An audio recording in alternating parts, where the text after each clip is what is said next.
The sense of I am. It is a matter of daily experience that on waking up, the world suddenly appears. Where does it come from? Before anything can come into being, there must be somebody to whom it comes. All appearance and disappearance presupposes a change against some changeless background. Before waking up, I was unconscious. In what sense? Having forgotten or not having experienced? Don't you experience even when unconscious? Can you exist without knowing? A lapse in memory? Is it proof of non-existence? And can you validly talk about your own non-existence as an actual experience? You cannot even say that your mind did not exist. Did you not wake up on being called? And on waking up, was it not the sense I am that came first?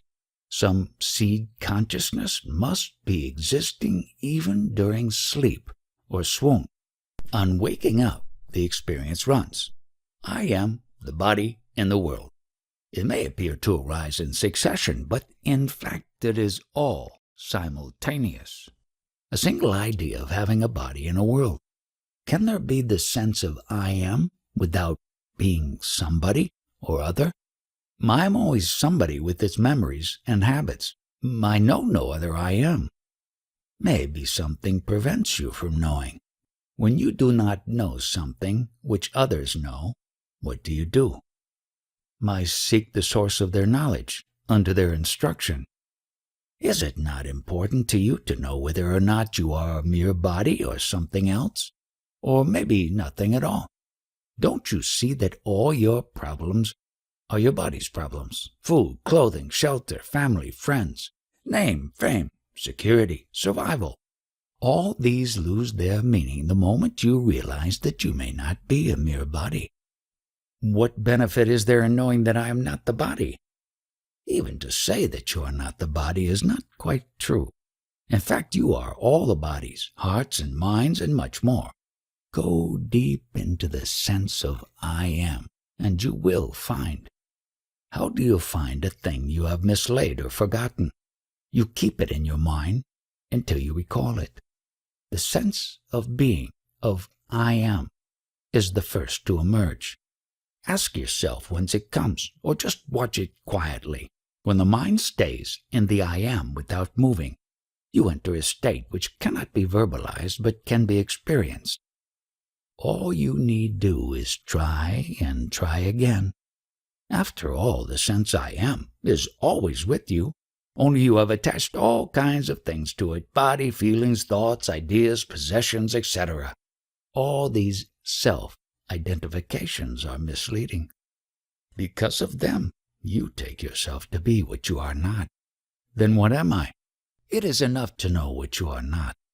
You need not know what you are, for as long as knowledge means description in terms of what is already known, perceptual or conceptual, there can be no such thing as self-knowledge.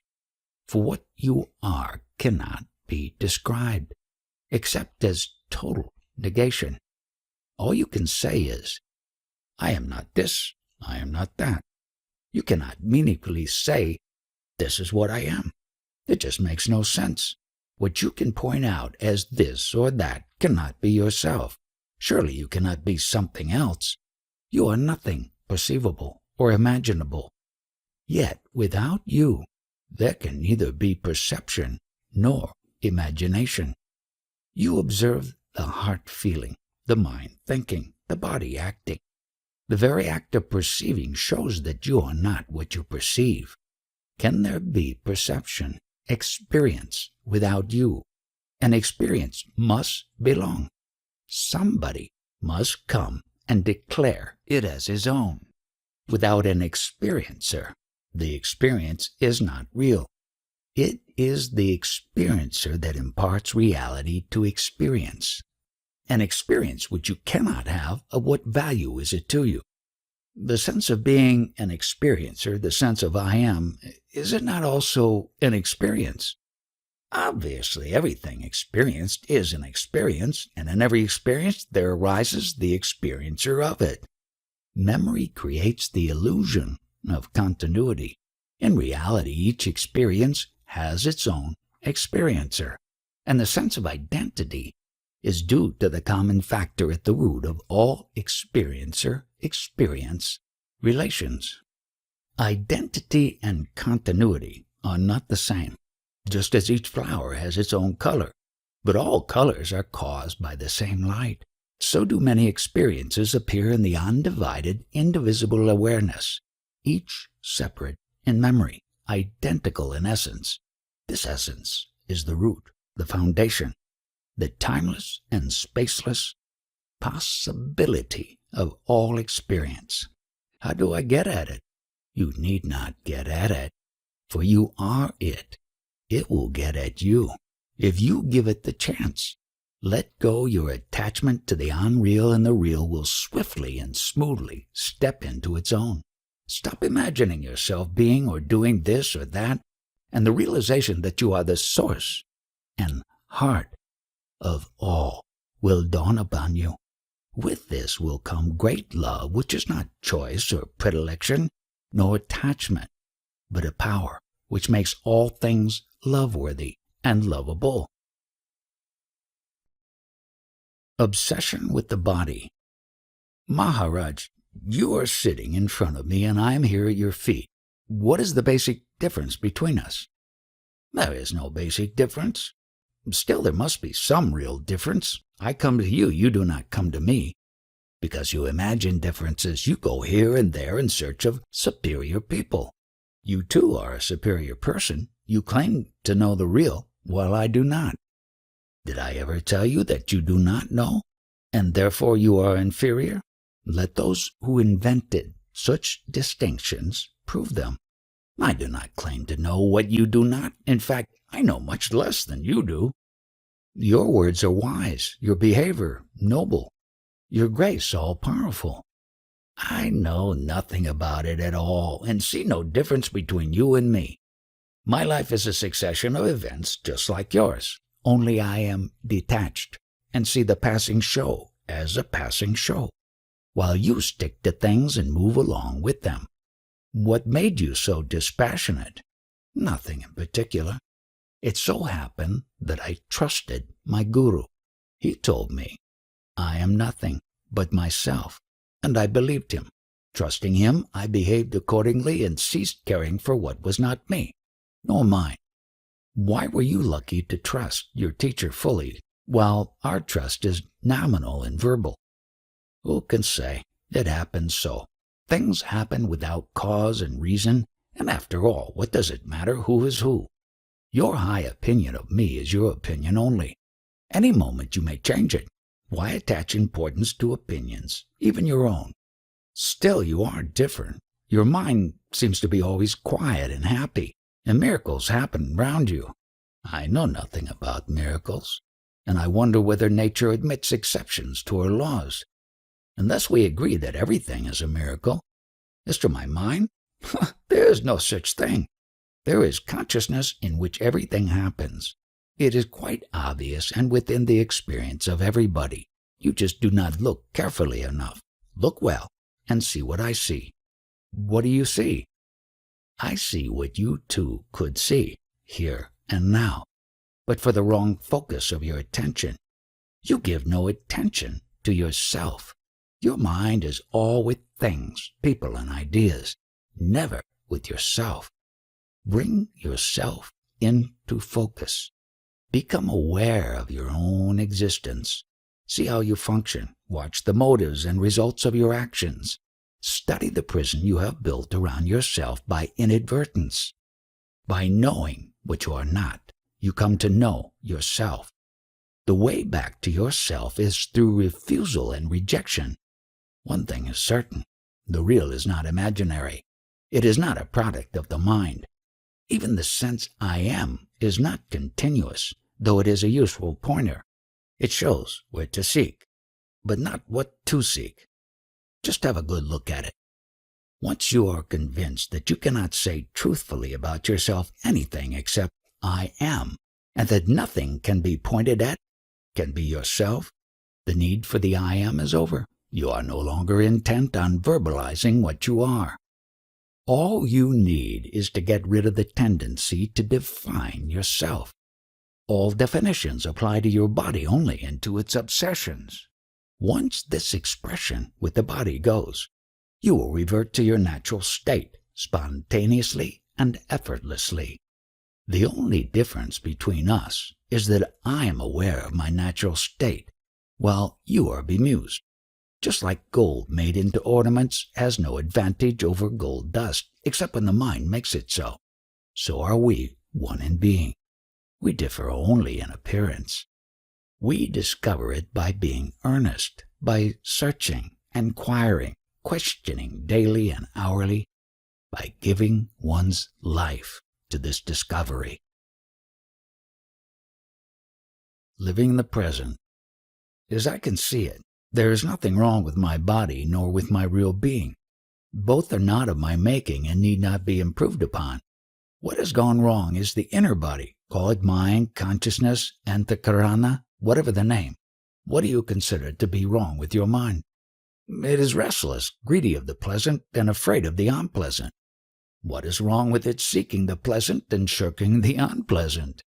Between the banks of pain and pleasure the river of life flows. It is only when the mind refuses to flow with life and gets stuck at the banks, then it becomes a problem. By flowing with life, I mean acceptance, letting come what comes and go what goes. Desire not, fear not, observe the actual, as and when it happens. For you are not what happens, you are to whom it happens. Ultimately, even the observer you are not. You are the ultimate potentiality of which the all-embracing consciousness is the manifestation and expression. Yet between the body and the self there lies a cloud of thoughts and feelings, which neither serve the body nor the self. These thoughts and feelings are flimsy, transient, and meaningless, mere mental dust that blinds and chokes, yet they are there, obscuring and destroying. Surely, the memory of an event cannot pass for the event itself, nor can the anticipation. There is something exceptional, unique about the present event, which the previous or the coming do not have. There is a livingness about it, an actuality. It stands out as if illuminated. There is the stamp of reality on the actual, which the past and the future do not have. What gives the present that stamp of reality? There is nothing peculiar in the present even to make it different from the past and future. For a moment the past was actual, and the future will become so. What makes the present so different? Obviously my presence. I am real, for I am always now in the present, and what is with me now shares in my reality. The past is my memory, the future my imagination. There is nothing in the present event itself that makes it stand out as real. It may be simple, periodic occurrence, like the striking of the clock. In spite of our knowing that successive strokes are identical, the present stroke is quite different from the previous one and the next. As remembered or expected, a thing focused in the now is with me, for I am ever present. It is my own reality that I impart to the present event. But we deal with things remembered as if they were real. We consider memories only when they come into the present. The forgotten is not counted until one is reminded, which implies bringing into the now. Yes, I can see there is in the now some unknown factor that gives momentary reality to the transient actuality. You need not say it is unknown, for you see it in constant operation. Since you were born, has it ever changed? Things and thoughts have been changing all the time, but the feeling that what is now is real has never changed, even in dream. In deep sleep, is there no experience of the present reality? The blankness of deep sleep is due entirely to the lack of specific memories, but a general memory of well-being is there. There is a difference in feeling when we say, I was deeply asleep, from I was absent. We shall repeat the question we began with. Between life's source and life's expression, which is the body, there is the mind, in its ever-changeful states. The stream of mental states is endless, meaningless, and painful. Pain is the constant factor. What we call pleasure is but a gap, an interval between two painful states. Desire and fear are the weft and warp of living, and both are made of pain. Our question is, can there be a happy mind? Desire is the memory of pleasure, and fear is the memory of pain. Both make the mind restless. Moments of pleasure are merely gaps in the stream of pain. How can the mind be happy? That is true when we desire pleasure or expect pain. But there are moments of unexpected, unanticipated joy, pure joy, uncontaminated by desire, unsought, undeserved, God-given. Still, joy is joy only against a background of pain. Is pain a cosmic fact or purely mental? The universe is complete, and where there is completeness, where nothing lacks, what can give pain? The universe may be complete as a whole, but incomplete in details. A part of the whole, seen in relation to the whole, is also complete. Only when seen in isolation, it becomes deficient and thus a seat of pain. What makes for isolation? Limitations of the mind, of course. The mind cannot see the whole for the part. Good enough. The mind, by its very nature, divides and opposes. Can there be some other mind which unites and harmonizes, which sees the whole in the part and the part as totally related to the whole? The other mind, where to look for it? In the going beyond the limiting, dividing, and opposing mind. In ending the mental process as we know it. When this comes to an end, that mind is born. In that mind, the problem of joy and sorrow exists no longer. Not as we know them, as desirable or repugnant. It becomes rather a question of love-seeking expression and meeting with obstacles. The inclusive mind is love in action, battling against circumstances, initially frustrated, ultimately victorious. Between the spirit and the body, is it love that provides the bridge? What else? Mind creates the abyss. The heart crosses it. Real world is beyond the mind. On several occasions, the question was raised as to whether the universe is subject to the law of causation, or does it exist and function outside the law? You seem to hold the view that it is uncaused, that everything, however small, is uncaused, arising and disappearing for no known reason whatsoever. Causation means succession in time of events in space, the space being physical or mental. Time, space, causation are mental categories, arising and subsiding with the mind. As long as the mind operates, causation is a valid law. Like everything mental, the so-called law of causation contradicts itself. No thing in existence has a particular cause. The entire universe contributes to the existence of even the smallest thing. Nothing could be as it is without the universe being what it is. When the source and ground of everything is the only cause of everything, to speak of causality as a universal law is wrong. The universe is not bound by its content, because its potentialities are infinite.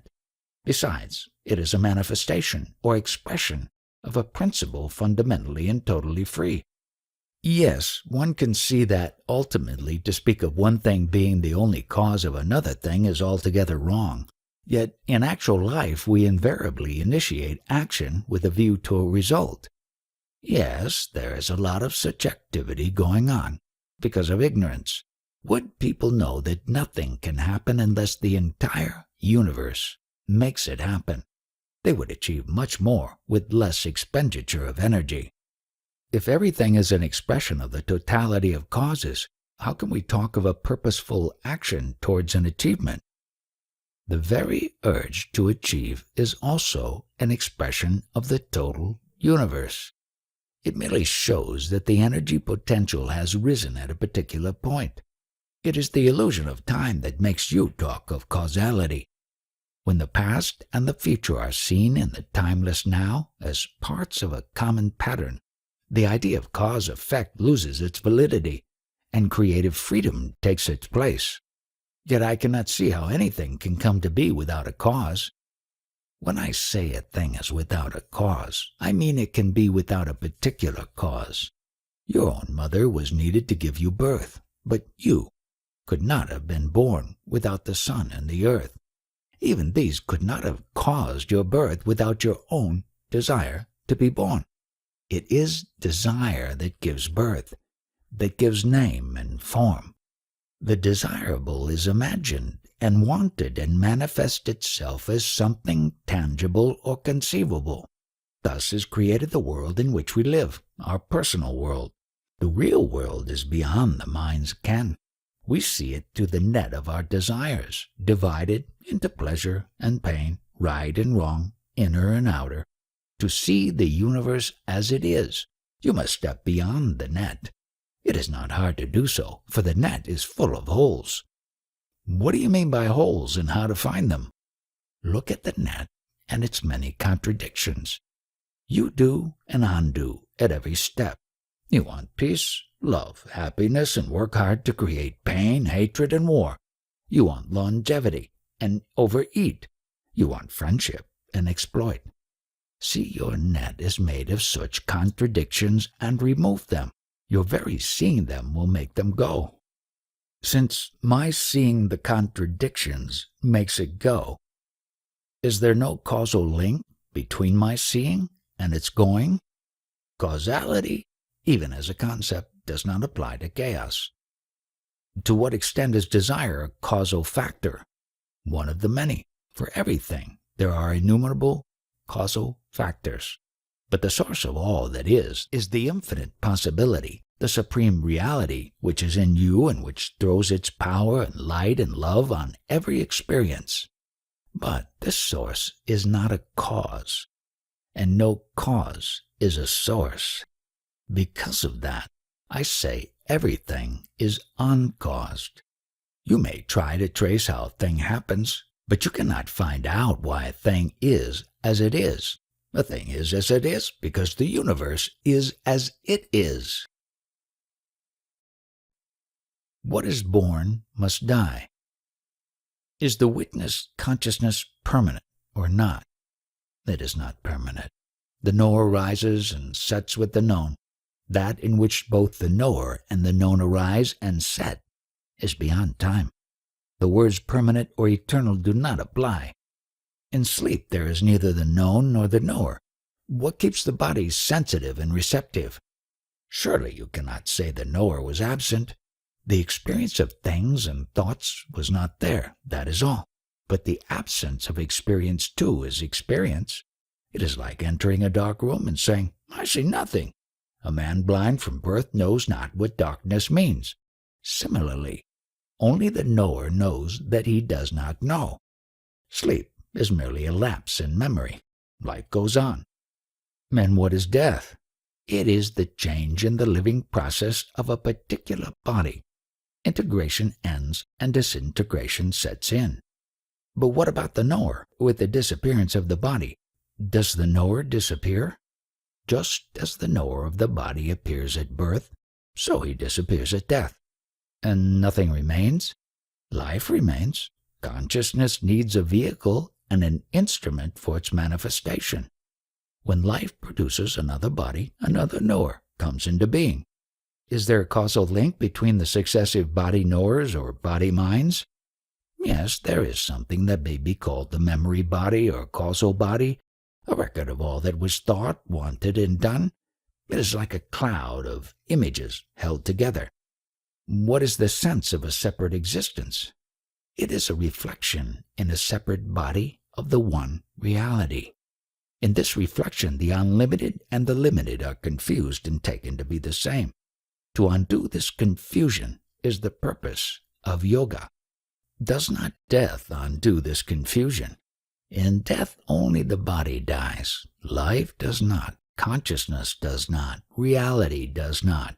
And the life is never so alive as after death. But does one get reborn? What was born must die. Only the unborn is deathless. Find what it is that never sleeps and never wakes, and whose pale reflection is our sense of I. How am I to go about this finding out? How do you go about finding out anything? By keeping your mind and heart in it. Interest there must be in steady remembrance. To remember what needs to be remembered is the secret of success. You come to it through earnestness. Do you mean to say that mere wanting to find out is enough? Surely both qualifications and opportunities are needed. These will come with earnestness.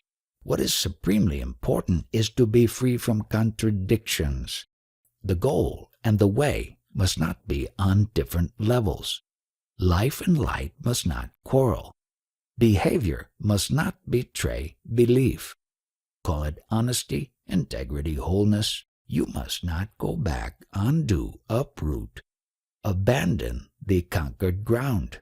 Tenacity of purpose and honesty in pursuit will bring you to your goal.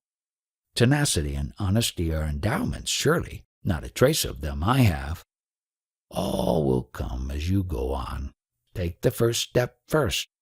All blessings come from within. Turn within. I am. You know.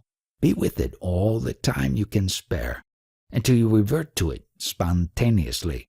There is no simpler and easier way. Meditation. All teachers advise to meditate. What is the purpose of meditation? We know the outer world of sensations and actions, but of our inner world of thoughts and feelings we know very little.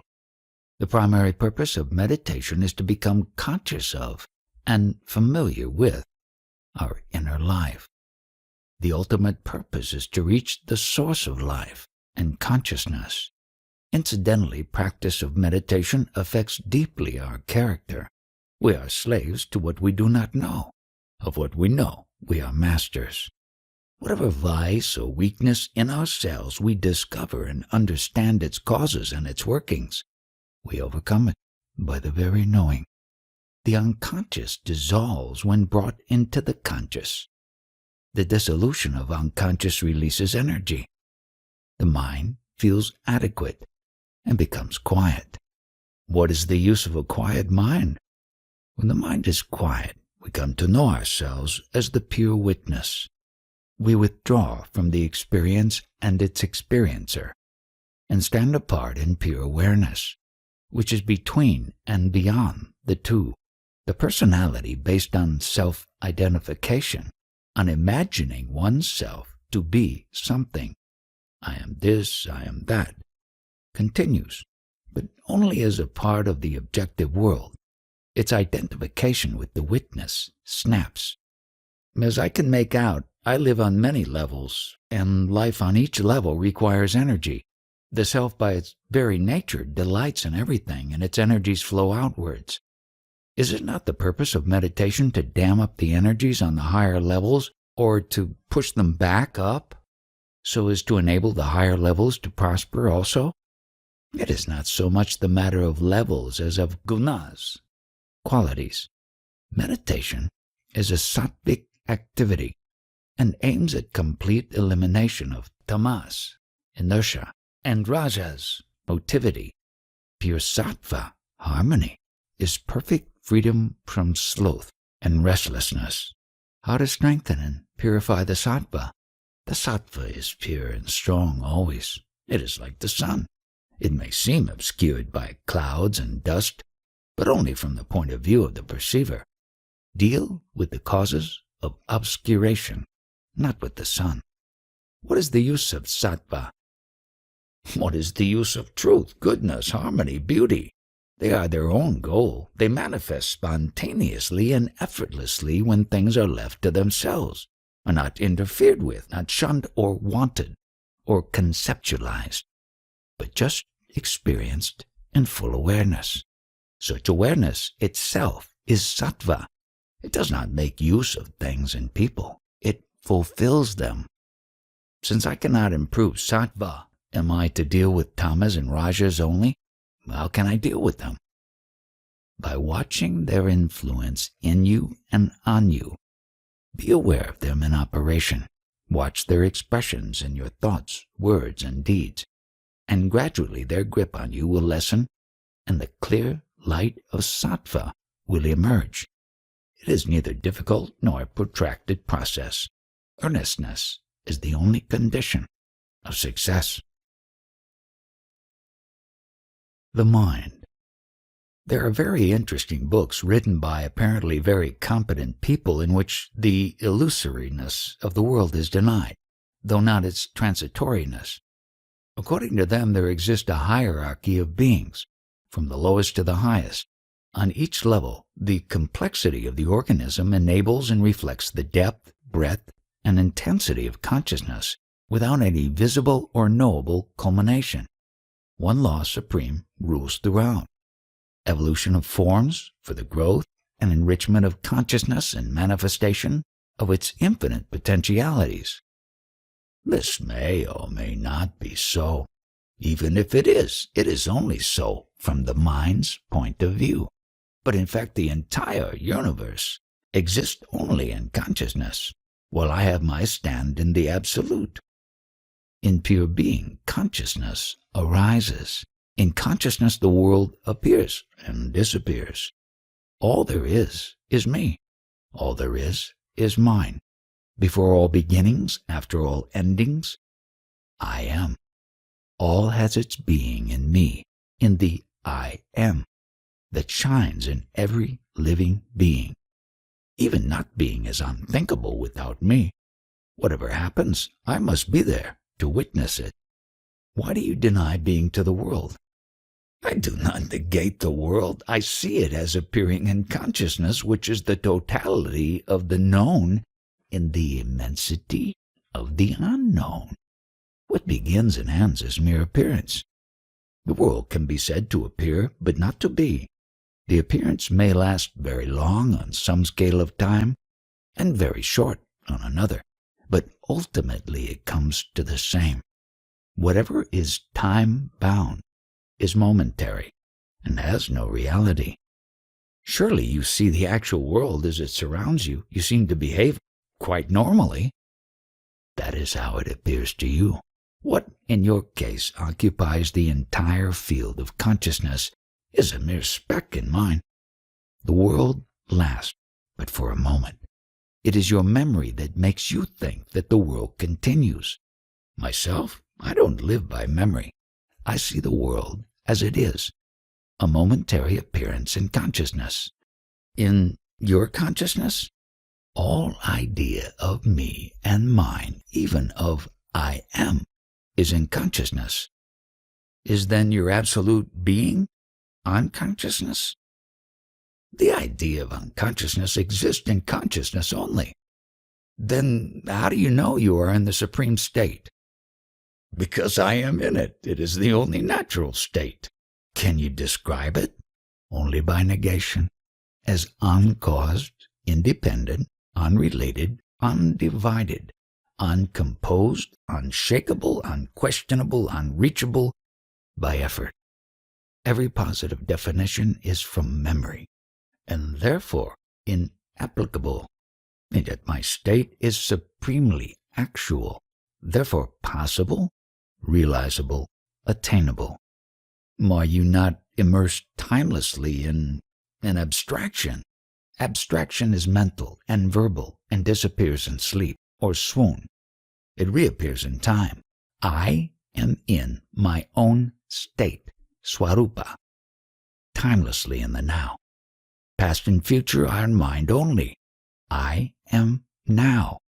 The world too is now. Which world? The world around us. It is your world you have in mind, not mine. What do you know of me, when even my talk with you is in your world only?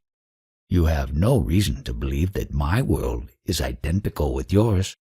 My world is real, true, as it is perceived, while yours appears and disappears according to the state of your mind. Your world is something alien, and you are afraid of it. My world is myself. I am at home. If you are the world, how can you be conscious of it?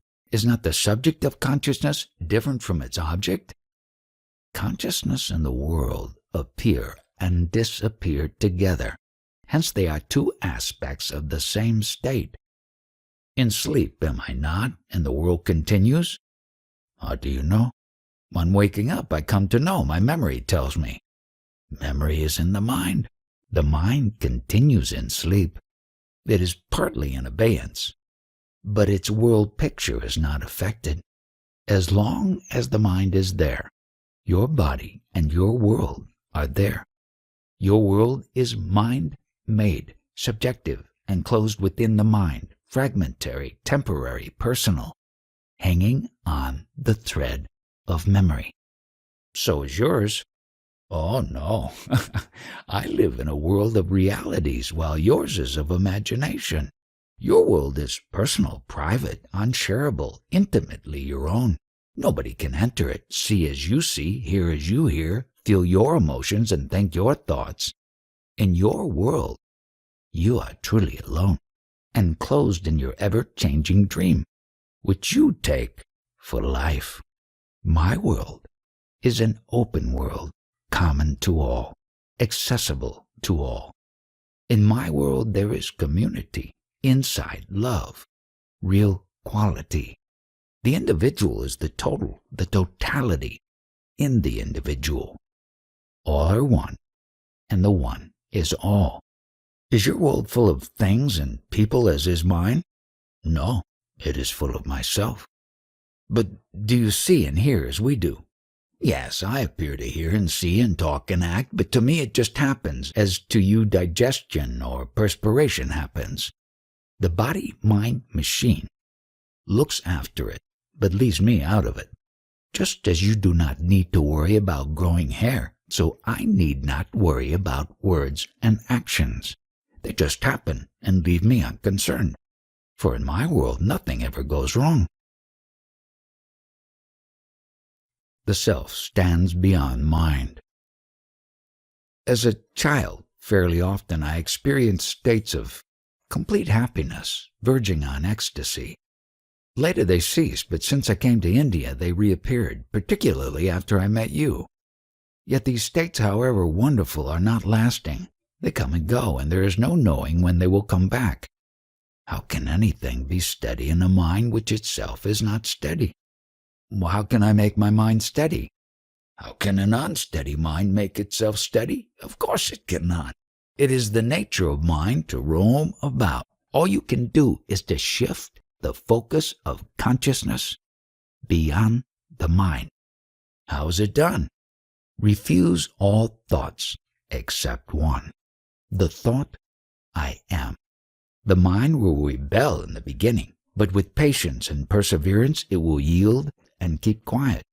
Once you are quiet, things will begin to happen spontaneously and quite naturally without any interference on your part.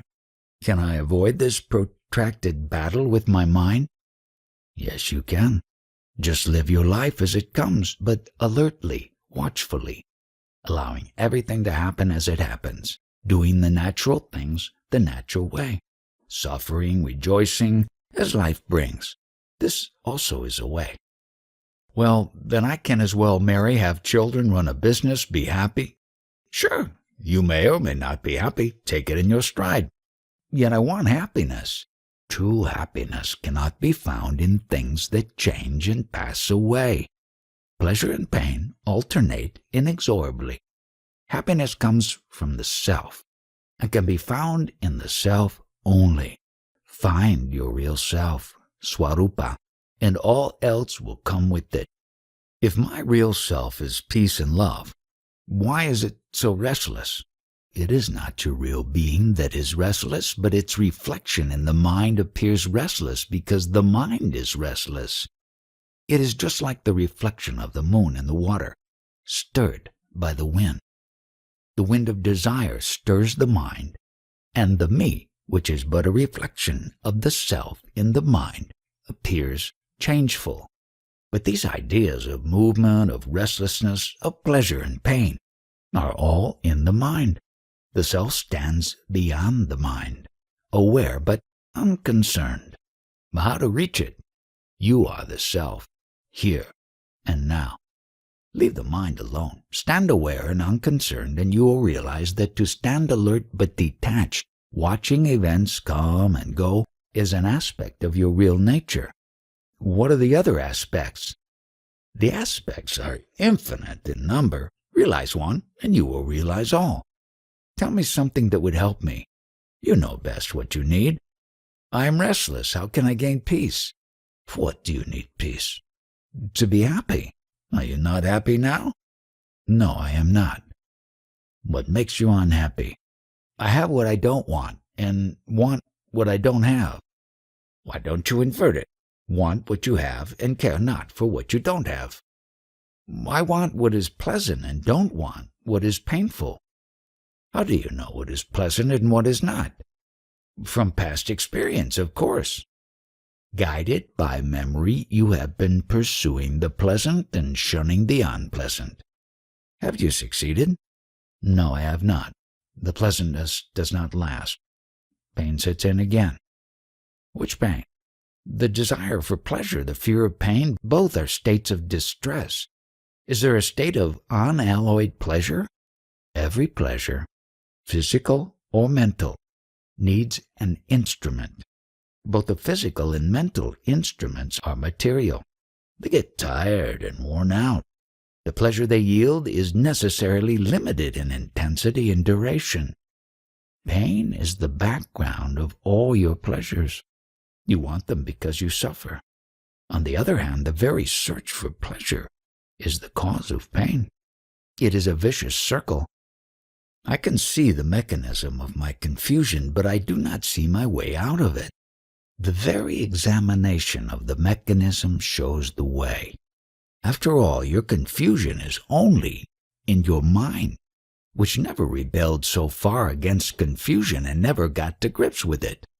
It rebelled only against pain. So, all I can do is to stay confused? Be alert. Question. Observe. Investigate. Learn all you can about confusion, how it operates, what it does to you and others.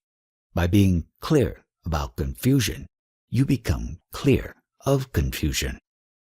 When I look into myself, I find my strongest desire is to create a monument, to build something which will outlast me.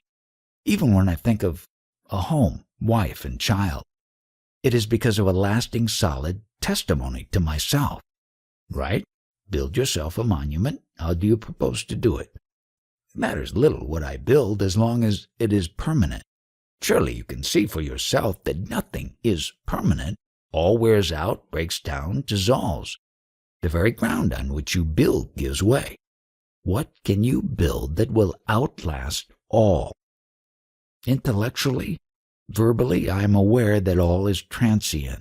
Yet somehow my heart wants permanency. I want to create something that lasts. Then you must build it of something lasting. What have you that is lasting? Neither your body nor mind will last. You must look elsewhere. I long for permanency, but I find it nowhere. Are you, yourself, not permanent? I was born, I shall die. Can you truly say you were not before you were born? And can you possibly say when dead, now I am no more? You cannot say from your own experience that you are not. You can only say, I am. Others too cannot tell you, you are not. There is no I am in sleep. Before you make such sweeping statements, examine carefully your waking state. You will soon discover that it is full of gaps, when the mind blanks out. Notice how little you remember even when fully awake. You just don't remember. A gap in memory is not necessarily a gap in consciousness. Can I make myself remember my state of deep sleep? Of course. By eliminating the intervals of inadvertence during your waking hours, you will gradually eliminate the long interval of absent-mindedness, which you call sleep. You will be aware that you are asleep. Yet, the problem of permanency, of continuity of being, is not solved. Permanency is a mere idea, born of the action of time. Time, again, depends of memory. By permanency, you mean unfailing memory through endless time. You want to externalize the mind, which is not possible. Then what is eternal? That which does not change with time. You cannot externalize a transient thing. Only the changeless is eternal. I am familiar with the general sense of what you say. I do not crave for more knowledge. All I want is peace. You can have for the asking all the peace you want. I am asking. You must ask with an undivided heart and live an integrated life. How? Detach yourself from all that makes your mind restless. Renounce all that disturbs its peace. If you want peace, deserve it. Surely everybody deserves peace. Those only deserve it who don't disturb it. In what way do I disturb peace? By being a slave to your desires and fears, even when they are justified. Emotional reactions born of ignorance or inadvertence are never justified. Seek a clear mind and a clean heart. All you need is to keep quietly alert, inquiring into the real nature of yourself. This is the only way to peace. Responses of memory. Some say the universe was created. Others say that it always existed and is forever undergoing transformation. Some say it is subject to eternal laws. Others deny even causality. Some say the world is real. Others that it has no being whatsoever. Which world are you inquiring about? The world of my perceptions, of course. The world you can perceive is a very small world indeed, and it is entirely private. Take it to be a dream, and be done with it. How can I take it to be a dream? A dream does not last. How long will your own world last? After all, my little world is but a part of the total. Is not the idea of a total world a part of your personal world? The universe does not come to tell you that you are part of it. It is you who have invented a totality to contain you as a part. In fact, all you know is your own private world, however well you have furnished it with your imaginations and expectations. Surely perception is not imagination. What else? Perception is recognition, is it not? Something entirely unfamiliar can be sensed, but cannot be perceived. Perception involves memory. Granted, but memory does not make it illusion. Perception, imagination, expectation, anticipation, illusion are all based on memory. There are hardly any borderlines between them. They just merge into each other. All are responses of memory. Still, memory is there to prove the reality of my world. How much do you remember? Try to write down from memory what you were thinking, saying, and doing on the 30th of the last month. Yes, there is a blank. It is not so bad. You do remember a lot. Unconscious memory makes the world in which you live so familiar. Admitted that the world in which I live is subjective and partial. What about you? In what kind of world do you live? My world is just like yours.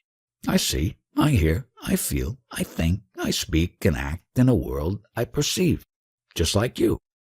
But with you, it is all. With me, it is nothing. Knowing the world to be a part of myself, I pay it no more attention than you pay to the food you have eaten. While being prepared and eaten, the food is separate from you and your mind is on it. Once swallowed, you become totally unconscious of it. I have eaten up the world, and I need not think of it any more. Don't you become completely irresponsible? How could I? How can I hurt something which is one with me? On the contrary, without thinking of the world, whatever I do will be of benefit to it. Just as the body sets itself right unconsciously, so am I ceaselessly active in setting the world right. Nevertheless, you are aware of the immense suffering of the world. Of course I am, much more than you are. Then what do? I look at it through the eyes of God and find that all is well. How can you say that all is well? Look at the wars, the exploitation, the cruel strife between the citizen and the state. All these sufferings are man-made, and it is within man's power to put an end to them. God helps by facing man with the results of his actions and demanding that the balance should be restored. Karma is the law that works for righteousness. It is the healing hand of God. Witnessing. I am full of desires and want them fulfilled. How am I to get what I want? Do you deserve what you desire? In some way or other, you have to work for the fulfillment of your desires. Put in energy and wait for the results. Where am I to get the energy? Desire itself is energy. Then why does not every desire get fulfilled? Maybe it is not strong enough and lasting. Yes, that is my problem. I want things, but I am lazy when it comes to action. When your desire is not clear nor strong, it cannot take shape.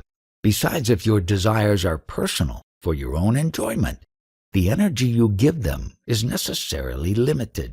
It cannot be more than what you have. Yet often ordinary persons do attain what they desire. After desiring it very much and for a long time, even then their achievements are limited. And what about unselfish desires? When you desire the common good, the whole world desires with you. Make humanity's desire your own and work for it. There you cannot fail.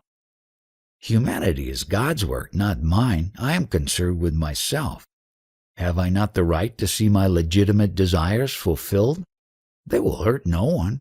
My desires are legitimate. They are right desires. Why don't they come true? Desires are right or wrong, according to circumstances. It depends on how you look at them. It is only for the individual that a distinction between right and wrong is valid. What are the guidelines for such distinction? How am I to know of which of my desires are right and which are wrong? In your case, desires that lead to sorrow are wrong, and those which lead to happiness are right. But you must not forget others. Their sorrow and happiness also count. Results are in the future. How can I know what they will be? Use your mind. Remember, observe. You are not different from others. Most of their experiences are valid for you too. Think clearly and deeply. Go into the entire structure of your desires and their ramifications. They are a most important part of your mental and emotional makeup and powerfully affect your actions. Remember, you cannot abandon what you do not know. To go beyond yourself, you must know yourself. What does it mean to know myself? By knowing myself, what exactly do I come to know? All that you are not, and not what I am. What you are, you already are. By knowing what you are not, you are free of it and remain in your own natural state. It all happens quite spontaneously and effortlessly. And what do I discover? You discover that there is nothing to discover. You are what you are, and that is all. I do not understand. It is your fixed idea that you must be something or other that blinds you. How can I get rid of this idea? If you trust me, believe when I tell you that you are the pure awareness that illuminates consciousness and its infinite content. Realize this and live accordingly. If you do not believe me, then go within, inquiring, what am I? Or focus your mind on I am, which is pure and simple being. On what my faith in you depends.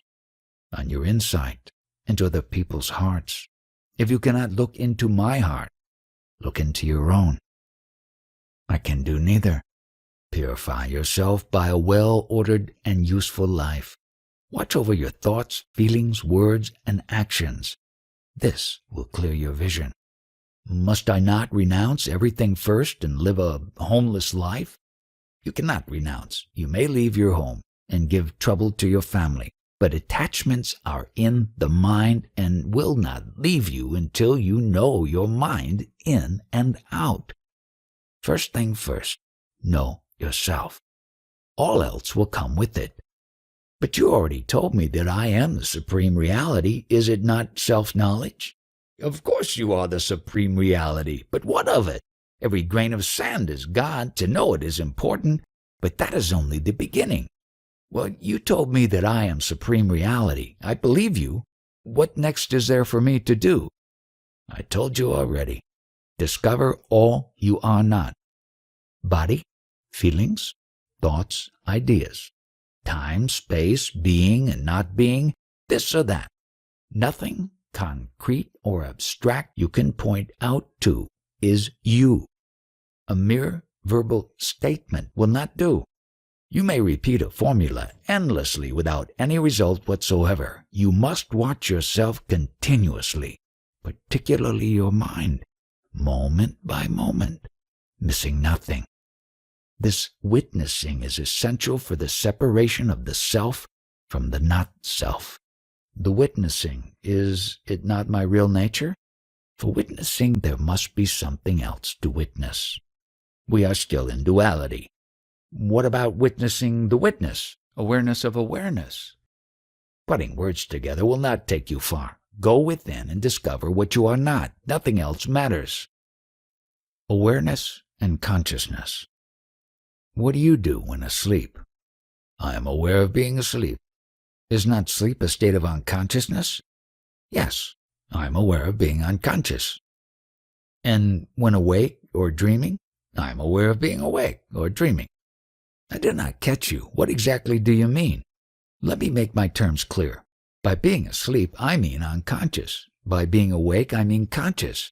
By dreaming, I mean conscious of one's mind, but not of the surroundings. Well, it is about the same with me. Yet there seems to be a difference. In each state you forget the other two, while to me there is but one state of being, including and transcending the three mental states of waking, dreaming, and sleeping. Do you see in the world a direction and a purpose? The world is but a reflection of my imagination. Whatever I want to see, I can see. But why should I invent patterns of creation, evolution, and destruction? I do not need them, and I have no desire to lock up the world in a mental picture. Coming back to sleep, do you dream? Of course. What are your dreams? Echoes of the waking state. And your deep sleep? The brain consciousness is suspended. Are you then unconscious? Unconscious of my surroundings, yes. Not quite unconscious? I remain aware that I am unconscious. You use the words aware and conscious. Are they not the same? Awareness is primordial. It is the original state, beginningless, endless, uncaused, unsupported, without parts, without change. Consciousness is on contact, a reflection against a surface, a state of duality. There can be no consciousness without awareness, but there can be awareness without consciousness, as in deep sleep. Awareness is absolute. Consciousness is relative to its content. Consciousness is always of something. Consciousness is partial and changeful. Awareness is total, changeless, calm, and silent. And it is the common matrix of every experience. How does one go beyond consciousness into awareness? Since it is awareness that makes consciousness possible, there is awareness in every state of consciousness. Therefore, the very consciousness of being conscious is already a movement in awareness. Interest in your stream of consciousness takes you to awareness. It is not a new state. It is at once recognized as the original basic existence, which is life itself, and also love and joy. Since reality is all the time with us, what does self-realization consist of? Realization is but the opposite of ignorance.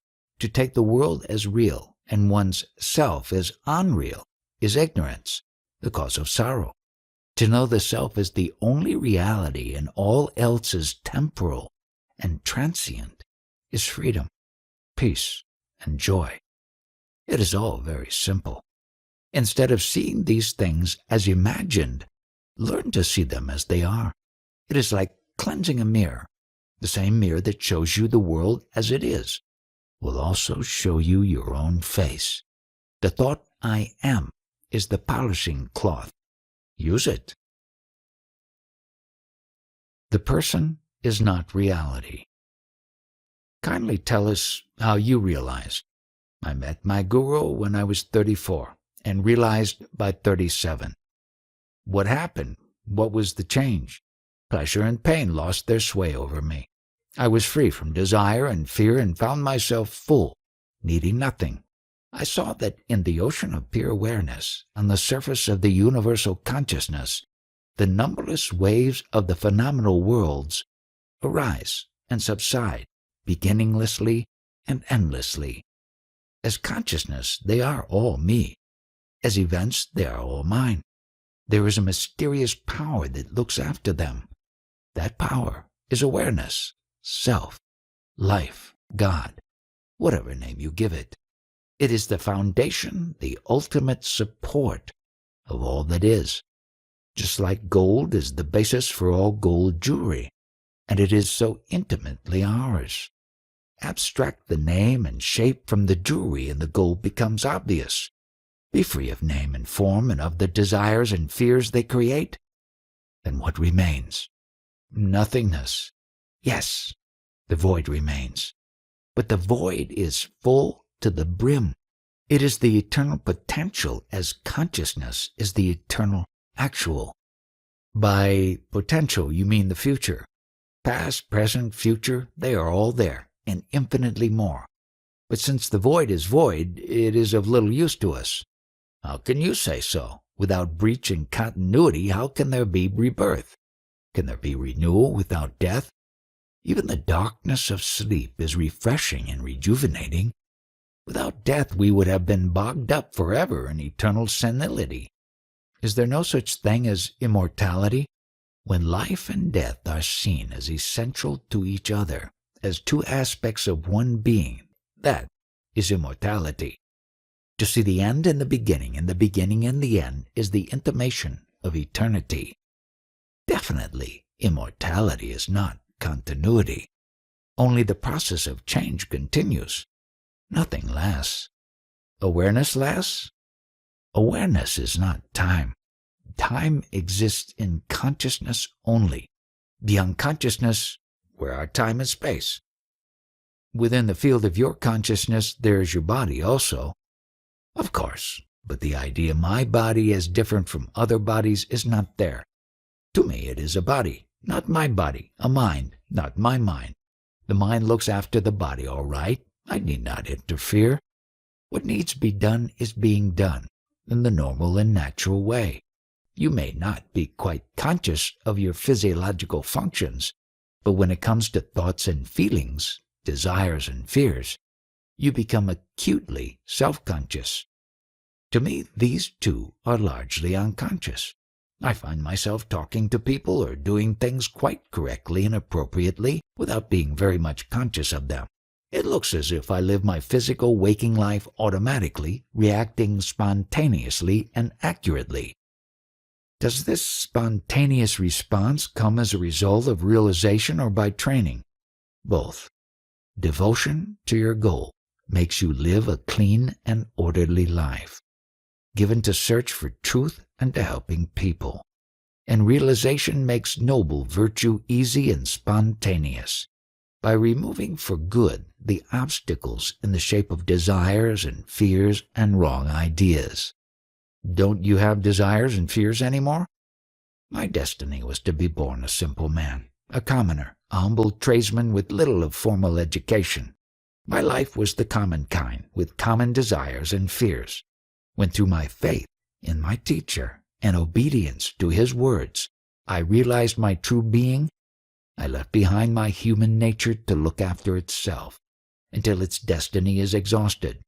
Occasionally an old reaction, emotional or mental, happens in the mind, but it is at once noticed and discarded. After all, As long as one is burdened with the person, one is exposed to its idiosyncrasies and habits. Are you not afraid of death? I am dead already. In what sense? I am double dead. Not only am I dead to my body, but to my mind too. Well, you do not look dead at all. That's what you say. You seem to know my state better than I do.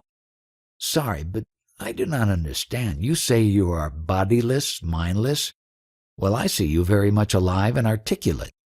A tremendously complex work is going on all the time in your brain and body. Are you conscious of it? Not at all. Yet for an outsider, all seems to be going on intelligently and purposefully. Why not admit that one's entire personal life may sink largely below the threshold of consciousness and yet proceed sanely and smoothly? Is it normal? What is normal? Is your life obsessed by desires and fears, full of strife and struggle, meaningless and joyless, normal? To be acutely conscious of your body, is it normal? To be torn by feelings, tortured by thoughts, is it normal? A healthy body, a healthy mind, live largely unperceived by their owner. Only occasionally, through pain or suffering, they call for attention and insight. Why not extend the same to the entire personal life? One can function rightly, responding well and fully to whatever happens, without having to bring it into the focus of awareness.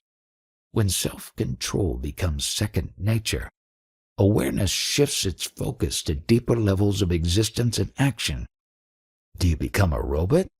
What harm is there in making automatic? What is habitual and repetitive?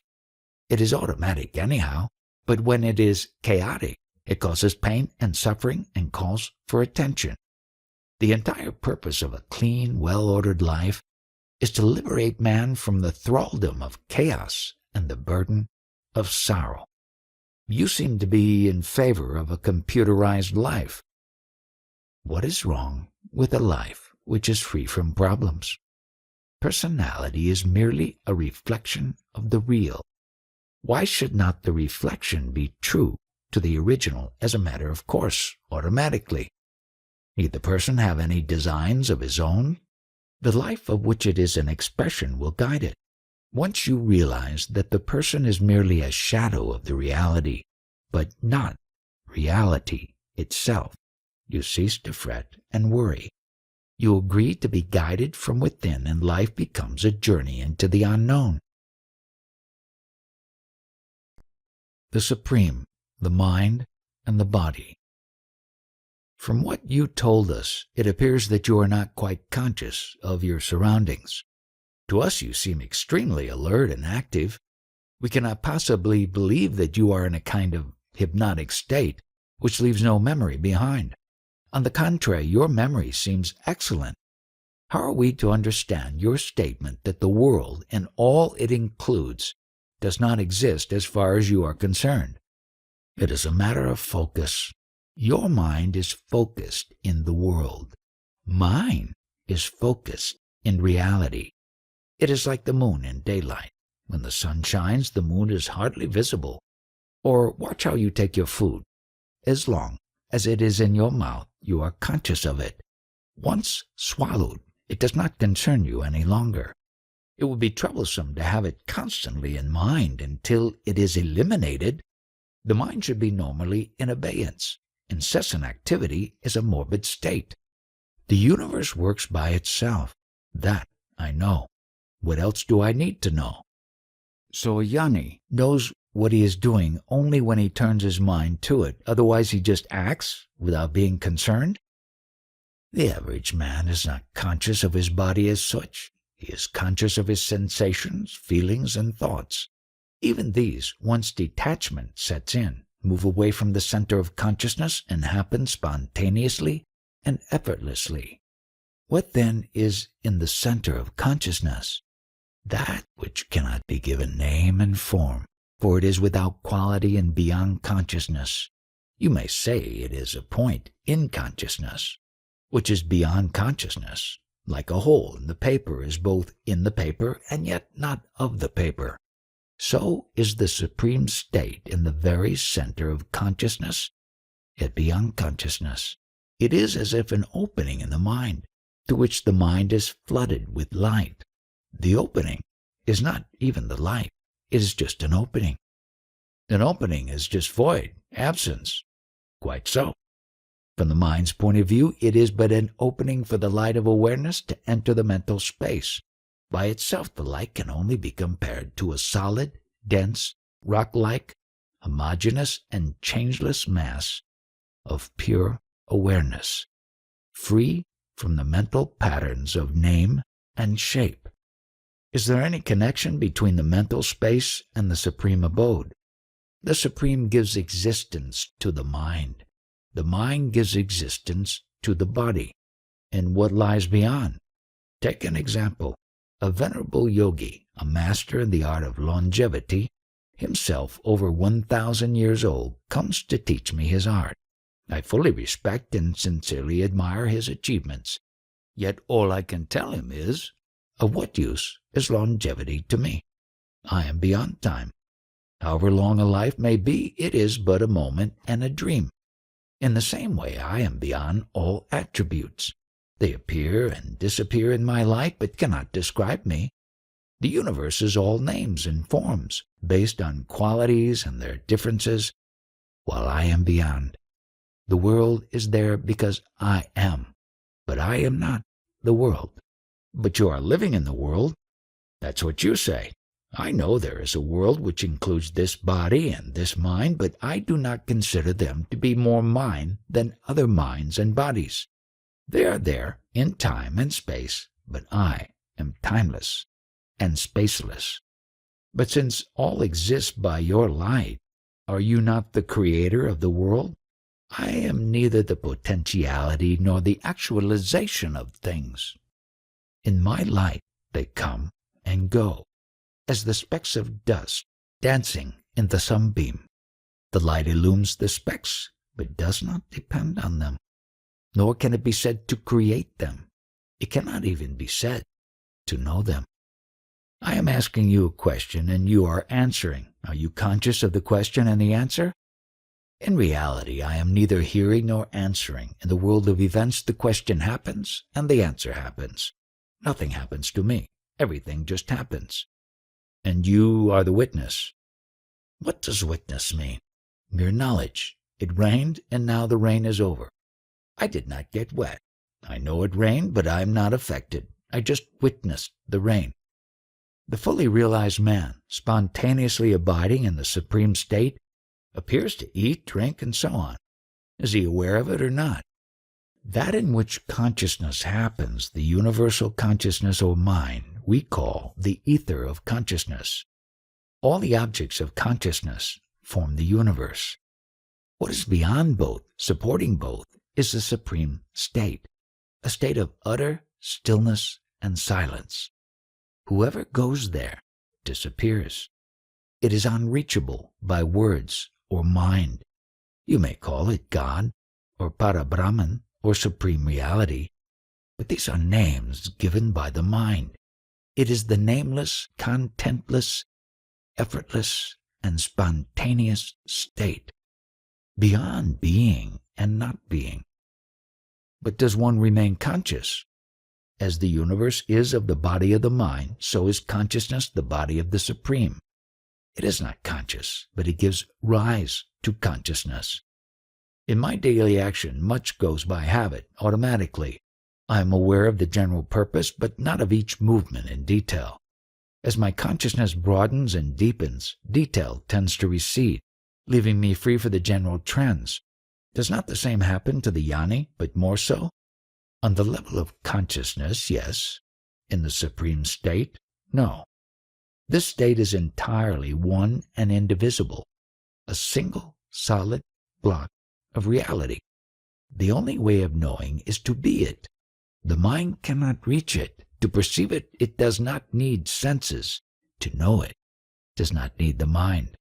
That is how God runs the world. God is not running the world. Then who is doing it? Nobody. All happens by itself.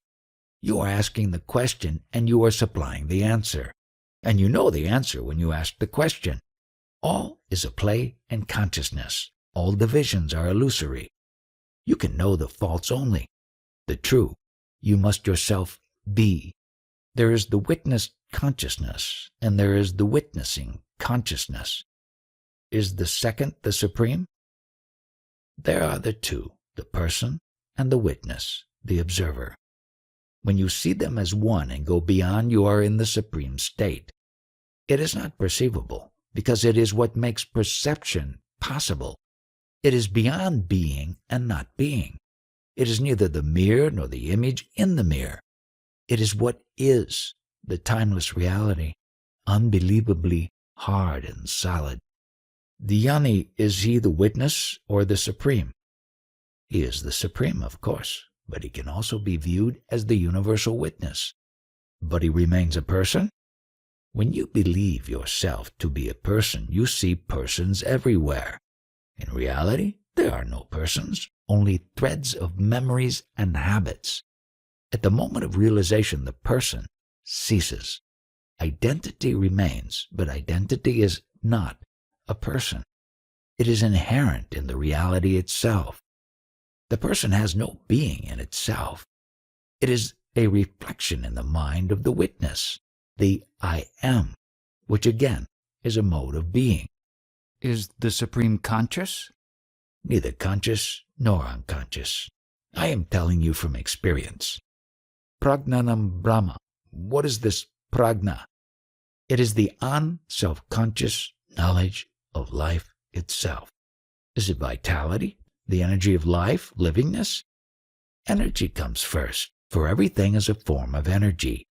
Consciousness is most differentiated in the waking state, less so in dream, still less in sleep, homogeneous in the fourth state. Beyond is the inexpressible monolithic reality, the abode of the Jnani. I have cut my hand, it healed. By what power did it heal? By the power of life. What is that power? It is consciousness. All is consciousness. What is the source of consciousness? Consciousness itself is the source of everything. Can there be life without consciousness? No, nor consciousness without life. They are both one. But in reality, only the ultimate is. The rest is a matter of name and form. And as long as you cling to the idea that only what has name and shape exists, the Supreme will appear to you non-existing. When you understand that names and shapes are hollow shells without any content whatsoever, and what is real is nameless and formless, pure energy of life and light of consciousness, you will be at peace, immersed in the deep silence of reality. If time and space are mere illusions and you are beyond, please tell me, what is the weather in New York? Is it hot or raining there? How can I tell you? Such things need special training. Or just traveling to New York, I may be quite certain that I am beyond time and space and yet unable to locate myself at will at some point of time and space. I am not interested enough. I see no purpose in undergoing a special yogic training. I have just heard of New York. To me it is a word. Why should I know more than the word conveys? Every atom may be a universe as complex as ours. Must I know them all? I can, if I train. In putting the question about the weather in New York, where did I make the mistake? The world and the mind are states of being. The Supreme is not a state. It pervades all states, but it is not a state of something else. It is entirely uncaused, independent, complete in itself, beyond time and space, mind and matter. By what sign do you recognize it? That's the point, that it leaves no traces. There is nothing to recognize it by. It must be seen directly by giving up all search for signs and approaches. When all names and forms have been given up, the real is with you. You need not seek it. Plurality and diversity are the play of the mind only. Reality is one. If reality leaves no evidence, there is no speaking about it. It is. It cannot be denied. It is deep and dark, mysterious, mystery beyond mystery. But it is, while all else merely happens.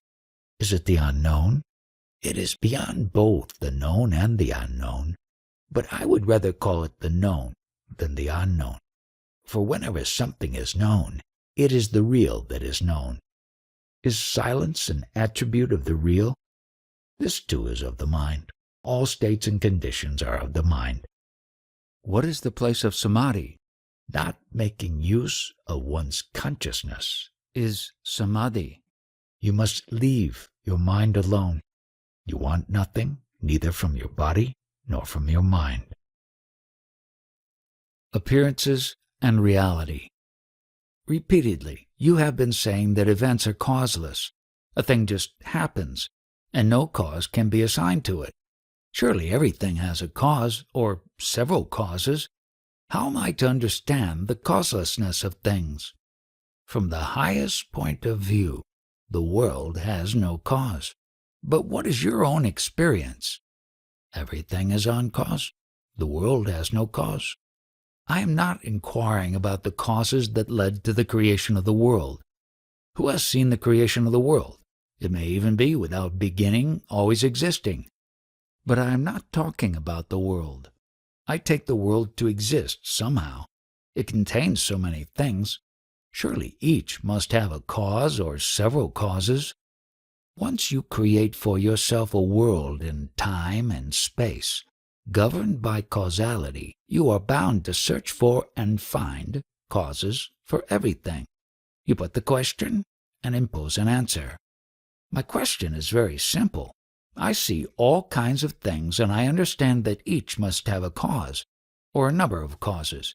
You say that they are uncaused from your point of view. But to you nothing has being, and therefore the question of causation does not arise. Yet you seem to admit the existence of things, but deny them causation. This is what I cannot grasp. Once you accept the existence of things, why reject their causes? I see only consciousness, and know everything to be but consciousness, as you know the picture on the cinema screen to be but light. Still the movements of light have a cause. The light does not move at all. You know very well that the movement is illusory, a sequence of interceptions and colorings in the film. What moves is the film, which is the mind. This does not make the picture causeless. The film is there, and the actors with the technicians, the director, the producer, the various manufacturers. The world is governed by causality. Everything is interlinked. Of course, everything is interlinked, and therefore everything has numberless causes. The entire universe contributes to the least thing. A thing is as it is because the world is as it is. You see, you deal in gold ornaments, and I in gold. Between the different ornaments there is no causal relation. When you remelt an ornament to make another, there is no causal relation between the two. The common factor is the gold, but you cannot say gold is the cause. It cannot be called the cause, for it causes nothing by itself. It is reflected in the mind as I am, as the ornament's particular name and shape, yet all is only gold. In the same way, reality makes everything possible, and yet nothing that makes a thing what it is, its name and form, comes from reality. But why worry so much about causation? What do causes matter when things themselves are transient? Let come what comes and let go what goes. Why catch hold of things and inquire about their causes? From the relative point of view, everything must have a cause. Of what use is the relative view to you? You are able to look from the absolute point of view. Why go back to the relative? Are you afraid of the absolute? I am afraid. I am afraid of falling asleep over my so-called absolute certainties. For living a life decently, absolutes don't help. When you need a shirt, you buy cloth, call a tailor, and so on. All this talk shows ignorance. And what is the knower's view? There is only light, and the light is all. Everything else is but a picture made of light. The picture is in the light, and the light is in the picture. Life and death, self and not self. Abandon all these ideas. They are of no use to you. From what point of view do you deny causation? From the relative, the universe is the cause of everything. From the absolute, there is no thing at all. From which state are you asking? From the daily waking state, in which alone these discussions take place. In the waking state, all these problems arise, for such is its nature. But you are not always in that state. What good can you do in a state in which you fall and from which you emerge, helplessly? In what way does it help you to know that things are causally related, as they may appear to be in your waking state? The world and the waking state emerge and subside together. When the mind is still, absolutely silent, the waking state is no more. Words like God, universe, the total, absolute, supreme are just noises in the air because no action can be taken on them. You are bringing up questions which you alone can answer. Don't brush me off like this. You are so quick to speak for the totality, the universe, and such imaginary things. They cannot come and forbid you to talk on their behalf. I hate those irresponsible generalizations, and you are so prone to personalize them. Without causality, there will be no order. No purposeful action will be possible. Do you want to know all the causes of each event? Is it possible? I know it is not possible. All I want to know is if there are causes for everything and the causes can be influenced, thereby affecting the events. To influence events, you need not know the causes. What a roundabout way of doing things! Are you not the source and the end of every event? Control it at the source itself. Every morning I pick up the newspaper and read with dismay that the world's sorrows, poverty, hatred, and wars continue unabated. My questions are concerning the fact of sorrow, the cause, the remedy. Don't brush me off saying that it is Buddhism. Don't label me. Your insistence on causelessness removes all hope of the world ever changing. You are confused because you believe that you are in the world, not the world in you. Who came first, you or your parents? You imagined that you were born at a certain time and place, that you have a father and a mother, a body and a name. This is your sin and your calamity. Surely you can change your world if you work at it. By all means, work. Who stops you? I have never discouraged you. Causes or no causes, you have made this world and you can change it. A causeless world is entirely beyond my control. On the contrary, a world of which you are the only source and ground is fully within your power to change. What is created can be always dissolved and recreated. All will happen as you want it, provided you really want it. All I want to know is how to deal with the world's sorrows. You have created them out of your own desires and fears. You deal with them. All is due to your having forgotten your own being. Having given reality to the picture on the screen, you love its people and suffer for them and seek to save them. It is just not so. You must begin with yourself. There is no other way. Work, of course. There is no harm in working. Your universe seems to contain every possible experience. The individual traces a line through it and experiences pleasant and unpleasant states. This gives rise to questioning and seeking, which broaden the outlook and enable the individual to go beyond his narrow and self-created world, limited and self-centered. This world can be changed in time. The universe is timeless and perfect. To take appearance for reality is a grievous sin and the cause of all calamities. You are the all-pervading, eternal, and infinitely creative awareness, consciousness. All else is local and temporary. Don't forget what you are. In the meantime, work to your heart's content. Work and knowledge should go hand in hand. My own feeling is that my spiritual development is not in my hands. Making one's own plans and carrying them out leads nowhere. I just run in circles round myself. When God considers the fruit to be ripe, He will pluck it and eat it. Whichever fruit seems green to Him will remain on the world's tree for another day. You think God knows you? Even the world He does not know. Yours is a different God. Mine is different. Mine is merciful. He suffers along with us. You pray to save one while thousands die. And if all stop dying, there will be no space on earth. I am not afraid of death. My concern is with sorrow and suffering. My God is a simple God and rather helpless. He has no power to compel us to be wise. He can only stand and wait. If you and your God are both helpless, does it not imply that the world is accidental? And if it is, the only thing you can do is to go beyond it. The Yoni. Without God's power, nothing can be done. Even you would not be sitting here and talking to us without Him. All is His doing, no doubt. What is it to me, since I want nothing? What can God give me or take away from me? What is mine and was mine, even when God was not. Of course, it is a very tiny little thing, a speck of the sense I am, the fact of being. This is my own place. Nobody gave it to me. The earth is mine.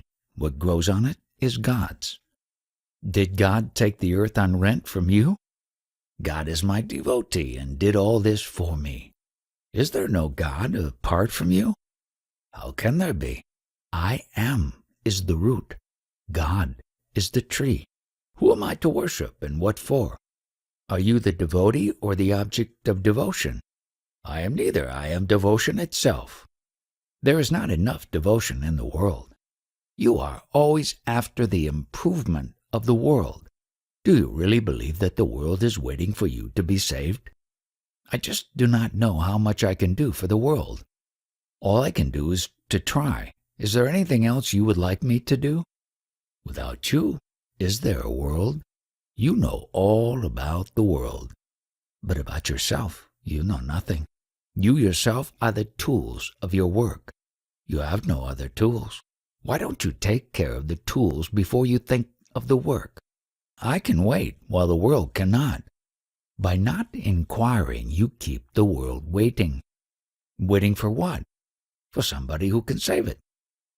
God runs the world, God will save it. That's what you say. Did God come and tell you that the world is His creation and concern and not yours? Why should it be my sole concern? Consider the world in which you live. Who else knows about it? You know, everybody knows. Did anybody come from outside of your world to tell you? Myself and everybody else appear and disappear in your world. We are all at your mercy. It cannot be so bad. I exist in your world as you exist in mine. You have no evidence of my world. You are completely wrapped up in the world of your own making. I see, completely, but hopelessly? Within the prison of your world appears a man who tells you that the world of painful contradictions which you have created is neither continuous nor permanent and is based on a misapprehension. He pleads with you to get out of it by the same way by which you got into it. You got into it by forgetting what you are, and you will get out of it by knowing yourself as you are. In what way does it affect the world? When you are free of the world, you can do something about it. As long as you are a prisoner of it, you are helpless to change it. On the contrary, whatever you do will aggravate the situation. Righteousness will set me free. Righteousness will undoubtedly make you and your world a comfortable, even happy place. But what is the use? There is no reality in it. It cannot last. God will help. To help you, God must know your existence. But you and your world are dream states. In dream, you may suffer agonies. None knows them, and none can help you. So all my questions, my search and study, are of no use? These are but the stirrings of a man who is tired of sleeping. They are not the causes of awakening, but its early signs. But you must not ask idle questions to which you already know the answers. How am I to get a true answer? By asking a true question, non-verbally, but by daring to live according to your lights. A man willing to die for truth will get it. Another question. There is the person. There is the knower of the person. There is the witness. Are the knower and the witness the same, or are they separate states? The knower and the witness are two or one. When the knower is seen as separate from the known, the witness stands alone. When the known and the knower are seen as one, the witness becomes one with them. Who is the Yoni, the witness or the Supreme? The Yoni is the Supreme and also the witness. He is both being and awareness. In relation to consciousness, he is awareness. In relation to the universe, he is pure being. And what about the person? What comes first, the person or the knower? The person is a very small thing. Actually, it is a composite. It cannot be said to exist by itself. Unperceived, it is just not there. It is but a shadow of the mind, the sum total of memories. Pure being is reflected in the mirror of the mind as knowing. What is known takes the shape of a person, based on memory and habit. It is but a shadow or a projection of the knower onto the screen of the mind. The mirror is there, the reflection is there. But where is the sun? The Supreme is the sun. It must be conscious. It is neither conscious nor unconscious. Don't think of it in terms of consciousness or unconsciousness. It is the life which contains both and is beyond both. Life is so intelligent, how can it be unconscious? You talk of the unconscious when there is a lapse in memory. In reality, there is only consciousness. All life is conscious, all consciousness alive. Even stones? Even stones are conscious and alive. The worry with me is that I am prone to denying existence to what I cannot imagine. You would be wiser to deny the existence of what you imagine. It is the imagined that is unreal. Is all imaginable unreal? Imagination based on memories is unreal. The future is not entirely unreal. Which part of the future is real and which is not? The unexpected and unpredictable is real. Desirelessness, the highest bliss. I've met many realized people, but never a liberated man. Have you come across a liberated man, or does liberation mean, among other things, also abandoning the body? What do you mean by realization and liberation? By realization, I mean a wonderful experience of peace, goodness, and beauty, when the world makes sense, and there is an all-pervading unity of both substance and essence. While such experience does not last, it cannot be forgotten. It shines in the mind both as memory and longing. I know what I am talking about, for I have had such experiences. By liberation, I mean to be permanently in that wonderful state. What I am asking is whether liberation is compatible with the survival of the body. What is wrong with the body? The body is so weak and short-lived. It creates needs and cravings. It limits one grievously. So what? Let the physical expressions be limited. But liberation is of the self from its faults and self-imposed ideas. It is not contained in some particular experience, however glorious. Does it last forever? All experience is time-bound. Whatever has a beginning must have an end. So, liberation, in my sense of the word, does not exist. On the contrary, one is always free. You are both conscious and free to be conscious. Nobody can take this away from you. Do you ever know yourself non-existing or unconscious?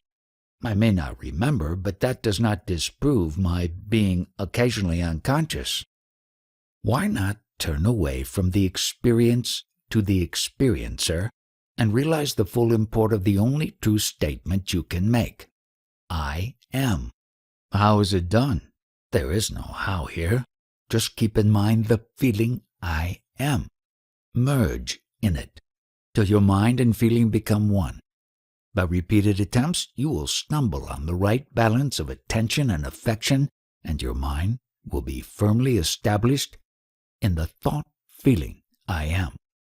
Whatever you think, say, or do, this sense of immutable and affectionate being remains as the ever-present background of the mind. And you call it liberation? I call it normal. What is wrong with being, knowing, and acting effortlessly and happily? Why consider it so unusual as to expect the immediate destruction of the body? What is wrong with the body that it should die? Correct your attitude to your body and leave it alone. Don't pamper, don't torture. Just keep it going, most of the time below the threshold of conscious attention. The memory of my wonderful experiences haunts me. I want them back. Because you want them back, you cannot have them. The state of craving for anything blocks all deeper experience. Nothing of value can happen to a mind which knows exactly what it wants. For nothing the mind can visualize and want is of much value. Then what is the worth wanting? Want the best, the highest happiness, the greatest freedom. Desirelessness is the highest bliss. Freedom from desire is not the freedom I want. I want the freedom to fulfill my longings. You are free to fulfill your longings. As a matter of fact, you are doing nothing else. I try, but there are obstacles which leave me frustrated. Overcome them. I cannot. I'm too weak. What makes you weak? What is weakness? Others fulfill their desires. Why don't you? I must be lacking energy. What happened to your energy? Where did it go? Did you not scatter it over so many contradictory desires and pursuits? You don't have an infinite supply of energy. Why not? Your aims are small and low. They do not call for more. Only God's energy is infinite because He wants nothing for Himself. Be like Him, and all your desires will be fulfilled. The higher your aims and vaster your desires, the more energy you will have for their fulfillment. Desire the good of all, and the universe will work with you. But if you want your own pleasure, you must earn it the hard way. Before desiring, deserve. I am engaged in the study of philosophy, sociology, and education. I think more mental development is needed before I can dream of self-realization. Am I on the right track? To earn a livelihood, some specialized knowledge is needed. General knowledge develops the mind, no doubt. But if you are going to spend your life in amassing knowledge, you build a wall round yourself. To go beyond the mind, a well-furnished mind, is not needed. Then what is needed? Distrust your mind and go beyond. And what shall I find beyond the mind? The direct experience of being, knowing, and loving. How does one go beyond the mind? There are many starting points. They all lead to the same goal. You may begin with selfless work, abandoning the fruits of action. You may then give up thinking and end in giving up all desires. Here, giving up is the operational factor, or you may not bother about anything you want, or think, or do, and just stay put in the thought and feeling, I am. Focusing I am firmly in your mind. All kinds of experience may come to you. Remain unmoved in the knowledge that all perceivable is transient, and only the I am endures. I cannot give all my life to such practices. I have my duties to attend to. By all means, attend to your duties. Action in which you are not emotionally involved and which is beneficial and does not cause suffering will not bind you. You may be engaged in several directions and work with enormous zest, yet remain inwardly free and quiet, with a mirror-like mind which reflects all without being affected. Is such a state realizable? I would not talk about it if it were not. Why should I engage in fancies? Everybody quotes scriptures. Those who know only scriptures know nothing. To know is to be. I know what I am talking about. It is not from reading or hearsay. I am studying Sanskrit under a professor, but really I am only reading scriptures. I am in search of self-realization, and I came to get the needed guidance. Kindly tell me what I am to do. Since you have read scriptures, why do you ask me? The scriptures show the general directions, but the individual needs personal instructions. Your own self is your ultimate teacher, Satguru. The outer teacher, Guru, is merely a milestone. It is only your inner teacher that will walk with you to the goal, for he is the goal. The inner teacher is not easily reached. Since he is in you and with you, the difficulty cannot be serious. Look within, and you will find him. When I look within, I find sensations and perceptions, thoughts and feelings, desires and fears, memories and expectations. I am immersed in this cloud and see nothing else. That which sees all this, and the nothing too, is the inner teacher. He alone is, all else only appears to be. He is your own self, Swarupa, your hope and assurance of freedom. Find him and cling to him, and you will be saved and safe. I do believe you, but when it comes to the actual finding of this inner self, I find it escapes me. The idea, it escapes me. Where does it arise? In the mind. And who knows the mind? The witness of the mind knows the mind. Did anybody come to you and say, "Hey, I am the witness of your mind"? Of course not. He would have been just another idea in the mind. Then who is the witness? I am. So, you know the witness because you are the witness. You need not see the witness in front of you. Here again, to be is to know. Yes, I see that I am the witness, the awareness itself. But in which way does it profit me? What a question! What kind of profit do you expect? To know what you are. Is it not good enough? What are the uses of self-knowledge? It helps you to understand what you are not and keeps you free from false ideas, desires, and actions.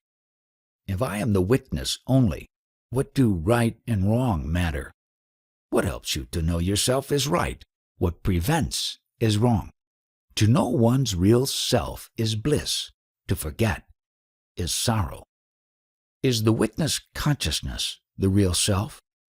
It is the reflection of the real in the mind, buddhi. The real is beyond.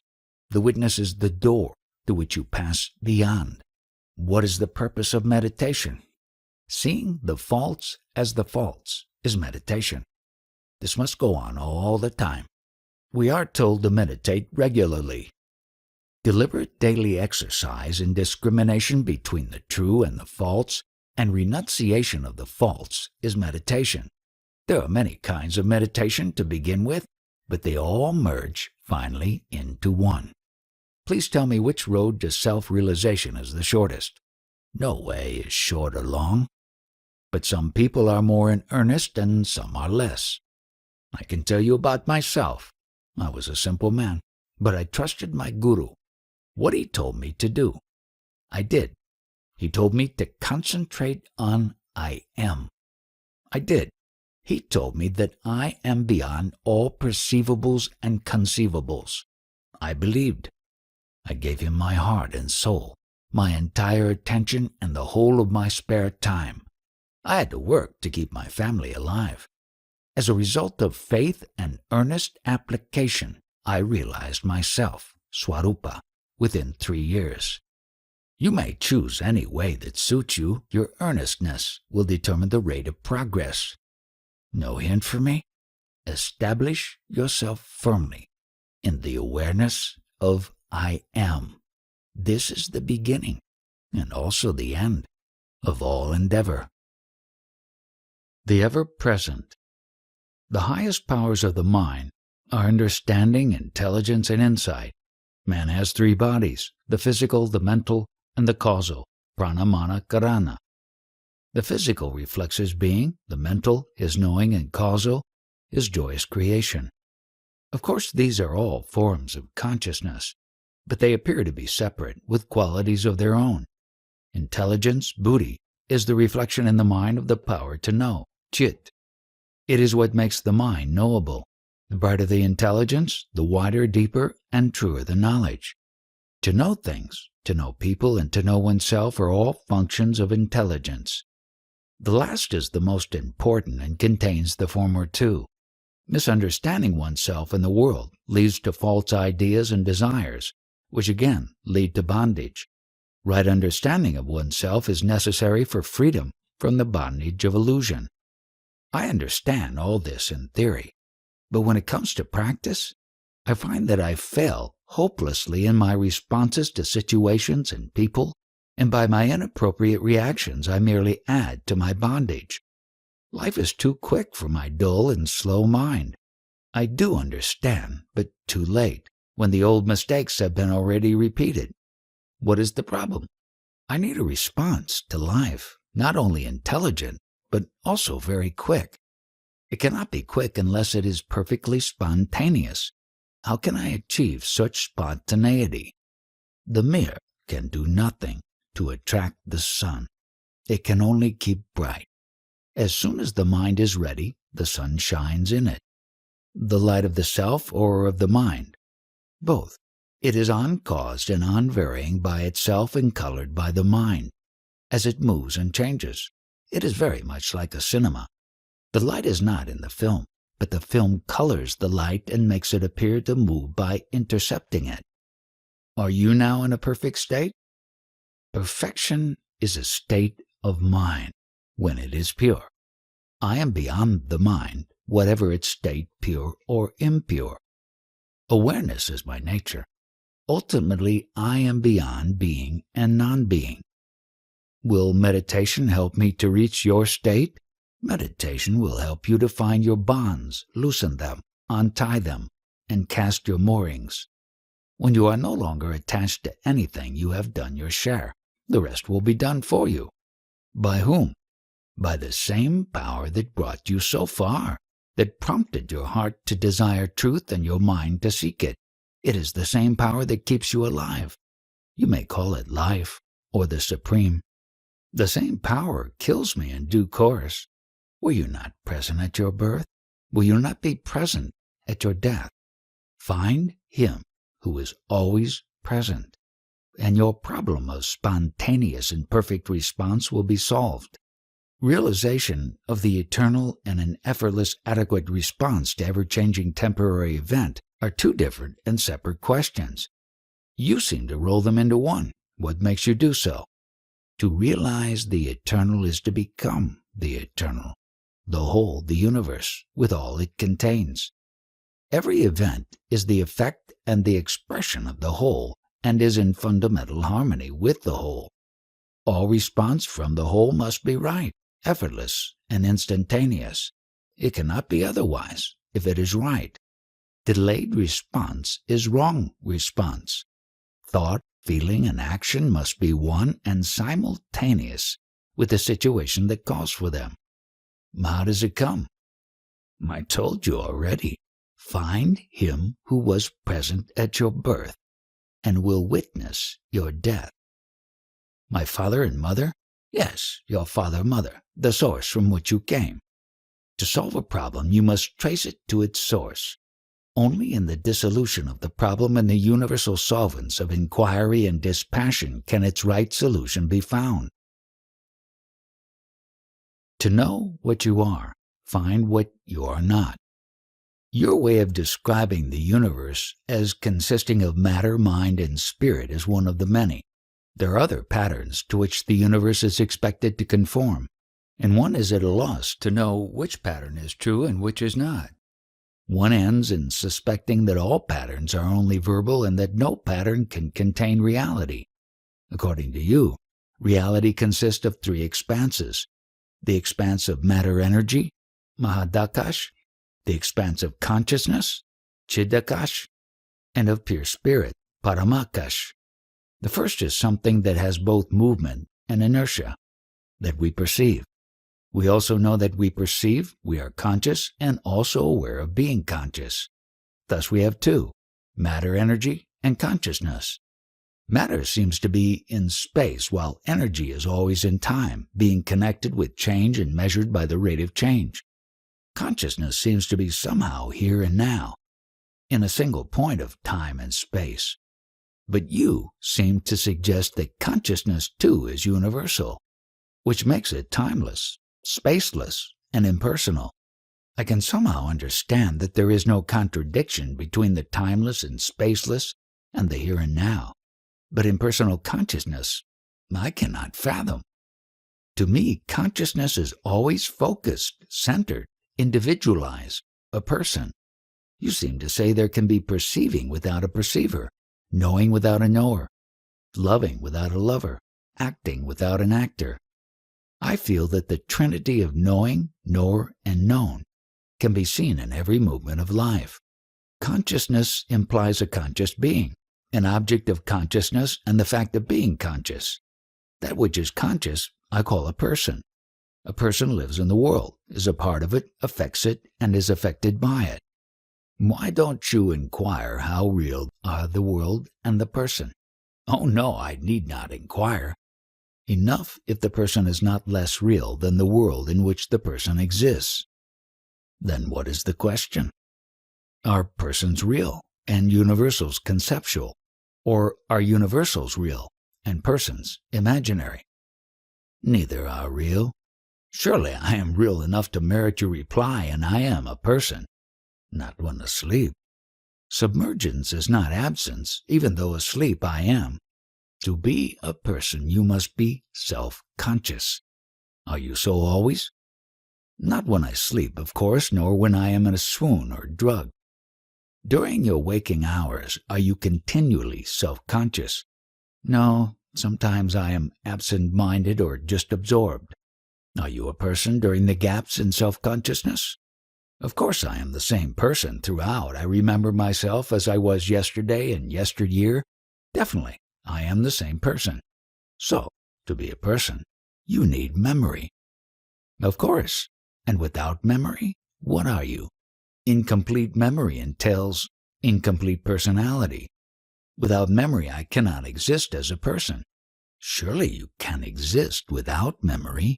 You do so in sleep, only in the sense of remaining alive, not as a person. Since you admit that as a person you have only intermittent existence, can you tell me what you are in the intervals in between experiencing yourself as a person? I am, but not as a person. Since I am not conscious of myself in the intervals, I can only say that I exist, but not as a person. Shall we call it impersonal existence? I would call it rather unconscious existence. I am, but I do not know that I am. You have said just now, I am, but I do not know that I am. Could you possibly say it about your being in an unconscious state? No, I could not. You can only describe it in the past tense. I did not know. I was unconscious, in the sense of not remembering. Having been unconscious, how could I remember and what? Were you really unconscious, or you just do not remember? How am I to make out? Consider, do you remember every second of yesterday? Of course not. Were you then unconscious? Of course not. So, you are conscious, and yet you do not remember. Yes. Maybe you were conscious in sleep and just do not remember. No, I was not conscious. I was asleep. I did not behave like a conscious person. Again, how do you know? I was told so by those who saw me asleep. All they can testify to is that they saw you lying quietly with closed eyes and breathing regularly. They could not make out whether you were conscious or not. Your only proof is your own memory. A very uncertain proof it is. Yes, I admit that on my own terms I am a person only during my waking hours. What I am in between, I do not know. At least you know that you do not know, since you pretend not to be conscious in the intervals between the waking hours. Leave the intervals alone. Let us consider the waking hours only. I am the same person in my dreams. Agreed. Let us consider them together, waking and dreaming. The difference is merely in continuity. Were your dreams consistently continuous, bringing back night after night the same surroundings and the same people, you would be at a loss to know which is the waking and which is the dream. Henceforward, when we talk of the waking state, we shall include the dream state too. Agreed. I am a person in the conscious relation with the world.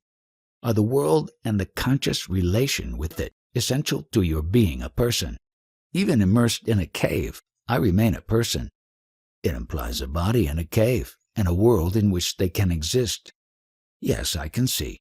The world and the consciousness of the world are essential to my existence as a person. This makes the person a part and parcel of the world, or vice versa. The two are one. Consciousness stands alone. The person and the world appear in consciousness. You said appear. Could you add disappear? No, I cannot. I can only be aware of my and my world's appearance. As a person, I cannot say the world is not. Without a world, I would not be there to say it, because there is a world. I am there to say, there is a world. Maybe it is the other way around. Because of you, there is a world. To me, such statement appears meaningless. Its meaninglessness may disappear on investigation. Where do we begin? All I know is that whatever depends is not real. The real is truly independent, since the existence of the person depends on the existence of the world, and it is circumscribed and defined by the world. It cannot be real. It cannot be a dream, surely. Even a dream has existence when it is cognized and enjoyed or endured. Whatever you think and feel has being. But it may not be what you take it to be. What you think to be a person may be something quite different. I am what I know myself to be. You cannot possibly say that you are what you think yourself to be. Your ideas about yourself change from day to day and from moment to moment. Your self-image is the most changeful thing you have. It is utterly vulnerable, at the mercy of a passerby. A bereavement, the loss of a job, an insult, and your image of yourself, which you call your person, changes deeply. To know what you are, you must first investigate and know what you are not. And to know what you are not, you must watch yourself carefully, rejecting all that does not necessarily go with the basic fact, I am. The ideas, I am born at a given place, at a given time, from my parents, and now I am so-and-so, living at, married to, father of, employed by, and so on, are not inherent in the sense I am. Our usual attitude is of I am this. Separate consistently and perseveringly the I am from this or that, and try to feel what it means to be, just to be, without being this or that. All our habits go against it, and the task of fighting them is long and hard sometimes, but clear understanding helps a lot. The clearer you understand that on the level of the mind you can be described in negative terms only, the quicker you will come to the end of your search and realize your limitless being. Reality lies in objectivity. I am a painter, and I earn by painting pictures. Has it any value from the spiritual point of view? When you paint, what do you think about? When I paint, there is only the painting and myself. What are you doing there? I paint. No, you don't. You see the painting going on. You are watching only. All else happens. The picture is painting itself, or is there some deeper me or some God who is painting? Consciousness itself is the greatest painter. The entire world is a picture. Who painted the picture of the world? The painter is in the picture. The picture is in the mind of the painter, and the painter is in the picture, which is in the mind of the painter who is in the picture. Is not this infinity of states and dimensions absurd? The moment we talk of picture in the mind, which itself is in the picture, we come to an endless succession of witnesses, the higher witness witnessing the lower. It is like standing between two mirrors and wondering at the crowd. Quite right. You alone and the double mirror are there. Between the two, your forms and names are numberless. How do you look at the world? I see a painter painting a picture. The picture I call the world, the painter I call God. I am neither. I do not create, nor am I created. I contain all. Nothing contains me. When I see a tree, a face, a sunset, the picture is perfect. When I close my eyes, the image in my mind is faint and hazy. If it is my mind that projects the picture, why need I open my eyes to see a lovely flower, and with eyes closed I see it vaguely? It is because your outer eyes are better than your inner eyes. Your mind is all turned outward. As you learn to watch your mental world, you will find it even more colorful and perfect than what the body can provide. Of course you will need some training. But why argue? You imagine that the picture must come from the painter who actually painted it. All the time you look for origins and causes. Causality is in the mind only. Memory gives the illusion of continuity, and repetitiveness creates the idea of causality. When things repeatedly happen together, we tend to see a causal link between them. It creates a mental habit, but a habit is not a necessity. You have just said that the world is made by God. Remember that language is an instrument of the mind. It is made by the mind for the mind. Once you admit a cause, then God is the ultimate cause and the world the effect. They are different, but not separate. People talk of seeing God. When you see the world, you see God. There is no seeing God apart from the world. Beyond the world, to see God is to be God. The light by which you see the world, which is God, is the tiny little spark I am. Apparently so small, yet the first and last in every act of knowing and loving. Must I see the world to see God? How else? No world, no God. What remains? You remain as pure being. And what becomes of the world and of God? Pure being, Advaita. Is it the same as the great expanse, Paramakash? You may call it so. Words do not matter, for they do not reach it. They turn back in utter negation. How can I see the world as God? What does it mean to see the world as God? It is like entering a dark room. You see nothing. You may touch, but you do not see. No colors, no outlines. The windows open, and the room is flooded with light. Colors and shapes come into being. The window is the giver of light, but not the source of it. The sun is the source. Similarly, matter is like the dark room. Consciousness, the window, flooding matter with sensations and perceptions, and the supreme is the sun, the source both of matter and of light.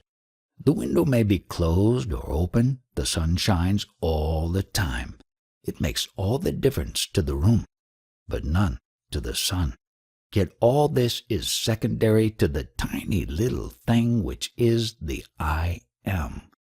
Without the I am, there is nothing. All knowledge is about the I am. False ideas about this I am lead to bondage. Right knowledge leads to freedom and happiness. Is I am and there is the same? I am denotes the inner.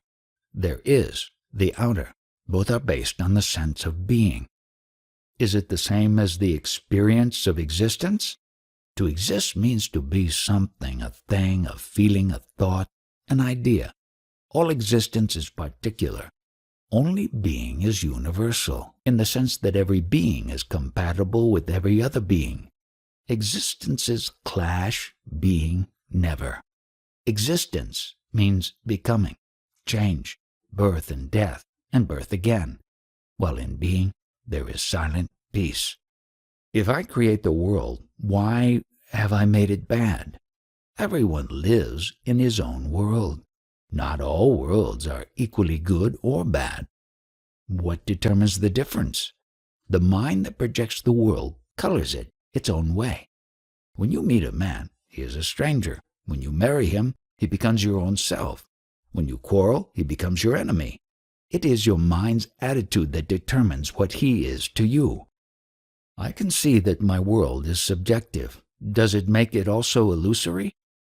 It is illusory as long as it is subjective, and to that extent only. Reality lies in objectivity. What does objectivity mean? You said the world is subjective, and now you talk of objectivity. Is not everything subjective? Everything is subjective, but the real is objective. In what sense? It does not depend on memories and expectations, desires and fears, likes and dislikes. All is seen as it is. Is that what you call the fourth state, turiya? Call it as you like. It is solid, steady, changeless, beginningless, and endless. Ever new, ever fresh. How is it reached? Desirelessness and fearlessness will take you there. The Supreme is beyond all. You say reality is one. Oneness, unity, is the attribute of the person. Is then reality a person, with the universe as its body? Whatever you may say will be both true and false. Words do not reach beyond the mind. I'm just trying to understand. You are telling us of the person, the self, and the Supreme. The light of pure awareness, focused as I am in the self, as consciousness, illumes the mind, and as life vitalizes the body. All this is fine as far as words go, but when it comes to distinguishing in myself the person from the self and the self from the Supreme, I get mixed up. The person is never the subject. You can see a person, but you are not the person. You are always the Supreme, which appears at a given point of time and space as the witness, a bridge between the pure awareness of the Supreme and the manifold consciousness of the person. When I look at myself, I find I am several persons fighting among themselves for the use of the body. They correspond to the various tendencies, samskara, of the mind. Can I make peace between them? How can you? They are so contradictory. See them as they are, mere habits of thoughts and feelings, bundles of memories and urges. Yet they all say, I am. It is only because you identify yourself with them. Once you realize that whatever appears before you cannot be yourself, and cannot say, I am, you are free of all your persons and their demands. The sense I am is your own. You cannot part with it, but you can impart it to anything, as in saying, I am young, I am rich, etc. But such self-identifications are patently false and the cause of bondage. I can now understand that I am not the person, but that which, when reflected in the person, gives it a sense of being. Now, about the Supreme. In what way do I know myself as the Supreme? The source of consciousness cannot be an object in consciousness. To know the source is to be the source. When you realize that you are not the person, but the pure and calm witness, and that fearless awareness is your very being, you are the being. It is the source, the inexhaustible possibility. Are there many sources or one for all? It depends on how you look at it, from which end. The objects in the world are many, but the eye that sees them is one. The higher always appears as one to the lower, and the lower as many to the higher. Shapes and names are all of one and the same God? Again, it all depends on how you look at it. On the verbal level, everything is relative. Absolutes should be experienced, not discussed. How is the Absolute experienced? It is not an object to be recognized and stored up in memory. It is in the present, and in feeling, rather. It has more to do with how than with the what. It is in the quality, in the value. Being the source of everything, it is in everything. If it is the source, why and how does it manifest itself? It gives birth to consciousness. All else is in consciousness. Why are there so many centers of consciousness? The objective universe, Mahadakash, is in constant movement, projecting and dissolving innumerable forms. Whenever a form is infused with life, prana, consciousness, cetana, appears by reflection of awareness in matter. How is the Supreme affected? What can affect it and how? The source is not affected by the vagaries of the river, nor is the metal by the shape of the jewelry. Is the light affected by the picture on the screen? The Supreme makes everything possible. That is all. How is it that some things do happen and some don't? Seeking out causes is a pastime of the mind. There is no duality of cause and effect. Everything is its own cause. No purposeful action is then possible. All I say is that consciousness contains all. In consciousness, all is possible. You can have causes if you want them, in your world. Another may be content with the single cause, God's will. The root cause is one, the sense, I am. What is the link between the self, Vayatka, and the Supreme, Ivayaka? From the self's point of view, the world is the known, the Supreme, the unknown. Unknown gives birth to the known, yet remains unknown. The known is infinite, but the unknown is an infinitude of infinities. Just like a ray of light is never seen unless intercepted by the specks of dust, so does the Supreme make everything known, itself remaining unknown. Does it mean that the unknown is inaccessible? Oh, no. The Supreme is the easiest to reach, for it is your very being. It is enough to stop thinking and desiring anything but the Supreme. And if I desire nothing, not even the Supreme, then you are as good as dead, or you are the Supreme. The world is full of desires. Everybody wants something or other. Who is the desire, the person or the self? The self.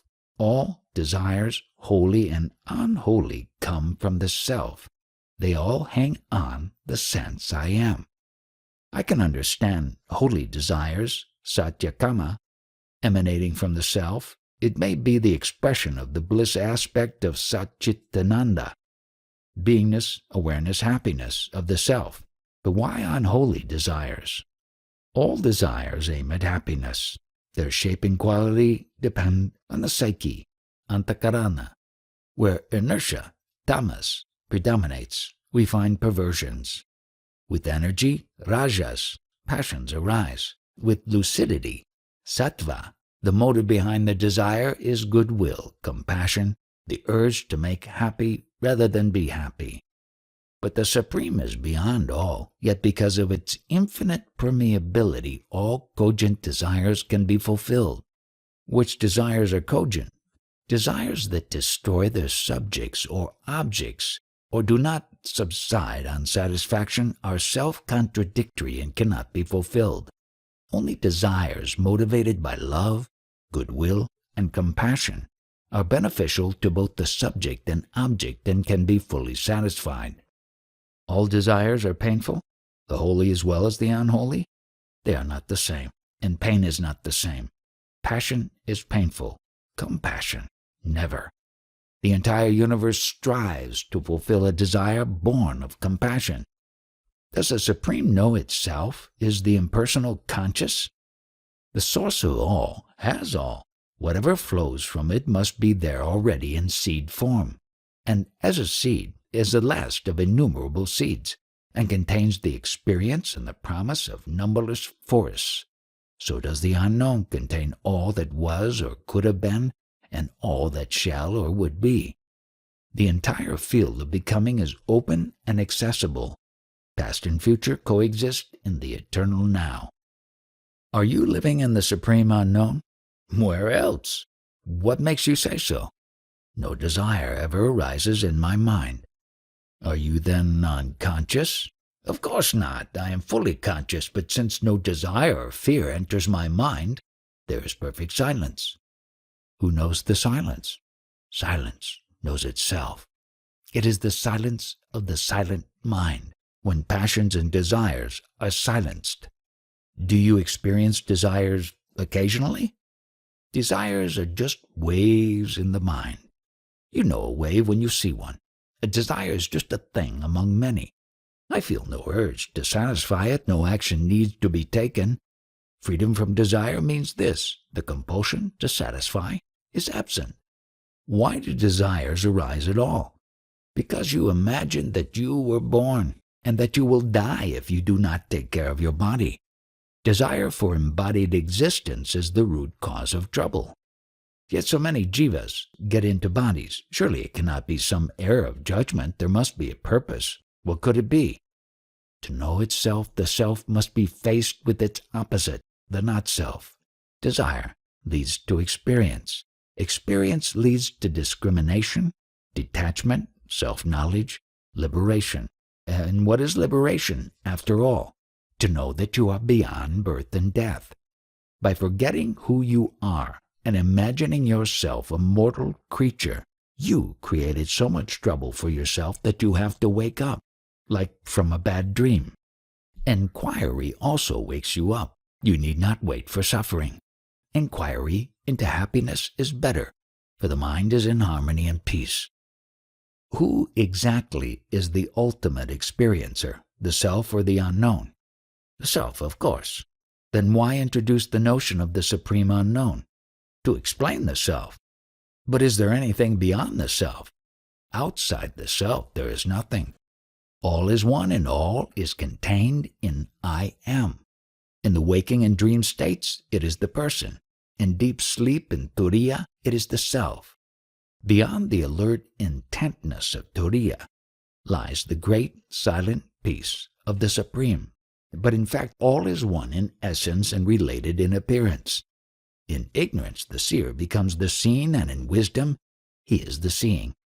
But why be concerned with the Supreme? Know the knowers, and all will be known. Who am I? We are advised to worship reality, personified as God, or as the perfect man. We are told not to attempt the worship of the Absolute, as it is much too difficult for a brain-centered consciousness. Truth is simple and open to all. Why do you complicate? Truth is loving and lovable. It includes all, accepts all, purifies all. It is untruth that is difficult and a source of trouble. It always wants, expects, demands. Being false, it is empty, always in search of confirmation and reassurance. It is afraid of and avoids inquiry. It identifies itself with any support, however weak and momentary. Whatever it gets, it loses and asks for more. Therefore put no faith in the conscious. Nothing you can see, feel, or think is so. Even sin and virtue, merit and demerit, are not what they appear. Usually the bad and the good are a matter of convention and custom and are shunned or welcomed, according to how the words are used. Are there not good desires and bad, high desires and low? All desires are bad, but some are worse than others. Pursue any desire, it will always give you trouble. Even the desire to be free of desire? Why desire at all? Desiring a state of freedom from desire will not set you free. Nothing can set you free because you are free. See yourself as desireless clarity. That is all. It takes time to know oneself. How can time help you? Time is a succession of moments. Each moment appears out of nothing and disappears into nothing, never to reappear. How can you build on something so fleeting? What is permanent? Look to yourself for the permanent. Dive deep within and find what is real in you. How to look for myself? Whatever happens, it happens to you. What you do, the doer, is in you. Find the subject of all that you are as a person. What else can I be?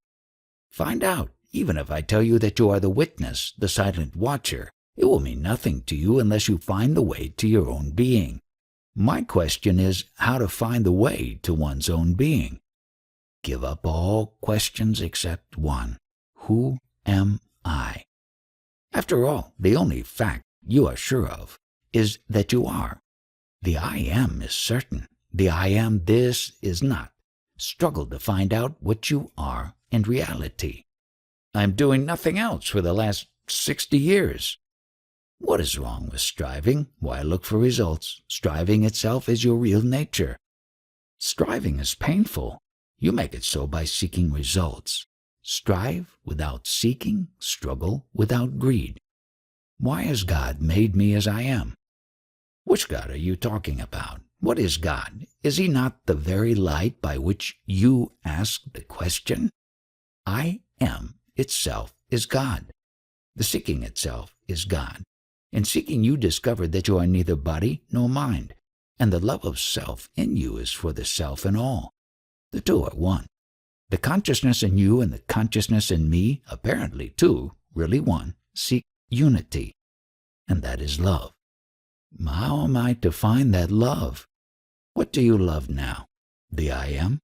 Give your heart and mind to it. Think of nothing else. This, when effortless and natural, is the highest state. In it, love itself is the lover and the beloved. Everybody wants to live, to exist. Is it not self-love? All desire has its source in the self. It is all a matter of choosing the right desire. What is right and what is wrong varies with habit and custom. Standards vary with societies. Discard all traditional standards. Leave them to the hypocrites. Only what liberates you from desire and fear and wrong ideas is good. As long as you worry about sin and virtue, you will have no peace. I grant that sin and virtue are social norms, but there may be also spiritual sins and virtues. I mean by spiritual the absolute. Is there such a thing as absolute sin or absolute virtue? Sin and virtue refer to a person only. Without a sinful or virtuous person, what is sin or virtue? At the level of the absolute, there are no persons. The ocean of pure awareness is neither virtuous nor sinful. Sin and virtue are invariably relative. Can I do away with such unnecessary notions? Not as long as you think yourself to be a person. By what sign shall I know that I am beyond sin and virtue? By being free from all desire and fear, from the very idea of being a person. To nourish the ideas, I am a sinner, I am not a sinner, is sin. To identify oneself with the particular is all the sin there is. The impersonal is real. The personal appears and disappears. I am is the impersonal being. I am this is the person. The person is relative and the pure being fundamental. Surely pure being is not unconscious, nor is it devoid of discrimination. How can it be beyond sin and virtue? Just tell us, please. Has it intelligence or not? All these questions arise from your believing yourself to be a person. Go beyond the personal and see. What exactly do you mean when you ask me to stop being a person? I do not ask you to stop being. That you cannot.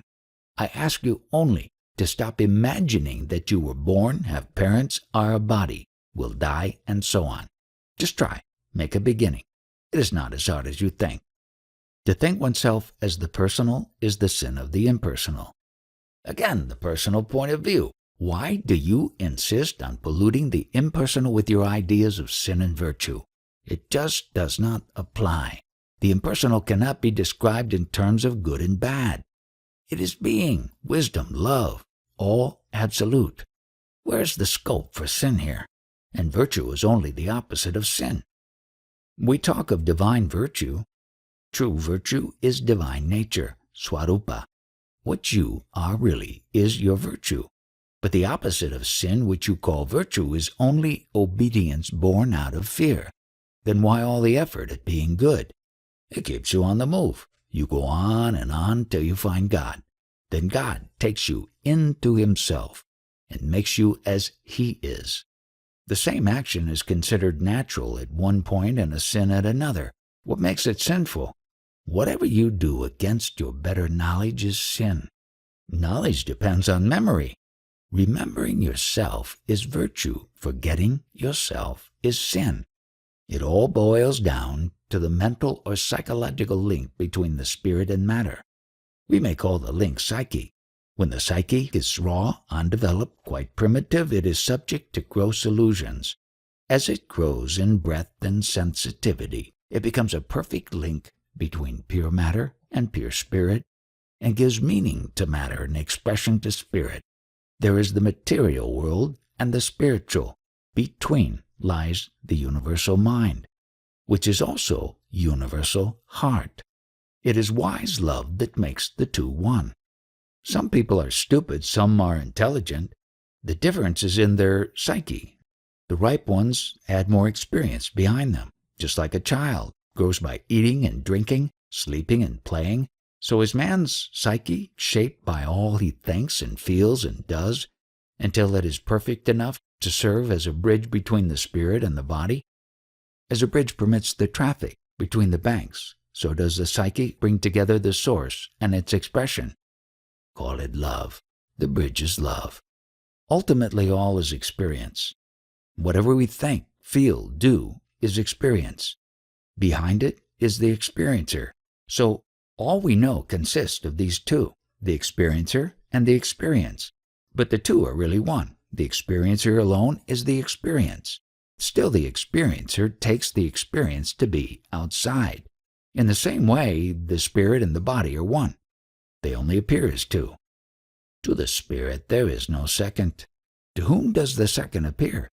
It seems to me that duality is an illusion induced by the imperfection of the psyche, and when the psyche is perfect, duality is no longer seen. You have said it. Still, I have to repeat my very simple question. Who makes the distinction between sin and virtue? He who has a body sins with the body. He who has a mind sins with the mind. Surely the mere possession of mind and body does not compel to sin. There must be a third factor at the root of it. I come back again and again to this question of sin and virtue, because nowadays young people keep on saying that there is no such thing as sin, that one need not be squirmish and should follow the moment's desire readily. They will accept neither tradition nor authority and can be influenced only by solid and honest thought. If they refrain from certain actions, it is through fear of police rather than by conviction. Undoubtedly, there is something in what they say, for we can see how our values change from place to place and time to time. For instance, killing in war is great virtue today and may be considered a horrible crime next century. A man who moves with the earth will necessarily experience days and nights. He who stays with the sun will know no darkness. My world is not yours. As I see it, you all are on a stage of performing. There is no reality about your comings and goings, and your problems are so unreal. We may be sleepwalkers or subject to nightmares. Is there nothing you can do? I am doing. I did enter your dreamlike state to tell you, stop hurting yourself and others, stop suffering, wake up. Why then don't we wake up? You will. I shall not be thwarted. It may take some time, when you shall begin to question your dream. Awakening will be not far away. Practice of yoga always conscious, or can it be quite unconscious, below the threshold of awareness? In the case of a beginner, the practice of yoga is often deliberate and requires great determination. But those who are practicing sincerely for many years are intent on self-realization all the time, whether conscious of it or not. Unconscious sadhana is most effective because it is spontaneous and steady. What is the position of the man who was a sincere student of yoga for some time and then got discouraged and abandoned all efforts? What a man appears to do or not to do is often deceptive. His apparent lethargy may be just a gathering of strength. The causes of our behavior are very subtle. One must not be quick to condemn, not even to praise. Remember that yoga is the work of the inner self and the outer self. All that the outer does is merely in response to the inner. Still, the outer helps. How much can it help and in what way? It has some control over the body and can improve its posture and breathing. Over the mind's thoughts and feelings it has very little mastery, for it is itself the mind. It is the inner that can control the outer. The outer will be wise to obey. If it is the inner that is ultimately responsible for man's spiritual development, why is the outer so much exhorted and encouraged? The outer can help by keeping quiet and free from desire and fear. You would have noticed that all advice to the outer is in the form of negations. Don't, stop, refrain, forego, give up, sacrifice, surrender, see the faults as faults. Even the little descriptions of reality that is given is through denials. Not this, nutty nutty. All positives belong to the inner self, as all absolutes to reality. How are we to distinguish the inner from the outer in actual experience?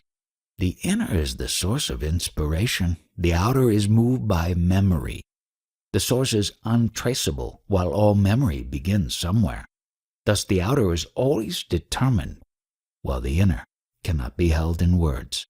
The mistake of students consists in their imagining the inner to be something to get a hold of, and forgetting that all perceivables are transient, and therefore unreal.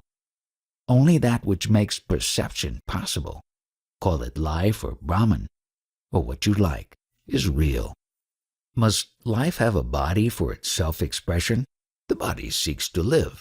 It is not life that needs the body, it is the body that needs life. Does life do it deliberately? Does love act deliberately?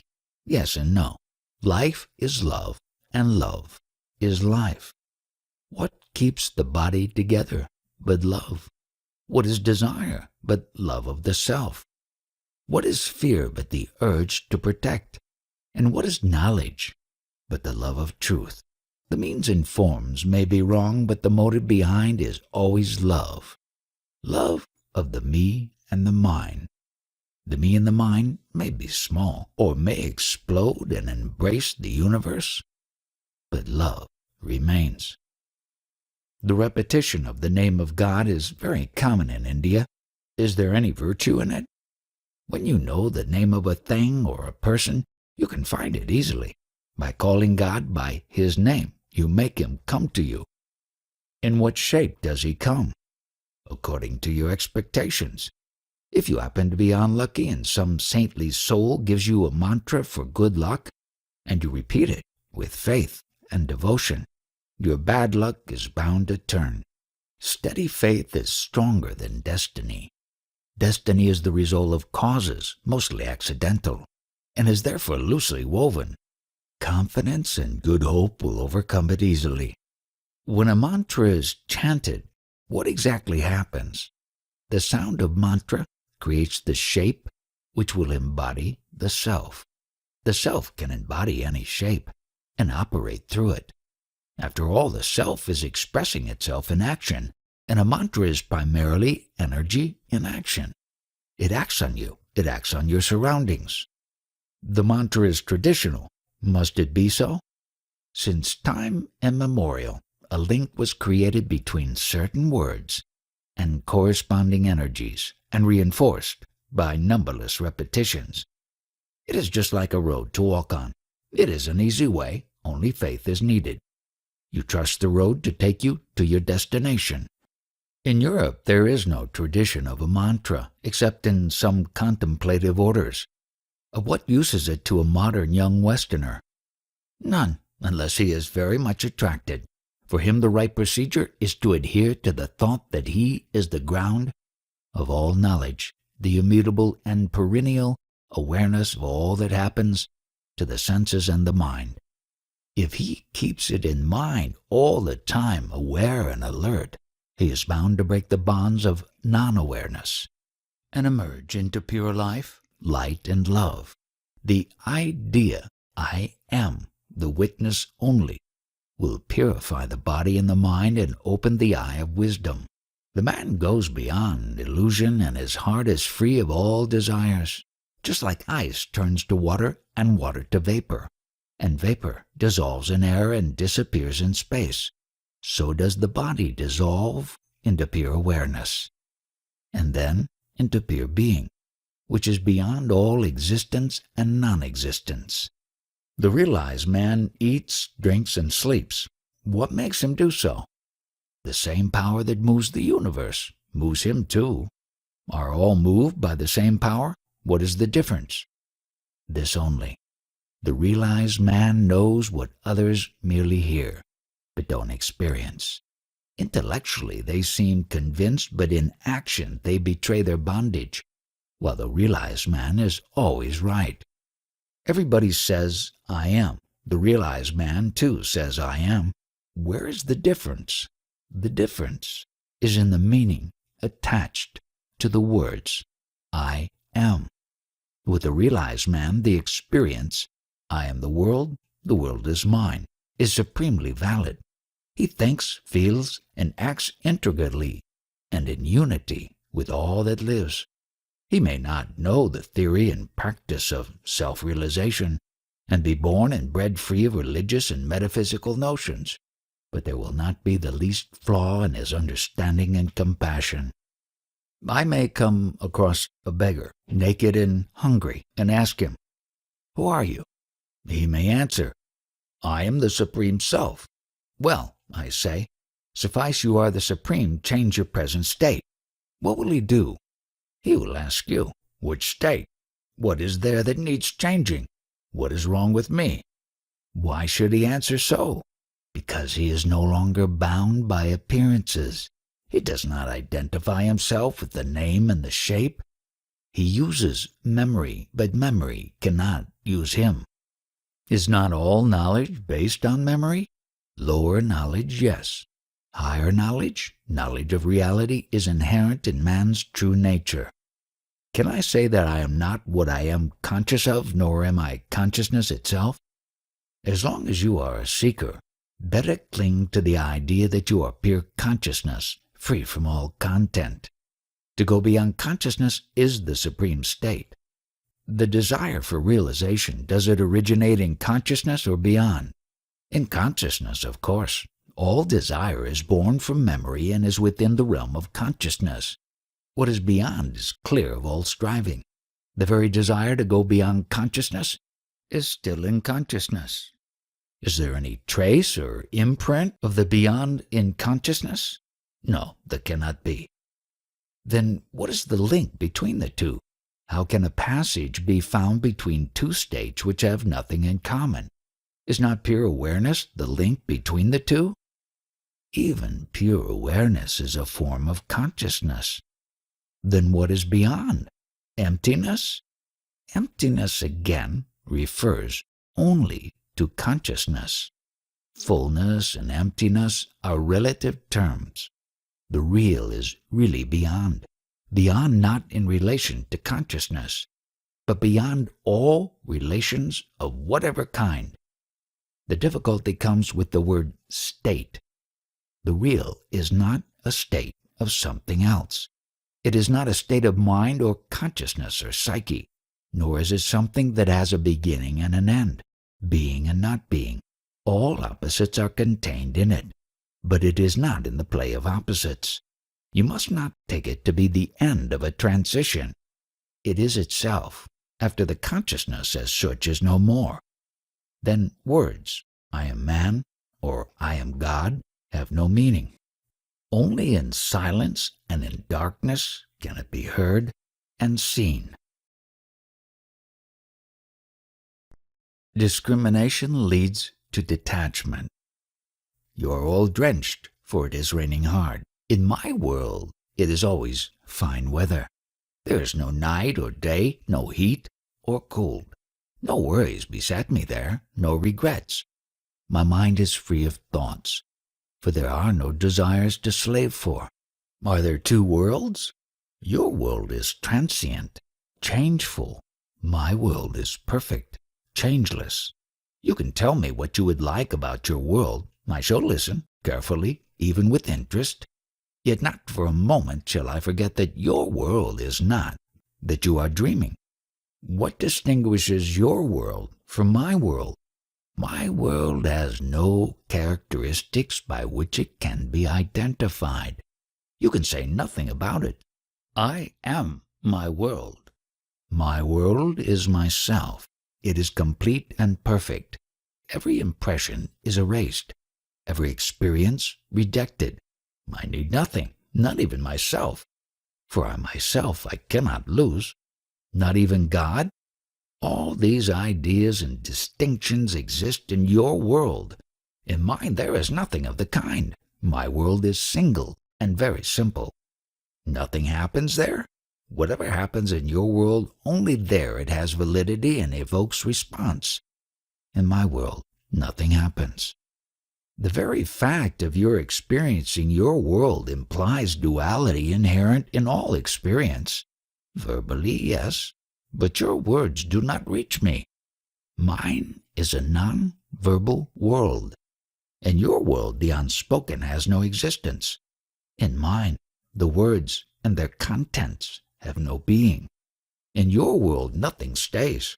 In mine, nothing changes. My world is real, while yours is made of dreams. Yet we are talking. The talk is in your world. In mine, there is eternal silence. My silence sings. My emptiness is full. I lack nothing. You cannot know my world until you are there. It seems as if you alone are in your world. How can you say alone or not alone when words do not apply? Of course I am alone, for I am all. Are you ever coming into our world? What is coming and going to me? These again are words. I am. Whence am I to come from, and where to go? Of what use is your world to me? You should consider more closely your own world, examine it critically, and suddenly, one day you will find yourself in mine. What do we gain by it? You gain nothing. You leave behind what is not your own and find what you have never lost, your own being. Who is the ruler of your world? There are no ruler and ruled here. There is no duality whatsoever. You are merely projecting your own ideas. Your scripture and your gods have no meaning here. Still you have a name and shape, display consciousness and activity. In your world I appear so. In mine I have being only. Nothing else. You people are rich with your ideas of possession, of quantity and quality. I am completely without ideas. In my world there is disturbance, distress, and despair. You seem to be living on some hidden income, while I must slave for a living. Do as you please. You are free to leave your world for mine. How is the crossing done? See your world as it is, not as you imagine it to be. Discrimination will lead to detachment. Detachment will ensure right action. Right action will build the inner bridge to your real being. Action is a proof of earnestness. Do what you are told diligently and faithfully, and all obstacles will dissolve. Are you happy?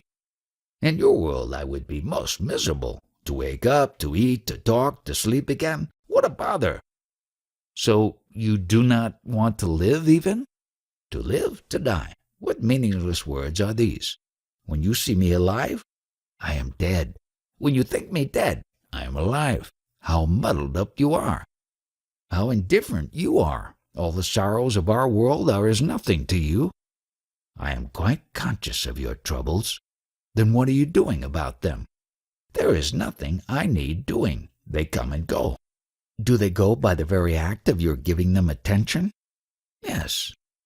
The difficulty may be physical, emotional, or mental, but it is always individual. Large-scale calamities are the sum of numberless individual destinies and take time to settle. But death is never a calamity. Even when a man is killed, the calamity is of the killer. Still it seems there are two worlds, mine and yours. Mine is real. Yours is of the mind. Imagine a rock and a hole in the rock and a frog in the hole.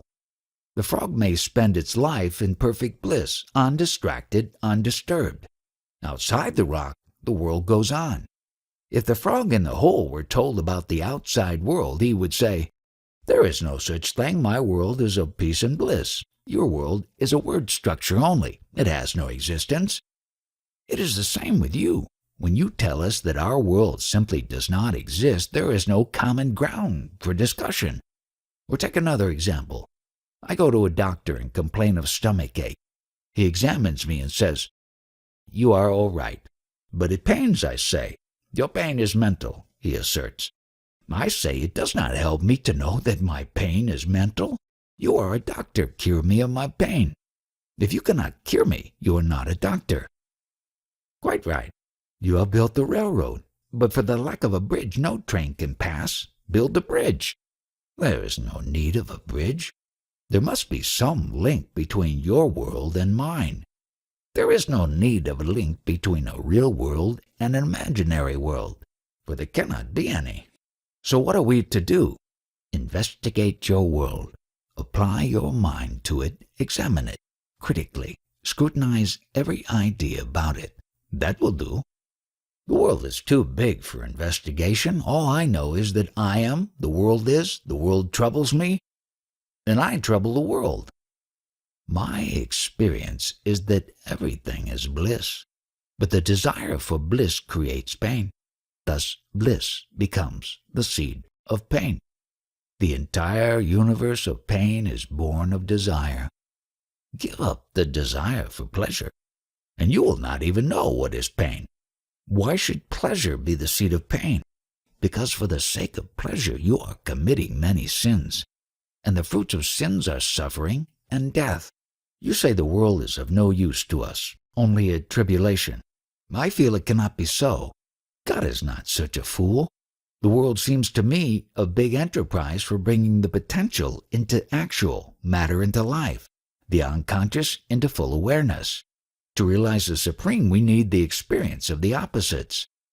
Just as for building a temple, we need stone and mortar, wood and iron, glass and tiles. So for making a man into a divine sage, a master of life and death, one needs the materials of every experience. As a woman goes to the market, buys provisions of every sort, comes home, cooks, bakes, and feeds her Lord. So we bake ourselves nicely in the fire of life and feed our God. Well, if you think so, act on it. Feed your God by all means. A child goes to school and learns many things, which will be of no use to it later. But in the course of learning it grows. So do we pass through experiences without number and forget them all, but in the meantime we grow all the time? And what is a Jnani but a man with a genius for reality? This world of mine cannot be an accident. It makes no sense. There must be a plan behind it. My God has a plan. If the world is false, then the plan and its creator are also false. Again, you deny the world. There is no bridge between us. There is no need of a bridge. Your mistake lies in your belief that you are born. You were never born, nor will you ever die. But you believe that you were born at a certain date and place and that a particular body is your own. The world is. I am. These are facts. Why do you worry about the world before taking care of yourself? You want to save the world, don't you? Can you save the world before saving yourself? And what means being saved? Saved from what? From illusion? Salvation is to see things as they are. I really do not see myself related to anybody and anything, not even to a self, whatever that self may be. I remain forever undefined. I am within and beyond, intimate and unapproachable. How did you come to it? By my trust in my guru. He told me, you alone are. And I did not doubt him. I was merely puzzling over it until I realized that it is absolutely true. Conviction by repetition? By self-realization. I found that I am conscious and happy absolutely and only by mistake I thought I owed being consciousness bliss to the body and the world of bodies. You are not a learned man. You have not read much, and what you read or heard did perhaps not contradict itself. I am fairly well educated and have read a lot, and I have found that books and teachers contradict each other hopelessly. Hence, whatever I read or hear, I take it in a state of doubt. It may be so, it may not be so, is my first reaction. And as my mind is unable to decide what is true and what is not, I am left high and dry with my doubts. In yoga, a doubting mind is at a tremendous disadvantage. I am glad to hear it. But my guru too taught me to doubt everything and absolutely. He said, deny existence to everything except yourself. Through desire you have created the world with its pains and pleasures. Must it be also painful? What else? By its very nature, pleasure is limited and transitory. Out of pain, desire is born. In pain, it seeks fulfillment, and it ends in the pain of frustration and despair. Pain is the background of pleasure. All seeking of pleasure is born in pain and ends in pain. All you say is clear to me, but when some physical or mental trouble comes, my mind goes dull and gray, or seeks frantically for relief. What does it matter? It is the mind that is dull or restless, not you. Look, all kinds of things happen in this room. Do I cause them to happen? They just happen. So it is with you. The role of destiny unfolds itself and actualizes the inevitable. You cannot change the course of events, but you can change your attitude, and what really matters is the attitude and not the bare event. The world is the abode of desires and fears. You cannot find peace in it. For peace you must go beyond the world. The root cause of the world is self-love. Because of it we seek pleasure and avoid pain. Replace self-love by love of the self, and the picture changes. Brahma, the Creator, is the sum total of all desires. The world is the instrument for their fulfillment. Souls take whatever pleasure they desire and pay for them in tears. Time squares all accounts. The law of balance reigns supreme. To be a Superman, one must be a man first. Manhood is the fruit of innumerable experiences.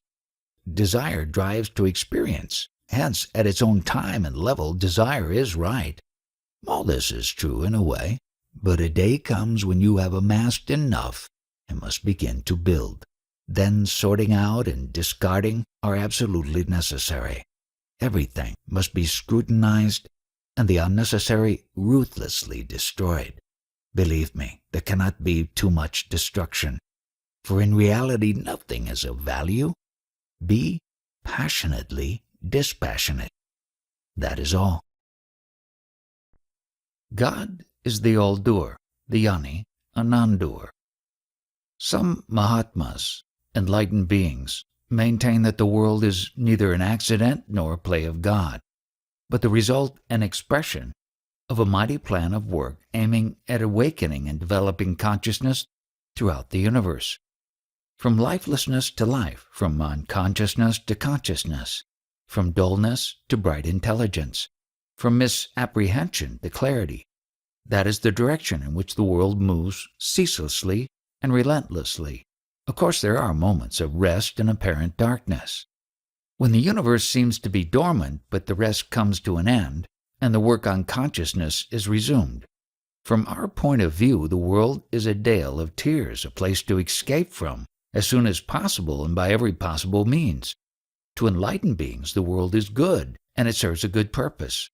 They do not deny that the world is a mental picture, and that ultimately all is one. But they see and say that the structure has meaning and serves a supremely desirable purpose. What we call the will of God is not a capricious whim of a playful deity, but the expression of an absolute necessity to grow in love and wisdom and power, to actualize the infinite potentials of life and consciousness.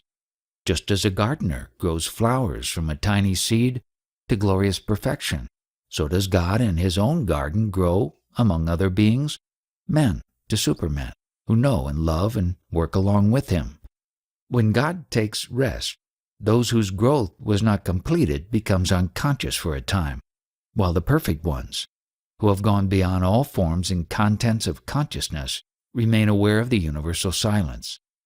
When the time comes for the emergence of a new universe, the sleepers wake up and their work starts. The more advanced wake up first and prepare the ground for the less advanced, who thus find forms and patterns of behavior suitable for their further growth. Thus runs the story. The difference with your teaching is this. You insist that the world is no good and should be shunned. They say that distaste for the world is a passing stage, necessary, yet temporary, and is soon replaced by an all-pervading love and a steady will to work with God. All you say is right for the outgoing pravritti path. For the path of return, nivritti, naughting oneself is necessary. My stand I take where nothing is. Words do not reach there, nor thoughts. To the mind it is all darkness and silence. Then consciousness begins to stir and wakes up the mind, which projects the world built of memory and imagination.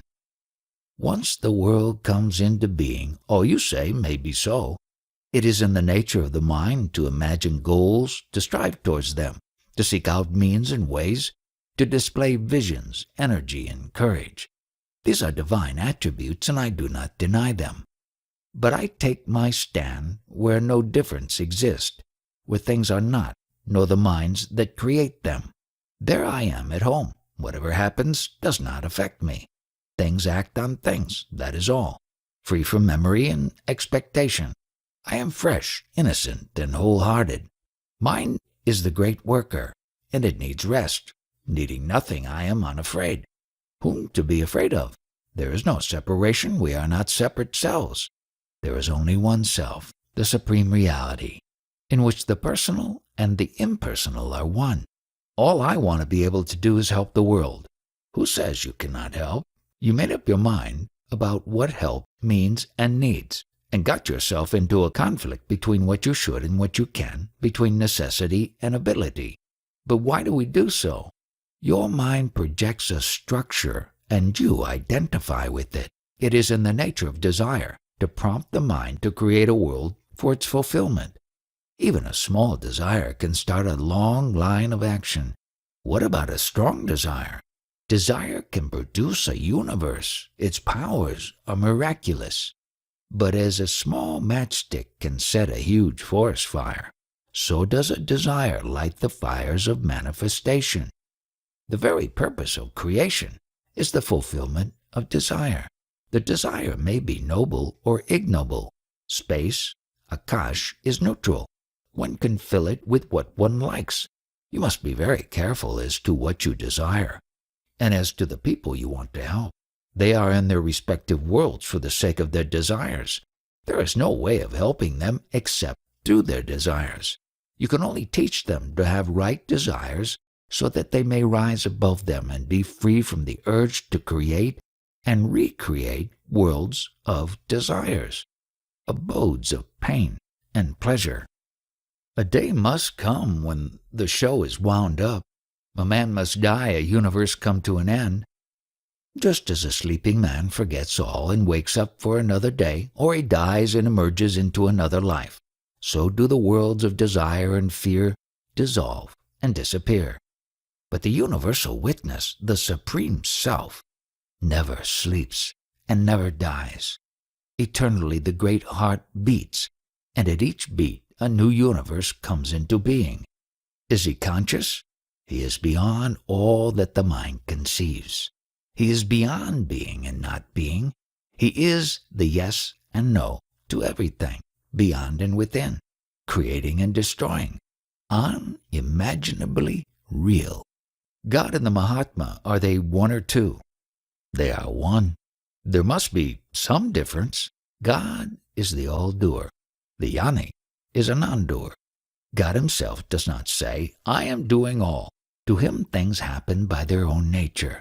To the Jnani all is done by God. He sees no difference between God and nature. Both God and the Jnani know themselves to be the immovable center of the movable and the eternal witness of the transient.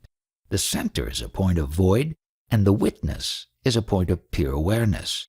They know themselves to be as nothing. Therefore, nothing can resist them. How does this look and feel in your personal experience? Being nothing, I am all. Everything is me. Everything is mine. Just as my body moves by my mere thinking of the movement, so do things happen as I think of them. Mind you, I do nothing. I just see them happen. Do things happen as you want them to happen, or do you want them to happen as they happen? Both. I accept and am accepted. I am all, and all is me. Being the world, I am not afraid of the world. Being all, what am I to be afraid of? Water is not afraid of water, nor fire of fire. Also, I am not afraid because I am nothing that can experience fear or can be in danger. I have no shape nor name. It is attachment to a name and shape that breeds fear. I am not attached. I am nothing, and nothing is afraid of no thing. On the contrary, everything is afraid of the nothing, for when a thing touches nothing, it becomes nothing. It is like a bottomless well. Whatever falls into it disappears. Isn't God a person? As long as you think yourself to be a person, He too is a person. When you are all, you see Him as all. Can I change facts by changing attitude? The attitude is the fact. Take anger. I may be furious, pacing the room up and down.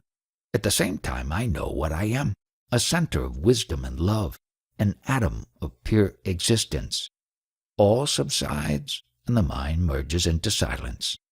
Still, you are angry sometimes. With whom am I to be angry, and for what?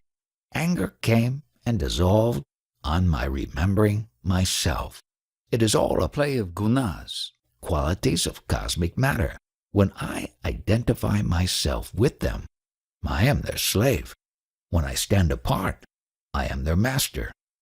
Can you influence the world by your attitude? By separating yourself from the world, you lose all hope of helping it. How can it be? All is myself. Can I help myself? I do not identify myself with anybody in particular, for I am all, both the particular and the universal. Can you help me, the particular person? But I do help you, always, from within.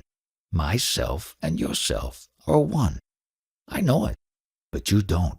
That is all the difference, and it cannot last. And how do you help the entire world? Gandhi is dead, yet his mind pervades the earth.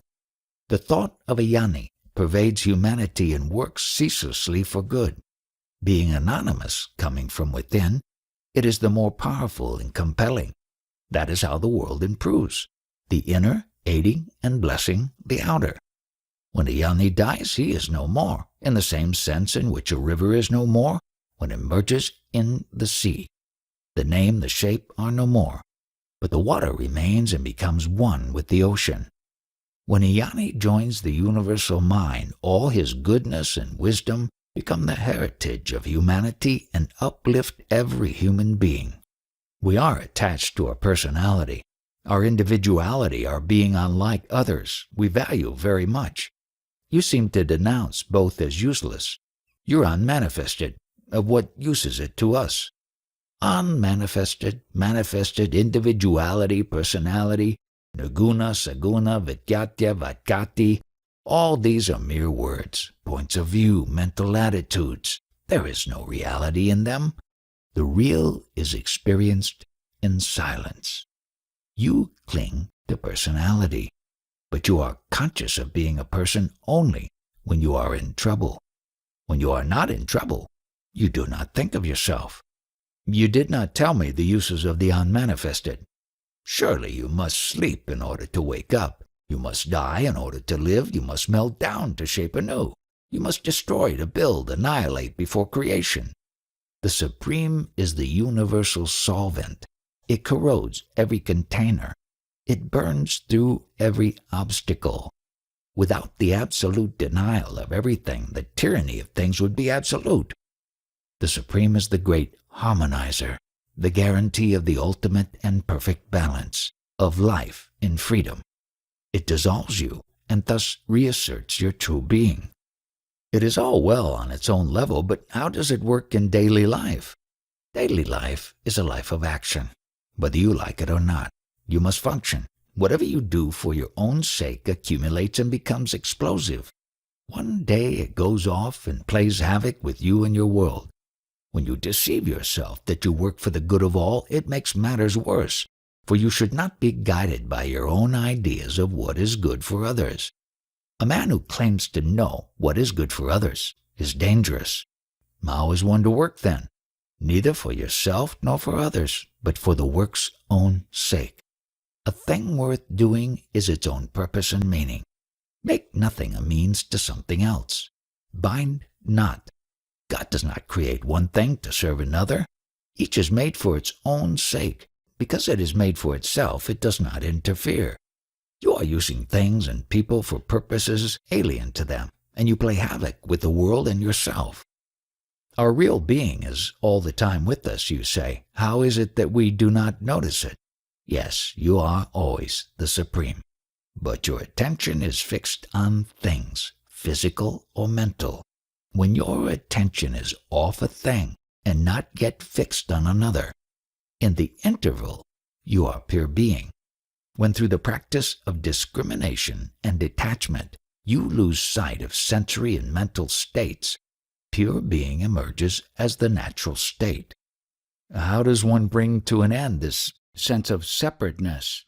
By focusing the mind on I am, on the sense of being. I am so and so dissolves. I am a witness only, remains, and the two submerge in I am all. Then the all becomes the one and the one, yourself, not to be separate from me. Abandon the idea of a separate I, and the question of whose experience will not arise. You speak of your own experience. How can I make it mine? You speak of my experience as different from your experience because you believe we are separate, but we are not. On a deeper level, my experience is your experience. Dive deep within yourself and you will find it easily and simply. Go in the direction of I am. Hold on to I am. Are you ever glad or sad? Do you know joy and sorrow? Call them as you please. To me they are states of mind only. And I am not the mind. Is love a state of mind? Again, it depends on what you mean by love. Desire is, of course, a state of mind. But the realization of unity is beyond mind. To me, nothing exists by itself. All is self and all is myself. To see myself in everybody and everybody in myself most certainly is love. When I see something pleasant, I want it. Who exactly wants it, the self or the mind? The question is wrongly put. There is no who. There is desire, fear, anger, and the mind says, this is me, this is mine. There is no thing which could be called me or mine. Desire is a state of mind perceived and named by the mind. Without the mind perceiving and naming, where is desire? But is there such a thing as perceiving without naming? Of course. Naming cannot go beyond the mind, while perceiving is consciousness itself. When somebody dies, what exactly happens? Nothing happens. Something becomes nothing. Nothing was, nothing remains. Surely there is a difference between the living and the dead. You speak of the living as dead and of the dead as living. Why do you fret at one man dying and care little for the millions dying every day? Entire universes are imploding and exploding every moment. Am I to cry over them? One thing is quite clear to me. All that is lives and moves and has its being in consciousness. And I am in and beyond that consciousness. I am in it as the witness. I am beyond it as being. Surely you care when your child is ill, don't you? I don't get flustered. I just do the needful. I do not worry about the future. A right response to every situation is in my nature.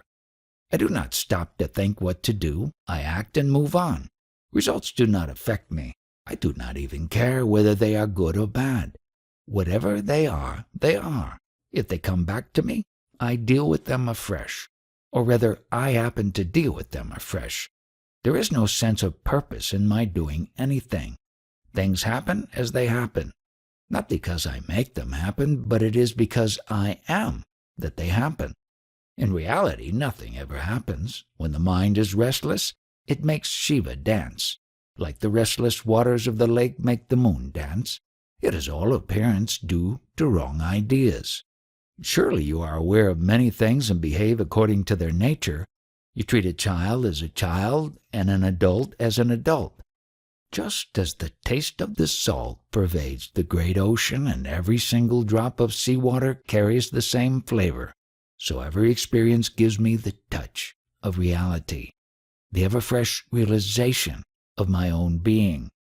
Do I exist in your world as you exist in mine? Of course, you are and I am, but only as points in consciousness. We are nothing apart from consciousness. This must be well grasped. The world hangs on the thread of consciousness. No consciousness, no world. There are many points in consciousness. Are there as many worlds? Take dreams for an example. In a hospital, there may be many patients, all sleeping, all dreaming, each dreaming his own private personal dreams, unrelated, unaffected, having one single factor in common: illness. Similarly, we have divorced ourselves in our imagination from the real world of common experience and enclosed ourselves in a cloud of personal desire and fears, images and thoughts, ideas and concepts. This I can understand, but what could be the cause of the tremendous variety of the personal worlds? The variety is not so great. All the dreams are superimposed over a common world. To some extent, they shape and influence each other. The basic unity operates in spite of all. At the root of it all lies self-forgetfulness, not knowing who I am. To forget, one must know. Did I know who I am before I forgot it? Of course, self-forgetting is inherent in self-knowing. Consciousness and unconsciousness are two aspects of one life. They coexist. To know the world, you forget the self. To know the self, you forget the world. What is world, after all? A collection of memories. Cling to one thing that matters, hold on to I am, and let go all else. This is sadhana. In realization, there is nothing to hold on to and nothing to forget. Everything is known, nothing is remembered. What is the cause of self-forgetting? There is no cause because there is no forgetting. Mental states succeed one another, and each obliterates the previous one. Self-remembering is a mental state, and self-forgetting is another. They alternate like day and night. Reality is beyond both.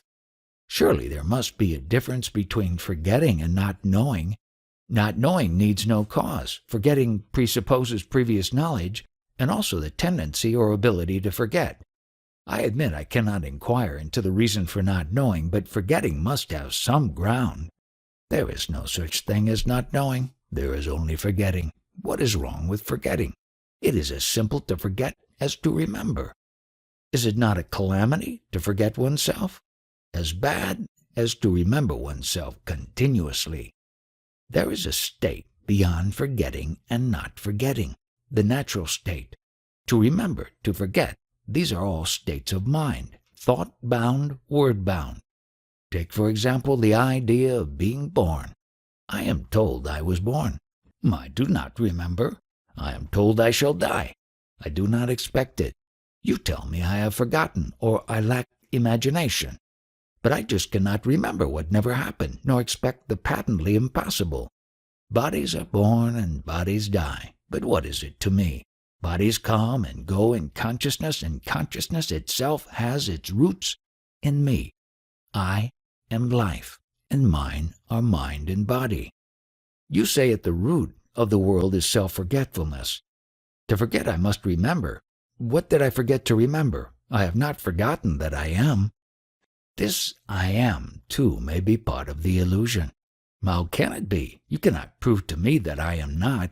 Even when convinced that I am not, I am. Reality can neither be proved nor disproved.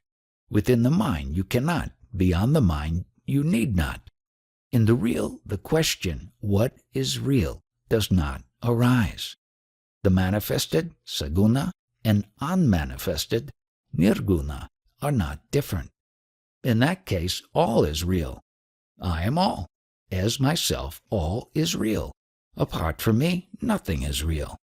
I do not feel that the world is the result of a mistake.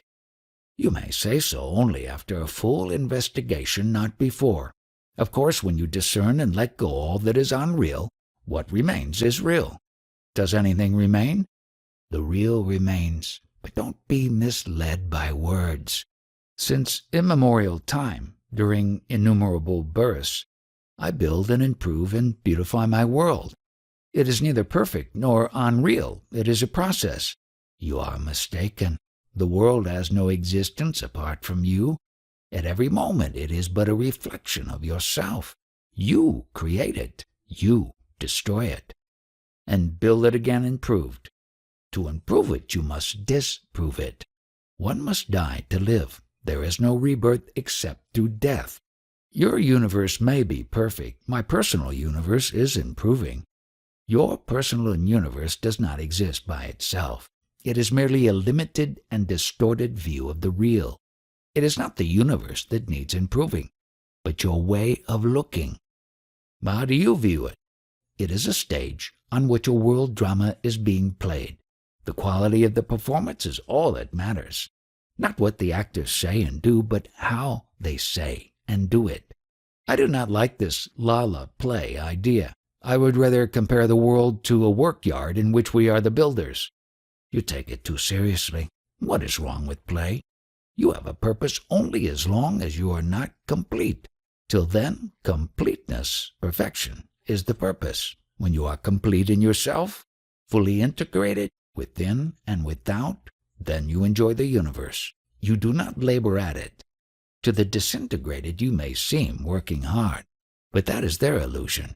Sportsmen seem to make tremendous efforts, yet their sole motive is to play and display. Do you mean to say that God is just having fun, that he is engaged in purposeless action? God is not only true and good, he is also beautiful. Satyam Shivam Sundaram. He creates beauty for the joy of it. Well, then beauty is his purpose.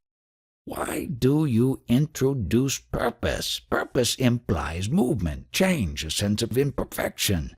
God does not aim at beauty. Whatever he does is beautiful. Would you say that a flower is trying to be beautiful? It is beautiful by its very nature. Similarly, God is perfection itself, not an effort at perfection. The purpose fulfills itself in beauty. What is beautiful? Whatever is perceived blissfully is beautiful. Bliss is the essence of beauty. You speak of Satchitananda. That I am is obvious. That I know is obvious. That I am happy is not at all obvious. Where has my happiness gone? Be fully aware of your own being and you will be in bliss consciously, because you take your mind off yourself and make it dwell on what you are not. You lose your sense of well-being, of being well.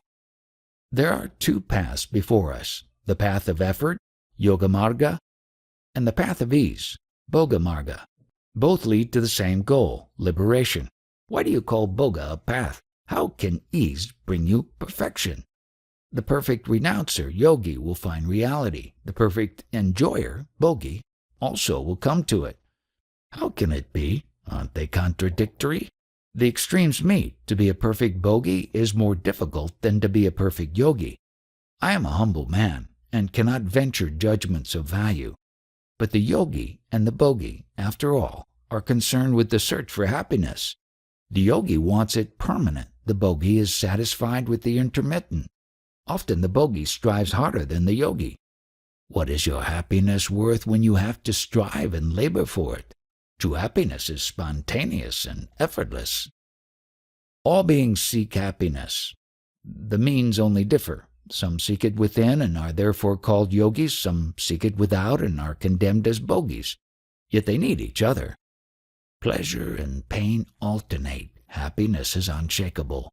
What you can seek and find is not the real thing. Find what you have never lost. Find the inalienable. Personality, an obstacle. As I can see, the world is a school of yoga, and life itself is yoga practice.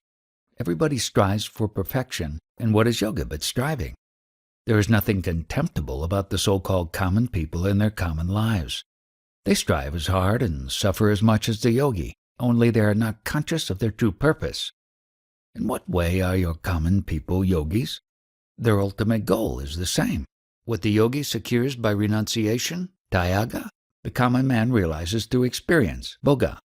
The way of bhoga is unconscious and therefore repetitive and protracted, while the way of the yogi is deliberate and intense and therefore can be more rapid. Maybe the periods of yoga and bhoga alternate. First bhogi, then yogi, then again bhogi, then again yogi. What may be the purpose? Weak desires can be removed by introspection and meditation, but strong, deep-rooted ones must be fulfilled, and their fruits, sweet or bitter, tasted.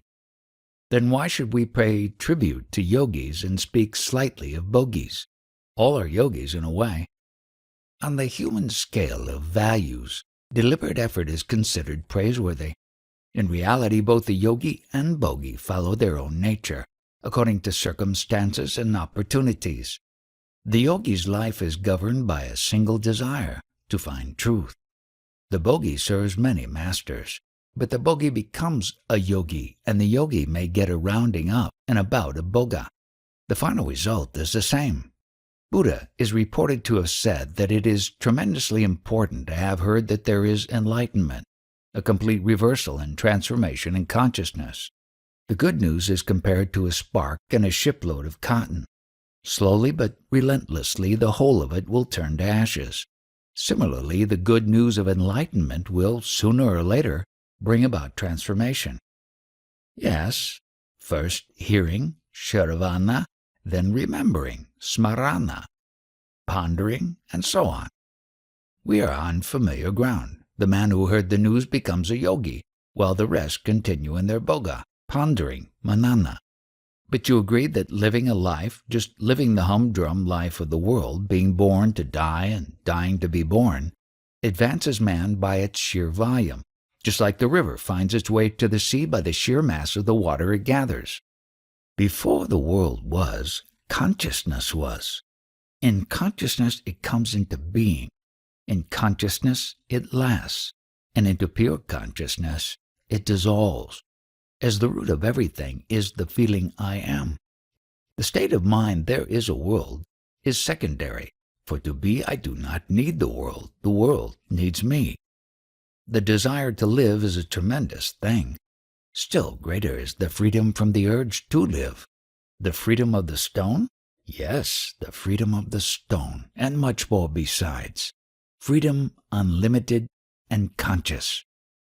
Is not personality required for gathering experience?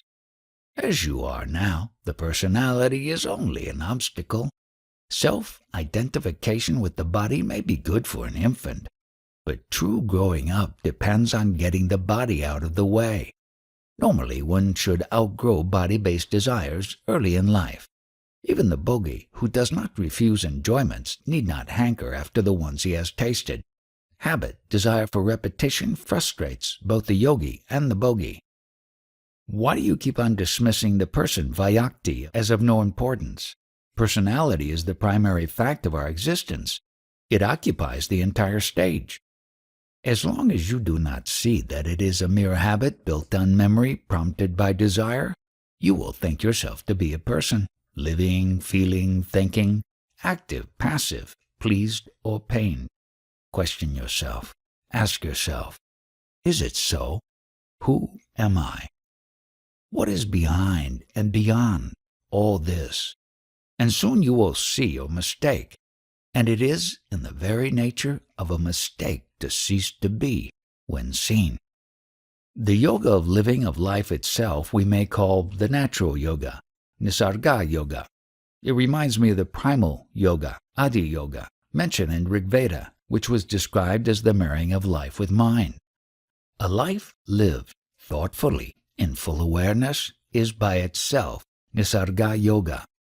What does the marriage of life and mind mean? Living in spontaneous awareness, conscious of effortless living, being fully interested in one's life. All this is implied. Sharada Devi, wife of Sri Ramakrishna Paramahamsa, used to scold his disciples for too much effort. She compared them to mangoes on the tree, which are being plucked before they are ripe. "Why hurry?" she used to say. "Wait till you are fully ripe, mellow, and sweet." How right she was. There are so many who take the dawn for the noon, a momentary experience for full realization, and destroy even the little they gain by excessive pride. Humility and silence are essential for sadhaka. However advanced, only a fully ripened jnani can allow himself complete spontaneity.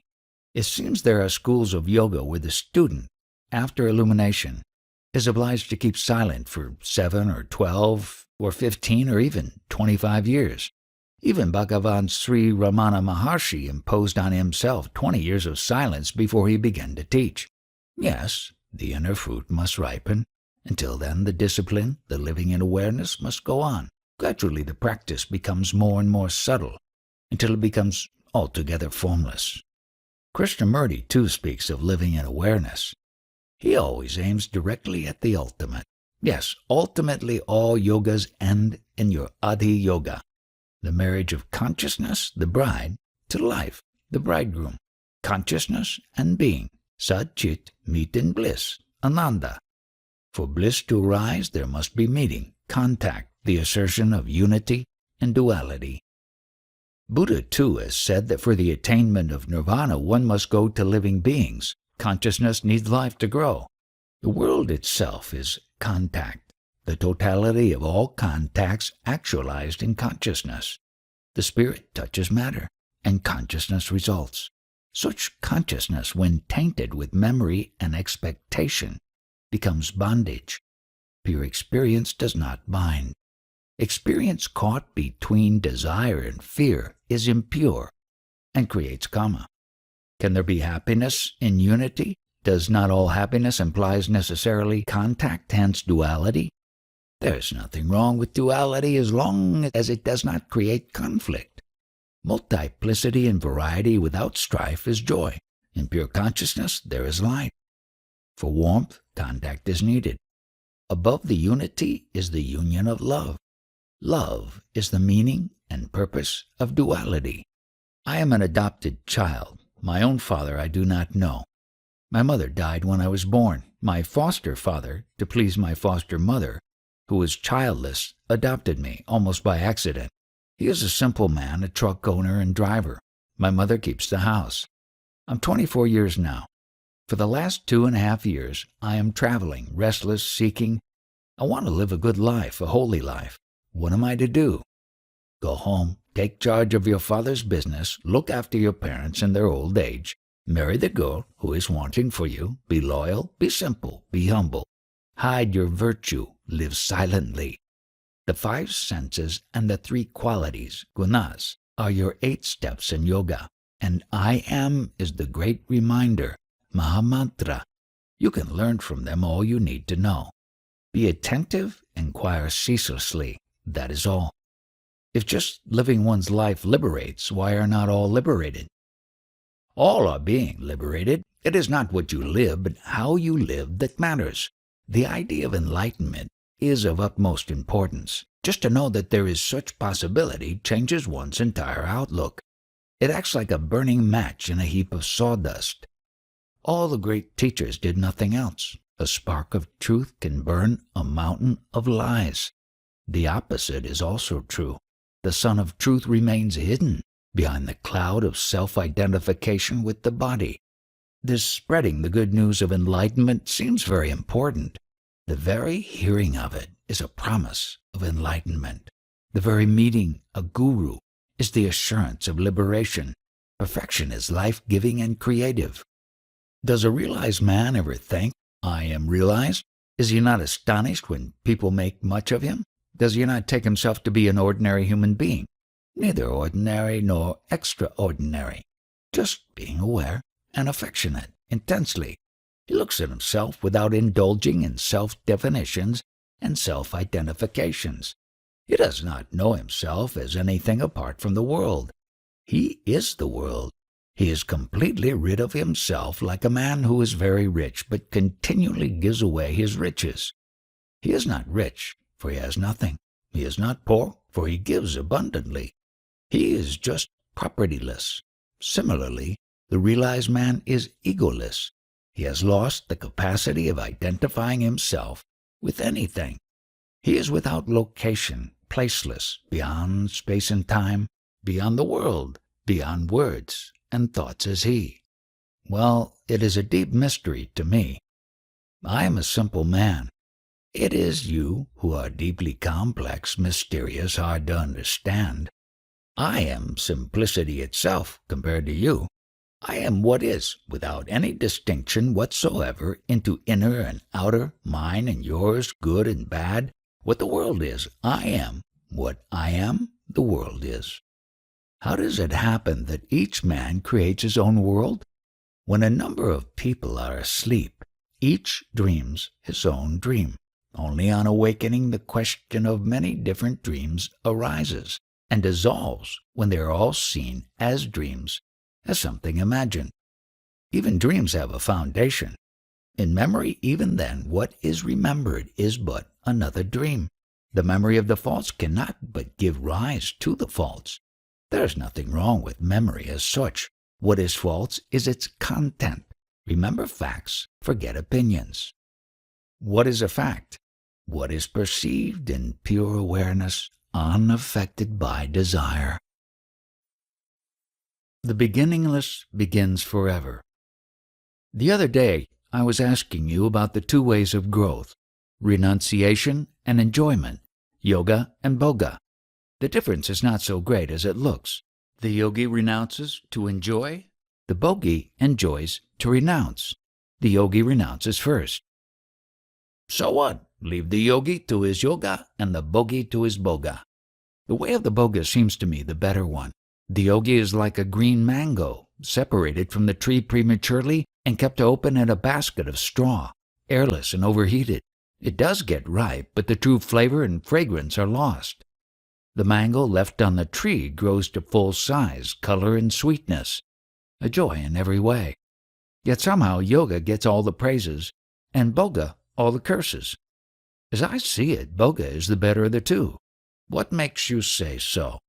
I watch the yogis and their enormous effort, even when they realize there is something bitter or astringent about it. They seem to spend much of their time in trances, and when they speak, they merely voice their scriptures. At their best, such jhanis are like flowers, perfect but just little flowers, shedding their fragrance within a short radiance. There are some others who are like forests, rich, varied, immense, full of surprises, a world in themselves. There must be a reason for this difference. Well, you said it. According to you, one got stunted in his yoga, while the other flourished in boga. Is it not so? The yogi is afraid of life and seeks peace, while the bogi is adventurous, full of spirits, forward-going. The yogi is bound by an ideal, while the bogi is ever ready to explore. It is a matter of wanting much or being satisfied with little. The yogi is ambitious, while the bogi is merely adventurous. Your bogi seems to be richer and more interesting, but it is not so in reality. The yogi is narrow as the sharp edge of the knife. He has to be, to cut deep and smoothly, to penetrate unerringly the many layers of the false. The bogi worships at many altars. The yogi serves none but his own true self. There is no purpose in opposing the yogi to the bogi. The way of outgoing, pravritti, necessarily precedes the way of returning, nivritti. To sit in judgment and allot marks is ridiculous.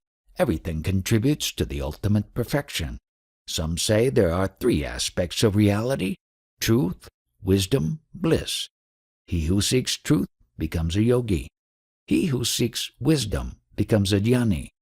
He who seeks happiness becomes the man of action. We are told of the bliss of non-duality. Such bliss is more of the nature of a great peace. Pleasure and pain are the fruits of actions, righteous and unrighteous. What makes the difference? The difference is between giving and grasping. Whatever the way of approach, in the end, all becomes one. If there be no difference in the goal, why discriminate between various approaches? Let each act according to his nature. The ultimate purpose will be served in any case. All your discriminations and classifications are quite all right, but they do not exist in my case. As the description of a dream may be detailed and accurate, though without having any foundation, so does your pattern fit nothing but your own assumptions. You begin with an idea, and you end with the same idea, under a different garb. How do you see things? One and all are the same to me. The same consciousness, Chit, appears as being, Sat, and as bliss, Ananda. Chit in movement is Ananda. Chit motionless is being. Still you are making a distinction between motion and motionless. Non-distinction speaks in silence. Words carry distinctions. The unmanifested, Nirguna, has no name. All names refer to the manifested Saguna. It is useless to struggle with words to express what is beyond words. Consciousness, Chitananda, is spirit, Purusha. Consciousness is matter, Prakriti. Imperfect spirit is matter, perfect matter is spirit. In the beginning as in the end, all is one. All division is in the mind, Chitta. There is none in reality, Chit. Movement and rest are states of mind, and cannot be without their opposites. By itself nothing moves, nothing rests. It is a grievous mistake to attribute to mental constructs absolute existence. Nothing exists by itself. You seem to identify rest with the supreme state. There is rest as a state of mind, Chidaram, and there is rest as a state of being, Atmaram. The former comes and goes, while the true rest is the very heart of action. Unfortunately, language is a mental tool and works only in opposites. As a witness, you are working or at rest. Witnessing is an experience, and rest is freedom from experience. Can't they coexist as the tumult of the waves and the quiet of the deep coexist in the ocean? Beyond the mind there is no such thing as experience. Experience is a dual state. You cannot talk of reality as an experience. Once this is understood, you will no longer look for being and becoming as separate and opposite. In reality they are one and inseparable, like roots and branches of the same tree. Both can exist only in the light of consciousness, which again arises in the wake of the sense, I am. This is the primary fact. If you miss it, you miss all. Is the sense of being a product of experience only? The great saying, Mahadvatya, Tatsat, is it a mere mode of mentation? Whatever is spoken is speech only. Whatever is thought only. The real meaning is unexplainable, though experienceable.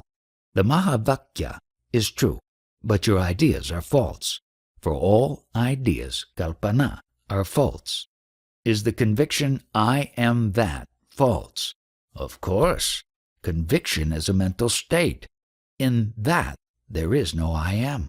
With the sense I am emerging, that is obscured. As with the sun rising, the stars are wiped out. But as with the sun comes light, so with the sense of self comes bliss, Chidananda. The cause of bliss is sought in the not I, and thus bondage begins. In your daily life, are you always conscious of your real state? Neither conscious nor unconscious. I do not need convictions. I live on courage. Courage is my essence, which is love of life. I am free of memories and anticipations, unconcerned with what I am and what I am not. I am not addicted to self-descriptions. Soham and Brahmasmi. I am He. I am the Supreme. Are of no use to me. I have the courage to be as nothing, and to see the world as it is, nothing. It sounds simple. Just try it. But what gives you courage? How perverted are your views? Need courage be given? Your question implies that anxiety is the normal state and courage is abnormal. It is the other way around. Anxiety and hope are born of imagination. I am free of both. I am simple being and I need nothing to rest on. Unless you know yourself, of what use is your being to you? To be happy with what you are, you must know what you are. Being shines as knowing. Knowing is warm in love. It is all one. You imagine separations and trouble yourself with questions. Don't concern yourself overmuch with formulations. Pure being cannot be described. Unless a thing is knowable and enjoyable, it is of no use to me. It must become a part of my experience, first of all. You are dragging down reality to the level of experience. How can reality depend on experience, when it is the very ground, adhar, of experience? Reality is in the very fact of experience, not in its nature. Experience is, after all, a state of mind, while being is definitely not a state of mind. Again, I am confused. Is being separate from knowing? The separation is an appearance, just as the dream is not apart from the dreamer. So is knowing not apart from being. The dream is the dreamer. The knowledge is the knower. The distinction is merely verbal. I can see now that Sat and Chit are one. But what about bliss, Ananda? Being and consciousness are always present together, but bliss flashes only occasionally. The undisturbed state of being is bliss. The disturbed state is what appears as the world. In non-duality there is bliss. In duality, experience. What comes and goes is experience with its duality of pain and pleasure. Bliss is not to be known. One is always bliss, but never blissful. Bliss is not an attribute. I have another question to ask. Some yogis attain their goal, but it is of no use to others. They do not know or are not able to share. Those who can share out what they have initiate others. Where lies the difference? There is no difference. Your approach is wrong. There are no others to help. A rich man, when he hands over his entire fortune to his family, has not a coin to give a beggar. So is the wise man, Jnani, stripped of all his powers and possessions. Nothing, literally nothing, can be said about him. He cannot help anybody, for he is everybody. He is the poor and also his poverty, the thief and also his thievery. How can he be said to help when he is not a part? Who thinks of himself as separate from the world? Let him help the world. Still there is duality, there is sorrow, there is need of help. By denouncing it as mere dream, nothing is achieved. The only thing that can help is to wake up from the dream. An awakener is needed. Who again is in the dream? The awakener signifies the beginning of the end. There are no eternal dreams. Even when it is beginningless, everything begins with you. What else is beginningless? I began at birth. That is what you are told, is it so? Did you see yourself beginning? I began just now, all else is memory. Quite right. The beginningless begins forever. In the same way I give eternally because I have nothing. To be nothing, to have nothing, to keep nothing for oneself is the greatest gift, the highest generosity. Is there no self-concern left? Of course I am self-concerned, but the self is all. In practice it takes the shape of goodwill, unfailing and universal. You may call it love, all-pervading, all-redeeming. Such love is supremely active, without the sense of doing. All suffering is born of desire. I come from a far-off country. I had some inner experiences on my own, and I would like to compare notes. By all means. Do you know yourself? I know that I am not the body, nor am I the mind. What makes you say so? I do not feel I am in the body. I seem to be all over the place, everywhere. As to my mind, I can switch it on and off, so to say. This makes me feel I am not the mind. When you feel yourself everywhere in the world, do you remain separate from the world, or are you the world? Both. Sometimes I feel myself to be neither mind nor body, but one single, all-seeing eye. When I go deeper into it, I find myself to be all I see, and the world and myself become one. Very well. What about desires? Do you have any? Yes, they come, short and superficial. And what do you do about them? What can I do? They come, they go. I look at them. Sometimes I see my body and my mind engaged in fulfilling them. Whose desires are being fulfilled? They are part of the world in which I live. They are just as the trees and clouds are there.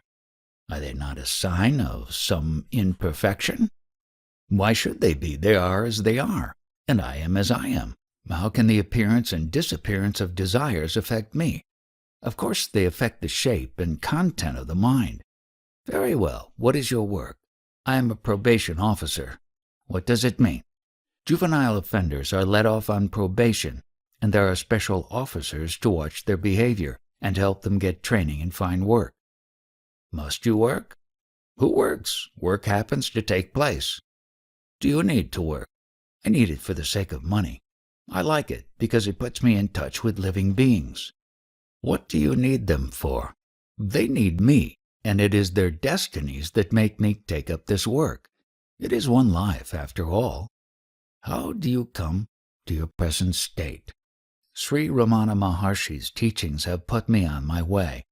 Then I met one Douglas Harding, who helped me by showing me how to work on the who am I. Was it sudden or gradual? Oh, it was quite sudden, like something quite forgotten coming back into one's mind, or like a sudden flash of understanding. How simple, I said, how simple. I am not what I thought I am. I'm neither the perceived nor the perceiver. I'm the perceiving only, not even the perceiving, but that which makes all this possible. What is love? When the sense of distinction and separation is absent, you may call it love. Why so much stress on love between man and woman? Because the element of happiness in it is so prominent. Is it not so in all love? Not necessarily.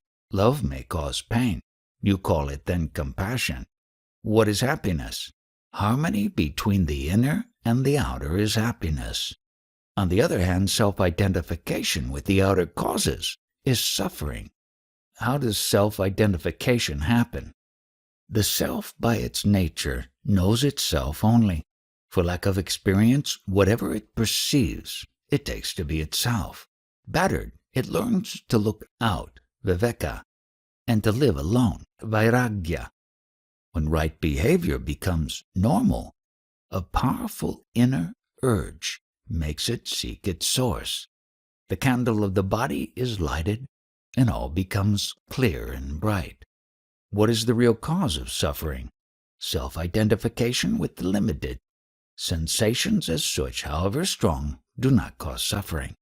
It is the mind bewildered by wrong ideas, addicted to thinking, I am this, I am that fears loss and craves gain, and suffers when frustrated. A friend of mine used to have horrible dreams night after night. Going to sleep would terrorize him. Nothing could help him. Company of the truly good, satsang, would help him. Life itself is a nightmare. Noble friendship, satsang, is the supreme remedy for all ills, physical and mental. Generally, one cannot find such friendship. Seek within. Your own self is your best friend. Why is life so full of contradictions? It serves to break down mental pride. We must realize how poor and powerless we are.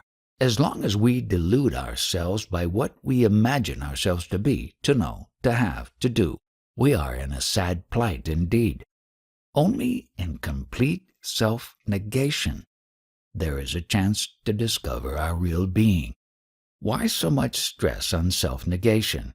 As much as on self-realization, the false self must be abandoned before the real self can be found. The self you choose to call false is to me most distressingly real. It is the only self I know. What you call the real self is a mere concept, a way of speaking, a creature of the mind, an attractive ghost. My daily self is not a beauty, I admit, but it is my own and only self. You say I am or have another self. Do you see it? Is it a reality to you? Or do you want me to believe what you yourself don't see? Don't jump to conclusions rashly. The concrete need not be the real. The conceived need not be false.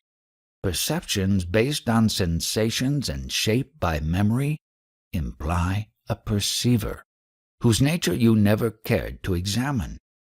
Give it your full attention. Examine it with loving care, and you will discover heights and depths of being which you did not dream of, engrossed as you are in your puny image of yourself. I must be in the right mood to examine myself fruitfully. You must be serious, intent, truly interested. You must be full of goodwill for yourself. I am selfish, all right. You are not. You are all the time destroying yourself and your own by serving strange gods, inimical and false. By all means, be selfish, the right way. Wish yourself well. Labor at what is good for you.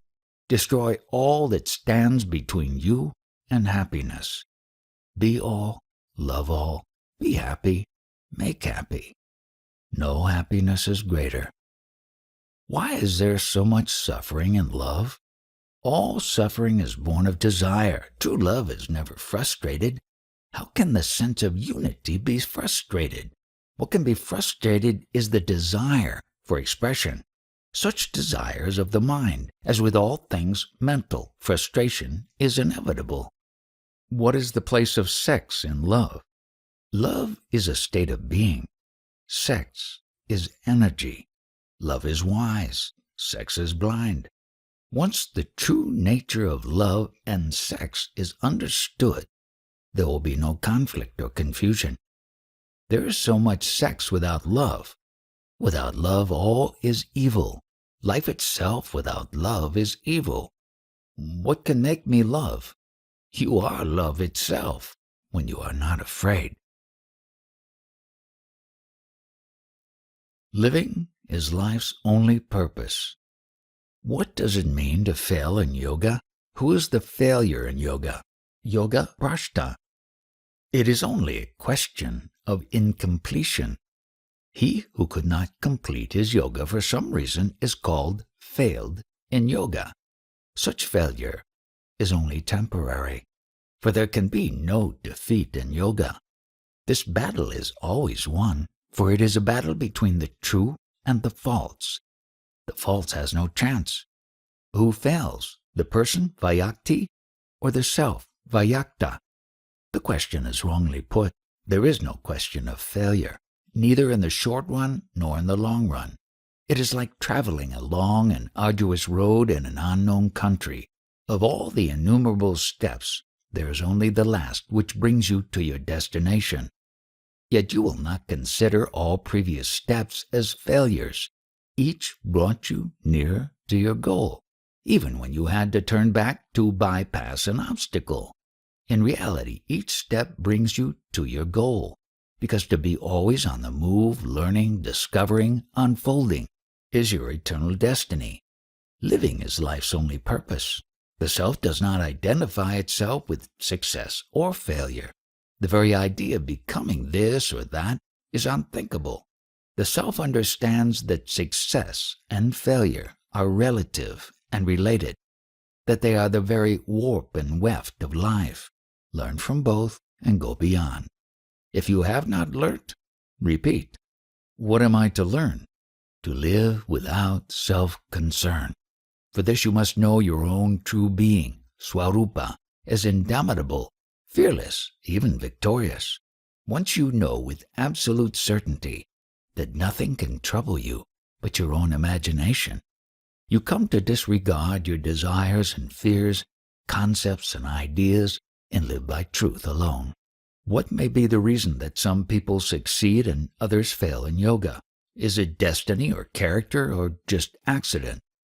Nobody ever fails in yoga. It is all a matter of the rate of progress. It is slow in the beginning and rapid in the end. When one is fully matured, realization is explosive. It takes place spontaneously, or at the slightest hint. The quick is not better than the slow. slow ripening and rapid flowering alternate. Both are natural and right. Yet all this is so in the mind only. As I see it, there is really nothing of the kind. In the great mirror of consciousness, images arise and disappear, and only memory gives them continuity. And memory is material, destructible, perishable, transient.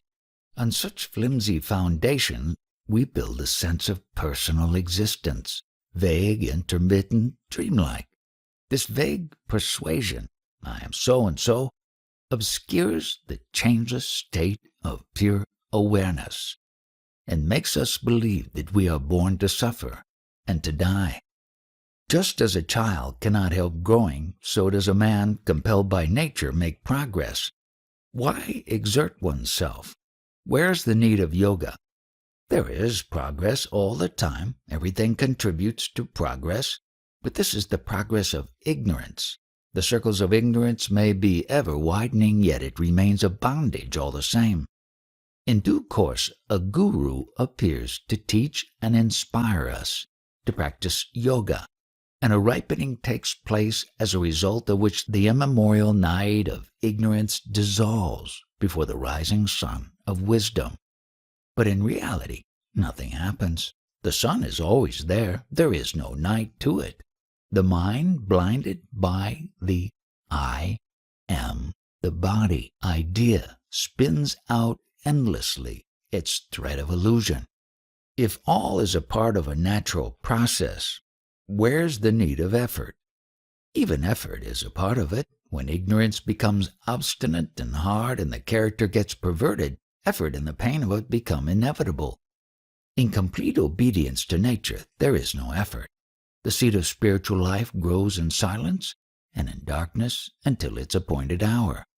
We come across some great people who, in their old age, became childish, petty, quarrelsome, and spiteful. How could they deteriorate so much?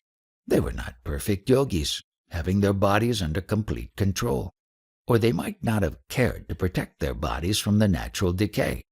One must not draw conclusions without understanding all the factors.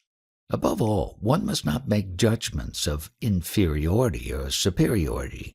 Youthfulness is more a matter of vitality, prana, than of wisdom, jnana.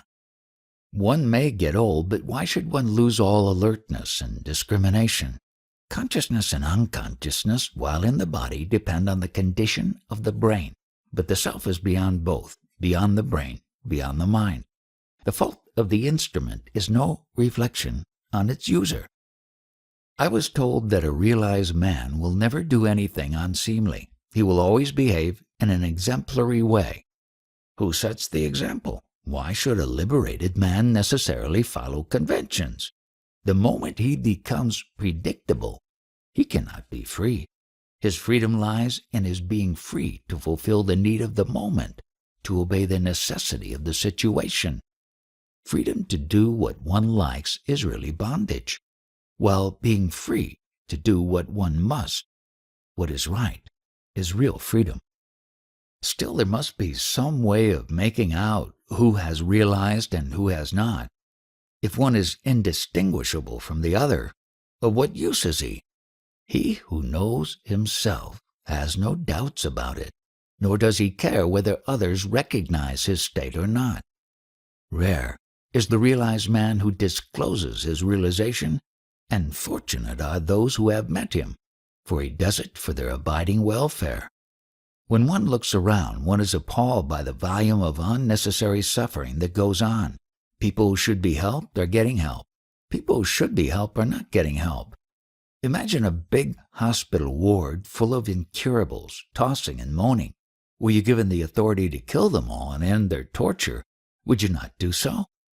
I would leave it to them to decide. But if their destiny is to suffer, how can you interfere with destiny? Their destiny is what happens. There is no thwarting of destiny. You mean to say everybody's life is totally determined at his birth? What a strange idea. Were it so, the power that determines would see to it that nobody should suffer. What about cause and effect? Each moment contains the whole of the past and creates the whole of the future. But past and future exist in the mind only. Time is in the mind, space is in the mind. The law of cause and effect is also a way of thinking. In reality, all is here and now, and all is one. Multiplicity and diversity are in the mind only. Still, you are in favor of relieving suffering even through destruction of the incurably diseased body. Again, you look from the outside while I look from within. I do not see a sufferer. I am the sufferer. I know him from within and do what is right spontaneously and effortlessly. I follow no rules nor lay down rules. I flow with life, faithfully and irresistibly. Still, you seem to be a very practical man in full control of your immediate surroundings. What else do you expect me to be? A misfit? Yet you cannot help another much. Surely I can help. You too can help. Everybody can help.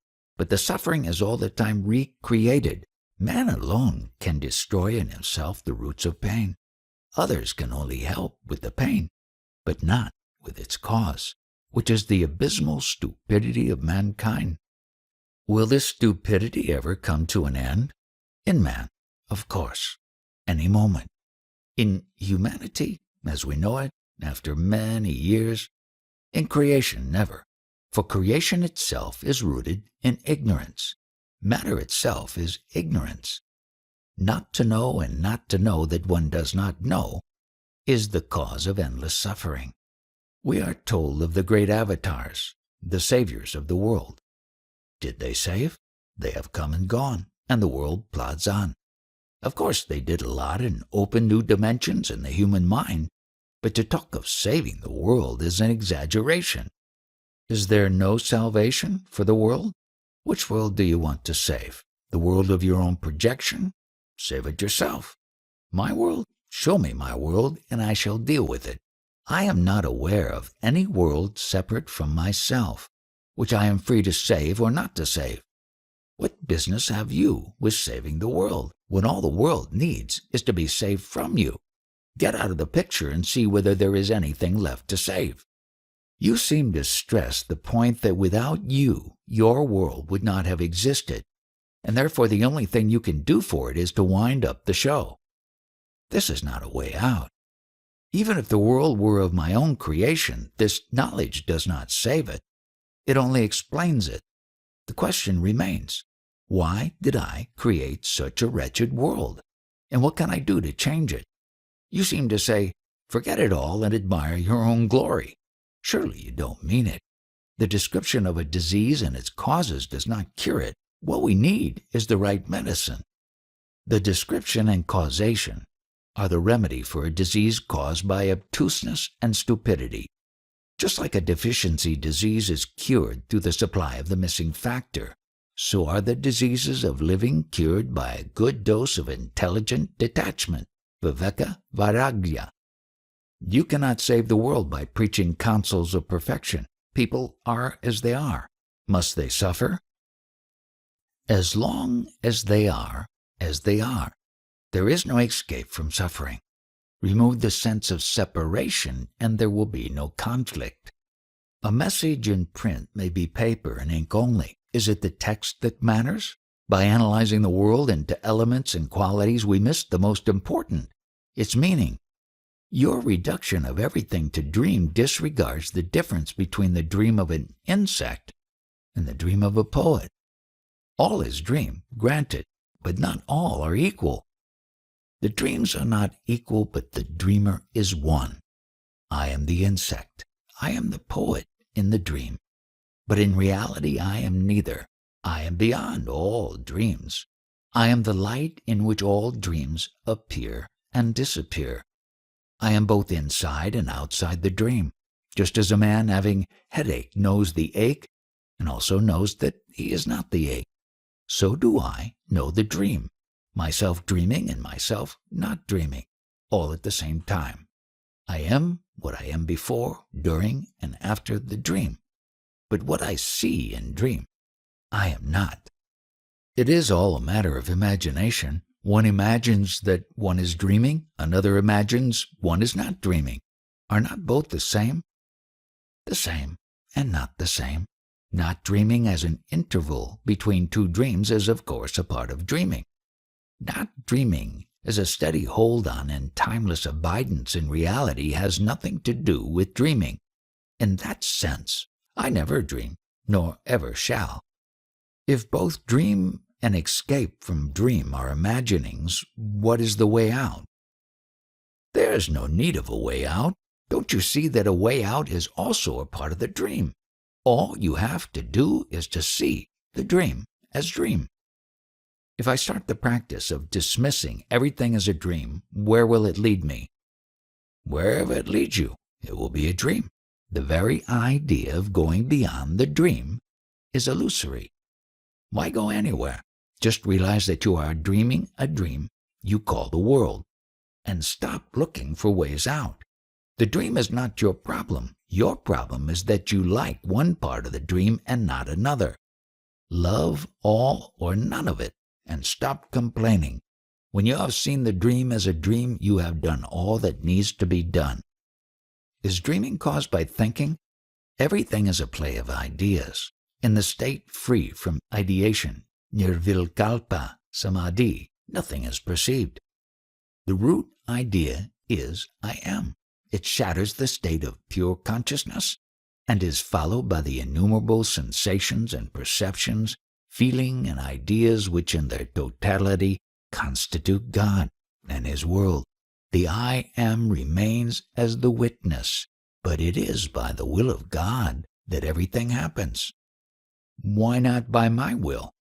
Again, you have split yourself into God and witness. Both are one. You are free now. There are so many theories about the nature of man and the universe, the creation theory, the illusion theory, the dream theory, any number of them. Which is true? All are true. All are false. You can pick up whichever you like best. You seem to favor the dream theory. These are all ways of putting words together. Some favor one way, some favor another. Theories are neither right nor wrong. They are attempts at explaining the inexplicable. It is not the theory that matters, but the way it is being tested. It is the testing of the theory that makes it fruitful. Experiment with any theory you like. If you are truly earnest and honest, the attainment of reality will be yours.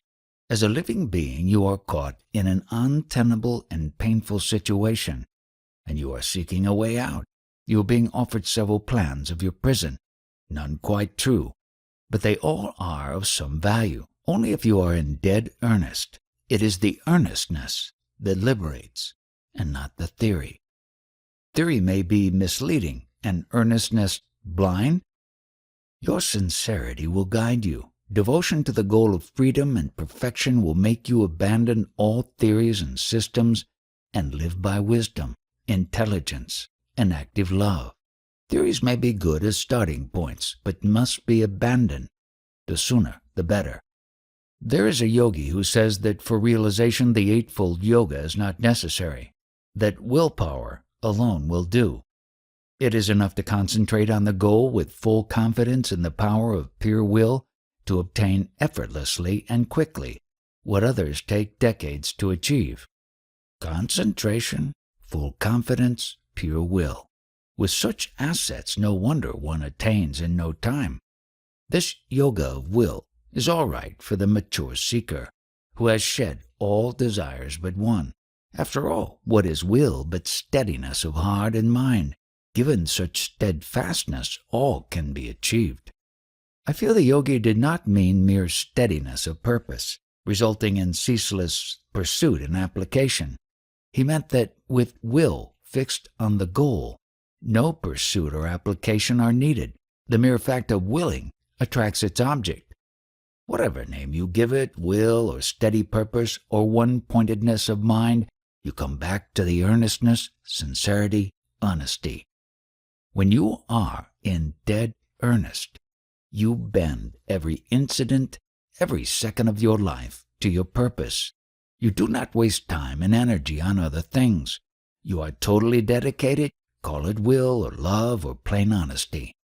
We are complex beings, at war within and without. We contradict ourselves all the time, undoing today the work of yesterday. No wonder we are stuck. A little of integrity would make a lot of difference. What is more powerful, desire or destiny? Desires shape destiny, and destiny shapes desire. My desires are conditioned by heredity and circumstances, by opportunities and accidents, by what we call destiny. Yes, you may say so. At what point am I free to desire what I want to desire? You are free now. What is it that you want to desire? Desire it. Of course I am free to desire, but I am not free to act on my desire. Other urges will lead me astray. My desire is not strong enough, even if it has my approval. Other desires which I disapprove of are stronger. Maybe you are deceiving yourself. Maybe you are giving expression to your real desires, and the ones you approve of are kept on the surface for the sake of respectability. It may be as you say, but this is another theory. The fact is that I do not feel free to desire what I think I should, and when I seem to desire rightly, I do not act accordingly. It is all due to weakness of the mind and disintegration of the brain. Collect and strengthen your mind, and you will find that your thoughts and feelings, words and actions will align themselves in the direction of your will. Again, a counsel of perfection. To integrate and strengthen the mind is not an easy task. How does one begin? You can start only from where you are. You are here and now. You cannot get out of here and now. But what can I do here and now? You can be aware of your being here and now. That is all.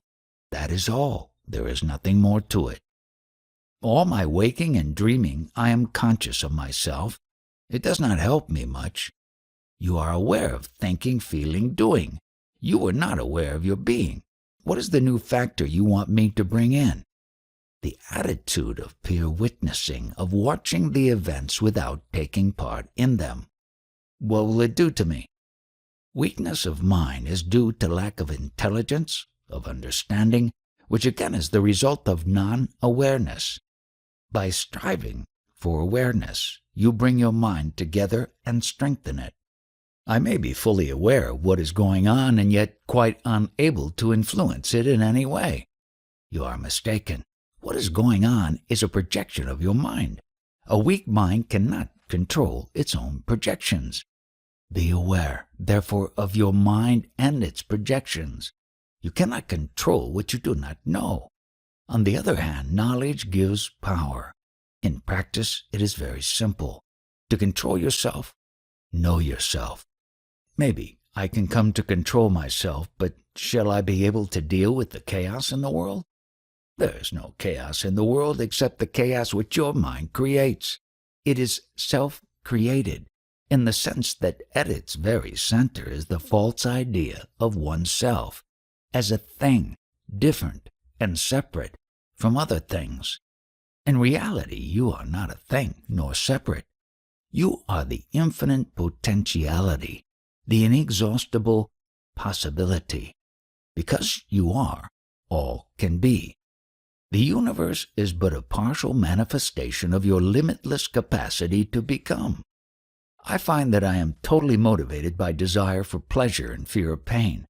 However noble my desire and justified my fear, pleasure and pain are the two poles between which my life oscillates. Go to the source of both pain and pleasure, of desire and fear. Observe, investigate, try to understand. Desire and fear both are feelings caused by physical or mental factors. They are there, easily observable. But why are they there? Why do I desire pleasure and fear pain? Pleasure and pain are states of mind. As long as you think you are the mind, or rather the body-mind, you are bound to raise such questions. And when I realize that I am not the body, shall I be free from desire and fear? As long as there is a body and a mind to protect the body, attractions and repulsions will operate. They will be there, out in the field of events, but will not concern you. The focus of your attention will be elsewhere. You will not be distracted. Still, they will be there. Will one never be completely free? You are completely free even now. What you call destiny, karma, is but the result of your own will to live. How strong is this will you can judge by the universal horror of death. People die willingly quite often, only when the alternative is worse than death. But such readiness to die flows from the same source as the will to live, a source deeper even than life itself. To be a living being is not the ultimate state. There is something beyond, much more wonderful, which is neither being nor non-being, neither living nor not living. It is the state of pure awareness, beyond the limitations of space and time. Once the illusion that the body-mind is oneself is abandoned, death loses its terror. It becomes a part of living.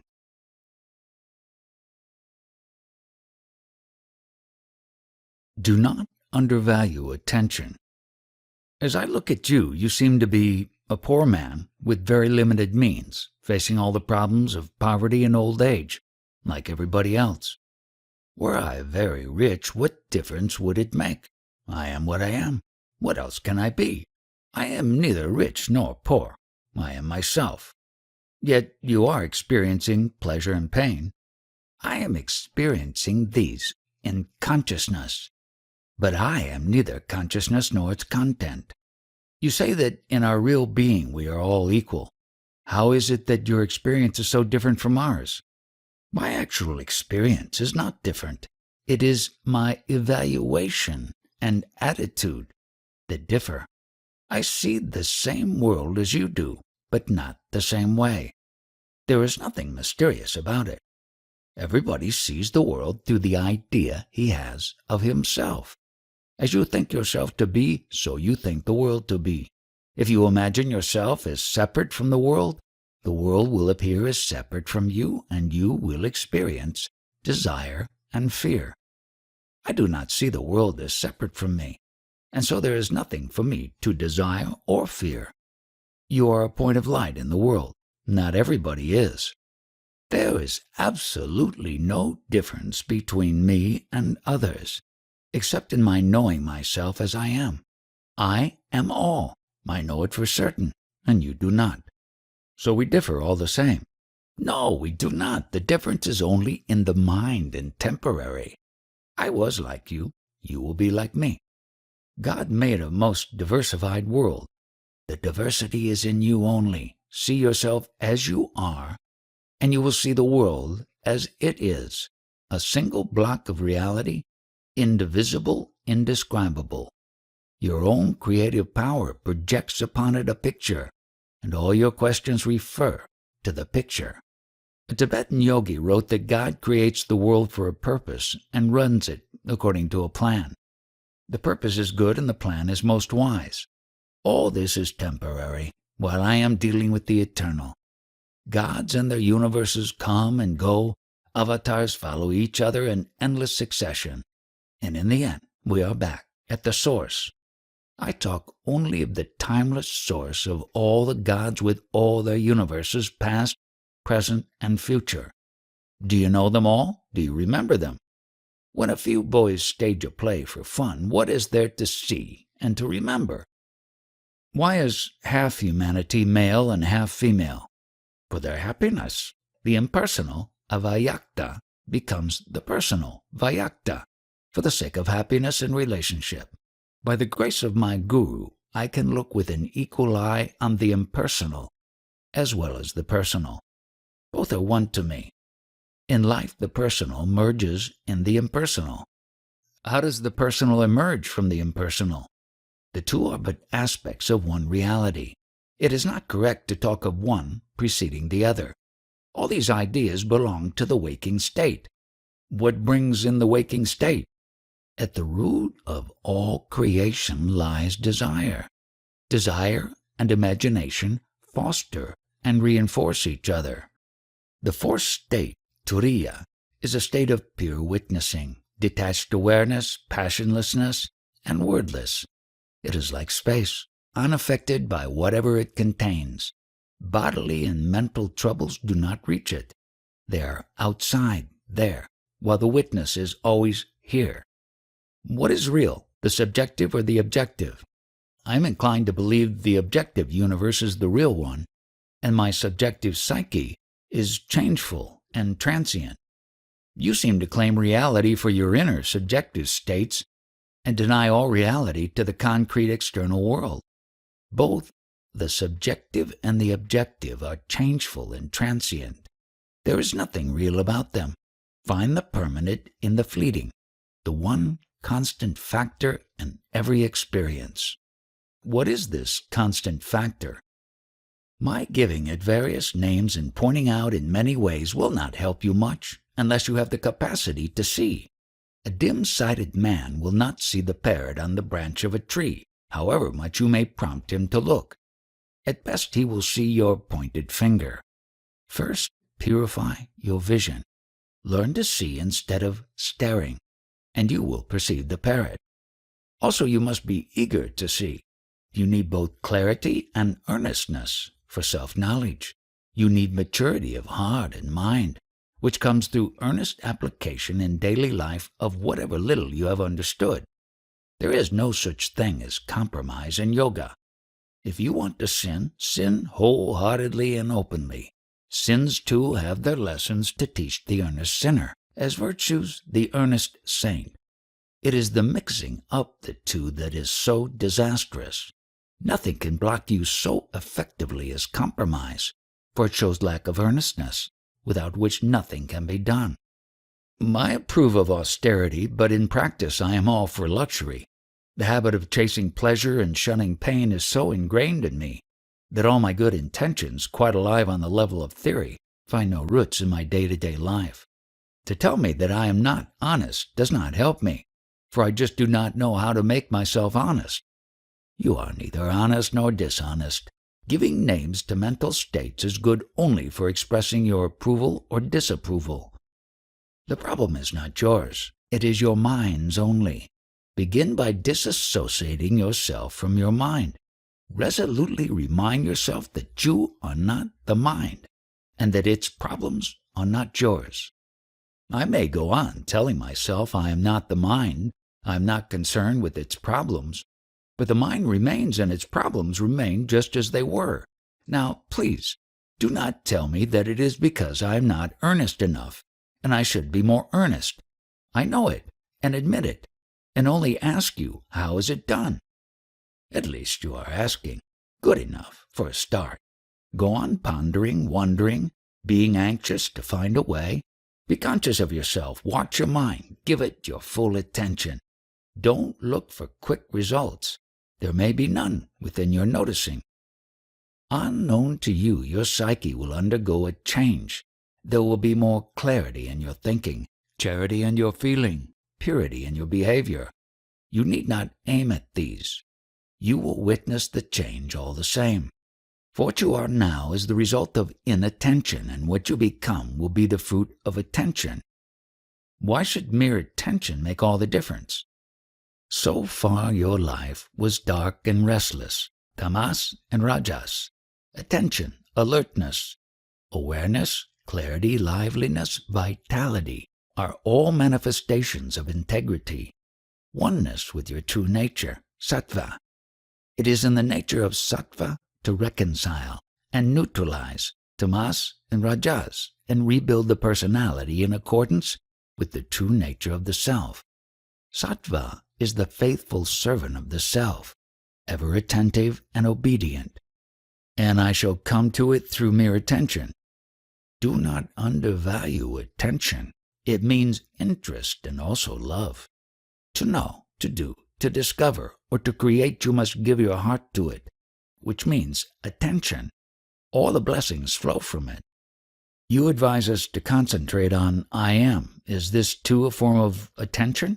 What else? Give your undivided attention to the most important in your life, yourself. Of your personal universe, you are the center. Without knowing the center, what else can you know? But How can I know myself? To know myself, I must be away from myself. But what is away from myself cannot be myself, so it looks that I cannot know myself. Only what I take to be myself. Quite right, as you cannot see your face, but only its reflection in the mirror. So you can only know, only your image reflected in the stainless mirror of pure awareness. How am I to get such a stainless mirror? Obviously by removing stains. See the stains and remove them. The ancient teaching is fully valid. What is seeing and what is removing? The nature of the perfect mirror is such that you cannot see it. Whatever you can see is bound to be a stain. Turn away from it. Give it up. Know it is unwanted. All perceivables, are they stains? All are stains. The entire world is a stain? Yes, it is. How awful, so the universe is of no value. It is of tremendous value. By going beyond it, you realize yourself. But why did it come into being in the first instance? You will know it when it ends. Will it ever end? Yes, for you. When did it begin? Now. When will it end? Now. It does not end now. You don't let it. I want to let it. You don't. All your life is connected with it. Your past and future, your desires and fears, all have their roots in the world. Without the world, where are you? Who are you? But that is exactly what I came to find out. And I am telling you exactly this.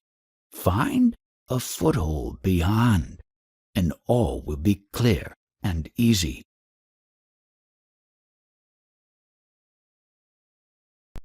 Life is the supreme guru.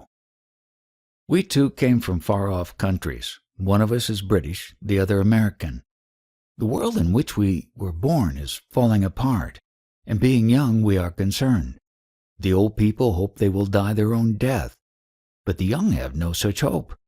Some of us refuse to kill, but none can refuse to be killed. Can we hope to set the world right within our lifetime? What makes you think that the world is going to perish? The instruments of destruction have become unbelievably potent. Also, our very productivity has become destructive of nature and of our culture and social values. You are talking about present times. It has been so everywhere and always. But the distressing situation may be temporary and local. Once over, it will be forgotten. The scale of impending catastrophe is unbelievably big. We live in the midst of an explosion. Each man suffers alone and dies alone. Numbers are irrelevant. There is as much death when 1,000,000 die as when one perishes. Nature kills by the millions, but this does not frighten me. There may be tragedy or mystery in it, but no cruelty. What horrifies me is man-made suffering, destruction, and desolation. Nature is magnificent in its doings and undoings, but there is meanness and madness in the acts of man. Right, so it is not suffering and death that are your problem, but the meanness and madness at their root. Is not meanness also a form of madness? And is not madness the misuse of the mind? Humanity's problem lies in this misuse of the mind only. All the treasures of nature and spirit are open to man who will use his mind rightly. What is the right use of mind? Fear and greed cause the misuse of the mind. The right use of mind is in the service of love, of life, of truth, of beauty. Easier said than done. Love of truth, of man, goodwill, what a luxury! We need plenty of it to set the world right, but who will provide? You can spend an eternity looking elsewhere for truth and love, intelligence and goodwill, imploring God and man, all in vain. You must begin in yourself, with yourself. This is the inexorable law. You cannot change the image without changing the face. First, realize that your world is only a reflection of yourself and stop finding fault with the reflection. Attend to yourself. Set yourself right, mentally and emotionally. The physical will follow automatically. You talk so much of reforms, economic, social, political. Leave alone the reforms and mind the reformer. What kind of world can a man create who is stupid, greedy, heartless? If we have to wait for a change of heart, we shall have to wait indefinitely. Yours is a counsel of perfection, which is also a counsel of despair. When all are perfect, the world will be perfect. What useless truism! I did not say it. I only said, you cannot change the world before changing yourself. I did not say before changing everybody. It is neither necessary nor possible to change others. But if you change yourself, you will find that no other change is needed. To change the picture, you merely change the film. You do not attack the cinema screen. How can you be so sure of yourself? How do you know that what you say is true? It is not of myself that I am sure. I am sure of you. All you need is to stop searching outside what can be found only within. Set your vision right before you operate. You are suffering from acute misapprehension. Clarify your mind. Purify your heart. Sanctify your life. This is the quickest way to a change of your world. So many saints and mystics lived and died. They did not change the world. How could they? Your world is not theirs, nor is theirs yours. Surely there is a factual world common to all, the world of things of energy and matter. Even if there were such a common world of things and forces, it is not the world in which we live. Ours is a world of feelings, ideas, of attractions and repulsions, of scales of value, of motives and incentives, a mental world altogether. Biologically, we need very little. Our problems are of a different order. Problems created by desires and fears and wrong ideas can be solved only on the level of the mind. You must conquer your own mind, and for this you must go beyond it. What does it mean to go beyond the mind? You have gone beyond the body, haven't you? You do not closely follow your digestion, circulation, or elimination. These have become automatic. In the same way, the mind should work automatically, without calling for attention. This will not happen unless the mind works faultlessly. We are, most of our time, mind and body conscious, because they constantly call for help.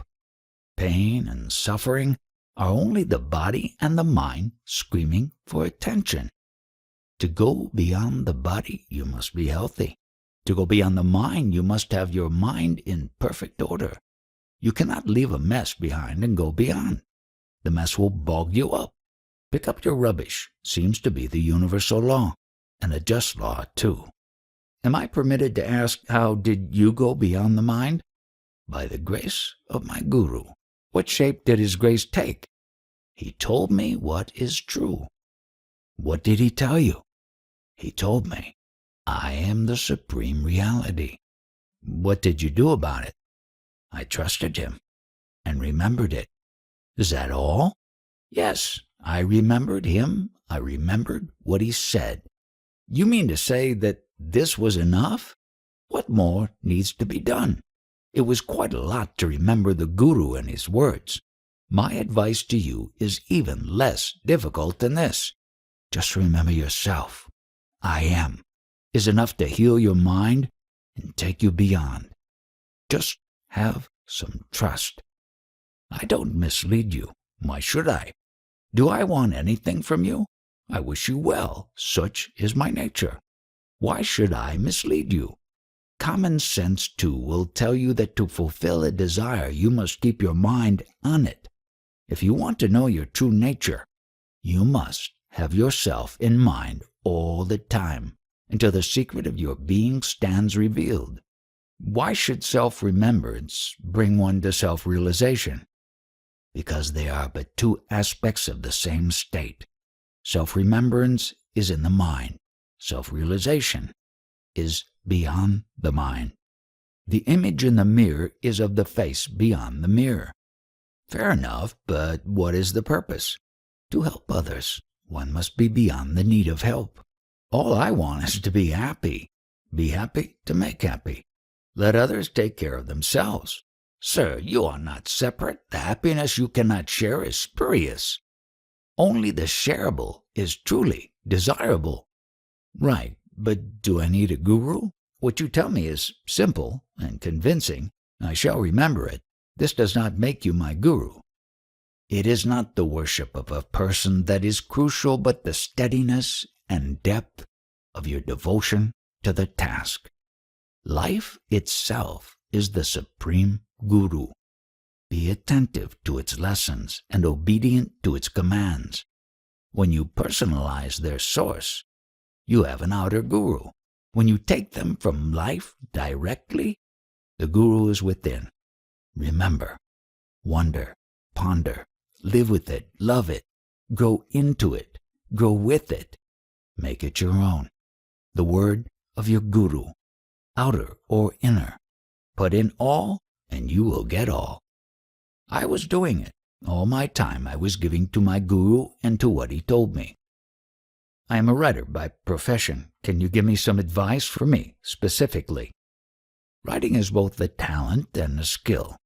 Grow in talent and develop in skill. Desire what is worth desiring, and desire it well. Just like you pick your way in a crowd passing between people, so you find your way between events, without missing your general direction. It is easy if you are earnest. So many times you mention the need of being earnest, but we are not men of single will. We are congeries of desires and needs, instincts and promptings. They crawl all over each other, sometimes one, sometimes another dominating, but never for long. There are no needs, desires only. To eat, to drink, to shelter one's body, to live? The desire to live is the one fundamental desire. All else depends on it. We live because we must. We live because we crave sensory existence. A thing so universal cannot be wrong. Not wrong, of course. In its own place and time, nothing is wrong. But when you are concerned with truth, with reality, you must question everything, your very life. By asserting the necessity of sensory and intellectual experience, you narrow down your inquiry to search for comfort. I seek happiness, not comfort. Beyond comfort of mind and body, what happiness do you know? Is there any other? Find out for yourself.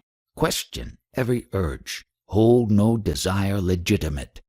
Empty of possession, physical and mental, free of all self-concern. Be open for discovery. It is a part of Indian spiritual tradition that mere living in the proximity of a saint or sage is conducive to liberation and no other means are needed. Why don't you organize an ashram so that people could live near you? The moment I create an institution, I become its prisoner. As a matter of fact, I am available to all. Common roof and food will not make people more welcome. Living near does not mean breathing the same air. It means trusting and obeying, not letting the good intentions of the teacher go to waste. Have your guru always in your heart and remember his instructions. This is real abidance with the truth. Physical proximity is least important. Make your entire life an expression of your faith and love for your teacher. This is real dwelling with the guru. Everything happens by itself. Does a yoni die? He is beyond life and death. What we take to be inevitable, to be born and to die, appears to him but a way of expressing movement in the immovable, change in the changeless, end in the endless. To the yoni it is obvious that nothing is born and nothing dies, nothing lasts and nothing changes. All is as it is, timelessly. You say Yanni is beyond. Beyond what? Beyond knowledge? Knowledge has its rising and setting. Consciousness comes into being and goes out of being. It is a matter of daily occurrence and observation. We all know that sometimes we are conscious and sometimes not. When we are not conscious, it appears to us as a darkness or a blank. But a Yanni is aware of himself as neither conscious nor unconscious, but purely aware. A witness to the three states of mind and their contents. When does this witnessing begin? To the Yanni, nothing has beginning or ending. As salt dissolves in water, so does everything dissolve into pure being. Wisdom is eternally negating the unreal. To see the unreal is wisdom. Beyond this lies the inexpressible. There is in me the conviction I am the body. Granted, I am talking from on-wisdom, but the state of feeling oneself the body-mind, the mind-body, or even pure mind, when did it begin? You cannot speak of a beginning of consciousness. The very ideas of beginning and time are within consciousness. To talk meaningfully of the beginning of anything, you must step out of it. And the moment you step out, you realize that there is no such thing and never was. There is only reality, in which no thing has any being on its own. Like waves are inseparable from the ocean, so is all existence rooted in being.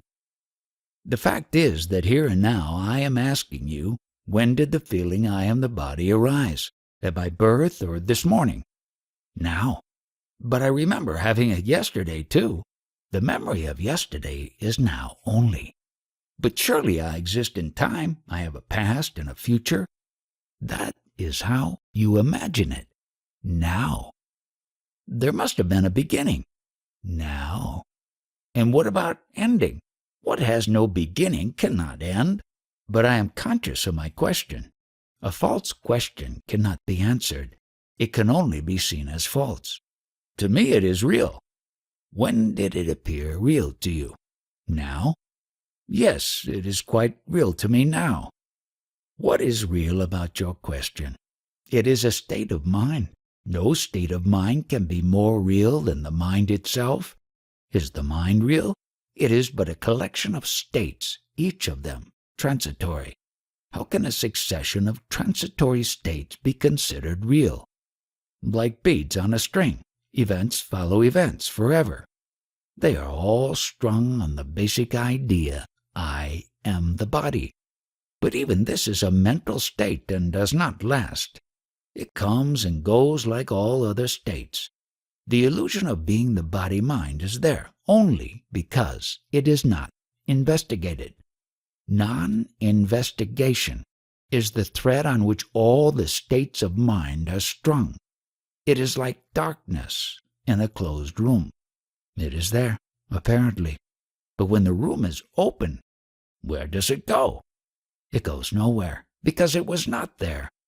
All states of mind, all names and forms of existence are rooted in non-inquiry, non-investigation, in imagination and credulity. It is right to say, I am. But to say I am this, I am that, is a sign of not inquiring, not examining, of mental weakness or lethargy. If all is light, how did darkness arise? How can there be darkness in the midst of light? There is no darkness in the midst of light. Self-forgetfulness is the darkness. When we are absorbed in other things, in the not-self, we forget the self. There is nothing unnatural about it. But why forget the self through excess of attachment? Wisdom lies in never forgetting the self as the ever-present source of both the experiencer and his experience. In my present state, the I am the body idea comes spontaneously, while the I am pure being idea must be imposed on the mind as something true, but not experienced. Yes, sadhana, practice, consists in reminding oneself forcibly of one's pure beingness, of not being anything in particular, nor a sum of particulars, not even the totality of all particulars, which make up a universe. All exist in the mind. Even the body is an integration in the mind of a vast number of sensory perceptions, each perception also a mental state. If you say, I am the body, show it. Here it is. Only when you think of it, both mind and body are intermittent states. The sum total of these flashes creates the illusion of existence. Inquire what is permanent in the transient, real in the unreal. This is sadhana. The fact is that I am thinking of myself as the body. Think of yourself by all means. Only don't bring the idea of a body into the picture. There is only a stream of sensations, perceptions, memories, and ideations. The body is an abstraction created by our tendency to seek unity in diversity, which again is not wrong. I am being told that to think I am the body is a blemish in the mind. Why talk like this? Such expressions create problems.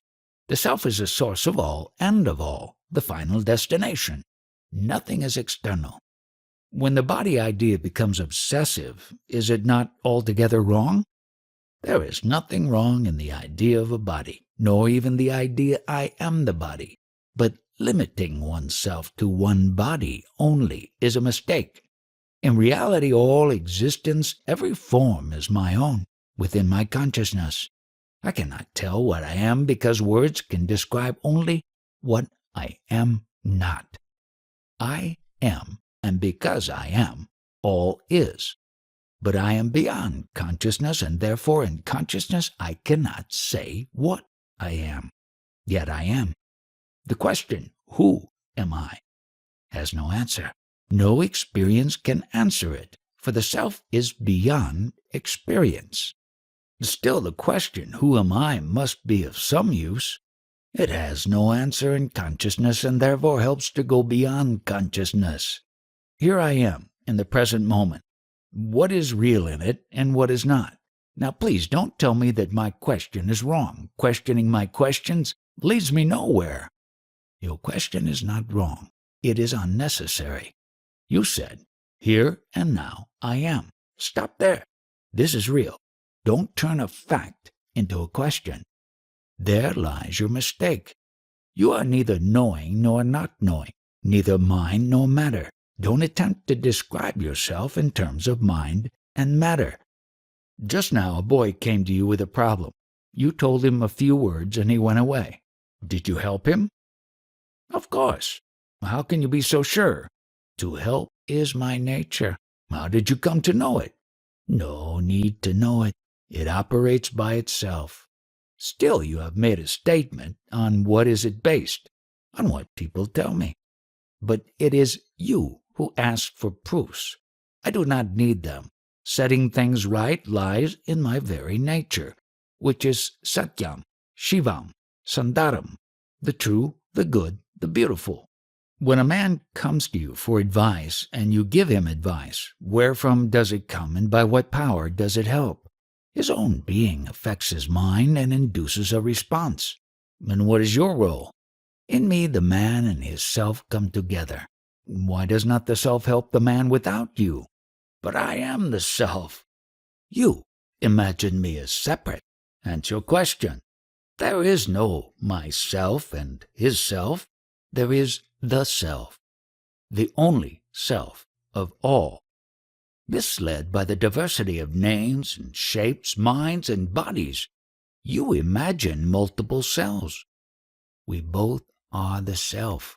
But you seem to be unconvinced. This talk of personal self and universal self is the learner's stage. Go beyond. Don't be stuck in duality. Let us come back to the man in need of help. He comes to you.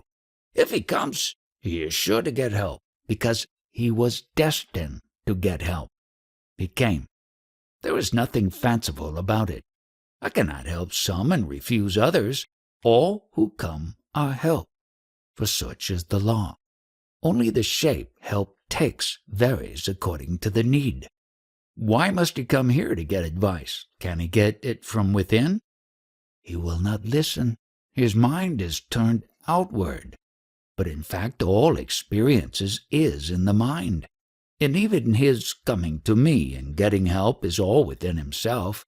Instead of finding an answer within himself, he imagines an answer from without. To me there is no me, no man, and no giving.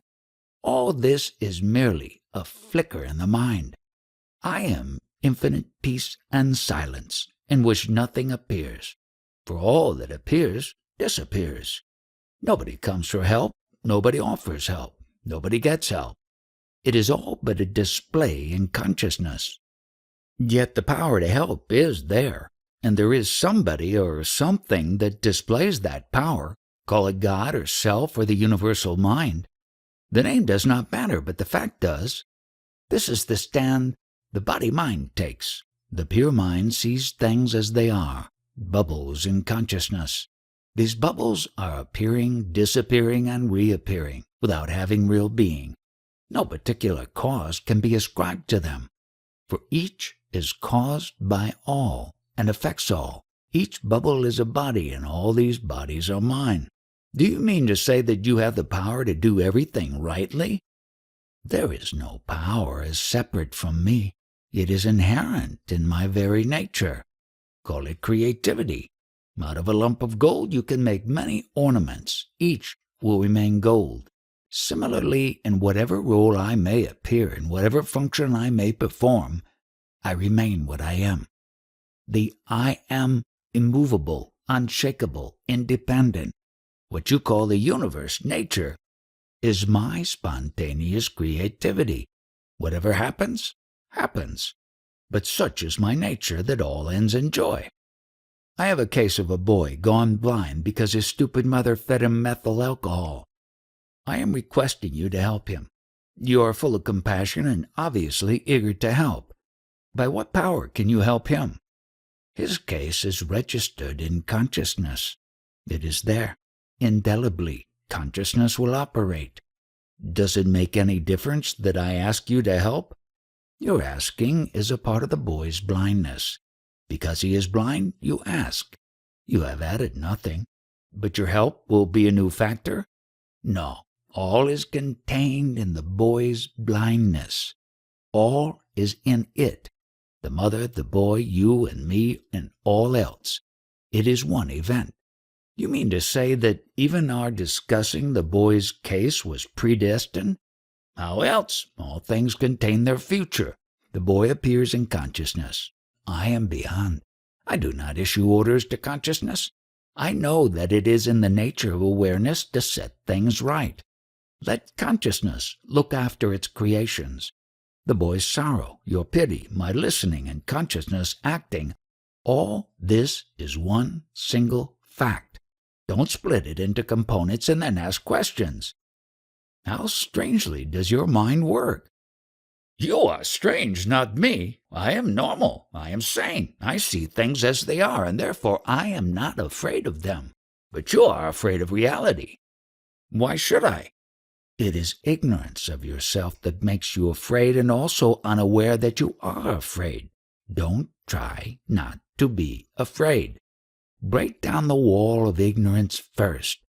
People are afraid to die because they do not know what is death. The jnani has died before his death. He saw that there was nothing to be afraid of. The moment you know your real being, you are afraid of nothing. Death gives freedom and power. To be free in the world, you must die to the world. Then the universe is your own. It becomes your body, an expression, and a tool. The happiness of being absolutely free is beyond description. On the other hand, he who is afraid of freedom cannot die. You mean that one who cannot die cannot live? Put it as you like. Attachment is bondage. Detachment is freedom. To crave is to slave. Does it follow that if you are saved, the world is saved? As a whole, the world does not need saving. Man makes mistakes and creates sorrow. When it enters the field of awareness, the consciousness of a jnani, it is set right. Such is his nature. We can observe what may be called spiritual progress. A selfish man turns religious, controls himself, refines his thoughts and feelings, takes to spiritual practice, realizes his true being. Is such progress ruled by causality or is it accidental? From my point of view, everything happens by itself, quite spontaneously. But man imagines that he works for an incentive towards a goal. He has always a reward in mind and strives for it. A crude, unevolved man will not work without a reward. Is it not right to offer him incentives? He will create for himself incentives anyhow. He does not know that to grow is in the nature of consciousness. He will progress from motive to motive and will chase gurus for the fulfillment of his desires. When by the laws of his being he finds the way of return, nivritti, he abandons all motives, for his interest in the world is over.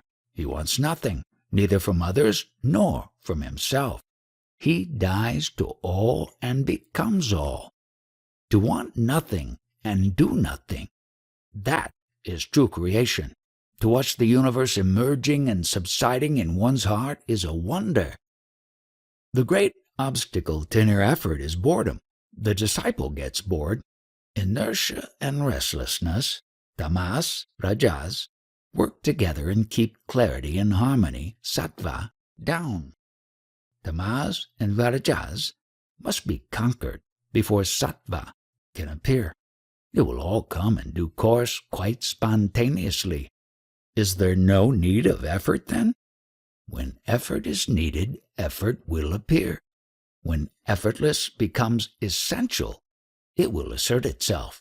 You need not push life about, just flow with it and give yourself completely to the task of the present moment, which is the dying now to the now, for living is dying. Without death, life cannot be. Get hold of the main thing that the world and the self are one and perfect. Only your attitude is faulty and needs adjustment. This process or readjustment is what you call sadhana. You come to it by putting an end to indolence and using all your energy to clear the way for clarity and charity. But in reality, these are all signs of inevitable growth. Don't be afraid. Don't resist. Don't delay. Be what you are. There is nothing to be afraid of. Trust and try. Experiment honestly. Give your real being a chance to shape your life. You will not regret. Mind is restlessness itself. I am a Swede by birth. Now I am teaching Hatha Yoga in Mexico and the United States. Where did you learn it from? I had a teacher in the States, an Indian Swami. What did it give you? It gave me good health and a means of livelihood. Good enough. Is it all you want? I seek peace of mind. I got disgusted with all the cruel things done by so-called Christians in the name of Christ. For some time I was without religion. Then I got attracted to yoga. What did you gain? I studied the philosophy of yoga and it did help me. In what way did it help you? By what signs did you conclude that you have been helped? Good health is something quite tangible. No doubt it is very pleasant to feel fit. Is pleasure all you expected from yoga? The joy of well-being is the reward of Hatha Yoga. But yoga in general yields more than that. It answers many questions. What do you mean by yoga? The whole teaching of India, evolution, reincarnation, karma, and so on. All right. You got all the knowledge you wanted. But in what way are you benefited by it? It gave me peace of mind. Did it? Is your mind at peace? Is your search over? No, not yet. Naturally, there will be no end to it because there is no such thing as peace of mind. Mind means disturbance. Restlessness itself is mind. Yoga is not an attribute of the mind, nor is it a state of mind. Some measure of peace I did derive from yoga. Examine closely. and you will see that the mind is seething with thoughts. It may go blank occasionally, but it does it for a time and reverts to its usual restlessness. A becalmed mind is not a peaceful mind. You say you want to pacify your mind. Is he who wants to pacify the mind himself peaceful? No, I am not at peace. I take the help of yoga. Don't you see the contradiction? For many years you sought your peace of mind. You could not find it, for a thing essentially restless cannot be at peace. There is some improvement. The peace you claim to have found is very brittle. Any little thing can crack it. What you call peace is only absence of disturbance. It is hardly worth the name. The real peace cannot be disturbed. Can you claim a peace of mind that is unassailable? I am striving. Striving, too, is a form of restlessness. So what remains? The self does not need to be but to rest. It is peace itself, not at peace. Only the mind is restless. All it knows is restlessness, with its many modes and grades. The pleasant are considered superior, and the painful are discounted. What we call progress is merely a change over from the unpleasant to the pleasant. But changes by themselves cannot bring us to the changeless, for whatever has a beginning must have an end. The real does not begin. It only reveals itself as beginningless and endless, all-pervading, all-powerful, immovable prime mover, timelessly changeless. So what has one to do? Through yoga you have accumulated knowledge and experience. This cannot be denied. But of what use is it all to you? Yoga means union, joining. What have you reunited, rejoined? I am trying to rejoin the personality back to the real self. The personality Vyakti is but a product of imagination. The self, Vyakta, is the victim of this imagination. It is the taking yourself to be what you are not that binds you. The person cannot be said to exist on its own rights. It is the self that believes there is a person and is conscious of being it. Beyond the self, Vyakta, lies the unmanifested Avyakta, the causeless cause of everything. Even to talk of reuniting the person with the self is not right, because there is no person, only a mental picture given a false reality by conviction. Nothing was divided, and there is nothing to unite. Yoga helps in the search for and the finding of the self. You find what you have lost, but you cannot find what you have not lost. Had I never lost anything, I would have been enlightened, but I am not. I am searching.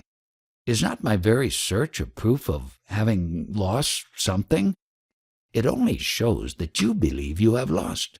But who believes it? And what is believed to be lost? Have you lost a person like yourself? What is the self you are in search of? What exactly do you expect to find? The true knowledge of the self. The true knowledge of the self is not a knowledge. It is not something you find by searching, by looking everywhere. It is not to be found in space or time. Knowledge is but a memory, a pattern of thought, a mental habit. All these are motivated by pleasure and pain.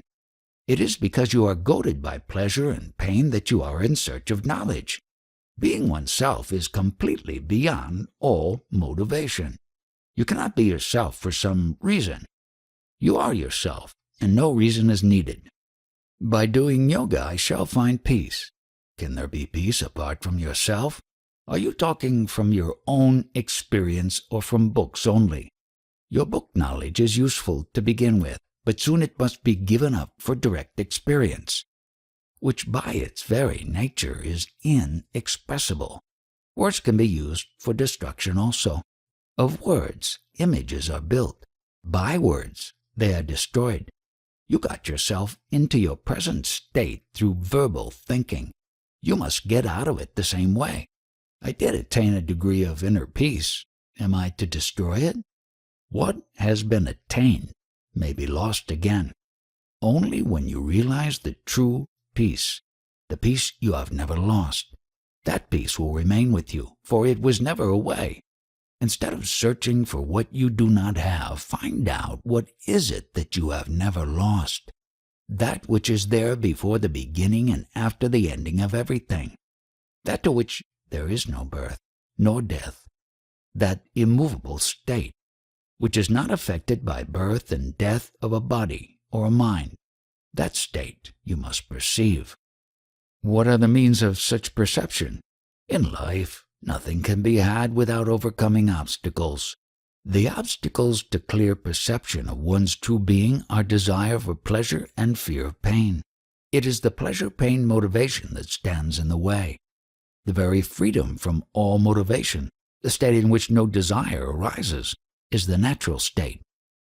Such giving up of desires, does it need time? If you leave it to time, millions of years will be needed. Giving up desire after desire is a lengthy process with the end never in sight. Leave alone all desires and fears. Give your entire attention to the subject, to Him who is behind the experience of desire and fear. Ask, who desires? Let each desire bring you back to yourself. The root of all desires and fears is the same, the longing for happiness. The happiness you think of and long for is mere physical or mental satisfaction. Such sensory or mental pleasure is not the real, the absolute happiness. Even sensory and mental pleasures and the general sense of well-being, which arises with physical and mental health, must have their roots in reality. They have their roots in imagination. A man who is given a stone and assured that it is a priceless diamond will be mightily pleased until he realizes his mistake.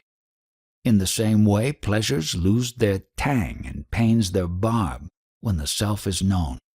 Both are seen as they are, conditional responses, mere reactions, plain attractions and repulsions, based on memories or preconceptions. Usually, pleasure and pain are experienced when expected. It is all a matter of acquired habits and convictions. Well, pleasure may be imaginary, but pain is real. Pain and pleasure go always together. Freedom from one means freedom from both. If you do not care for pleasure, you will not be afraid of pain. But there is happiness which is neither, which is completely beyond. The happiness you know is describable and measurable. It is objective, so to say.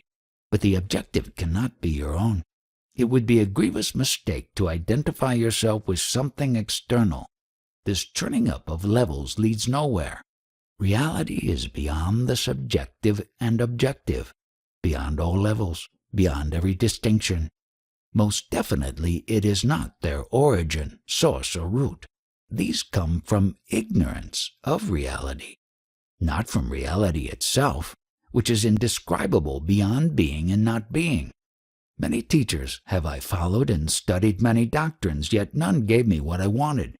The desire to find the self will be surely fulfilled provided you want nothing else. But you must be honest with yourself and really want nothing else. If in the meantime you want many other things and are engaged in their pursuit, your main purpose may be delayed until you grow wiser and cease being torn between contradictory urges. Go within, without swerving, without ever looking outward. But my desires and fears are still there. Where are they but in your memory? Realize that their root is in expectation born of memory, and they will cease to obsess you. I have understood very well that social service is an endless task, because improvement and decay, progress and regress go side by side. We can see it on all sides and on every level. What remains? Whatever work you have undertaken, complete it. Do not take up new tasks unless it is called for by a concrete situation of suffering and relief from suffering. Find yourself first, and endless blessings will follow. Nothing profits the world as much as the abandoning of profits. A man who no longer thinks in terms of loss and gain is the truly non-violent man, for he is beyond all conflict. Yes, I was always attracted by the idea of ahimsa, nonviolence. Primarily, ahimsa means what it says, don't hurt. It is not doing good that comes first, but ceasing to hurt, not adding to suffering. Pleasing others is not ahimsa. I am not talking about pleasing, but I am all for helping others. The only help worth giving is freeing from the need for further help. Repeated help is no help at all. Do not talk of helping another unless you can put him beyond all need of help. How does one go beyond the need of help? And can one help another to do so? When you have understood that all existence in separation and limitation is painful, and when you are willing and able to live integrally in oneness with all life as pure being, you have gone beyond all need of help. You can help another by precept and example, and above all, by your being. You cannot give what you do not have, and you don't have what you are not. You can only give what you are, and of that you can give limitlessly. But is it true that all existence is painful? What else can be the cause of this universal search for pleasure? Does a happy man seek happiness? How restless people are, how constantly on the move. It is because they are in pain that they seek relief and pleasure. All the happiness they can imagine is in the assurance of repeated pleasure. If what I am, as I am, the person I take myself to be, cannot be happy, then what am I to do? You can only cease to be as you seem to be now. There is nothing cruel in what I say. To wake up a man from a nightmare is compassion. You came here because you are in pain. And all I say is, wake up, know yourself, be yourself. The end of pain lies not in pleasure. When you realize that you are beyond both pain and pleasure, aloof and unassailable, then the pursuit of happiness ceases, and the resultant sorrow too. For pain aims at pleasure, and pleasure ends in pain, relentlessly. In the ultimate state, there can be no happiness, no sorrow, only freedom. Happiness depends on something or other and can be lost. Freedom from everything depends on nothing and cannot be lost. Freedom from sorrow has no cause and therefore cannot be destroyed. Realize that freedom. Am I not born to suffer as a result of my past? Is freedom possible at all? Was I born of my own will? Am I not just a creature? What is birth and death but the beginning and the ending of a stream of events in consciousness? Because of the idea of separation and limitation, they are painful. Momentary relief from pain we call pleasure, and we build castles in the air hoping for endless pleasure, which we call happiness. It is all misunderstanding and misuse. Wake up, go beyond, live really. My knowledge is limited, my power negligible.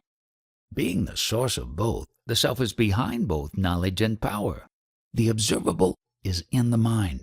The nature of the self is pure awareness, pure witnessing, unaffected by the presence or absence of knowledge or liking. Have your being outside this body of birth and death, and all your problems will be solved. They exist because you believe yourself born to die. Undeceive yourself and be free. You are not a person. The greatest guru is your inner self. On all sides I hear that freedom from desires and inclinations is the first condition of self-realization. But I find the condition impossible of fulfillment. Ignorance of oneself causes desires, and desires perpetuate ignorance, a truly vicious circle. There are no conditions to fulfill. There is nothing to be done, nothing to be given up. Just look and remember. Whatever you perceive is not you, nor yours. It is there in the field of consciousness. But you are not the field and its contents, nor even the knower of the field. It is your idea that you have to do things that entangle you in the results of your efforts. The motive, the desire, the failure to achieve, the sense of frustration, all this holds you back. Simply look at whatever happens and know that you are beyond it. Does it mean I should abstain from doing anything? You cannot. What goes on must go on. If you stop suddenly, you will crash. Is it a matter of the known and the knower becoming one? Both are ideas in the mind, and words that express them. There is no self in them. The self is neither between nor beyond. To look for it on the mental level is futile. Stop searching and see. It is here and now. It is that I am you know so well. All you need to do is to cease taking yourself to be within the field of consciousness. Unless you have already considered these matters carefully, listening to me once will not do. Forget your past experiences and achievements. Stand naked, exposed to the winds and rains of life, and you will have a chance. Has devotion, bhakti, any place in your teaching? When you are not well, you go to a physician who tells you what is wrong and what is the remedy. If you have confidence in him, it makes things simple. You take the medicine, follow the diet restrictions, and get well. But if you do not trust him, you may still take a chance, or you may study medicine yourself. In all cases, it is your desire for recovery that moves you, not the physician. Without trust, there is no peace. Somebody or other you always trust. It may be your mother or your wife. Of all the people, the knower of the self, the liberated man, is the most trustworthy. But merely to trust is not enough. You must also desire. Without desire for freedom, of what use is the confidence that you can acquire freedom? Desire and confidence must go together. The stronger your desire, the easier comes the help. The greatest guru is helpless as long as the disciple is not eager to learn. Eagerness and earnestness are all important. Confidence will come with experience. Be devoted to your goal, and devotion to him who can guide you will follow. If your desire and confidence are strong, they will operate and take you to your goal, for you will not cause delay by hesitation and compromise. The greatest guru is your inner self. Truly, he is the supreme teacher. He alone can take you to your goal, and he alone meets you at the end of the road. Confide in him, and you need no outer guru. But again, you must have the strong desire to find him, and do nothing that will create obstacles and delays, and do not waste energy and time on regrets. Learn from your mistakes and do not repeat them. If you don't mind my asking a personal question, yes, go ahead. I see you sitting on an antelope skin. How does it tally with nonviolence? All my working life, I was a cigarette maker, helping people to spoil their health. And in front of my door, the municipality has put up a public laboratory, spoiling my health. In this violent world, how can one keep away from violence of some kind or other? Surely all avoidable violence should be avoided. And yet in India, every holy man has his tiger, lion, leopard, or antelope skin to sit on. Maybe because no plastics were available in ancient times and a skin was best to keep the damp away. Rheumatism has no charm, even for a saint. Thus the tradition arose that for lengthy meditations a skin is needed. Just like the drum hide in a temple, so is the antelope skin of a yogi. We hardly notice it. But the animal had to be killed. I have never heard of a yogi killing a tiger for his hide. The killers are not yogis, and the yogis are not killers. Should you not express disapproval by refusing to sit on a skin? What an idea! I disapprove of the entire universe. Why only a skin? What is wrong with the universe? Forgetting yourself is the greatest injury. All the calamities flow from it. Take care of the most important. The lesser will take care of itself. You do not tidy up a dark room. You open the windows first. Letting in the light makes everything easy. So let us wait with improving others until we have seen ourselves as we are and have changed. There is no need to turn around and round in endless questioning. find yourself, and everything will fall into its proper place. The urge to return to the source is very rare. Is it at all natural? Outgoing is natural in the beginning, ingoing in the end. But in reality, the two are one, just like breathing in and out are one. In the same way, are not the body and the dweller in the body one? Events in time and space, birth and death, cause and effect, these may be taken as one.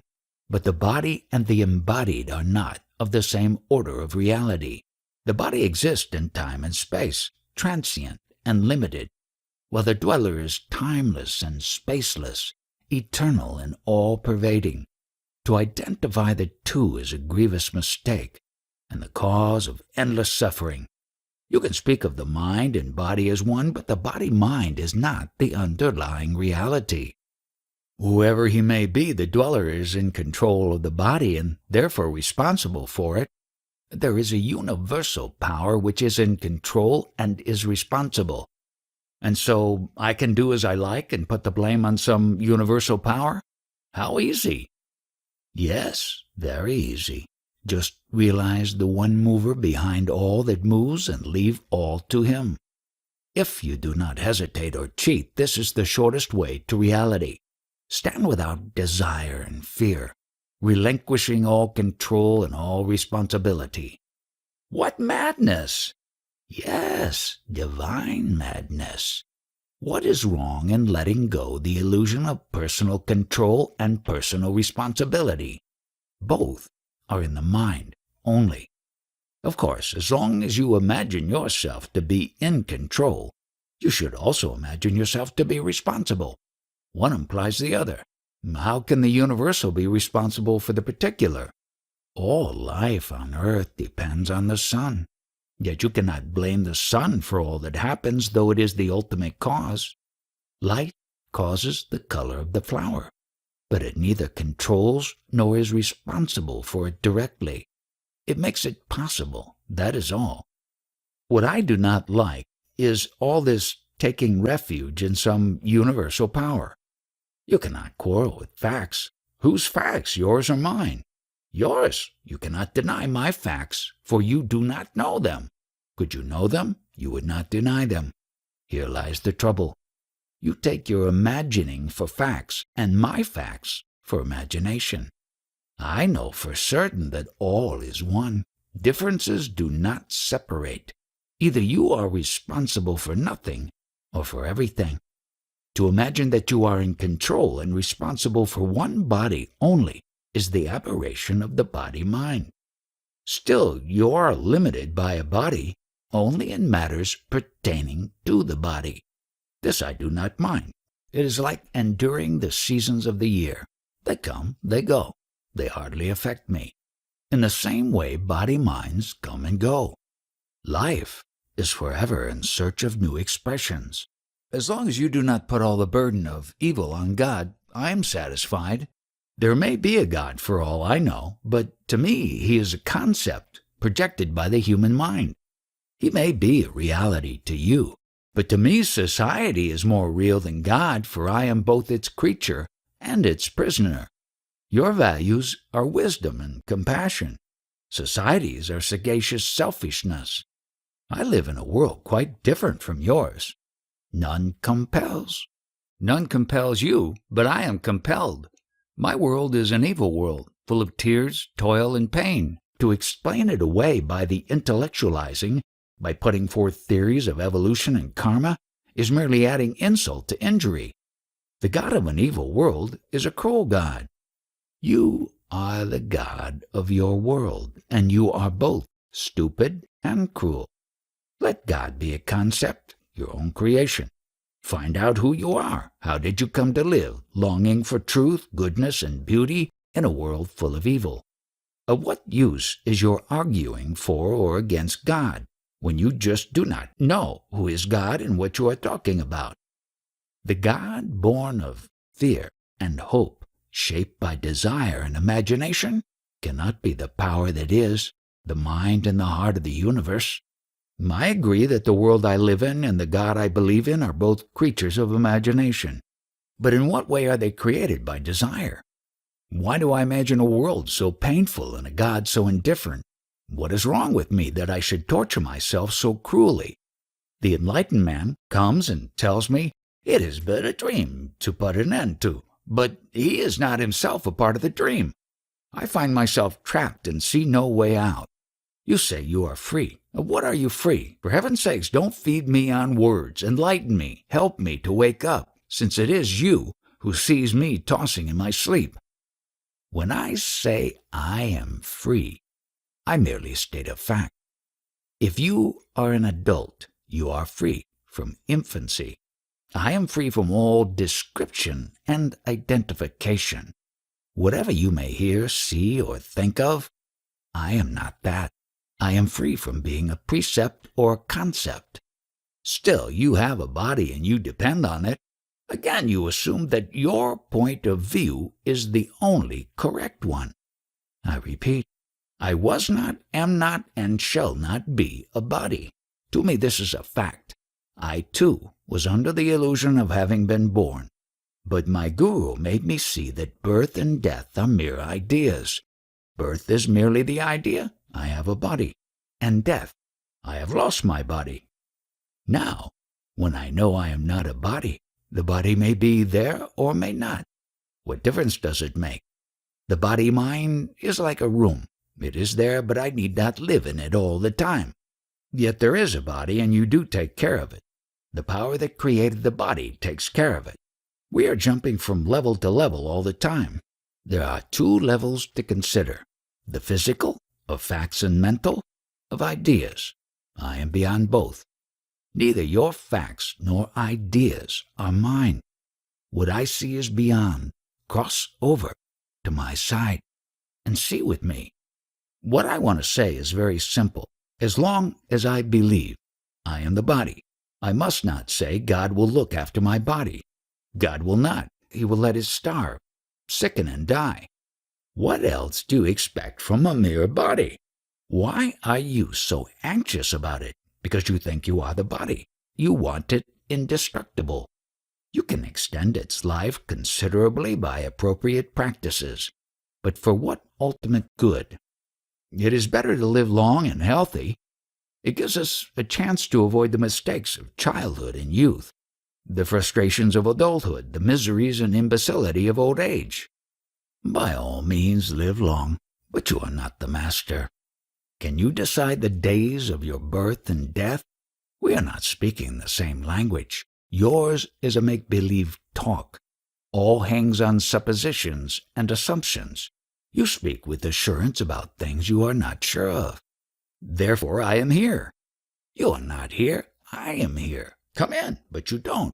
You want me to live your life, feel your way, use your language. I cannot. It will not help you. You must come to me. Words are of the mind, and the mind obscures and distorts. Hence the absolute need to go beyond words and move over to my side. Take me over. I am doing it, but you resist. You give reality to concepts, while concepts are distortions of reality. Abandon all conceptualization and stay silent and attentive. Be earnest about it, and all will be well with you. Killing hurts the killer, not the killed. 1,000 years ago, a man lived and died. His identity, antakarana, reappeared in a new body. Why does he not remember his previous life? And if he does, can the memory be brought into consciousness? How do you know that the same person reappeared in the new body? A new body may mean a new person altogether. Imagine a pot of ghee, Indian clarified butter. When the pot breaks, the ghee remains and can be transferred to another pot. The old pot had its own scent, the new its own. The ghee will carry the scents from pot to pot. In the same way, the personal identity is transferred from body to body. It is all right. Where there is the body, its peculiarities affect the person. Without the body, we have the pure identity in the sense of I am. But when you are reborn in a new body, where is the world formerly experienced? Every body experiences its own world. In the present body and the old body, is it merely an idea, or is it a memory? An idea, of course. How can a brain remember what it has not experienced? You have answered your own question. Why play with ideas? Be content with what you are sure of. And the only thing you can be sure of is I am. Stay with it and reject everything else. This is yoga. I can reject only verbally. At best, I remember to repeat the formula. This is not me, that is not mine, I am beyond all this. Good enough, first verbally, then mentally and emotionally, then in action. Give attention to the reality within you and it will come to light. It is like churning the cream for butter. Do it correctly and assiduously, and the result is sure to come. How can the absolute be the result of a process? You are right. The relative cannot result in the absolute, but the relative can block the absolute, just as the non-churning of the cream can prevent the butter from separating. It is the real that creates the urge. The inner prompts the outer, and the outer responds in interest and effort. But ultimately, there is no inner nor outer. The light of consciousness is both the creator and the creature, the experiencer and the experience, the body and the embodied.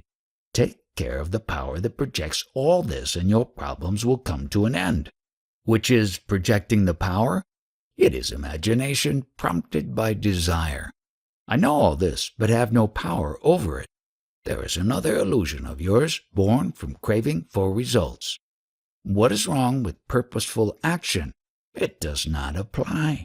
In these matters there is no question of purpose, nor of action. All you need is to listen, remember, ponder. It is like taking food. All you can do is to bite off, chew, and swallow. All else is unconscious and automatic. Listen, remember, and understand. The mind is both the actor and the stage. All is of the mind, and you are not the mind. The mind is born and reborn, not you. The mind creates the world and all the wonderful variety of it. Just like in a good play, you have all sorts of characters and situations, so you need a little of everything to make a world. Nobody suffers in a play unless one identifies himself with it. Don't identify yourself with the world and you will not suffer. Others will.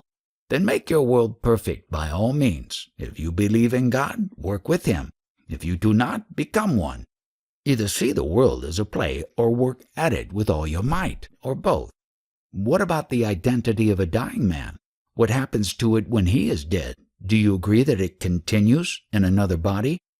It continues, and yet it does not. All depends on how you look at it. What is identity after all? Continuity and memory? Can you talk of identity without memory? Yes, I can. The child may not know its parents, yet the hereditary characteristics will be there. Who identifies them? Somebody with a memory to register and compare. Don't you see that memory is the warp of your mental life, and identity is merely a pattern of events in time and space? Change the pattern, and you have changed the man. The pattern is significant and important. It has its own value. By saying that a woven design is merely colored threads, you miss the most important, the beauty of it. Or by describing a book as paper with ink stains on it, you miss the meaning. Identity is valuable because it is the basis of individuality, that which makes us unique and irreplaceable. I am is the intuition of uniqueness. Yes and no. Identity, individuality, uniqueness, they are the most valuable aspects of the mind, yet of the mind only. I am all there is, too, is an experience equally valid. The particular and the universal are inseparable. They are the two aspects of the nameless, as seen from without and from within. Unfortunately, words only mention but don't convey.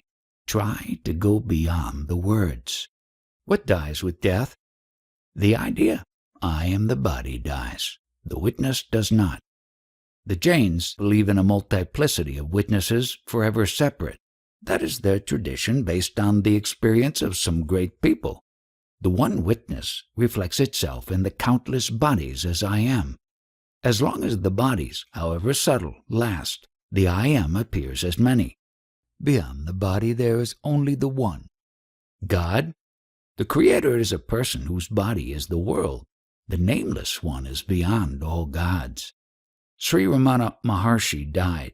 What difference did it make to him? None. What he was, he is, the absolute reality. But to the common man, death makes a difference.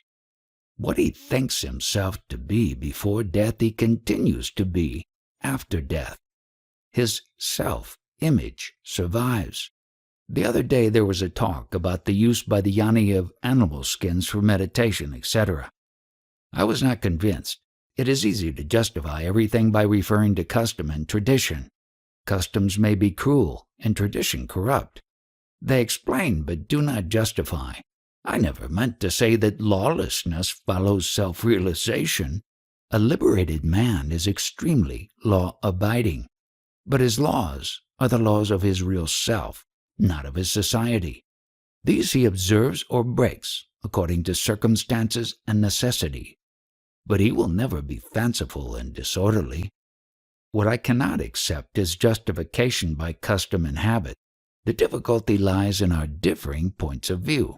You speak from the body minds. Mine is of the witness. The difference is basic. Still, cruelty is cruelty. None compels you to be cruel. Taking advantage of other people's cruelty is cruelty by proxy. If you look into living process closely, you will find cruelty everywhere, for life feeds on life. This is a fact, but it does not make you feel guilty of being alive. You began a life of cruelty by giving your mother endless trouble. To the last day of your life, you will compete for food, clothing, shelter, holding on to your body, fighting for its needs, wanting it to be secure, in a world of insecurity and death. From the animal's point of view, being killed is not the worst form of dying, surely preferable to sickness and senile decay. The cruelty lies in the motive, not in the fact. Killing hurts the killer, not the killed. Agreed, then one must not accept the services of hunters and butchers. Who wants to accept? You accept. That is how you see me, how quickly you accuse, condemn, sentence, and execute. Why begin with me and not with yourself? A man like you should set an example. Are you ready to follow my example? I am dead to the world. I want nothing, not even to live. Be as I am, do as I do. You are judging me by my clothes and food, while I only look at your motives. If you believe yourself to be the body and mind and act on it, you are guilty of the greatest cruelty, cruelty to your own real being. Compared to it, all other cruelties do not count. You are taking refuge in the claim that you are not the body, but you are in control of the body and responsible for all it does. To allow the body full autonomy would be imbecility, madness. Cool down. I am also against all killing of animals for flesh or fur, but I refuse to give it first place. Vegetarianism is a worthy cause, but not the most urgent. All causes are served best by the man who has returned to his source. When I was at Sri Ramana Ashram, I felt Bhagwan all over the place, all-pervading, all-perceiving. You had the necessary faith. Those who have true faith in him will see him everywhere and at all times. All happens according to your faith, and your faith is the shape of your desire. The faith you have in yourself, is not that too a shape of a desire? When I say I am, I do not mean a separate entity with a body as its nucleus. I mean the totality of being, the ocean of consciousness, the entire universe of all that is and knows. I have nothing to desire, for I am complete forever. Can you touch the inner life of other people? I am the people. I do not mean identity of essence or substance, nor similarity of form. I mean the actual entering into the minds and hearts of others and participating in their personal experiences. Can you suffer and rejoice with me? or you only infer what I feel from observation and analogy. All beings are in me, but bringing down into the brain the content of another brain requires special training. There is nothing that cannot be achieved by training. I am not your projection, nor are you mine. I am on my own right, not merely as your creation. This crude philosophy of imagination and projection does not appeal to me. You are depriving me of all reality. Who is the image of whom? You are my image, or am I yours? Or am I an image in my own image? No, something is wrong somewhere. Words betray their hollowness. The real cannot be described, it must be experienced. I cannot find better words for what I am now. What I say may sound ridiculous, but what the words try to convey is the highest truth. All is one, however much we quibble. All is done to please the one source and the goal of every desire, whom we all know as the I Am. It is pain that is at the root of desire. The basic urge is to escape from pain. What is the root of pain? Ignorance of yourself. What is the root of desire? The urge to find yourself. All creation toils for itself and will not rest until it returns to it. When will it return? It can return whenever you want it. And the world? You can take it with you. Must I wait with helping the world until I reach perfection? By all means, help the world. You will not help much, but the effort will make you grow. There is nothing wrong in trying to help the world. Surely there were people, common people, who helped greatly when the time comes from the world to be helped.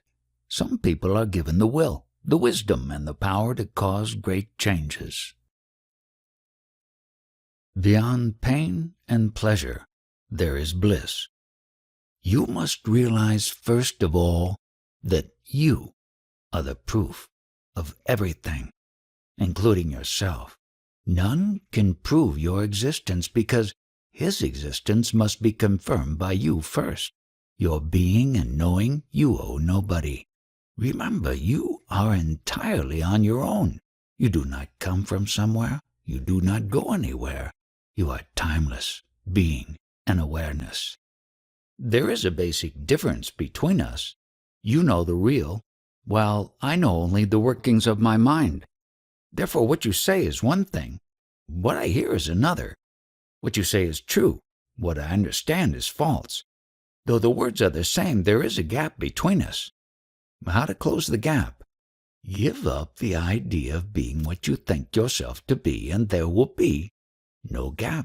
By imagining yourself as separate, you have created the gap. You need not cross it. Just don't create it. All is you and yours. There is nobody else. This is a fact. How strange! The very same words which to you are true, to me are false. There is nobody else. How obviously untrue! Let them be true or untrue. Words don't matter. What matters is the idea you have of yourself, for it blocks you. Give it up. From early childhood I was taught to think that I am limited to my name and shape. A mere statement to the contrary will not erase the mental groove. A regular brainwashing is needed, if it at all can be done. You call it brainwashing. I call it yoga, leveling up all the mental ruts. You must not be compelled to think the same thoughts again and again. Move on. Easier said than done.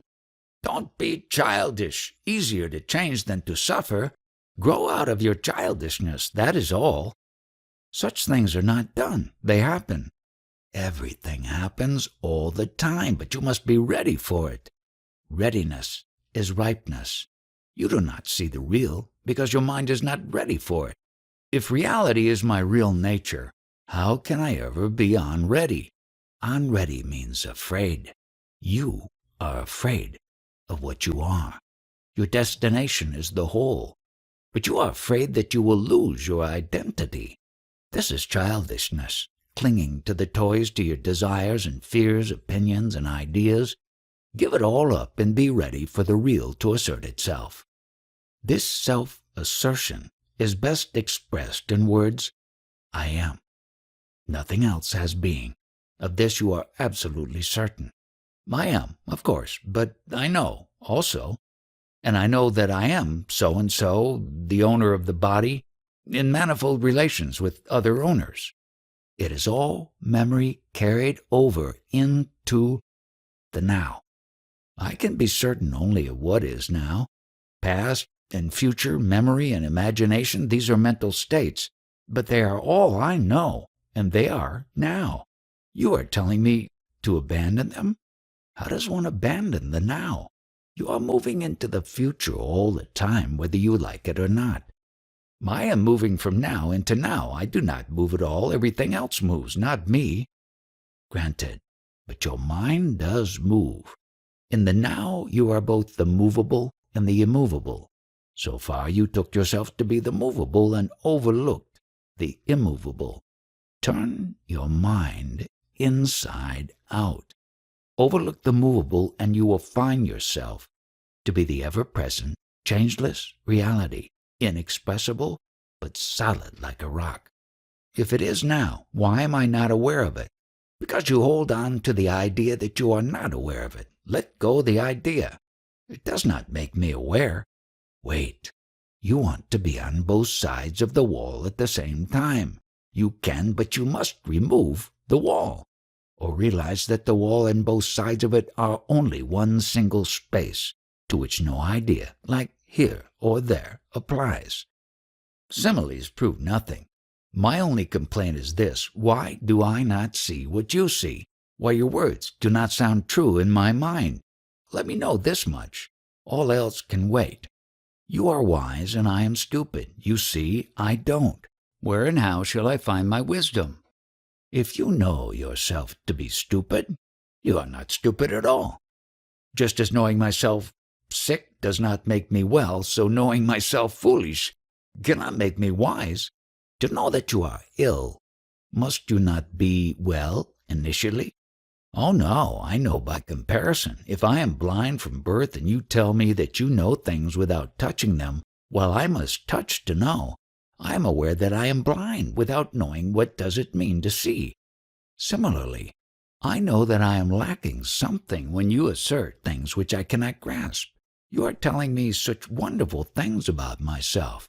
According to you, I am eternal, omnipresent, omniscient, supremely happy, creator, preserver, and destroyer of all there is, the source of all life, the heart of being, the Lord and the beloved of every creature. You equate me with the ultimate reality, the source and the goal of all existence. I just blink, for I know myself to be a tiny little bundle of desires and fears, a bundle of suffering, a transient flash of consciousness in an ocean of darkness. Before pain was, you were. After pain had gone, you remain. Pain is transient. You are not. I am sorry, but I do not see what you see. From the day I was born to the day I die, pain and pleasure will weave the pattern of my life. Of being before birth and after death, I know nothing. I neither accept nor deny you. I hear what you say, but I do not know it. Now you are conscious, are you not? Please do not ask me about before and after. I just know only what is now. Good enough, you are conscious. Hold on to it. There are states when you are not conscious. Call it unconscious being. Being unconscious? Consciousness and unconsciousness do not apply here. Existence is in consciousness. Essence is independent of consciousness. It is void? Is it silence? Why elaborate? Being pervades and transcends consciousness. Objective consciousness is a part of pure consciousness, not beyond it. How do you come to know a state of pure being which is neither conscious nor unconscious? All knowledge is in consciousness only. There may be such a state as the abeyance of the mind. Does consciousness then appear as the witness? The witness only registers events. In the abeyance of the mind, even the sense I am dissolves. There is no I am without the mind. Without the mind means without thoughts. I am as a thought subsides. I am as the sense of being remains. all experience subsides with the mind. Without the mind there can be no experiencer nor experience. Does not the witness remain? The witness merely registers the presence or absence of experience. It is not an experience by itself, but it becomes an experience when the thought, I am the witness, arises. All I know is that sometimes the mind works and sometimes it stops. The experience of mental silence I call the abeyance of the mind. Call it silence or void or abeyance. The fact is that the three, experiencer, experiencing, experience, are not.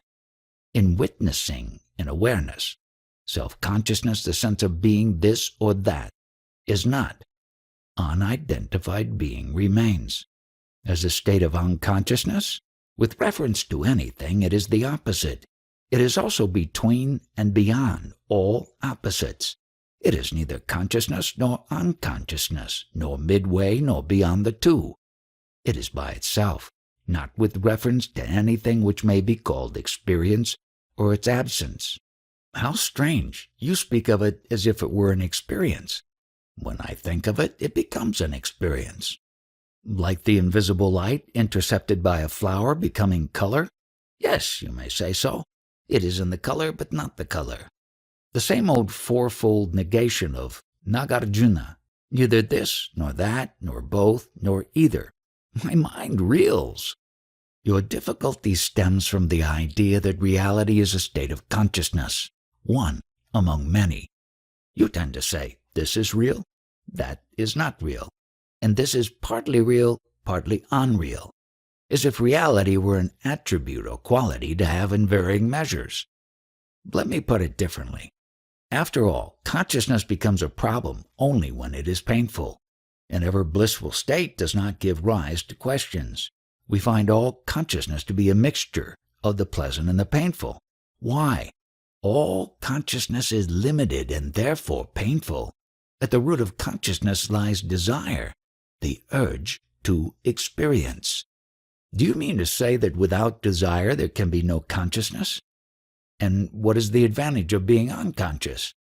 If I have to forego pleasure for the freedom from pain, I better keep both. Beyond pain and pleasure there is bliss. Unconscious bliss, of what use is it?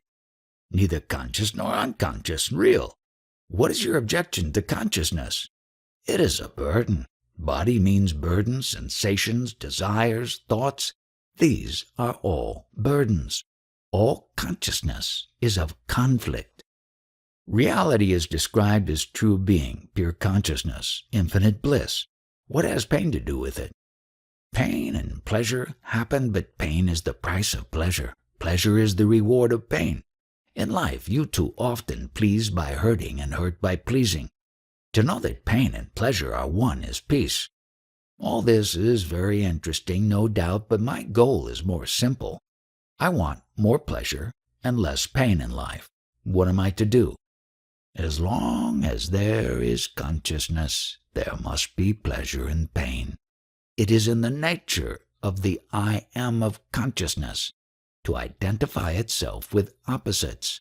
Then of what use is all this to me? It does not satisfy.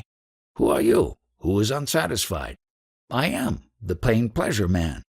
Pain and pleasure are both ananda, bliss. Here I am, sitting in front of you and telling you, from my own immediate unchanging experience, pain and pleasure are the crests and valleys of the waves in the ocean of bliss. Deep down there is utter fullness. Is your experience constant? It is timeless and changeless. All I know is desire for pleasure and fear of pain. That is what you think about yourself. Stop it. If you cannot break a habit all at once, consider the familiar way of thinking and see its falseness.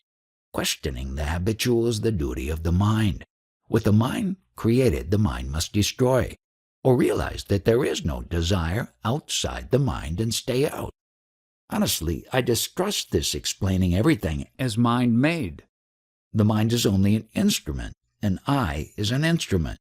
Can you say that perception is creation? I see the world through the window, not in the window. All you say holds well together because of the common foundation, but I do not know whether your foundation is in reality or only in the mind. I can have only a mental picture of it. What it means to you, I do not know. As long as you take your stand in the mind, you will see me in the mind. How inadequate are words for understanding! Without words, what is there to understand? The need for understanding arises from misunderstanding. What I say is true, but to you it is only a theory. How will you come to know that it is true? Listen, remember, ponder, visualize, experience. Also apply it in your daily life. Have patience with me, and above all, have patience with yourself, for you are your only obstacle. The way leads through yourself, beyond yourself. As long as you believe only the particular to be real, conscious and happy, and reject the non-dual reality as something imagined, as an abstract concept, you will find me doling out concepts and abstractions. But once you have touched the real within your own being, you will find me describing what for you is the nearest and the dearest. Spiritual practice is will, asserted and reasserted. The Westerners who occasionally come to see you are faced with a peculiar difficulty. The very notion of a liberated man, a realized man, a self-knower, a God-knower, a man beyond this world is unknown to them. All they have in their Christian culture is the idea of a saint, a pious man, law-abiding, God-fearing, fellow-loving, prayerful, sometimes prone to ecstasies, and confirmed by a few miracles. The very idea of a jnani is foreign to Western culture, something exotic and rather unbelievable. Even when his existence is accepted, he is looked at with suspicion, as a case of self-induced euphoria caused by strange physical postures and mental attitudes. The very idea of a new dimension in consciousness seems to them implausible and improbable. What will help them is the opportunity of hearing a jnani relate his own experience of realization, its causes and beginnings, its progress and attainments, and its actual practices in daily life. Much of what he says may remain strange, even meaningless, yet there will remain a feeling of reality, an atmosphere of actual experiencing, ineffable yet very real, a center from which an exemplary life can be lived. The experience may be incommunicable. Can one communicate an experience? Yes, if one is an artist. The essence of art is communication of feeling, of experience. To receive communication, you must be receptive. Of course, there must be a receiver, but if the transmitter does not transmit, of what use is the receiver? The jnani belongs to all. He gives himself tirelessly and completely to whoever comes to him. If he is not a giver, he is not a jnani. Whatever he has, he shares. But can he share what he is? You mean, can he make others into jnanis? Yes and no. No, since jnanis are not made. They realize themselves as such when they return to their source, their real nature. I cannot make you into what you already are. All I can tell you is the way I traveled and invite you to take it. This does not answer the question. I have in mind the critical and skeptical Westerner who denies the very possibility of higher states of consciousness. Recently, drugs have made a breach in his disbelief, without affecting his materialistic outlook. Drugs or no drugs, the body remains the primary fact and the mind is secondary. Beyond the mind, they see nothing. From Buddha onwards, the state of self-realization was described in negative terms, as not this, not that. Is it inevitable? Is it not possible to illustrate it, if not describe? I admit no verbal description will do, when the state described is beyond words. Yet it is within words. Poetry is the art of putting into words the inexpressible. There is no lack of religious poets. Turn to them for what you want. As far as I am concerned, my teaching is simple. Trust me for a while and do what I tell you. If you persevere, you will find that your trust was justified. And what to do with people who are interested but cannot trust? If they could stay with me, they would come to trust me. Once they trust me, they will follow my advice and discover for themselves. It is not for the training that I am asking just now, but for its results. You had both. You are willing to tell us all about the training, but when it comes to results, you refuse to share. You either tell us that your state is beyond words or that there is no difference, that where we see a difference, you see none. In both cases, we are left without any insight into your state. How can you have insight into my state when you are without insight into your own? When the very instrument of insight is lacking, is it not important to find it first? It is like a blind man wanting to learn painting before he regains his eyesight. You want to know my state, but do you know the state of your wife or servant? I am asking for some hints only. Well, I gave you a very significant clue. Where you see differences, I don't. To me it is enough. If you think it is not enough, I can only repeat it. It is enough. Think it out deeply, and you will come to see what I see.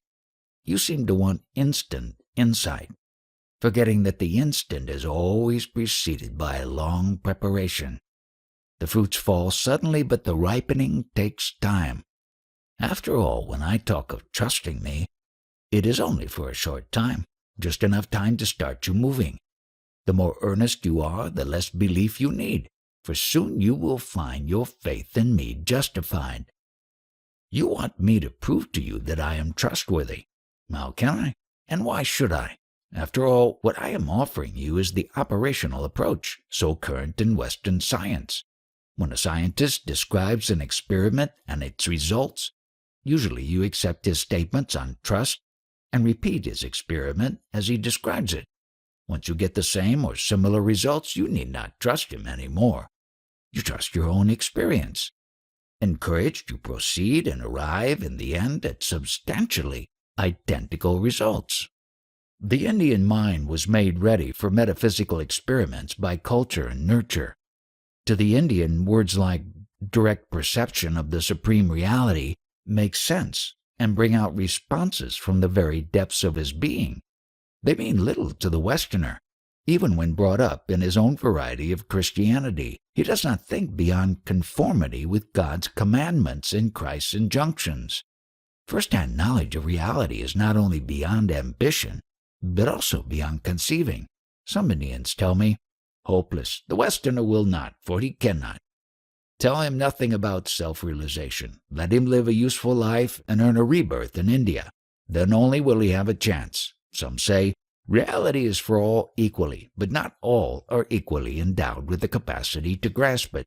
The capacity will come with desire, which will grow into devotion and ultimately into total self-dedication, with integrity and earnestness and iron determination to overcome all obstacles. The Westerner has the same chance as the Oriental man. All he needs is the rousing of interest. To rouse his interest in self-knowledge, he needs to be convinced about its advantages. You believe it is possible to transmit a personal experience?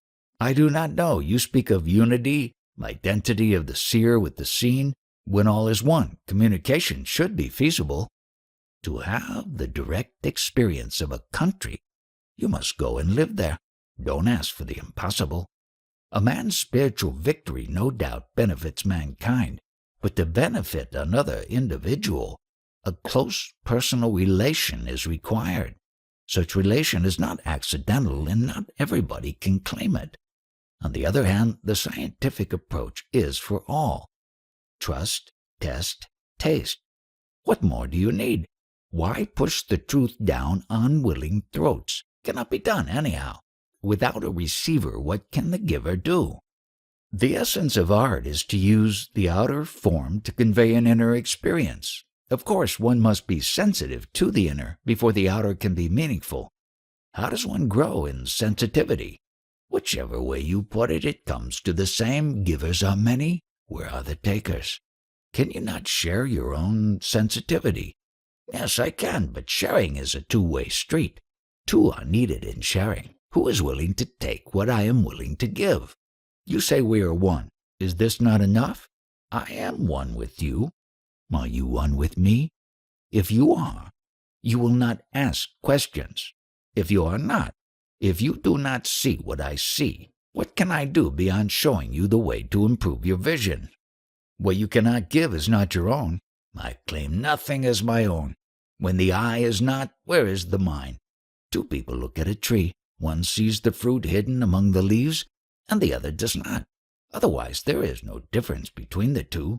The one that sees knows that with a little attention the other will also see, but the question of sharing does not arise. Believe me, I am not close-fisted holding back your share of reality.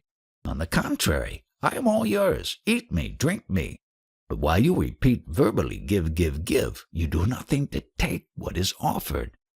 I am showing you a short and easy way to being able to see what I see. But you cling to your old habits of thought, feeling, and action, and put all the blame on me. I have nothing which you do not have. Self-knowledge is not a piece of property to be offered and accepted. It is a new dimension altogether, where there is nothing to give or take. Give us at least some insight into the content of your mind while you live your daily life. To eat, to drink, to talk, to sleep. How does it feel at your end? The common things of life, I experience them just as you do. The difference lies in what I do not experience.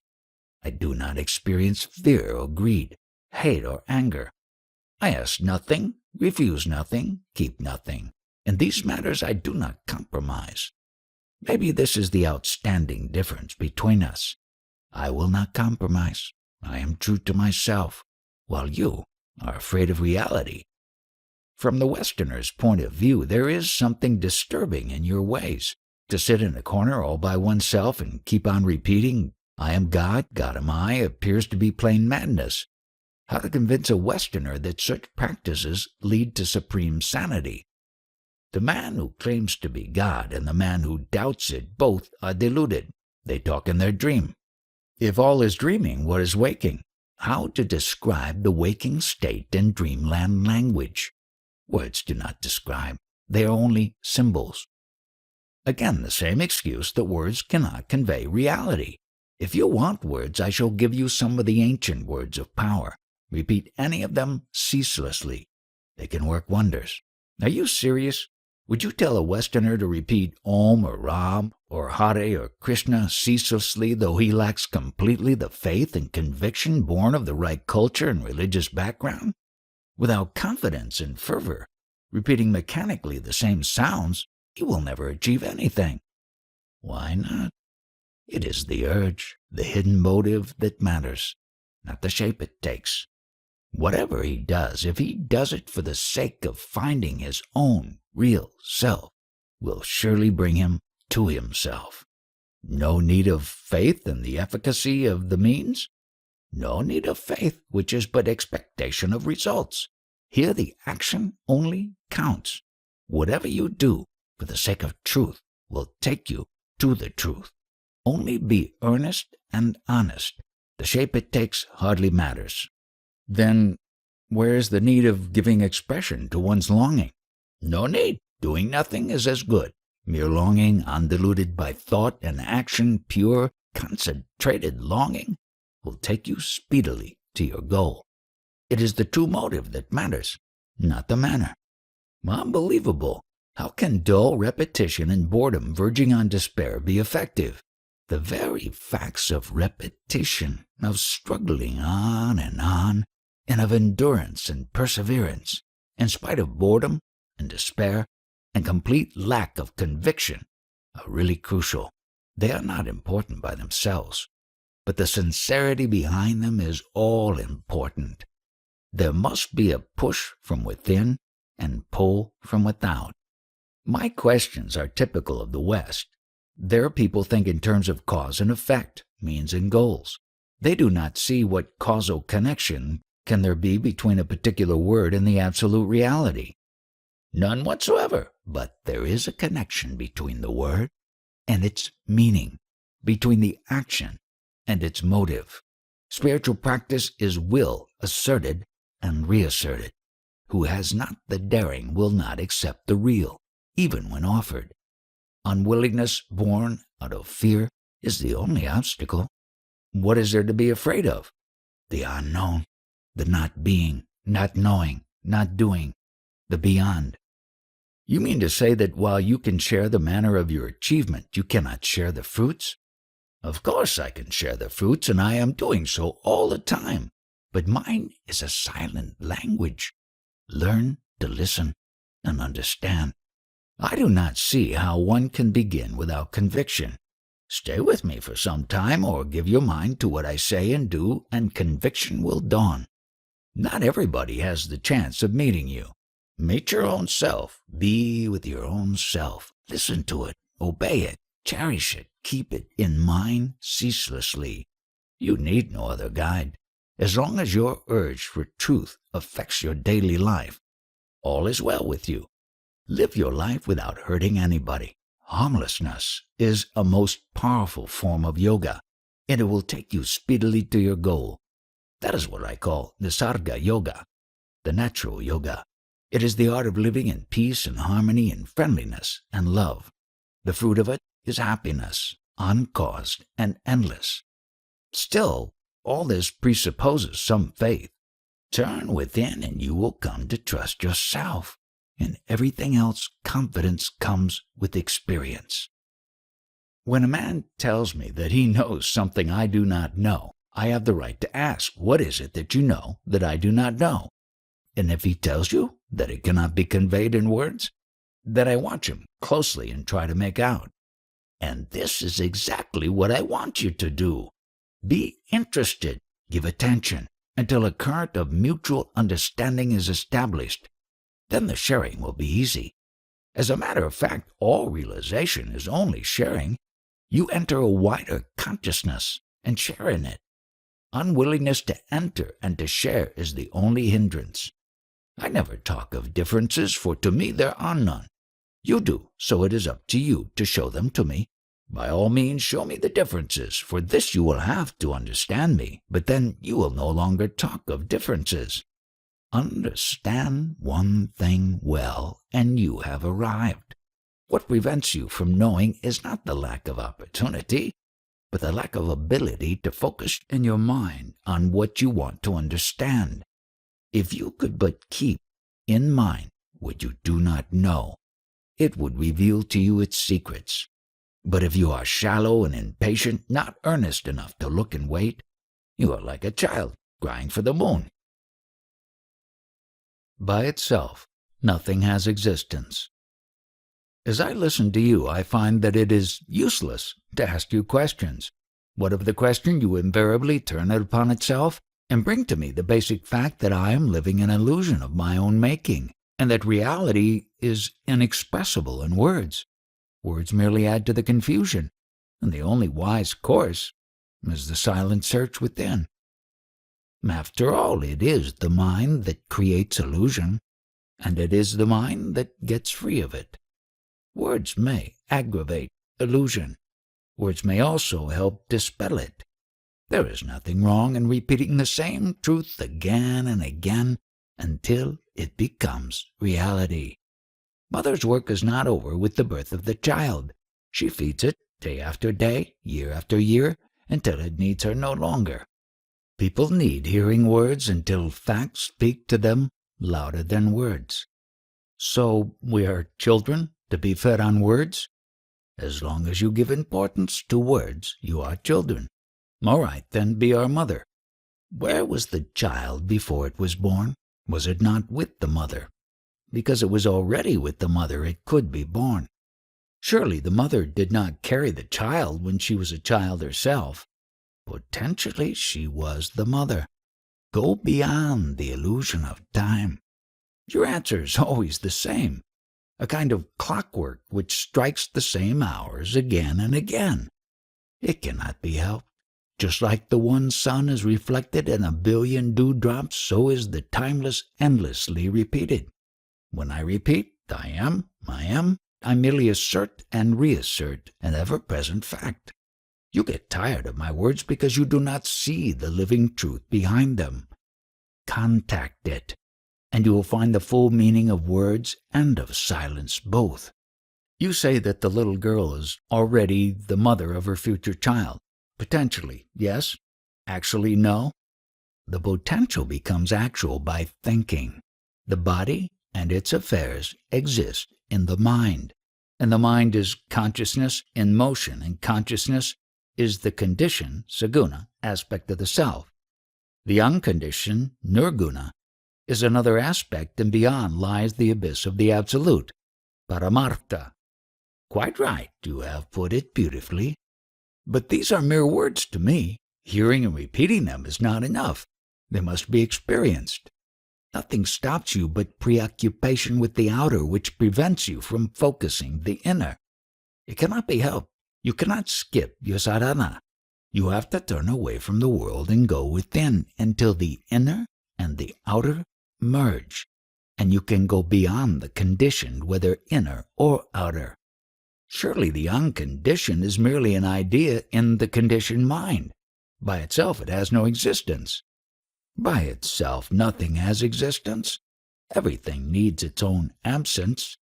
To be is to be distinguishable, to be here and not there, to be now and not then, to be thus and not otherwise. Like water is shaped by the container, so is everything determined by conditions, gunas. As water remains water regardless of the vessels, as light remains itself regardless of the colors it brings out, so does the real remain real, regardless of the conditions in which it is reflected. Why keep the reflection only in the focus of consciousness? Why not the real itself? Consciousness itself is a reflection. How can it hold the real? To know that consciousness and its content are but reflections, changeful and transient, is the focusing of the real. The refusal to see the snake in the rope is the necessary condition for seeing the rope. Only necessary or also sufficient? One must also know that the rope exists and looks like a snake. Similarly, one must know that the real exists and is of the nature of witness consciousness. Of course it is beyond the witness, but to enter it, one must first realize the state of pure witnessing.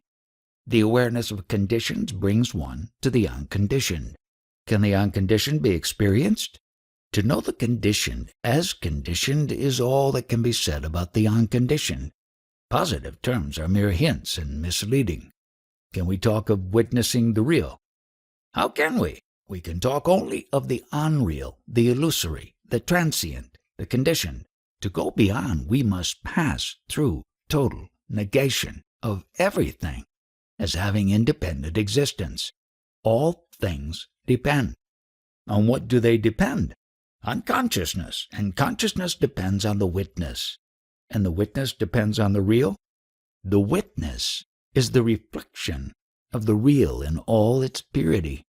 It depends on the condition of the mind. Where clarity and detachment predominate, the witness consciousness comes into being. It is just like saying that where the water is clear and quiet, the image of the moon appears, or like daylight that appears as sparkle in the diamond. Can there be consciousness without the witness? Without the witness, it becomes unconsciousness, just living. The witness is latent in every state of consciousness, just like light in every color. There can be no knowledge without the knower, and no knower without his witness. Not only you know, but you know that you know. If the unconditioned cannot be experienced, for all experience is conditioned, then why talk of it at all? How can there be knowledge of the conditioned without the unconditioned? There must be a source from which all this flows, a foundation on which all stands. Self-realization is primarily the knowledge of one's conditioning and the awareness that the infinite variety of conditions depends on our infinite ability to be conditioned and to give rise to variety. To the conditioned mind, the unconditioned appears as the totality as well as the absence of everything. Neither can be directly experienced, but this does not make it non-existent. Is it not a feeling? A feeling, too, is a state of mind. Just like a healthy body does not call for attention, so is the unconditioned, free from experience. Take the experience of death. The ordinary man is afraid to die because he is afraid of change. The yoni is not afraid because his mind is dead already. He does not think, I live. He knows there is life. There is no change in it and no death. Death appears to be a change in time and space. Where there is neither time nor space, how can there be death? The yoni is already dead to name and shape. How can their loss affect him? The man in the train travels from place to place, but the man off the train goes nowhere, for he is not bound for a destination. He has nowhere to go, nothing to do, nothing to become. Those who make plans will be born to carry them out. Those who make no plans need not be born. What is the purpose of pain and pleasure? Do they exist by themselves or only in the mind? Still they exist. Never mind the mind. Pain and pleasure are merely symptoms, the results of wrong knowledge and wrong feeling. A result cannot have a purpose of its own. In God's economy, everything must have a purpose. Do you know God that you talk of Him so freely? What is God to you? A sound, a word on paper, an idea in the mind? By His power I am born and kept alive, and suffer and die. Are you glad? It may be my own fault that I suffer and die. I was created unto life eternal. Why eternal in the future and not in the past? What has a beginning must have an end. Only the beginningless is endless. God may be a mere concept or working theory, a very useful concept all the same. For this it must be free of inner contradictions, which is not the case. Why not work on the theory that you are your own creation and creator? At least there will be no external God to battle with. The world is so rich and complex, how could I create it? Do you know yourself enough to know what you can do and what you cannot? You do not know your own powers. You never investigated. Begin with yourself, now. Everybody believes in God. To me, you are your own God. But if you think otherwise, think to the end. If there be God, then all is God's, and all is for the best. Welcome all that comes with a glad and thankful heart, and love all creatures. This too will take you to yourself. Only the self is real. The world is but a show, glittering and empty. It is, and yet it is not. It is there as long as I want to see it and take part in it. When I cease caring, it dissolves. It has no cause and serves no purpose. It just happens when we are absent-minded. It appears exactly as it looks, but there is no depth in it, no meaning. Only the onlooker is real. Call him self or Atma. To the self, the world is but a colorful show, which he enjoys as long as it lasts and forgets when it is over. Whatever happens on the stage makes him shudder and tear or roll with laughter, yet all the time he is aware that it is but a show. Without desire or fear, he enjoys it as it happens. The person immersed in the world has a life of many flavors. He weeps, he laughs, loves and hates, desires and fears, suffers and rejoices. The desireless and fearless yoni. What life has he? Is he not left high and dry in his aloofness? His state is not so desolate. It tastes of the pure, uncaused, undiluted bliss. He is happy and fully aware that happiness is his very nature and that he need not do anything nor strive for anything to secure it. It follows him, more real than the body, nearer than the mind itself. You imagine that without cause there can be no happiness. To me, dependence on anything for happiness is utter misery. Pleasure and pain have causes, while my state is my own, totally uncaused, independent, unassailable. Like a play on the stage. The play was written, planned, and rehearsed. The world just sprouts into being out of nothing and returns to nothing. Is there no creator?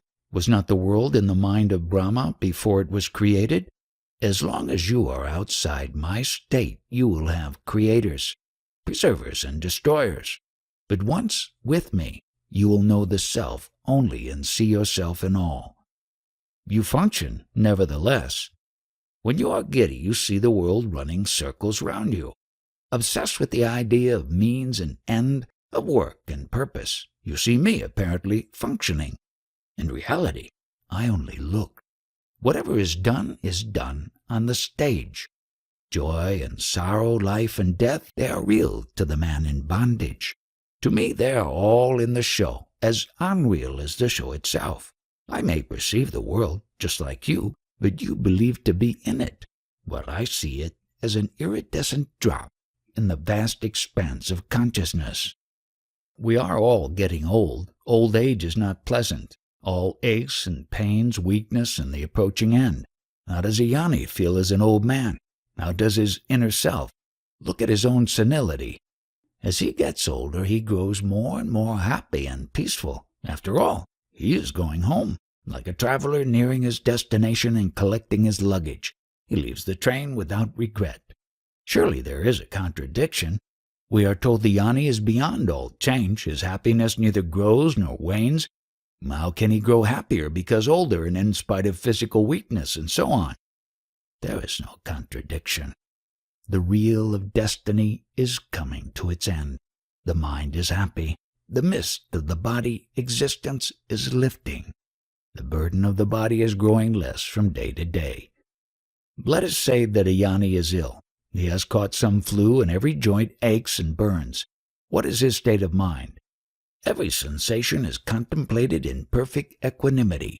There is no desire for it, nor refusal of it.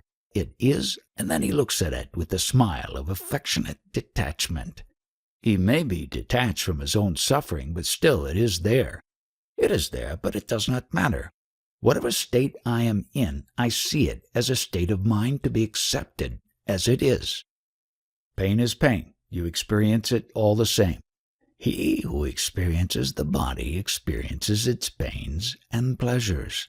I am neither the body nor the experiencer of the body. Let us say you are 25 years old. Your marriage is arranged and performed and the household duties crowd upon you. How would you feel? Just how I feel now. You keep on insisting that my inner state is molded by outer events. It is just not so. Whatever happens, I remain. At the root of my being is pure awareness, a speck of intense light. This speck, by its very nature, radiates and creates pictures in space and events in time, effortlessly and spontaneously. As long as it is merely aware, there are no problems. But when the discriminative mind comes into being and creates distinctions, pleasure and pain arise. During sleep the mind is in abeyance, and so are pain and pleasure. The process of creation continues, but no notice is taken.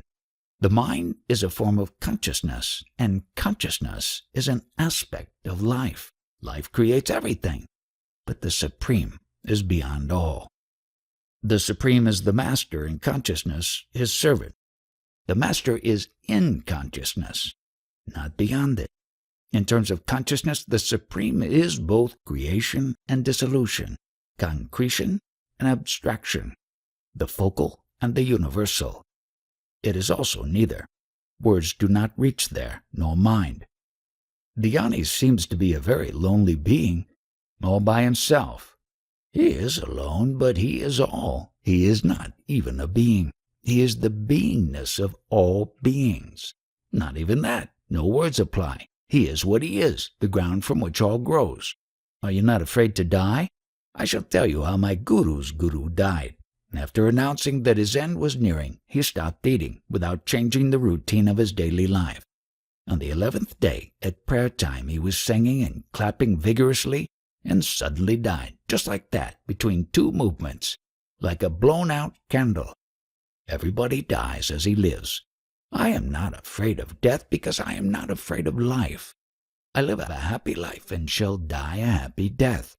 Misery is to be born, not to die. All depends on how you look at it. There can be no evidence of your state. All I know about it is what you say. All I see is a very interesting old man. You are the interesting old man, not me. I was never born. How can I grow old? What I appear to be to you exists only in your mind. I am not concerned with it. Even as a dream, you are a most unusual dream. I am a dream that can wake you up. You will have the proof of it in your very waking up. Imagine news reaches you that I have died. Somebody tells you, you know so-and-so, he died. What would be your reaction? I would be very happy to have you back home. Really glad to see you out of this foolishness. Which foolishness? Of thinking that you were born and will die, that you are a body displaying a mind and all such nonsense. In my world, nobody is born and nobody dies. Some people go on a journey and come back. Some never leave. What difference does it make since they travel in dreamlands, each wrapped up in his own dream? Only the waking up is important. It is enough to know the I am as reality and also love. My approach is not so absolute, hence my question.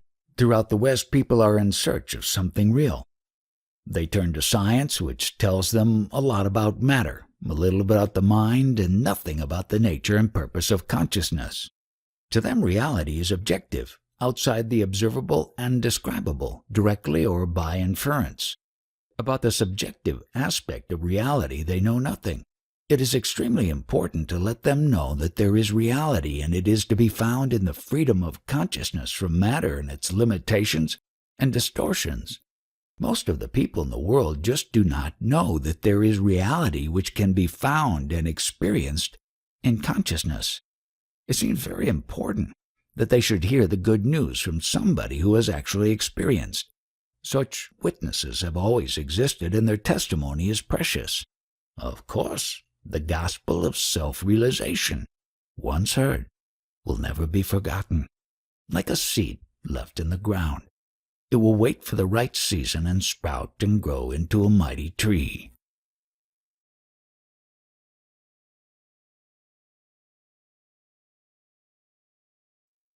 Develop the witness attitude. What is the daily and hourly state of mind of a realized man? How does he see, hear, eat, drink, wake and sleep, work and rest? What proof is there of his state as different from ours? Apart from the verbal testimony of the so-called realized people, is there no way of verifying their state objectively? Are there not some observable differences in their physiological and nervous responses, in their metabolism or brain waves, or in their psychosomatic structure? You may find differences or you may not. All depends on your capacity of observation. The objective differences are, however, the least important. What matters is their outlook, their attitude, which is that of total detachment, aloofness, standing apart. Does not a Yanni feel sorrow when his child dies? Does he not suffer? He suffers with those who suffer. The event itself is of little importance, but he is full of compassion for the suffering being, whether alive or dead, in the body or out of it. After all, love and compassion are his very nature. He is one with all that lives, and love is that oneness in action. People are very much afraid of death. The Yanni is afraid of nothing, but he pities the man who is afraid. After all, to be born, to live, and to die is natural. To be afraid is not. To the event, of course, attention is given. Imagine you are ill, high fever, aches, shivers. The doctor tells you your condition is serious. There are only a few days to live. What would be your first reaction? No reaction. As it is natural for the incense stick to burn out, so it is natural for the body to die. Really, it is a matter of very little importance. What matters is that I am neither the body nor the mind. I am. Your family will be desperate, of course. What would you tell them? The usual stuff. Fear not, life goes on, God will protect you, we shall be soon together again, and so on. But to me the entire commotion is meaningless, for I am not the entity that imagines itself alive or dead. I am neither born, nor can I die. I have nothing to remember or to forget. What about the prayers for the dead? By all means, pray for the dead. It pleases them very much. They are flattered. The Ani does not need your prayers. He is himself the answer to your prayers. How does the Yanni fare after death? The Ani is dead already. Do you expect him to die again? Surely the dissolution of the body is an important event even to a Yanni. There are no important events for a Yanni, except when somebody reaches the highest goal. Then only his heart rejoices. All else is of no concern. The entire universe is his body. All life is his life. And as in a city of lights, when one bulb burns out, it does not affect the network, so the death of a body does not affect the whole. The particular may not matter to the whole, but it does matter to the particular. The whole is an abstraction. The particular, the concrete, is real. That is what you say. To me it may be the other way. The whole is real, and the part comes and goes. The particular is born and reborn, changing name and shape. The Yanni is the changeless reality, what makes the changeful possible. But he cannot give you the conviction. It must come with your own experience. With me, all is one, all is equal. Are sin and virtue one and the same? These are all man-made values. What are they to me? What ends in happiness is virtue. What ends in sorrow is sin. Both are states of mind. Mind is not a state of mind. We are like blind people at a loss to understand what does it mean to see. You can put it as you like. Is the practice of silence as a sadhana effective? Anything you do for the sake of enlightenment takes you nearer. Anything you do without remembering enlightenment puts you off. But why complicate? Just know that you are above and beyond all things and thoughts. What you want to be, you are already. Just keep it in mind. I hear you saying it, but I cannot believe it. I was in the same position myself, but I trusted my guru and he proved right. Trust me, if you can. Keep in mind what I tell you. Desire nothing, for you lack nothing. The very seeking prevents you from finding. You seem to be so very indifferent to everything. I am not indifferent. I am impartial. I give no preference to me and the mine. A basket of earth and a basket of jewels are both unwanted. Life and death are all the same to me. Impartiality makes you indifferent. On the contrary, compassion and love are my very core. Void of all predilections, I am free to love. Buddha said that the idea of enlightenment is extremely important. Most people go through their lives not even knowing that there is such a thing as enlightenment, leave alone the striving for it. Once they have heard of it, a seed was sown which cannot die. Therefore he would send his bhikkhus to preach ceaselessly for 8 months every year. One can give food, clothes, shelter, knowledge, affection. But the highest gift is the gospel of enlightenment. My guru used to say, "You are right, enlightenment is the highest good. Once you have it, nobody can take it away from you." If you would talk like this in the West, people would take you for mad. Of course they would. To the ignorant, all that they cannot understand is madness. What of it? Let them be as they are. I am as I am. For no merit of mine, and they are as they are for no fault of theirs. The supreme reality manifests itself in innumerable ways. Infinite in number are its names and shapes. All arise, all merge in the same ocean. The source of all is one. Looking for causes and results is but the pastime of the mind. What is lovable. Love is not a result. It is the very ground of being. Wherever you go, you will find being, consciousness, and love. Why and what for make preferences? When by natural causes thousands and millions of lives are extinguished, as it happens in floods and earthquakes, I do not grieve. But when one man dies at the hand of a man, I grieve extremely. The inevitable has its own majesty, but killing is avoidable and therefore ugly and altogether horrible. All happens as it happens. Calamities, whether natural or man-made, happen, and there is no need to feel horrified. How can anything be without cause? In every event, the entire universe is reflected. The ultimate cause is untraceable. The very idea of causation is only a way of thinking and speaking. We cannot imagine uncaused emergence. This, however, does not prove the existence of causation. Nature is mindless, hence irresponsible. But man has a mind. Why is it so perverse? The causes of perversity are also natural: heredity, environment, and so on. You are too quick to condemn. Do not worry about others. Deal with your own mind first. When you realize that your mind, too, is a part of nature, the duality will cease. There is some mystery in it which I cannot fathom. How can the mind be a part of nature? Because nature is in the mind. Without the mind, where is nature? If nature is in the mind, and the mind is my own, I should be able to control nature, which is not really the case. Forces beyond my control determine my behavior. Develop the witness attitude, and you will find in your own experience that detachment brings control. The state of witnessing is full of power. There is nothing passive about it.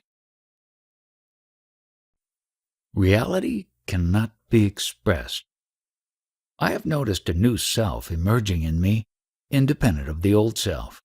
They somehow coexist. The old self goes on its habitual ways.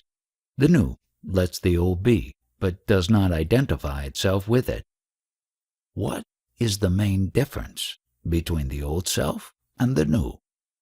The old self wants everything defined and explained. It wants things to fit each other verbally. The new does not care for verbal explanations. It accepts things as they are and does not seek to relate them to things remembered. Are you fully and constantly aware of the difference between the habitual and the spiritual? What is the attitude of the new self to the old? The new just looks at the old. It is neither friendly nor inimical.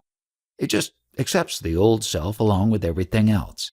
It does not deny its being, but does not accept its value and validity. The new is the total denial of the old. The permissive new is not really new. It is but a new attitude of the old. The really new obliterates the old completely. The two cannot be together.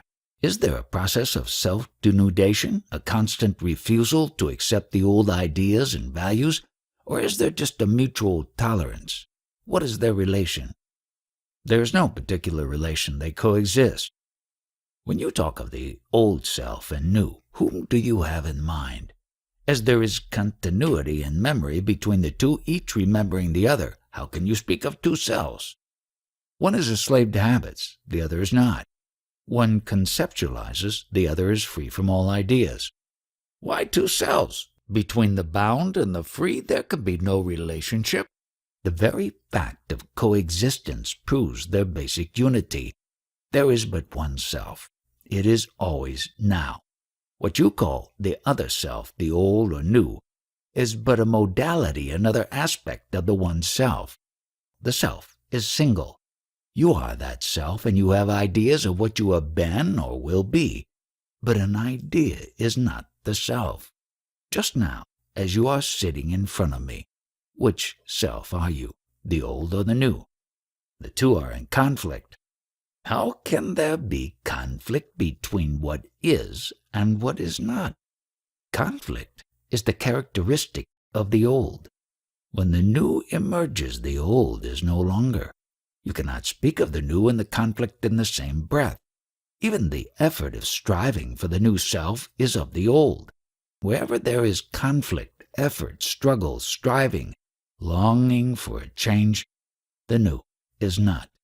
To what extent are you free from the habitual tendency to create and perpetuate conflicts? I cannot say that I am now a different man, but I did discover new things about myself, states so unlike what I knew before that I feel justified in calling them new. The old self is your own self. The state which sprouts suddenly and without cause carries no stain of self. You may call it God. What is seedless and rootless? What does not sprout and grow, flower and fruit? What comes into being suddenly and in full glory, mysteriously and marvelously? You may call that God. It is entirely unexpected yet inevitable, infinitely familiar yet most surprising, beyond all hope yet absolutely certain, because it is without cause, it is without hindrance. It obeys one law only, the law of freedom. Anything that implies a continuity, a sequence, a passing from stage to stage cannot be the real. There is no progress in reality. It is final, perfect, unrelated. How can I bring it about? You can do nothing to bring it about, but you can avoid creating obstacles. Watch your mind, how it comes into being, how it operates. As you watch your mind, you discover yourself as the watcher. When you stand motionless, only watching, you discover yourself as the light behind the watcher. The source of light is dark. Unknown is the source of knowledge. That source alone is. Go back to that source and abide there. It is not in the sky, nor in the all-pervading ether. God is all that is great and wonderful. I am nothing, have nothing, can do nothing. It all comes out of me. The source is me, the root, the origin is me. When reality explodes in you, you may call it experience of God. Or rather, it is God experiencing you. God knows you when you know yourself. Reality is not the result of a process. It is an explosion. It is definitely beyond the mind, and all you can do is to know your mind well. Not that the mind will help you, but by knowing your mind, you may avoid your mind disabling you. You have to be very alert, or else your mind will play false with you. It is like watching a thief. Not that you expect anything from a thief, but you do not want to be robbed. In the same way, you give a lot of attention to the mind without expecting anything from it. Or take another example. We wake and we sleep. After a day's work, sleep comes. Now, do I go to sleep, or does inadvertence, characteristic of the sleeping state, come to me? In other words, we are awake because we are asleep. We do not wake up into a really waking state. In the waking state, the world emerges due to ignorance and takes one into a waking dream state. Both sleep and waking are misnomers. We are only dreaming. True waking and true sleeping, only the Jnani knows. We dream that we are awake. We dream that we are asleep. The three states are only varieties of the dream state. Treating everything as a dream liberates. As long as you give reality to dreams, you are their slave. By imagining that you are born as so-and-so, you become a slave to the so-and-so. The essence of slavery is to imagine yourself to be a process, to have past and future, to have history. In fact, we have no history. We are not a process. We do not develop nor decay. Also see all as a dream, and stay out of it. What benefit do I derive from listening to you? I am calling you back to yourself. All I ask you is to look at yourself, toward yourself, into yourself. To what purpose? You live, you feel, you think.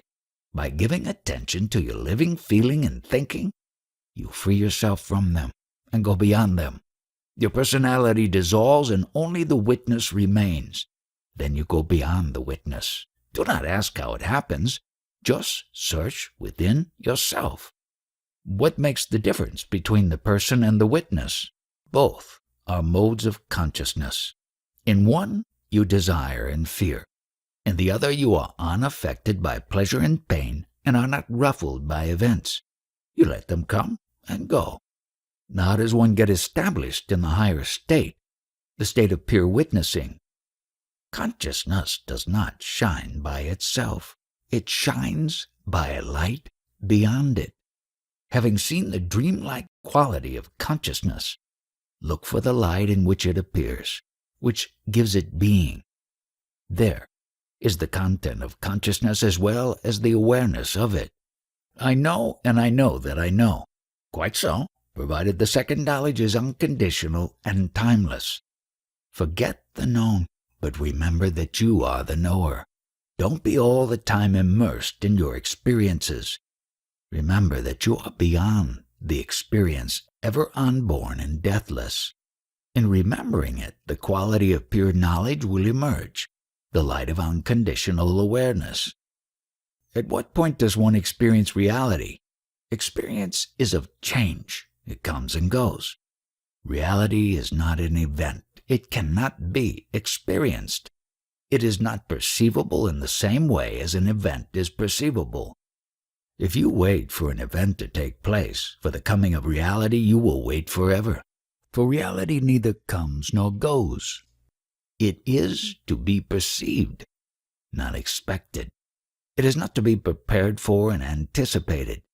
But the very longing and search for reality is the movement, operation, action of reality. All you can do is to grasp the central point, that reality is not an event and does not happen, and whatever happens, whatever comes and goes, is not reality. See the event as event only, the transient as transient, experience as mere experience, and you have done all you can. Then you are vulnerable to reality, no longer armored against it, as you were when you gave reality to events and experiences. But as soon as there is some like or dislike, you have drawn a screen. Would you say that reality expresses itself in action rather than in knowledge? Or is it a feeling of sorts? Neither action nor feeling nor thought express reality. There is no such thing as an expression of reality. You are introducing a duality where there is none. Only reality is. There is nothing else. The three states of waking, dreaming, and sleeping are not me, and I am not in them. When I die, the world will say, "Oh, Maharaj is dead." But to me these are words without content. They have no meaning. When the worship is done before the image of the Guru, all takes place as if he wakes and bathes and eats and rests, and goes for a stroll and returns, blesses all and goes to sleep. All is attended to in minutest detail, and yet there is a sense of unreality about it all. So is the case with me. All happens as it needs, yet nothing happens. I do what seems to be necessary, but at the same time I know that nothing is necessary, that life itself is only a make-believe. Why then live at all? Why all this unnecessary coming and going, waking and sleeping, eating and digesting?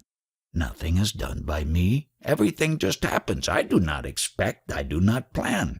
I just watch events happening, knowing them to be unreal. Were you always like this from the first moment of enlightenment? The three states rotate as usual. There is waking and sleeping and waking again.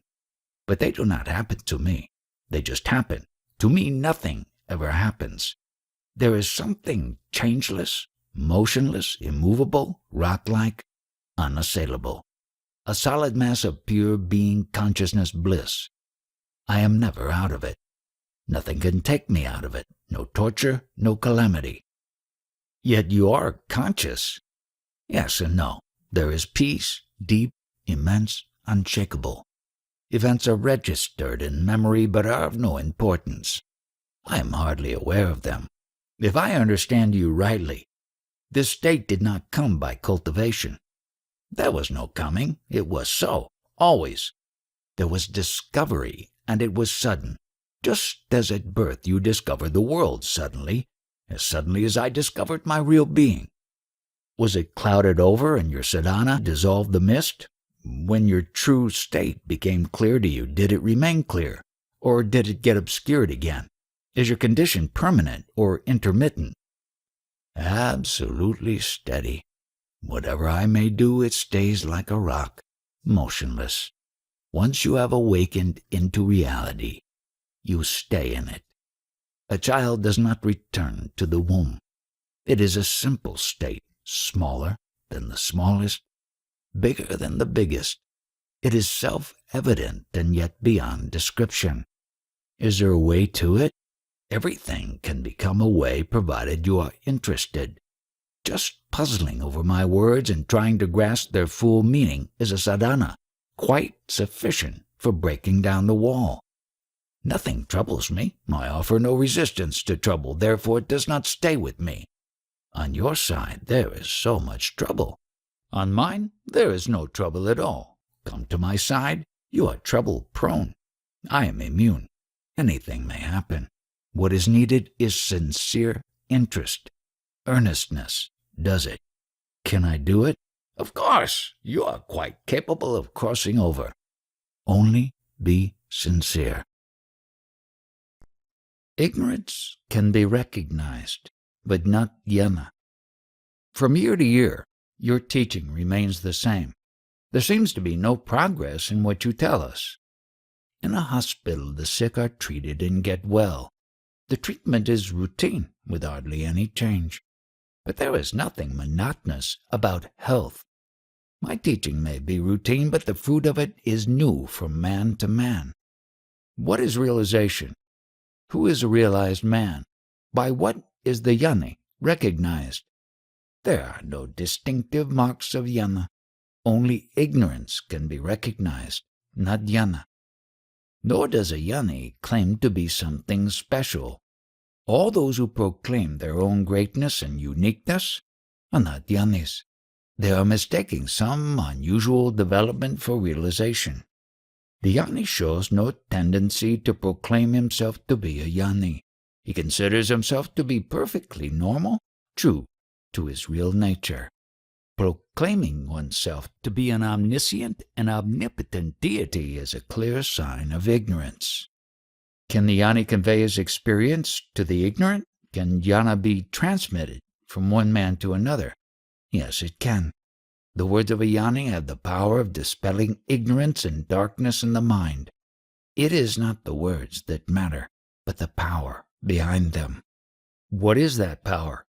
The power of conviction, based on personal realization, on one's own direct experience. Some realized people say that knowledge must be one, not got. Another only can teach, but the learning is one's own. It comes to the same. There are many who have practiced yoga for years and years without any result. What may be the cause of their failure? Some are addicted to trances with their consciousness in abeyance. Without full consciousness, what progress can there be? Many are practicing samadhis, states of rapture absorption. In samadhis, consciousness is quite intense, yet they do not result in anything. What results do you expect? And why should jnana be the result of anything? One thing leads to another. But jnana is not a thing to be bound by causes and results. It is beyond causality altogether. It is abidance in the self. The yogi comes to know many wonders, but of the self he remains ignorant. The jnani may look and feel quite ordinary, but the self he knows well. There are many who strive for self-knowledge earnestly, but with scant results. What may be the cause of it? They have not investigated the sources of knowledge sufficiently. Their sensations, feelings, and thoughts, they do not know well enough. This may be one cause of delay. The other, some desires may still be alive. Ups and downs in sadhana are inevitable, yet the earnest seeker plods on in spite of all. What can the jnani do for such a seeker? If the seeker is earnest, the light can be given. The light is for all and always there, but the seekers are few. And among those few, those who are ready are very rare. Ripeness of heart and mind is indispensable. Did you get your own realization through effort or by the grace of your guru? His was the teaching and mine was the trust. My confidence in him made me accept his words as true, go deep into them, live them, and that is how I came to realize what I am. The Guru's person and words made me trust him, and my trust made them fruitful. But can a guru give realization without words, without trust, just like this, without any preparation? Yes, one can. But where's the taker? You see, I was so attuned to my guru, so completely trusting him. There was so little resistance in me that it all happened easily and quickly. But not everybody is so fortunate. Laziness and restlessness often stand in the way, and until they are seen and removed, progress is slow. All those who have realized on the spot by mere touch, look, or thought have been ripe for it. But such are very few. The majority needs some time for ripening. Sadhana is accelerated ripening. What makes one ripe? What is the ripening factor? Earnestness, of course. One must be really anxious. After all, the realized man is the most earnest man. Whatever he does it completely, without limitations and reservations. Integrity will take you to reality. Do you love the world? When you are hurt, you cry. Why? Because you love yourself. Don't bottle up your love by limiting it to the body. Keep it open. It will be then the love for all. When all the false self-identifications are thrown away, what remains is all-embracing love. Get rid of all ideas about yourself, even of the idea that you are God. No self-definition is valid. I'm tired of promises. I'm tired of sadhanas, which take all my time and energy and bring nothing. I want reality here and now. Can I have it? Of course you can, provided you are really fed up with everything, including your sadhanas. When you demand nothing of the world, nor of God, when you want nothing, seek nothing, expect nothing, then the Supreme State will come to you uninvited and unexpected. If a man engrossed in family life and in the affairs of the world does his sadhana strictly as prescribed by his scriptures, will he get results? Results he will get, but he will be wrapped up in them like in a cocoon. So many saints say that when you are ripe and ready, you will realize. Their words may be true, but they are of little use. There must be a way out, independent of ripening, which needs time, of sadhana, which needs effort. Don't call it a way. It is more a kind of skill. It is not even that. Stay open and quiet. That is all. What you seek is so near you that there is no place for a way. There are so many ignorant people in the world and so few jnanis. What may be the cause of it? Don't concern yourself with others. Take care of yourself. You know that you are. Don't burden yourself with names. Just be. Any name or shape you give yourself obscures your real nature. Why should seeking end before one can realize? The desire for truth is the highest of all desires, yet it is still a desire. All desires must be given up to the real, to be. Remember that you are. This is your working capital. Rotate it and there will be much profit. Why should there be seeking at all? Life is seeking. One cannot help seeking. When all search ceases, it is the Supreme State. Why does the Supreme State come and go? It neither comes nor goes. It is. Do you speak from your own experience? Of course, it is a timeless state, ever present. With me, it comes and goes. With you, it does not. Why this difference? Maybe because I have no desires, or you do not desire the Supreme strongly enough. You must feel desperate when your mind is out of touch. All my life I was striving and achieved so little. I was reading, I was listening, all in vain. Listening and reading became a habit with you. I gave it up too. I do not read nowadays. What you gave up is of no importance now. What have you not given up? Find that out and give up that. Sadhana is a search for what to give up. Empty yourself completely. How can a fool desire wisdom? One needs to know the object of desire, to desire it. When the Supreme is not known, how can it be desired? Man naturally ripens and becomes ready for realization. But what is the ripening factor? Self-remembrance, awareness of I am, ripens him powerfully and speedily. Give up all ideas about yourself and simply be. I am tired of all the ways and means and skills and tricks of all these mental acrobatics.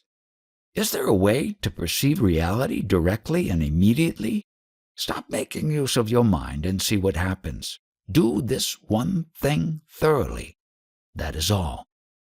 When I was younger, I had strange experiences, short but memorable, of being nothing, just nothing, yet fully conscious. But the danger is one has the desire to recreate from memory the moments that have passed. This is all imagination. In the light of consciousness, all sorts of things happen, and one not need give special importance to any. The sight of a flower is as marvelous as the vision of God. Let them be. Why remember them and then make memory into a problem? Be bland about them.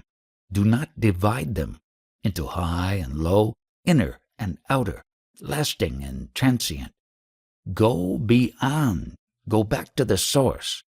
Go to the self that is the same, whatever happens. Your weakness is due to your conviction that you were born into the world. In reality, the world is ever recreated in you and by you. See everything as emanating from the light which is the source of your own being. You will find that in that light there is love and infinite energy. If I am that light, why do I not know it?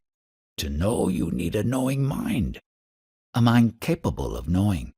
But your mind is ever on the run, never still, never fully reflecting. How can you see the moon in all her glory when the eye is clouded with disease? Can we say that while the sun is the cause of the shadow, one cannot see the sun in the shadow? One must turn around. Again, you have introduced the trinity of the sun, the body, and shadow. There is no such division in reality. What I am talking about has nothing to do with dualities and trinities. Don't mentalize and verbalize. Just see and be. Must I see to be? See what you are. Don't ask others. Don't let others tell you about yourself. Look within and see. All the teacher can tell you is only this. There is no need of going from one to another. The same water is in all the wells. You just draw from the nearest. In my case, the water is within me, and I am the water. I am is true. All else is inference. The perceiver of the world, is he prior to the world, or does he come into being along with the world? What a strange question. Why do you ask such questions? Unless you know the correct answer, you will not find peace. When I wake up in the morning, the world is already there, waiting for me. Surely the world comes into being first. I do, but much later, at the earliest at my birth. The body mediates between me and the world. Without the body, there would be neither me nor the world. The body appears in the mind. Your mind is the contents of your consciousness. You are the motionless witness of the river of consciousness which changes eternally without changing you in any way. Your own changelessness is so obvious that you do not notice it. Have a good look at yourself, and all these misapprehensions and misconceptions will dissolve, just as all the little watery lives are in water and cannot be without water. So all the universe is within you and cannot be without you. We call it God. God is only an idea in your mind. The fact is you. The only thing you know for sure is here and now. I am. Remove the here and now, the I am remains unassailable. The word exists in memory. Memory comes into consciousness. Consciousness exists in awareness, and awareness is the reflection of the light on the waters of existence. Still, I do not see how can the world be in me when the opposite, I am in the world, is so obvious. Even to say I am the world is me, is a sign of ignorance. But when I keep in mind and confirm in life my identity with the world, a power arises in me which destroys the ignorance, burns it up completely. Is the witness of ignorance separate from ignorance? Is not to say I am ignorant a part of ignorance? Of course, all I can say truly is I am. All else is inference. But the inference has become a habit. Destroy all habits of thinking and seeing.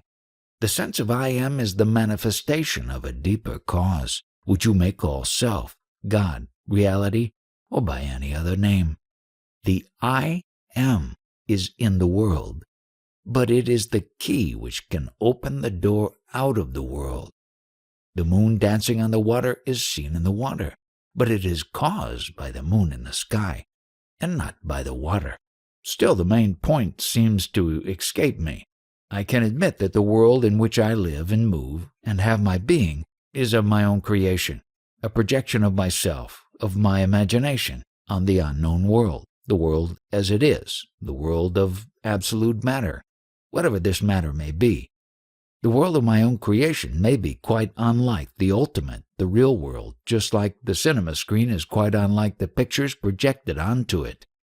Nevertheless, this absolute world exists quite independent of myself. Quite so, the world of absolute reality unto which your mind has projected a world of relative unreality is independent of yourself, for the very simple reason that it is yourself. Is there no contradiction in terms? How can independence prove identity? Examine the motion of change, and you will see. What can change while you do not change can be said to be independent of you. But what is changeless must be one with whatever else is changeless. For duality implies interaction, and interaction meets change. In other words, the absolutely material and the absolutely spiritual, the totally objective and the totally subjective are identical, both in substance and essence. Like in a tridimensional picture, the light forms its own screen. Any comparison will do. The main point to grasp is that you have projected onto yourself a world of your own imagination, based on memories, on desires, and fears, and that you have imprisoned yourself in it. Break the spell and be free. How does one break the spell? Assert your independence in thought and action.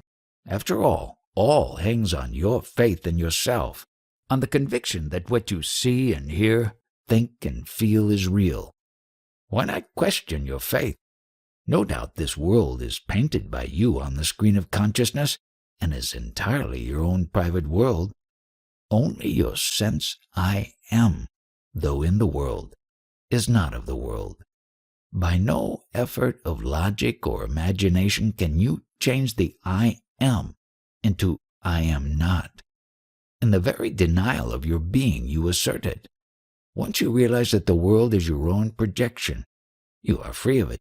You need not free yourself of a world that does not exist, except in your own imagination.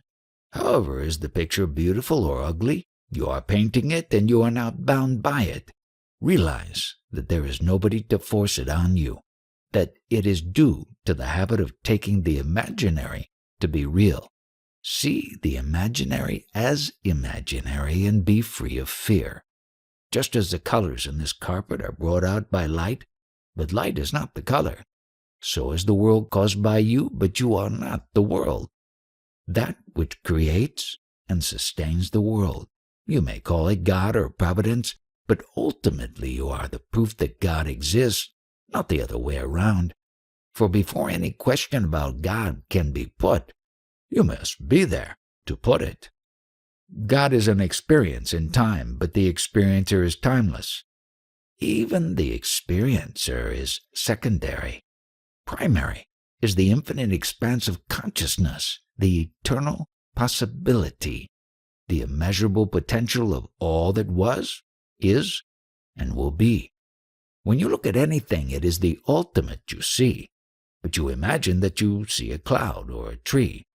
Learn to look without imagination, to listen without distortion. That is all. Stop attributing names and shapes to the essentially nameless and formless.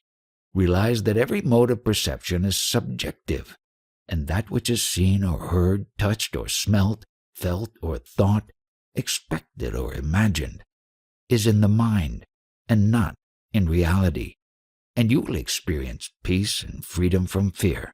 Even the sense of I am is composed of the pure light in the sense of being. The I is there even without the am. So is the pure light there whether you say I or not. Become aware of that pure light and you will never lose it. The beingness in being, the awareness in consciousness, the interest in every experience that is not describable yet perfectly accessible, for there is nothing else. You talk of reality directly as the all-pervading, ever-present, eternal, all-knowing, all-energizing first cause. There are other teachers who refuse to discuss reality at all. They say reality is beyond the mind, while all discussions are within the realm of the mind, which is the home of the unreal. Their approach is negative. They pinpoint the unreal and thus go beyond it into the real. The difference lies in the words only. After all, when I talk of the real, I describe it as not unreal, spaceless, timeless, causeless, beginningless, and endless. It comes to the same. As long as it leads to enlightenment, what does the wording matter? Does it matter whether you pull the cart or push it? As long as it keeps rolling, you may feel attracted to reality at one time and repelled from the false at another. These are only moods which alternate. Both are needed for perfect freedom. You may go one way or another, but each time it will be the right way at the moment. Just go, wholeheartedly. Don't waste time on doubting or hesitating. Many kinds of food are needed to make the child grow, but the act of eating is the same. Theoretically, all approaches are good. In practice, and at a given moment, you proceed by one road only. Sooner or later, you are bound to discover that if you really want to find, you must dig at one place only, within. Neither your body nor your mind can give you what you seek, the being and knowing yourself and the great peace that comes with it. Surely there is something valid and valuable in every approach. In each case, the value lies in bringing you to the need of seeking within. Playing with various approaches may be due to resistance to going within, to the fear of having to abandon the illusion of being something or somebody in particular. To find water, you do not dig small pits all over the place, but drill deep in one place only. Similarly, to find yourself, you have to explore yourself. When you realize that you are the light of the world, you will also realize that you are the love of it, that to know is to love, and to love is to know. Of all the affections, the love of oneself comes first. Your love of the world is the reflection of your love of yourself, for your world is of your own creation. Light and love are impersonal, but they are reflected in your mind as knowing and wishing oneself well. We are always friendly towards ourselves, but not always wise. A yogi is a man whose goodwill is allied to wisdom. What comes and goes has no being.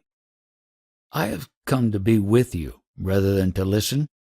Little can be said in words, much more can be conveyed in silence. First words, then silence. One must be ripe for silence. Can I live in silence? Unselfish work leads to silence. For when you work selflessly, you don't need to ask for help.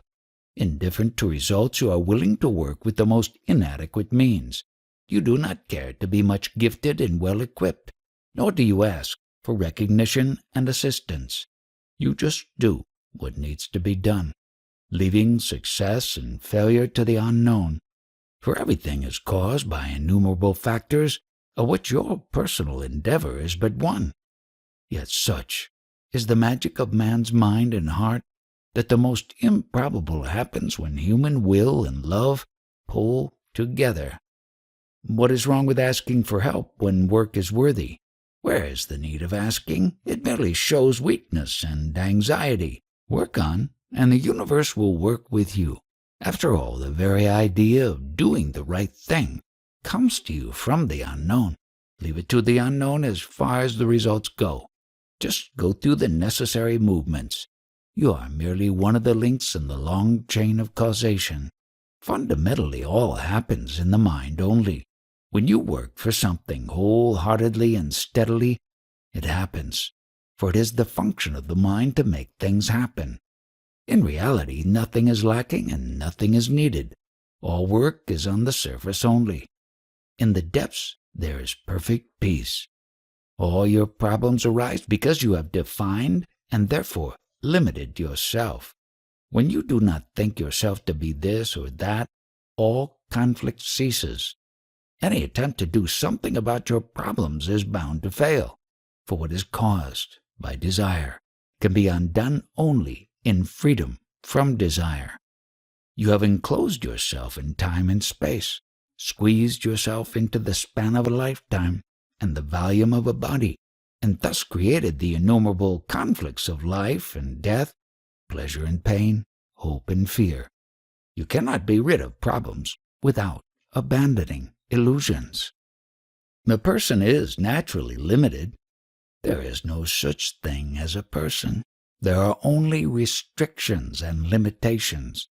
The sum total of these defines the person. You think you know yourself when you know what you are, but you never know who you are.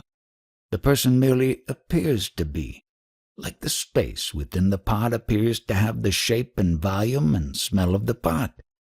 See that you are not what you believe yourself to be. Fight with all the strength at your disposal against the idea that you are nameable and describable.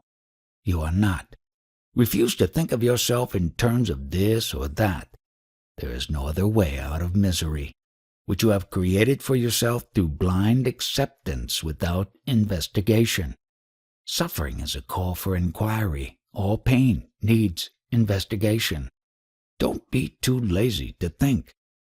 Activity is the essence of reality. There is no virtue in not working.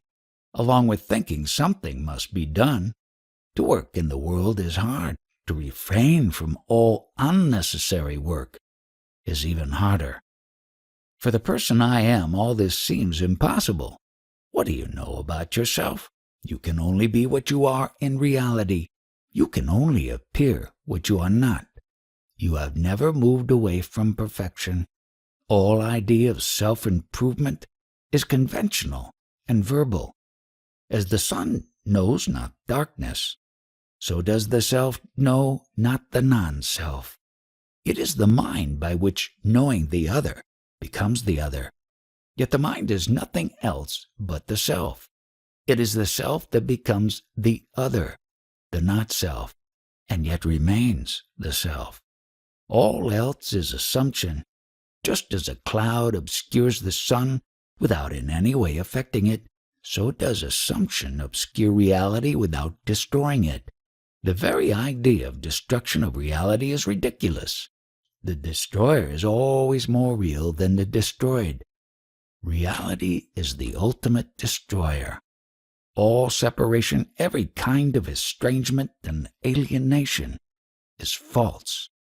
All is one. This is the ultimate solution of every conflict.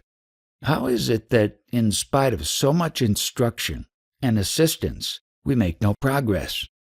As long as we imagine ourselves to be separate personalities, one quite apart from another, we cannot grasp reality, which is essentially impersonal.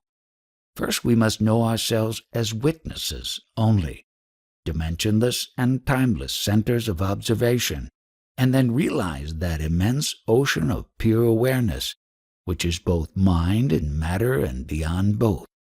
Whatever I may be in reality, yet I feel myself to be a small and separate person, one amongst many. Your being a person is due to the illusion of space and time. You imagine yourself to be at a certain point, occupying a certain volume. Your personality is due to your self-identification with the body. Your thoughts and feelings exist in succession. They have their span in time and make you imagine yourself, because of memory, as having duration. In reality, time and space exist in you. You do not exist in them. They are modes of perception, but they are not the only ones. Time and space are like words written on paper.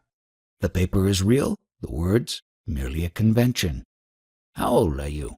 48. What makes you say 48? What makes you say, I am here? Verbal habits born from assumptions. The mind creates time and space and takes its own creations for reality. All is here and now, but we do not see it. Truly all is in me and by me. There is nothing else. The very idea of else is a disaster and a calamity. What is the cause of personification, of self-limitation in time and space? That which does not exist cannot have a cause. There is no such thing as a separate person.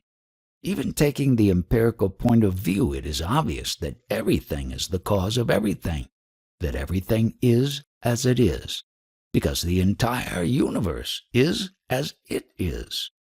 Yet personality must have a cause. How does personality come into being? By memory, by identifying the present with the past and projecting it into the future. Think of yourself as momentary, without past and future, and your personality dissolves. Does not I am remain? The word remain does not apply. I am is ever afresh. You do not need to remember in order to be. As a matter of fact, before you can experience anything, there must be the sense of being. At present, your being is mixed up with experiencing. All you need is to unravel being from the tangle of experiences. Once you have known pure being, without being this or that, you will discern it among experiences, and you will no longer be misled by names and forms. Self-limitation is the very essence of personality. How can I become universal? But you are universal. You need not and you cannot become what you are already. Only cease imagining yourself to be the particular. What comes and goes has no being. It owes its very appearance to reality. You know that there is a world, but does the world know you? All knowledge flows from you as all being and all joy. Realize that you are the eternal source and accept all as your own. Such acceptance is true love. All you say sounds very beautiful, but how has one to make it into a way of living? Having never left the house, you are asking for the way home. Get rid of wrong ideas, that is all. Collecting right ideas also will take you nowhere. Just cease imagining. It is not a matter of achievement, but of understanding. Don't try to understand. Enough if you do not misunderstand. Don't rely on your mind for liberation. It is the mind that brought you into bondage. Go beyond it altogether. What is beginningless cannot have a cause. It is not that you know what you are and then you have forgotten. Once you know, you cannot forget. Ignorance has no beginning, but can have an end. Enquire, who is ignorant? And ignorance will dissolve like a dream. The world is full of contradictions, hence your search for harmony and peace. These you cannot find in the world, for the world is the child of chaos. To find order, you must search within. The world comes into being only when you are born in a body. No body, no world. First, inquire whether you are the body. The understanding of the world will come later. What you say sounds convincing. But of what use is it to the private person who knows itself to be in the world and of the world? Millions eat bread, but few know all about wheat, and only those who know can improve the bread. Similarly, only those who know the self, who have seen beyond the world, can improve the world. Their value to private persons is immense, for they are their only hope of salvation. What is in the world cannot save the world. If you really care to help the world, you must step out of it. But can one step out of the world? Who was born first, you or the world? As long as you give first place to the world, you are bound by it. Once you realize beyond all trace of a doubt that the world is in you and not you in the world, you are out of it. Of course, your body remains in the world and of the world, but you are not deluded by it. All scriptures say that before the world was, the Creator was. Who knows the Creator?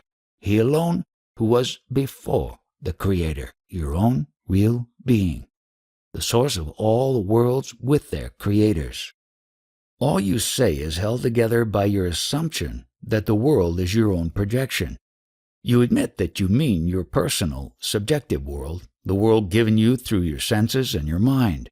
In that sense, each one of us lives in a world of his own projection. These private worlds hardly touch each other, and they arise from and merge into the I Am at their center. But surely behind these private worlds there must be a common objective world, of which the private worlds are mere shadows. Do you deny the existence of such an objective world common to all? Reality is neither subjective nor objective, neither mind nor matter, neither time nor space. These divisions need somebody to whom to happen, a conscious, separate center. But reality is all and nothing, the totality and the exclusion, the fullness and the emptiness, fully consistent, absolutely paradoxical. You cannot speak about it. You can only lose yourself in it. When you deny reality to anything, you come to a residue which cannot be denied. All talk of jnana is a sign of ignorance. It is the mind that imagines it does not know and then comes to know. Reality knows nothing of these contortions. Even the idea of God as the Creator is false. Do I owe my being to any other being? Because I am. All is. How can it be? A child is born into the world, not the world into the child. The world is old, and the child is new. The child is born into your world. Now, were you born into your world, or did your world appear to you? To be born means to create a world round yourself as the center. But do you ever create yourself, or did anyone create you? Everyone creates a world for himself and lives in it, imprisoned by his own ignorance. All we have to do is to deny reality to our prison. Just as the waking state exists in seed form during sleep, so does the world the child creates on being born exist before its birth. With whom does the seed lie? With him who is the witness of birth and death, but neither is born nor dies. He alone is the seed of creation as well as its residue. Don't ask the mind to confirm what is beyond the mind. Direct experience is the only valid confirmation. Awareness of being is bliss. By profession, I am a physician. I began with surgery, continued with psychiatry, and also wrote some books on mental health and healing by faith. I came to you to learn the laws of spiritual health. When you are trying to cure a patient, what exactly are you trying to cure? What is cure? When can you say that a man is cured? I seek to cure the body as well as improve the link between the body and the mind. I also seek to set right the mind. Did you investigate the connection between the mind and the body? At what point are they connected? Between the body and the indwelling consciousness lies the mind. Is not the body made of food? And can there be a mind without food? The body is built and maintained by food. Without food, the mind usually goes weak, but the mind is not mere food. There is a transforming factor which creates a mind in the body. What is that transforming factor? Just like the wood produces fire which is not wood, so does the body produce the mind which is not the body. But to whom does the mind appear? Who is the perceiver of the thoughts and feelings which you call the mind? There is wood, there is fire, and there is the enjoyer of the fire. Who enjoys the mind? Is the enjoyer also a result of food, or is it independent? The perceiver is independent. How do you know? Speak from your own experience. You are not the body or the mind. You say so. How do you know? I really do not know, I guess. Truth is permanent. The real is changeless. What changes is not real. What is real does not change. Now, what is it in you that does not change? As long as there is food, there is body and mind. When the food is stopped, the body dies and the mind dissolves. But does the observer perish? I guess it does not, but I have no proof. You yourself are the proof. You have not, nor can you have any other proof. You are yourself. You know yourself. You love yourself. Whatever the mind does, it does for the love of its own self. The very nature of the self is love. It is loved, loving, and lovable. It is the self that makes the body and the mind so interesting, so very dear. The very attention given to them comes from the self. If the self is not the body nor the mind, can it exist without the body and the mind? Yes, it can. It is a matter of actual experience that the self has being, independent of mind and body. It is being, awareness, bliss. Awareness of being is bliss. It may be a matter of actual experience to you, but it is not my case. How can I come to the same experience? What practices to follow? What exercises to take up? To know that you are neither body nor mind, watch yourself steadily and live unaffected by your body and mind, completely aloof, as if you were dead. It means you have no vested interests, either in the body or in the mind. Dangerous. I am not asking you to commit suicide, nor can you. You can only kill the body. You cannot stop the mental process, nor can you put an end to the person you think you are. Just remain unaffected. This complete aloofness, unconcerned with mind and body, is the best proof that at the core of your being you are neither mind nor body. What happens to the body and the mind may not be within your power to change, but you can always put an end to your imagining yourself to be body and mind. Whatever happens, remind yourself that only your body and mind are affected, not yourself. The more earnest you are at remembering what needs to be remembered, the sooner will you be aware of yourself as you are, for memory will become experience. Earnestness reveals being. What is imagined and will becomes actuality. Here lies the danger as well as the way out.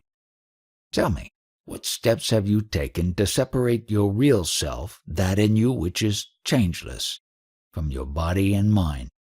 I am a medical man. I have studied a lot. I imposed on myself a strict discipline in the way of exercises and periodical fasts, and I am a vegetarian. But in the depth of your heart, what is it that you want? I want to find reality. What price are you willing to pay for reality?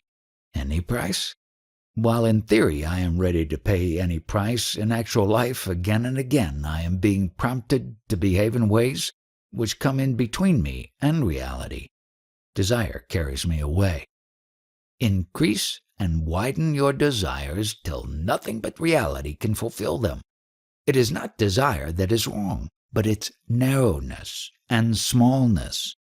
Desire is devotion. By all means be devoted to the real, the infinite, the eternal heart of being. Transform desire into love.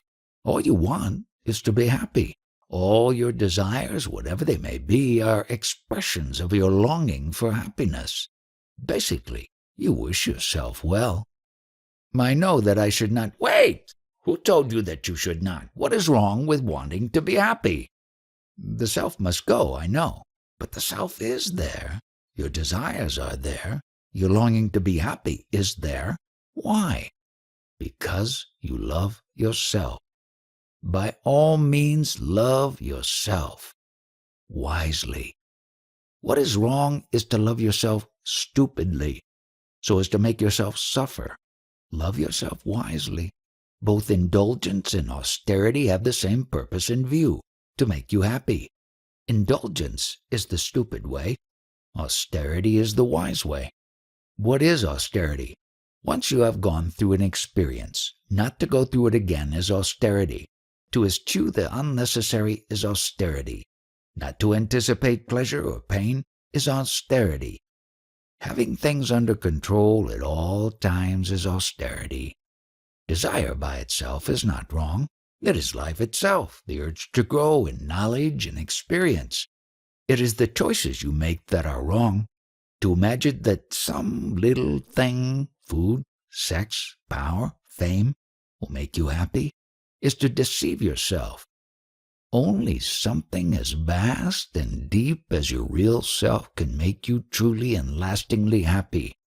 Since there is nothing basically wrong in desire as an expression of love of self, how should desire be managed? Live your life intelligently, with the interest of your deepest self always in mind. After all, what do you really want? Not perfection. You are already perfect. What you seek is to express in action what you are. For this you have a body and a mind. Take them in hand and make them serve you. Who is the operator here? Who is to take the body and mind in hand? The purified mind is the faithful servant of the self. It takes charge of the instruments, inner and outer, and makes them serve their purpose. And what is their purpose? The self is universal, and its aims are universal. There is nothing personal about the self. Live an orderly life, but don't make it a goal by itself. It should be the starting point for a high adventure. Do you advise me to come to India repeatedly? If you are earnest, you don't need moving about. You are yourself wherever you are, and you create your own climate. Locomotion and transportation will not give you salvation. You are not the body, and dragging the body from place to place will take you nowhere. The mind is free to roam the three worlds. Make full use of it. If I am free, why am I in a body? You are not in a body. The body is in you. The mind is in you. They happen to you.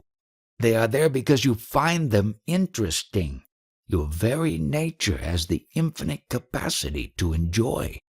It is full of zest and affection. It sheds its radiance on all that comes within its focus of awareness, and nothing is excluded. It does not know evil nor ugliness. It hopes, it trusts, it loves. You people do not know how much you miss by not knowing your own true self. You are neither the body nor the mind, neither the fuel nor the fire. They appear and disappear according to their own laws. That which you are, your true self, you love it. And whatever you do for your own happiness. To find it, to know it, to cherish it, is your basic urge. Since time immemorial you loved yourself, but never wisely. Use your body and mind wisely in the service of the self. That is all. Be true to your own self. Love yourself absolutely. Do not pretend that you love others as yourself, unless you have realized them as one with yourself. You cannot love them. Don't pretend to be what you are not. Don't refuse to be what you are. Your love of others is the result of self-knowledge, not its cause. Without self-realization, no virtue is genuine. When you know beyond all doubting that the same life flows through all that is, and you are that life, you will love all naturally and spontaneously. When you realize the depth and fullness of your love of yourself, you know that every living being in the entire universe are included in your affection. But when you look at anything as separate from you, you cannot love it, for you are afraid of it. Alienation causes fear, and fear deepens alienation. It is a vicious circle. Only self-realization can break it. Go for it resolutely. Watch your mind. In one's search for the essential, one soon realizes one's inadequacy and the need for a guide or a teacher. This implies a certain discipline, for you are expected to trust your guide and follow implicitly his advice and instruction. Yet the social urgencies and pressures are so great, personal desires and fears so powerful, that the simplicity of mind and will, essential in obedience, are not forthcoming. How to strike a balance between the need for a guru and the difficulty in obeying him implicitly? What is done under pressure of society and circumstances does not matter much, for it is mostly mechanical, mere reacting to impacts. It is enough to watch oneself dispassionately, to isolate oneself completely from what is going on. What has been done without minding blindly may add to one's karma, destiny. Otherwise, it hardly matters. The Guru demands one thing only: clarity, an intensity of purpose, a sense of responsibility for oneself. The very reality of the world must be questioned. Who is the Guru, after all? He who knows the state in which there is neither the world nor the thought of it. He is the supreme teacher. To find him means to reach the state in which imagination is no longer taken for reality. Please understand that the Guru stands for reality, for truth, for what is. He is a realist in the highest sense of the term. He cannot and shall not come to terms with the mind and its delusions. He comes to take you to the real. Don't expect him to do anything else. The Guru you have in mind, one who gives you information and instructions, is not the real Guru. The real Guru is he who knows the real, beyond the glamour of appearances. To him your questions about obedience and discipline do not make sense, for in his eyes the person you take yourself to be does not exist. Your questions are about a non-existing person. What exists for you does not exist for him. What you take for granted he denies absolutely. He wants you to see yourself as he sees you. Then you will not need a guru to obey and follow, for you will obey and follow your own reality. Realize that whatever you think yourself to be is just a stream of events. That while all happens, comes and goes, you alone are the changeless among the changeful, the self-evident among the inferred. Separate the observed from the observer and abandon false identifications. In order to find the reality, one should discard all that stands in the way. On the other hand, the need to survive within a given society compels one to do and endure many things. Does one need to abandon one's profession and one's social standing in order to find reality? Do your work. When you have a moment free, look within. What is important is not to miss the opportunity when it presents itself.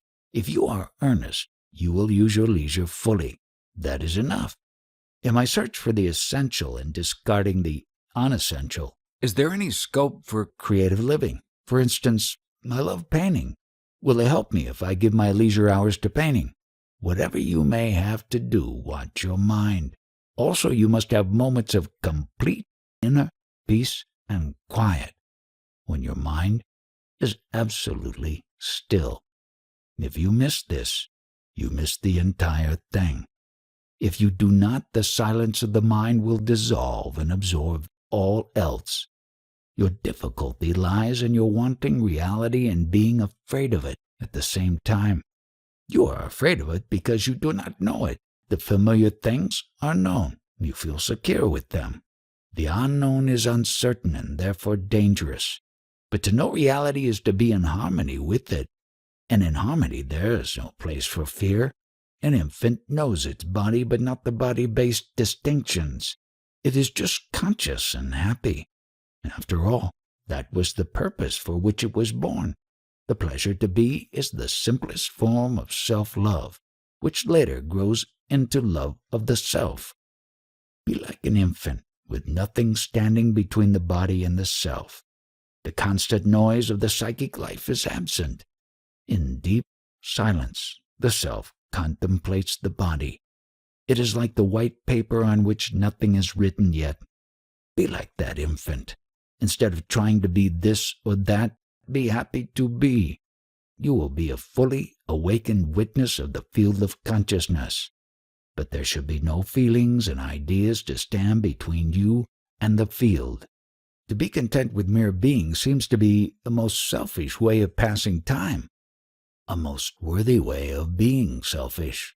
By all means, be selfish by foregoing everything but the self. When you love the self and nothing else, you go beyond the selfish and the unselfish. All distinctions lose their meaning. Love of one and love of all merged together in love, pure and simple, addressed to none, denied to none. Stay in that love. Go deeper and deeper into it. Investigate yourself and love the investigation, and you will solve not only your own problems, but also the problems of humanity. You will know what to do. Do not ask superficial questions. Apply yourself to fundamentals, to the very roots of your being. Is there a way for me to speed up my self-realization? Of course there is. Who will do this speeding up? Will you do it for me? Neither you will do it nor me. It will just happen. My very coming here has proved it. Is this speeding up due to holy company? When I left last time, I hoped to come back, and I did. Now I am desperate that so soon I have to leave for England. You are a newly born child. It was there before, but not conscious of its being. At its birth, the world arose in it, and with it the consciousness of being. Now you have just to grow in consciousness, that is all. The child is the king of the world. When it grows up, it takes charge of its kingdom. Imagine that in infancy it fell seriously ill, and the physician cured it. Does it mean that the young king owes his kingdom to the physician? Only perhaps as one of the contributing factors. There were so many others. All contributed. But the main factor, the most crucial, was the fact of being born the son of a king. Similarly, the guru may help, but the main thing that helps is to have reality within. It will assert itself. Your coming here definitely helped you. It is not the only thing that is going to help you. The main thing is your own being. Your very earnestness testifies to it. Does my pursuing a vocation deny my earnestness? I told you already, as long as you allow yourself an abundance of moments of peace, you can safely practice your most honorable profession. These moments of inner quiet will burn out all obstacles without fail. Don't doubt its efficacy. Try it. But I did try. Never faithfully. Never steadily. Otherwise you would not be asking such questions. You are asking because you are not sure of yourself. And you are not sure of yourself because you never paid attention to yourself. Only to your experiences. Be interested in yourself, beyond all experience. Be with yourself. Love yourself. The ultimate security is found only in self-knowledge. The main thing is earnestness. Be honest with yourself, and nothing will betray you. Virtues and powers are mere tokens for children to play with. They are useful in the world, but do not take you out of it. To go beyond, you need alert immobility, quiet attention. What then becomes of one's physical being? As long as you are healthy, you live on. This life of inner immobility, will it not affect one's health? Your body is food transformed. As your food, gross and subtle, so will be your health. And what happens to the sex instinct? How can it be controlled? Sex is an acquired habit. Go beyond. As long as your focus is on the body, you will remain in the clutches of food and sex, fear and death. Find yourself and be free. Awareness is free. I've just arrived from Sri Ramana Ashram. I spent 7 months there. What practice were you following at the ashram? As far as I could, I concentrated on the who am I. Which way are you doing it? Verbally? In my free moments during the course of the day, sometimes I was murmuring to myself, who am I? I am, but who am I? Or I did it mentally. Occasionally I would have some nice feeling or get into moods of quiet happiness.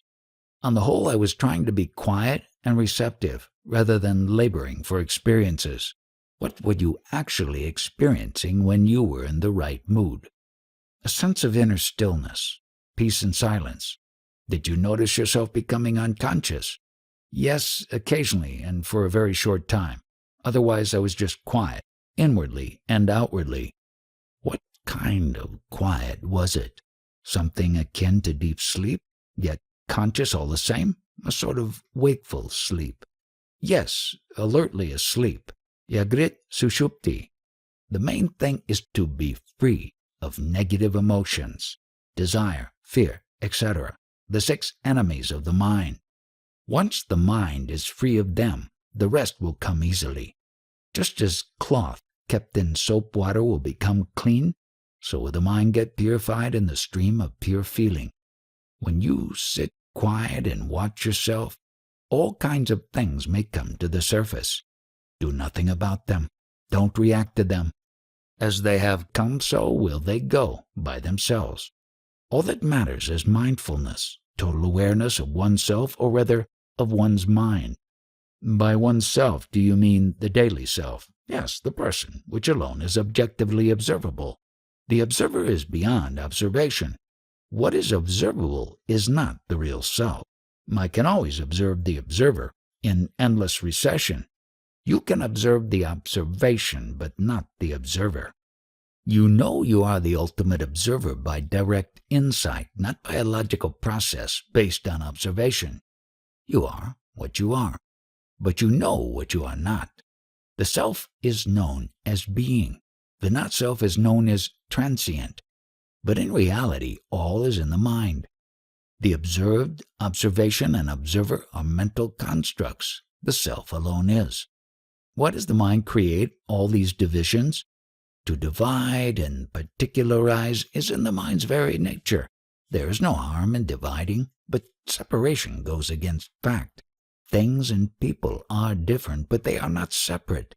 Nature is one. Reality is one. There are opposites, but no opposition.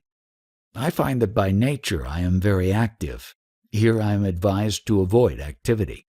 The more I try to remain inactive, the greater the urge to do something. This makes me not only active outwardly, but also struggling inwardly to be by nature what I am not. Is there a remedy against longing for work? There is a difference between work and mere activity. All nature works. Work is nature. Nature is work. On the other hand, activity is based on desire and fear, on longing to possess and enjoy, on fear of pain and annihilation. Work is by the whole for the whole. Activity is by oneself for oneself. Is there a remedy against activity? Watch it, and it shall cease. Use every opportunity to remind yourself that you are in bondage, that whatever happens to you is due to the fact of your bodily existence. Desire, fear, trouble, joy, they cannot appear unless you are there to appear to. Yet whatever happens points to your existence as a perceiving center. Disregard the pointers and be aware of what they are pointing to. It is quite simple, but it needs to be done. What matters is the persistence with which you keep on returning to yourself. I do get into peculiar states of deep absorption into myself, but unpredictably and momentarily. I do not feel myself to be in control of such states. The body is a material thing and needs time to change. The mind is but a set of mental habits, of ways of thinking and feeling. and to change they must be brought to the surface and examined. This also takes time. Just resolve and persevere. The rest will take care of itself. I seem to have a clear idea of what needs to be done, but I find myself getting tired and depressed, and seeking human company, and thus wasting time that should be given to solitude and meditation. Do what you feel like doing. Don't bully yourself. Violence will make you hard and rigid. Do not fight with what you take to be obstacles on your way. Just be interested in them, watch them, observe, inquire. Let anything happen, good or bad, but don't let yourself be submerged by what happens. What is the purpose in reminding oneself all the time that one is the watcher? The mind must learn that beyond the moving mind there is the background of awareness, which does not change. The mind must come to know the true self and respect it, and cease covering it up, like the moon which obscures the sun during solar eclipse. Just realize that nothing observable or experienceable is you or binds you. Take no notice of what is not yourself. To do what you tell me, I must be ceaselessly aware. To be aware is to be awake. Unaware means asleep. You are aware anyhow. You need not try to be. What you need is to be aware of being aware. Be aware deliberately and consciously. Broaden and deepen the field of awareness. You are always conscious of the mind, but you are not aware of yourself as being conscious. As I can make it out, you give distinct meanings to the words mind, consciousness, and awareness. Look at it this way. The mind produces thoughts ceaselessly, even when you do not look at them. When you know what is going on in your mind, you call it consciousness. This is your waking state. Your consciousness shifts from sensation to sensation, from perception to perception, from idea to idea, in endless succession. Then comes awareness, the direct insight into the whole of consciousness, the totality of the mind. The mind is like a river flowing ceaselessly in the bed of the body. You identify yourself for a moment with some particular ripple and call it my thought. All you are conscious of is your mind. Awareness is the cognizance of consciousness as a whole. Everybody is conscious, but not everybody is aware. Don't say everybody is conscious, say there is consciousness, in which everything appears and disappears. Our minds are just waves on the ocean of consciousness. As waves, they come and go. As ocean, they are infinite and eternal. Know yourself as the ocean of being, the womb of all existence. These are all the metaphors, of course. The reality is beyond description. You can know it only by being it. Is the search for it worth the trouble? Without it, all is trouble. If you want to live sanely, creatively, and happily, and have infinite riches to share, search for what you are.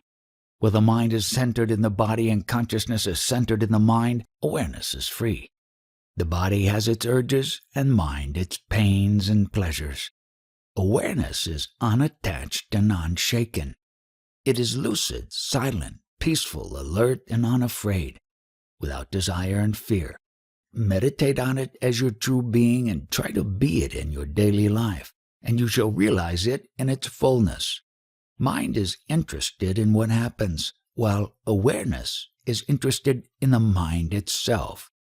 The child is after the toy, but the mother watches the child, not the toy. By looking tirelessly, I became quite empty, and with that emptiness all came back to me, except the mind.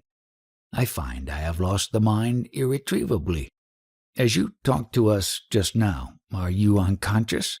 I am neither conscious nor unconscious. I am beyond the mind and its various states and conditions. Distinctions are created by the mind and applied to the mind only. I am pure consciousness itself, unbroken awareness of all that is. I am in a more real state than yours. I am undistracted by distinctions and separations which constitute a person. As long as the body lasts, it has its needs like any other, but my mental process has come to an end. You behave like a person who thinks. Why not? But my thinking, like my digestion, is unconscious and purposeful. If your thinking is unconscious, how do you know that it is right? There is no desire nor fear to thwart it. What can make it wrong? Once I know myself and what I stand for, I do not need to check on myself all the time. When you know that your watch shows correct time, you do not hesitate each time you consult it. At this very moment, who talks, if not the mind? That which hears the question answers it. But who is it? Not who, but what. I am not a person in your sense of the word, though I may appear to you a person. I am that infinite ocean of consciousness in which all happens. I am also beyond all existence and cognition, pure bliss of being. There is nothing I feel separate from, hence I am all. No thing is me, so I am nothing. The same power that makes the fire burn and the water flow, the seeds sprout and the trees grow, makes me answer your questions. There is nothing personal about me, though the language and style may appear personal. A person is a set pattern of desires and thoughts and resulting actions. There is no such pattern in my case. There is nothing I desire or fear. How can there be a pattern? Surely you will die. Life will escape. The body will die. But it will not affect me in the least. Beyond space and time, I am, uncaused, uncausing, yet the very matrix of existence. May I be permitted to ask, how did you arrive at your present condition? My teacher told me to hold on to the sense I am tenaciously and not to swerve from it even for a moment. I did my best to follow his advice, and in a comparatively short time I realized within myself the truth of his teaching. All I did was to remember his teaching, his face, his words, constantly. This brought an end to the mind. In the stillness of the mind, I saw myself as I am, unbound. Was your realization sudden or gradual? Neither. One is what one is timelessly. It is the mind that realizes as and when it gets cleared of desires and fears. Even the desire for realization, the desire to put an end to all desires, is a most peculiar desire. Just like the fear of being afraid is a most peculiar fear. One stops you from grabbing and the other from running. You may use the same words, but the states are not the same. The man who seeks realization is not addicted to desires. He is a seeker who goes against desire, not with it. A general longing for liberation is only the beginning. To find the proper means and use them is the next step. The seeker has only one goal in view, to find his own true being. Of all desires, it is the most ambitious, for nothing and nobody can satisfy it. The seeker and the sought are one, and the search alone matters. The search will come to an end. The seeker will remain. No, the seeker will dissolve, the search will remain. The search is the ultimate and timeless reality. Search means lacking, wanting, incompleteness, and imperfection. No, it means refusal and rejection of the incomplete and the imperfect. The search for reality is itself the movement of reality. In a way, all search is for the real bliss, or the bliss of the real. But here we mean by search the search for oneself, as the root of being conscious, as the light beyond the mind. This search will never end, while the restless craving for all else must end, for real progress to take place. One has to understand that the search for reality or God or Guru and the search for the self are the same. When one is found, all are found. When I am and God is become in your mind indistinguishable, then something will happen, and you will know without a trace of doubt that God is because you are. You are because God is. The two are one. Since all is preordained, is our self-realization also preordained, or are we free there at least? Destiny refers only to name and shape. Since you are neither body nor mind, destiny has no control over you. You are completely free. The cup is conditioned by its shape, material, use, and so on. But the space within the cup is free. It happens to be in the cup only when viewed in connection with the cup. Otherwise, it is just space. As long as there is a body, you appear to be embodied. Without the body, you are not disembodied. You just are. Even destiny is but an idea. Words can be put together in so many ways. Statements can differ. But do they make any change in the actual? There are so many theories devised for explaining things. All are plausible. None is true. When you drive a car, you are subjected to the laws of mechanics and chemistry. Step out of the car and you are under the laws of physiology and biochemistry. What is meditation, and what are its uses? As long as you are a beginner, certain formalized meditations or prayers may be good for you. But for a seeker for reality, there is only one meditation: the rigorous refusal to harbor thoughts. To be free from thoughts is itself meditation. How is it done? You begin by letting thoughts flow and watching them. The very observation slows down the mind till it stops altogether. Once the mind is quiet, keep it quiet. Don't get bored with peace. Be in it. Go deeper into it. I heard of holding on to one thought in order to keep other thoughts away. But how to keep all thoughts away? The very idea is also a thought. Experiment anew. Don't go by past experience. Watch your thoughts and watch yourself watching the thoughts. The state of freedom from all thoughts will happen suddenly, and by the bliss of it, you shall recognize it. Are you not at all concerned about the state of the world? Look at the horrors in East Pakistan. Do they not touch you at all? I am reading newspapers. I know what is going on, but my reaction is not like yours. You are looking for a cure, while I am concerned with prevention. As long as there are causes, there must also be results. As long as people are bent on dividing and separating, as long as they are selfish and aggressive, such things will happen. If you want peace and harmony in the world, you must have peace and harmony in your hearts and minds. Such change cannot be imposed. It must come from within. Those who abhor war must get war out of their system. Without peaceful people, how can you have peace in the world? As long as people are as they are, the world must be as it is. I am doing my part in trying to help people to know themselves as the only cause of their own misery. In that sense, I am a useful man. But what I am in myself, what is my normal state, cannot be expressed in terms of social consciousness and usefulness. I may talk about it, use metaphors or parables, but I am acutely aware that it is just not so. Not that it cannot be experienced. It is experiencing itself. But it cannot be described in the terms of a mind that must separate and oppose in order to know. The world is like a sheet of paper on which something is typed. The reading and the meaning will vary with the reader, but the paper is the common factor, always present, rarely perceived. When the ribbon is removed, typing leaves no trace on the paper. So is my mind. The impressions keep on coming, but no trace is left.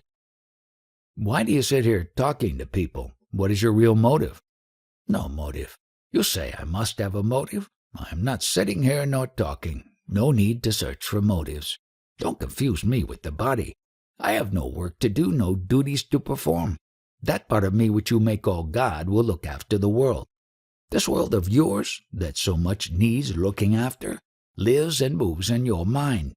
Delve into it. You will find your answers there and there only. Where else do you expect them to come from? Outside your consciousness, does anything exist? It may exist without my ever knowing it. What kind of existence would it be? Can being be divorced from knowing? All being, like all knowing, relates to you. A thing is because you know it to be in either your experience or in your being. Your body and your mind exist as long as you believe so. Cease to think that they are yours, and they will just dissolve.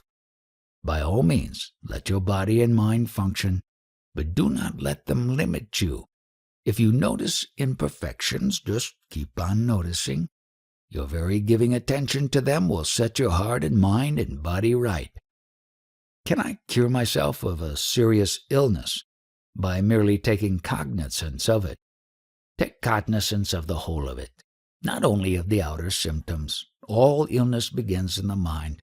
Take care of the mind first by tracing and eliminating all wrong ideas and emotions. Then live and work, disregarding illness, and think no more of it. With the removal of causes, the effect is bound to depart.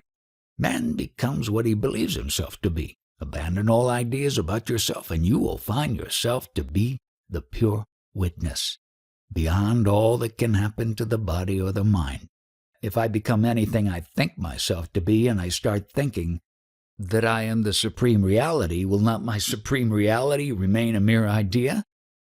First, reach that state. Then, ask the question. Mind causes insecurity. People come to you for advice. How do you know what to answer?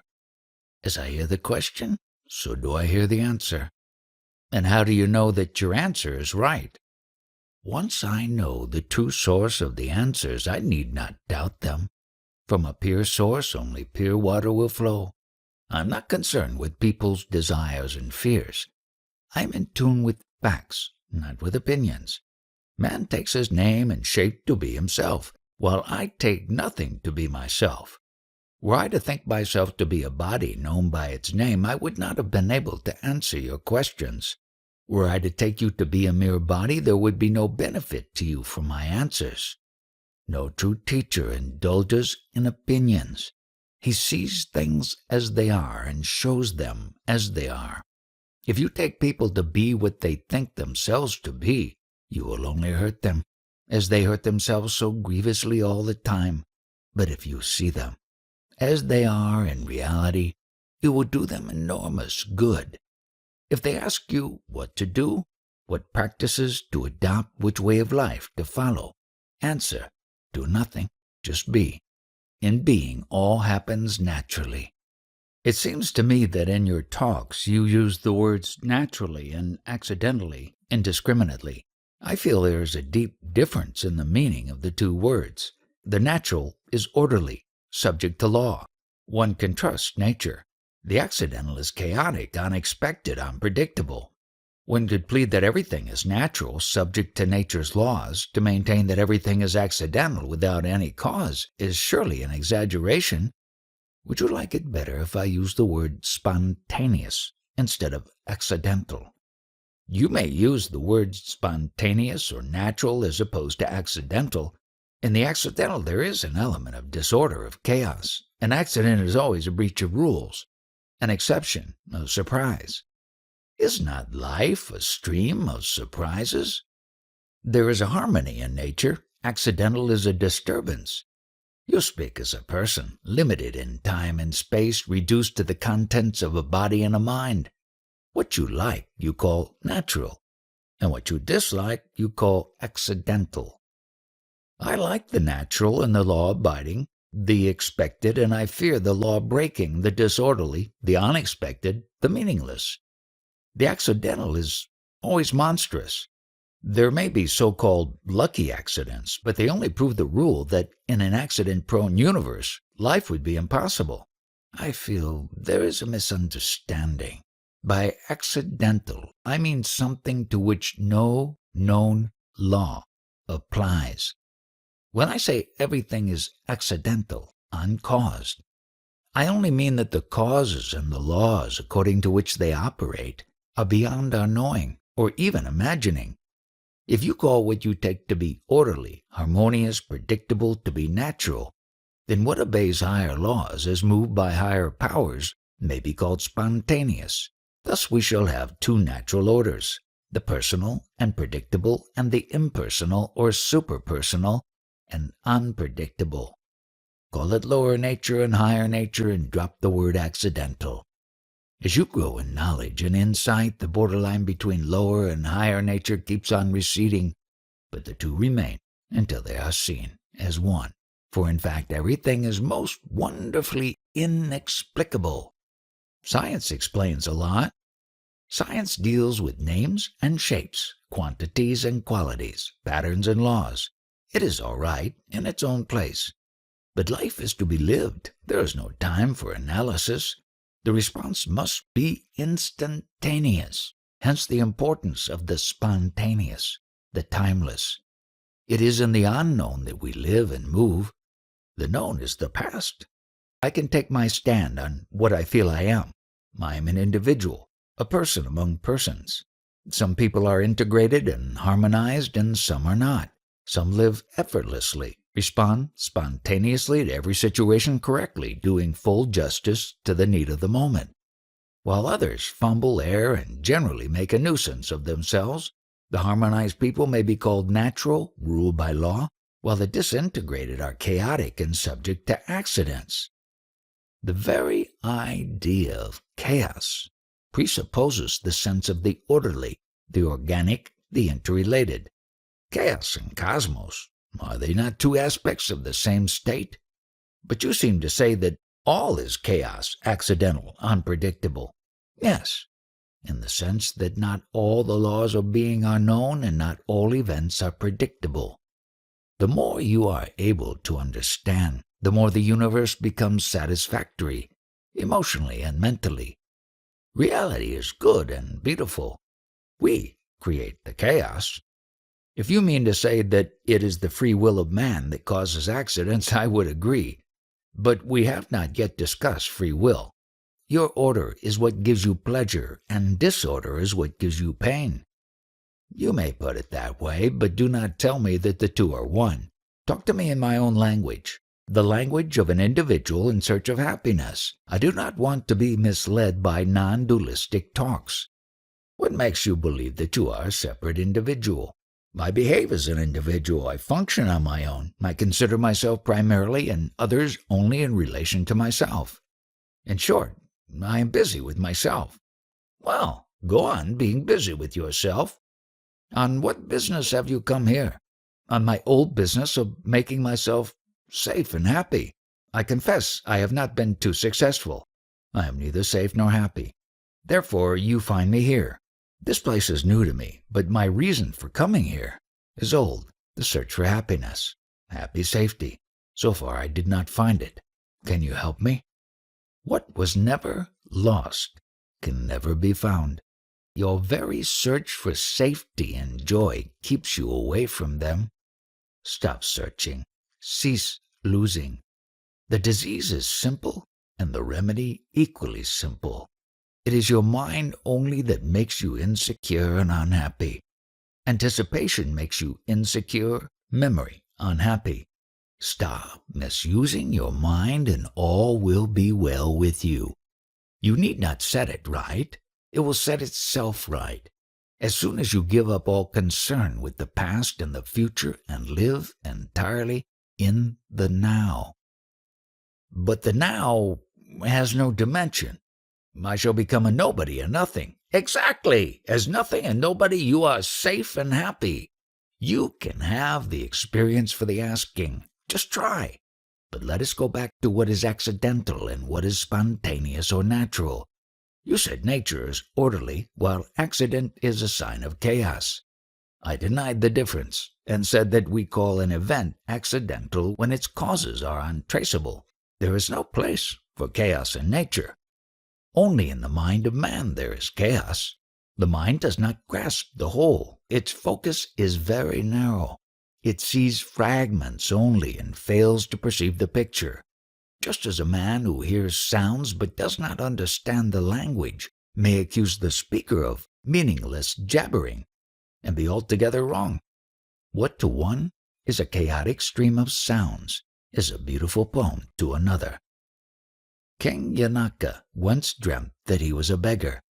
On waking up, he asked his guru, Vashita, "Am I a king dreaming of being a beggar, or a beggar dreaming of being a king?" The guru answered, "You are neither, you are both. You are, and yet you are not what you think yourself to be. You are because you behave accordingly. You are not because it does not last. Can you be a king or a beggar forever? All must change. You are what does not change. What are you? Yanaka said. Yes, I am neither king nor beggar. I am the dispassionate witness. The Guru said, this is your last illusion that you are a Jnani, that you are different from and superior to the common man. Again you identify yourself with your mind, in this case a well-behaved and in every way an exemplary mind. As long as you see the least difference, you are a stranger to reality. You are on the level of the mind. When the I am myself goes, the I am all comes. When the I am all goes, I am comes. When even I am goes, reality alone is, and in it every I am is preserved and glorified. Diversity without separateness is the ultimate that the mind can touch. Beyond that, all activity ceases, because in it all goals are reached and all purposes fulfilled. Once the supreme state is reached, can it be shared with others? The supreme state is universal, here and now. Everybody already shares in it. It is the state of being, knowing and liking. Who does not like to be or does not know his own existence? But we take no advantage of this joy of being conscious. We do not go into it and purify it of all that is foreign to it. This work of mental self-purification, the cleansing of the psyche, is essential. Just as a speck in the eye by causing inflammation may wipe out the world, so the mistaken idea, I am the body-mind, causes the self-concern, which obscures the universe. It is useless to fight the sense of being a limited and separate person unless the roots of it are laid bare. Selfishness is rooted in the mistaken ideas of oneself. Clarification of the mind is yoga. Self-awareness is the witness. You told me that I can be considered under three aspects: the personal, vyakti, the superpersonal, vyakta, and the impersonal, avyakta. The avyakta is the universal and real, pure I. The vyakta is its reflection in consciousness as I am. The vyakti is the totality of physical and vital processes. Within the narrow confines of the present moment, the superpersonal is aware of the person, both in time and space. Not only one person, but the long series of persons strung together on the thread of karma. It is essentially the witness as well as the residue of accumulated experiences, the seat of memory, the connecting link, sutratma. It is man's character which life builds and shapes from birth to birth. The universal is beyond all name and shape, beyond consciousness and character. Pure, unself-conscious being. Did I put down your views rightly? On the level of the mind, yes. Beyond the mental level, not a word applies. I can understand that the person is a mental construct, a collective noun for a set of memories and habits. But he to whom the person happens, the witnessing center, is it mental too?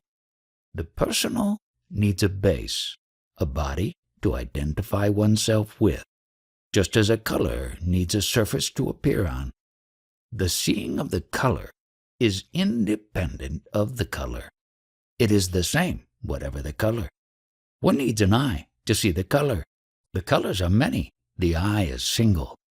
The personal is like the light in the color and also in the eye, yet simple, single, indivisible, and unperceivable, except in its manifestations. Not unknowable, but unperceivable, unobjectivable, inseparable, neither material nor mental, neither objective nor subjective. It is the root of matter and the source of consciousness. Beyond mere living and dying, it is the all-inclusive, all-exclusive life, in which birth is death and death is birth. The absolute or life you talk about, is it real or a mere theory to cover up our ignorance? Both. To the mind a theory, in itself a reality. It is reality in its spontaneous and total rejection of the false. Just as light destroys darkness by its very presence, so does the Absolute destroy imagination. To see that all knowledge is a form of ignorance is itself a movement of reality. The witness is not a person. The person comes into being when there is a basis for it, an organism, a body. In it the Absolute is reflected as awareness. Pure awareness becomes self-awareness. When there is a self, self-awareness is the witness. When there is no self to witness, there is no witnessing either. It is all very simple. It is the presence of the person that complicates. See that there is no such thing as a permanently separate person, and all becomes clear. Awareness, mind, matter, they are one reality in its two aspects as immovable and movable, and the three attributes of inertia, energy, and harmony. What comes first, consciousness or awareness? Awareness becomes consciousness when it has an object. The object changes all the time. In consciousness there is movement. Awareness by itself is motionless and timeless, here and now. There is suffering and bloodshed in East Pakistan at the present moment. How do you look at it? How does it appear to you? How do you react to it? In pure consciousness, nothing ever happens. Please come down from these metaphysical heights. Of what use is it to a suffering man to be told that nobody is aware of his suffering but himself? To relegate everything to illusion is insult added to injury. The Bengali of East Pakistan is a fact and his suffering is a fact. Please, do not analyze them out of existence. You are reading newspapers, you hear people talking about it, you cannot plead ignorance. Now, what is your attitude to what is happening? No attitude. Nothing is happening. Any day there may be a riot right in front of you, perhaps people killing each other. Surely you cannot say, nothing is happening, and remain aloof. I never talked of remaining aloof. You could as well see me jumping into the fray to save somebody and getting killed. Yet to me, nothing happened. Imagine a big building collapsing. Some rooms are in ruins, some are intact. But can you speak of the space as ruined or intact? It is only the structure that suffered, and the people who happened to live in it. Nothing happened to the space itself. Similarly, nothing happens to life when forms break down and names are wiped out. The goldsmith melts down old ornaments to make new. Sometimes a good piece goes with the bad.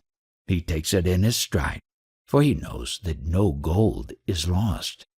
It is not death that I rebel against, it is the manner of dying. Death is natural. The manner of dying is man-made. Separateness causes fear and aggression, which again causes violence. Do away with man-made separations and all this horror of people killing each other will surely end. But in reality, there is no killing and no dying. The real does not die. The unreal never lived. Set your mind right and all will be right. When you know that the world is one, that humanity is one, you will act accordingly. But first of all, you must attend to the way you feel, think, and live. Unless there is order in yourself, there can be no order in the world. In reality, nothing happens. Onto the screen of the mind, destiny forever projects its pictures.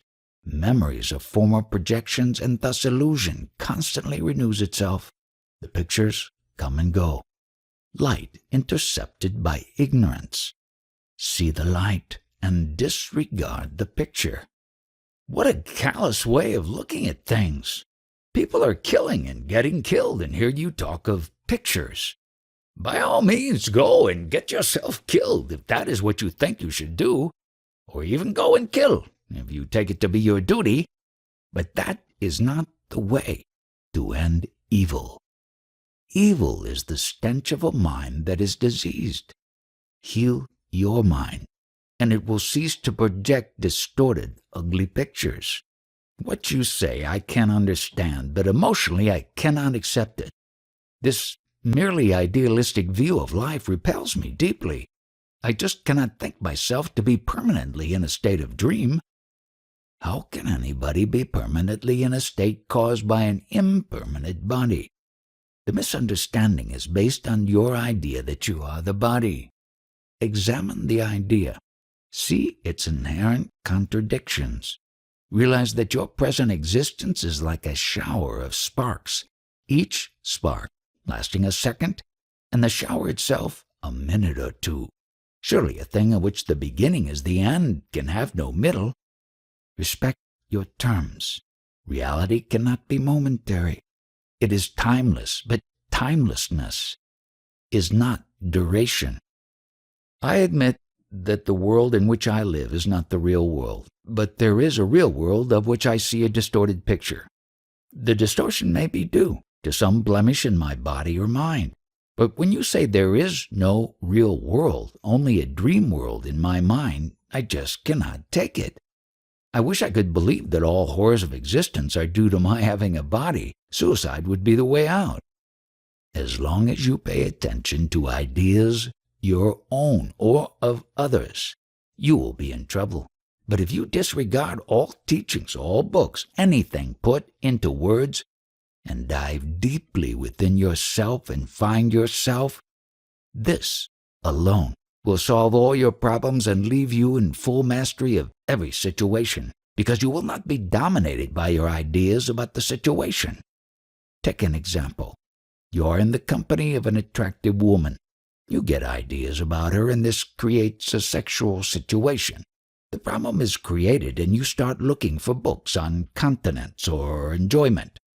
Were you a baby, both of you could be naked and together without any problem arising. Just stop thinking you are the bodies, and the problems of love and sex will lose their meaning. With all sense of limitation gone, fear, pain, and the search for pleasure all cease. Only awareness remains. Exist by themselves or only in the mind? Still they exist. Never mind the mind. Pain and pleasure are merely symptoms, the results of wrong knowledge and wrong feeling. A result cannot have a purpose of its own. In God's economy, everything must have a purpose. Do you know God that you talk of Him so freely? What is God to you? A sound, a word on paper, an idea in the mind? By His power I am born and kept alive, and suffer and die. Are you glad?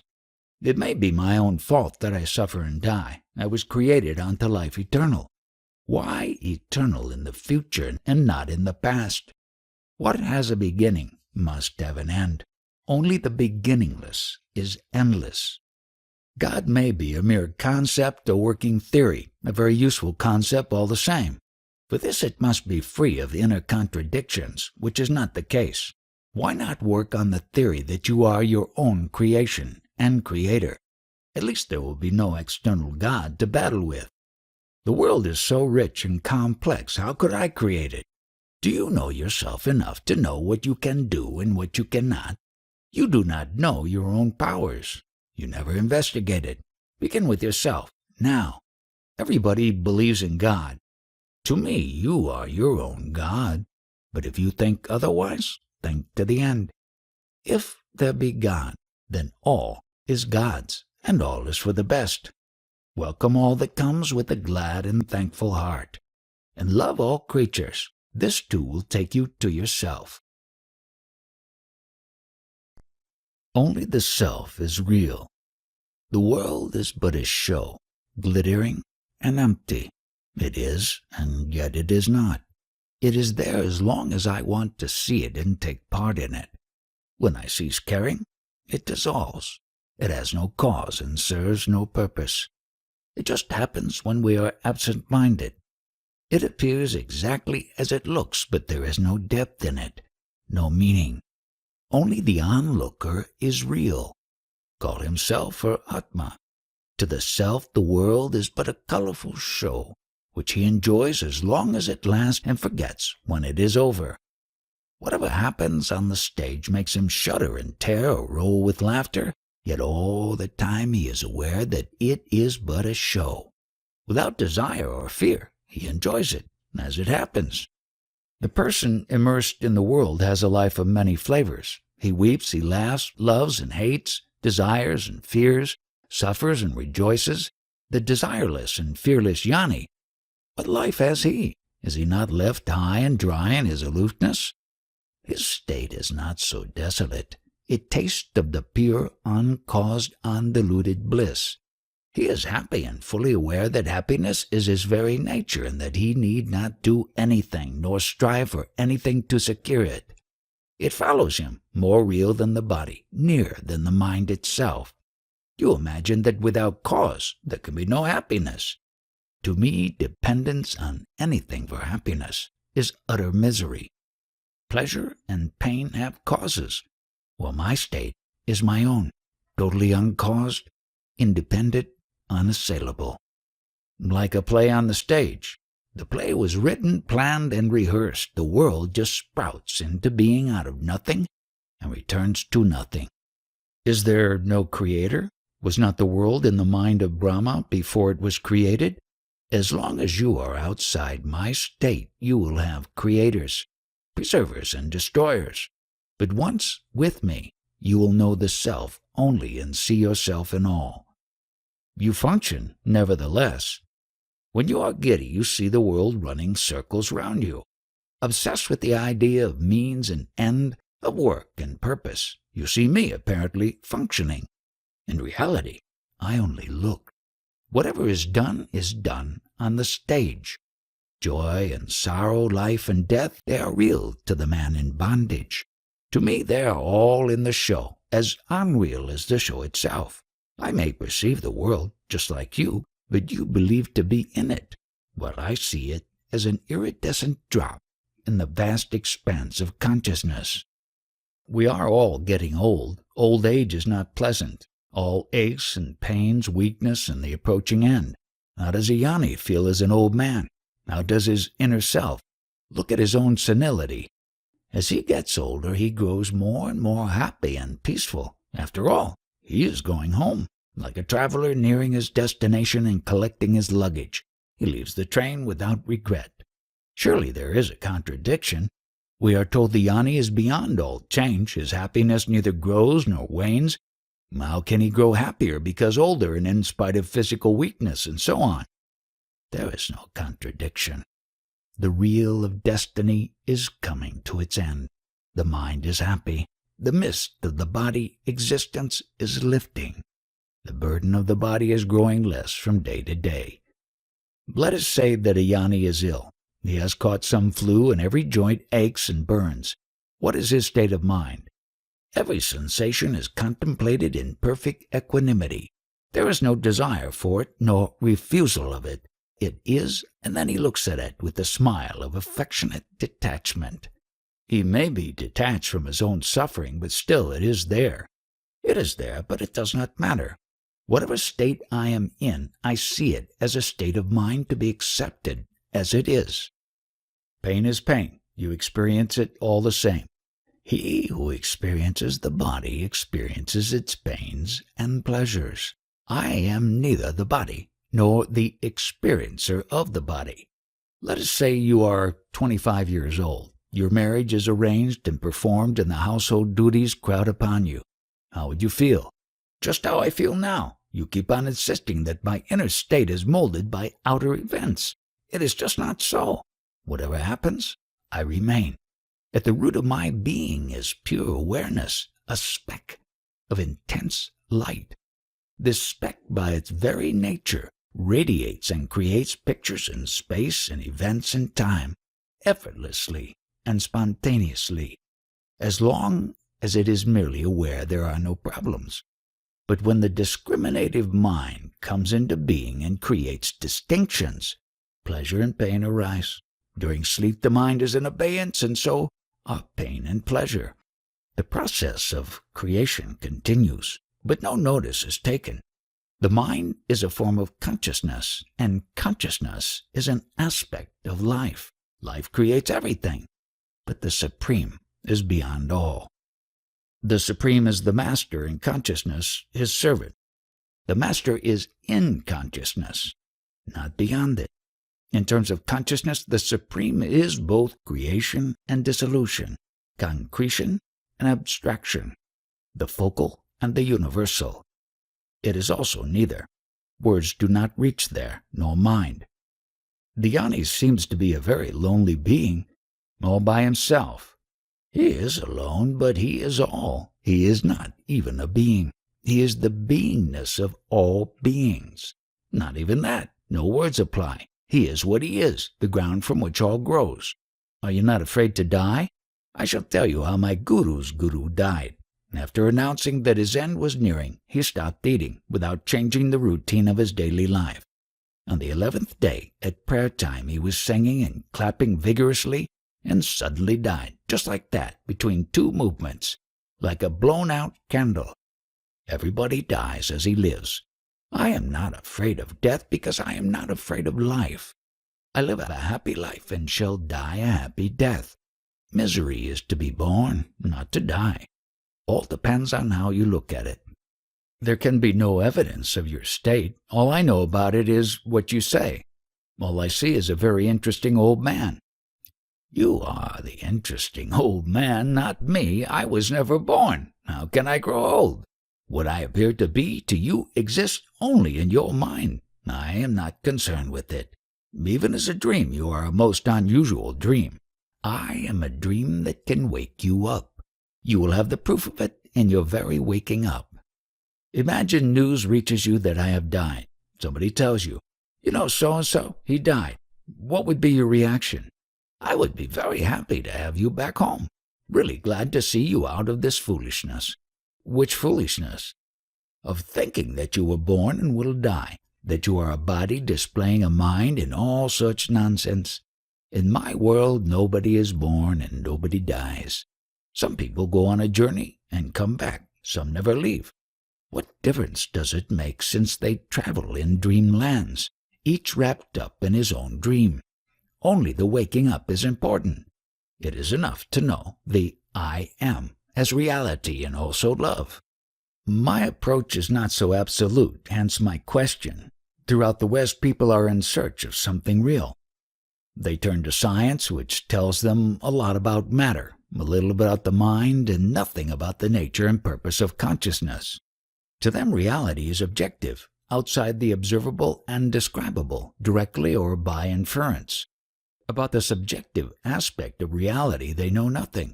It is extremely important to let them know that there is reality, and it is to be found in the freedom of consciousness from matter and its limitations and distortions. Most of the people in the world just do not know that there is reality which can be found and experienced in consciousness. It seems very important that they should hear the good news from somebody who has actually experienced. Such witnesses have always existed, and their testimony is precious. Of course, the gospel of self-realization, once heard, will never be forgotten. Like a seed left in the ground, it will wait for the right season and sprout and grow into a mighty tree. Be indifferent to pain and pleasure. I am a Frenchman by birth and domicile, and since about 10 years I have been practicing yoga. After 10 years of work, are you anywhere near your goal? A little near, maybe. It is hard work, you know. The self is near and the way to it is easy. All you need doing is doing nothing. Yet I found my sadhana very difficult. Your sadhana is to be. The doing happens. Just be watchful. Where's the difficulty in remembering that you are? You are all the time. The sense of being is there all the time, no doubt. But the field of attention is often overrun by all sorts of mental events, emotions, images, ideas. The pure sense of being is usually crowded out. What is your procedure for clearing the mind of the unnecessary? What are your means, your tools for the purification of the mind? Basically, man is afraid. He is afraid of himself most. I feel like I am a man who is carrying a bomb that is going to explode. He cannot defuse it, he cannot throw it away. He is terribly frightened and is searching frantically for a solution which he cannot find. To me, liberation is getting rid of this bomb. I do not know much about the bomb. I only know that it comes from early childhood. I feel like the frightened child protesting passionately against not being loved. The child is craving for love, and because he does not get it, he is afraid and angry. Sometimes I feel like killing somebody or myself. This desire is so strong that I am constantly afraid, and I do not know how to get free from fear. You see, there is a difference between a Hindu mind and a European mind. The Hindu mind is comparatively simple. The European mind is a much more complex being. The Hindu is basically sattvic. He does not understand the European restlessness, his tireless pursuit of what he thinks needs to be done, his greater general knowledge. His reasoning capacity is so great that he will reason himself out of all reason. His self-assertiveness is due to his reliance on logic. But thinking, reasoning, is the mind's normal state. The mind just cannot stop working. It may be the habitual state, but it need not be the normal state. A normal state cannot be painful, while a habit often leads to chronic pain. If it is not the natural or the normal state of mind, then how to stop it? There must be a way to quieten the mind. How often I tell myself, enough, please stop, enough of this endless chatter of sentences repeated round and round. But my mind would not stop. I feel that one can stop it for a while, but not for long. Even the so-called spiritual people use tricks to keep their mind quiet. They repeat formulas, they sing, pray, breathe forcibly or gently, shake, rotate, concentrate, meditate, chase trances, cultivate virtues, working all the time, in order to cease working, cease chasing, cease moving. Were it not so tragic, it would be ridiculous. The mind exists in two states, as water and as honey. The water vibrates at the least disturbance, while the honey, however disturbed, returns quickly to immobility. By its very nature, the mind is restless. It can perhaps be made quiet, but it is not quiet by itself. You may have a chronic fever and shiver all the time. It is desires and fears that make the mind restless. Free from all negative emotions, it is quiet. You cannot protect the child from negative emotions. As soon as it is born, it learns pain and fear. Hunger is a cruel master and teaches dependence and hate. The child loves the mother because she feeds it and hates her because she is late with the food. Our unconscious mind is full of conflicts which overflow into the conscious. We live on a volcano. We are always in danger.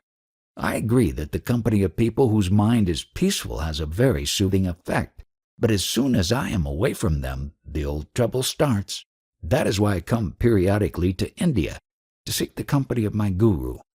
You think you are coming and going, passing through various states and moods. I see things as they are, momentary events presenting themselves to me in rapid succession, deriving their being from me, yet definitely neither me nor mine. Among phenomena, I am not one nor subject to any. I am independent so simply and totally that your mind, accustomed to opposition and denial, cannot grasp it. I mean literally what I say. I do not need, oppose, or deny, because it is clear to me that I cannot be the opposite or denial of anything. I am just beyond, in a different dimension altogether. Do not look for me in identification with or opposition to something. I am where desire and fear are not. Now, what is your experience? Do you also feel that you stand totally aloof from all transient things? Yes, I do, occasionally. But at once a sense of danger sets in. I feel isolated outside all relationship with others. You see, here lies the difference in our mentalities. With the Hindu, the emotion follows the thought. Give a Hindu an idea, and his emotions are roused. But the Westerner, it is the opposite. Give him an emotion, and he will produce an idea. Your ideas are very attractive, intellectually, but emotionally I do not respond. Set your intellect aside. Don't use it in these matters. Of what use is an advice which I cannot carry out? These are all ideas, and you want me to respond feelingly to ideas? For without feelings, there can be no action. Why do you talk of action? Are you acting, ever? Some unknown power acts, and you imagine that you are acting. You are merely watching what happens, without being able to influence it in any way. Why is there such a tremendous resistance in me against accepting that I just can do nothing? But what can you do? You are like a patient under anesthetics on whom a surgeon performs an operation. When you wake up, you find the operation over. Can you say you have done something? But it is me who has chosen to submit to an operation. Certainly not. It is your illness on one side and the pressure of your physician and family on the other that have made you decide. You have no choice, only the illusion of it. Yet I feel I am not as helpless as you make me appear.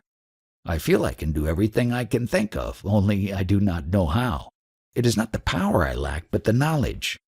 Not knowing the means is admittedly as bad as not having the power. But let us drop the subject for the moment. After all, it is not important why we feel helpless as long as we see clearly that for the time being, we are helpless. I am now 74 years old, and yet I feel that I am an infant. I feel clearly that in spite of all the changes, I am a child. My guru told me that child, which is you even now, is your real self, Swarupa. Go back to that state of pure being, where the I am is still in its purity before it got contaminated with this I am or that I am. Your burden is of false self-identifications. Abandon them all. My guru told me, trust me. I tell you, you are divine. Take it as the absolute truth. Your joy is divine. Your suffering is divine too. All comes from God. Remember it always. You are God. Your will alone is done. I did believe him, and soon realized how wonderfully true and accurate were his words. I did not condition my mind by thinking, I am God, I am wonderful, I am beyond. I simply followed his instruction, which was to focus the mind on pure being, I am, and stay in it. I used to sit for hours together with nothing but the I am in my mind, and soon peace and joy and a deep, all-embracing love became my normal state. And it all disappeared. Myself, my guru, the life I lived, the world around me. Only peace remained and unfathomable silence. It all looks very simple and easy, but it is just not so. Sometimes the wonderful state of joyful peace dawns on me, and I look and wonder how easily it comes and how intimate it seems, how totally my own. Where was the need to strive so hard for a state so near at hand?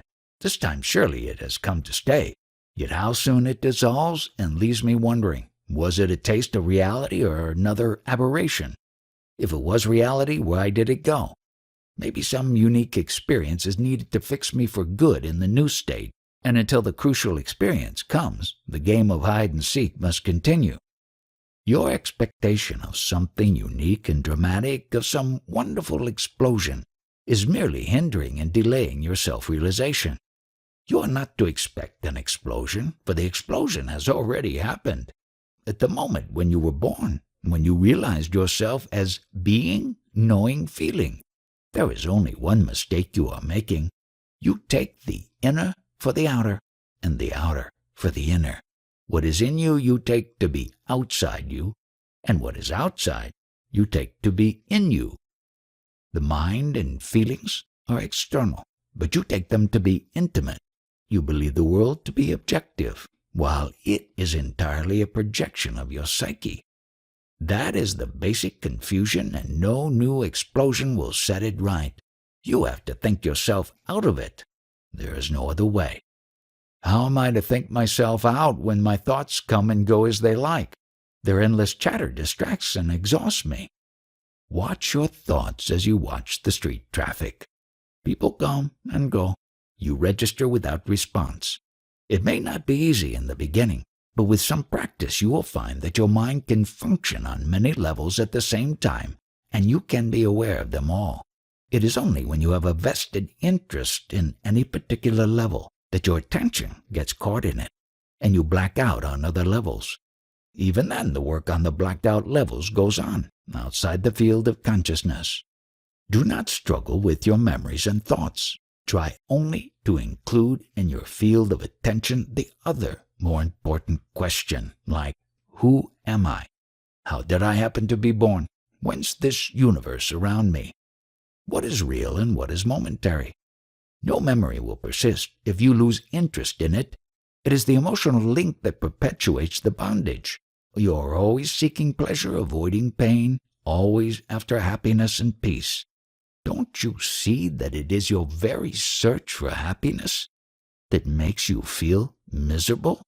Try the other way, indifferent to pain and pleasure, neither asking nor refusing. Give all your attention to the level on which I am is timelessly present. Soon you will realize that peace and happiness are in your very nature, and it is only seeking them through some particular channels that disturbs. Avoid the disturbance, that is all. To seek there is no need. You would not seek what you already have. You yourself are God, the supreme reality. To begin with, trust me, trust the teacher. It enables you to make the first step, and then your trust is justified by your own experience. In every walk of life, initial trust is essential. Without it, little can be done. Every undertaking is an act of faith. Even your daily bread you eat on trust. By remembering what I told you, you will achieve everything. I am telling you again, you are the all-pervading, all-transcending reality. Behave accordingly. Think, feel, and act in harmony with the whole, and the actual experience of what I say will dawn upon you in no time.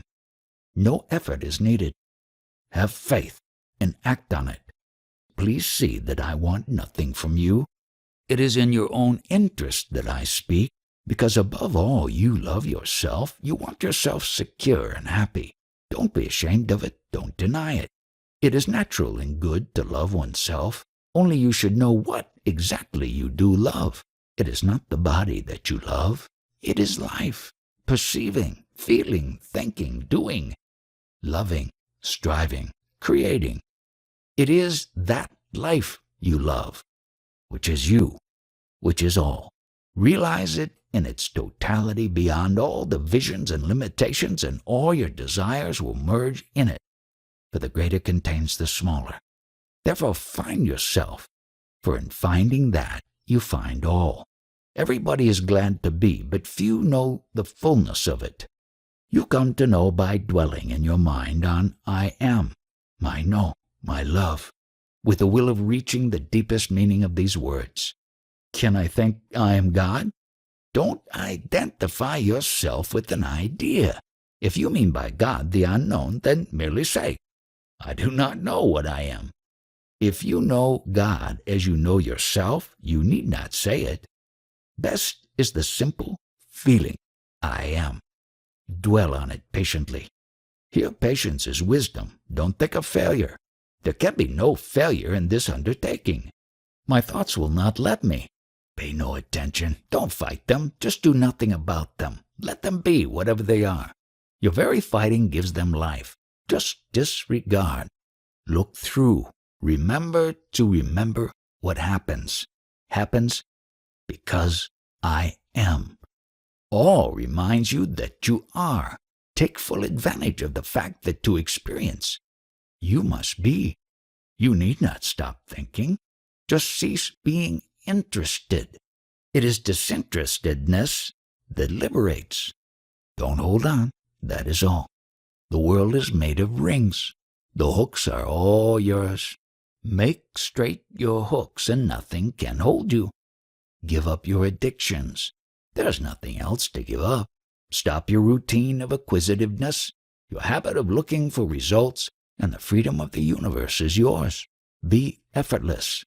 Life is effort. There are so many things to do. What needs doing, do it. Don't resist. Your balance must be dynamic, based on doing just the right thing, from moment to moment. Don't be a child unwilling to grow up. Stereotyped gestures and postures will not help you. Rely entirely on your clarity of thought, purity of motive, and integrity of action. You cannot possibly go wrong. Go beyond and leave all behind. But can anything be left for good? You want something like around-the-clock ecstasy? Ecstasies come and go, necessarily, for the human brain cannot stand the tension for a long time.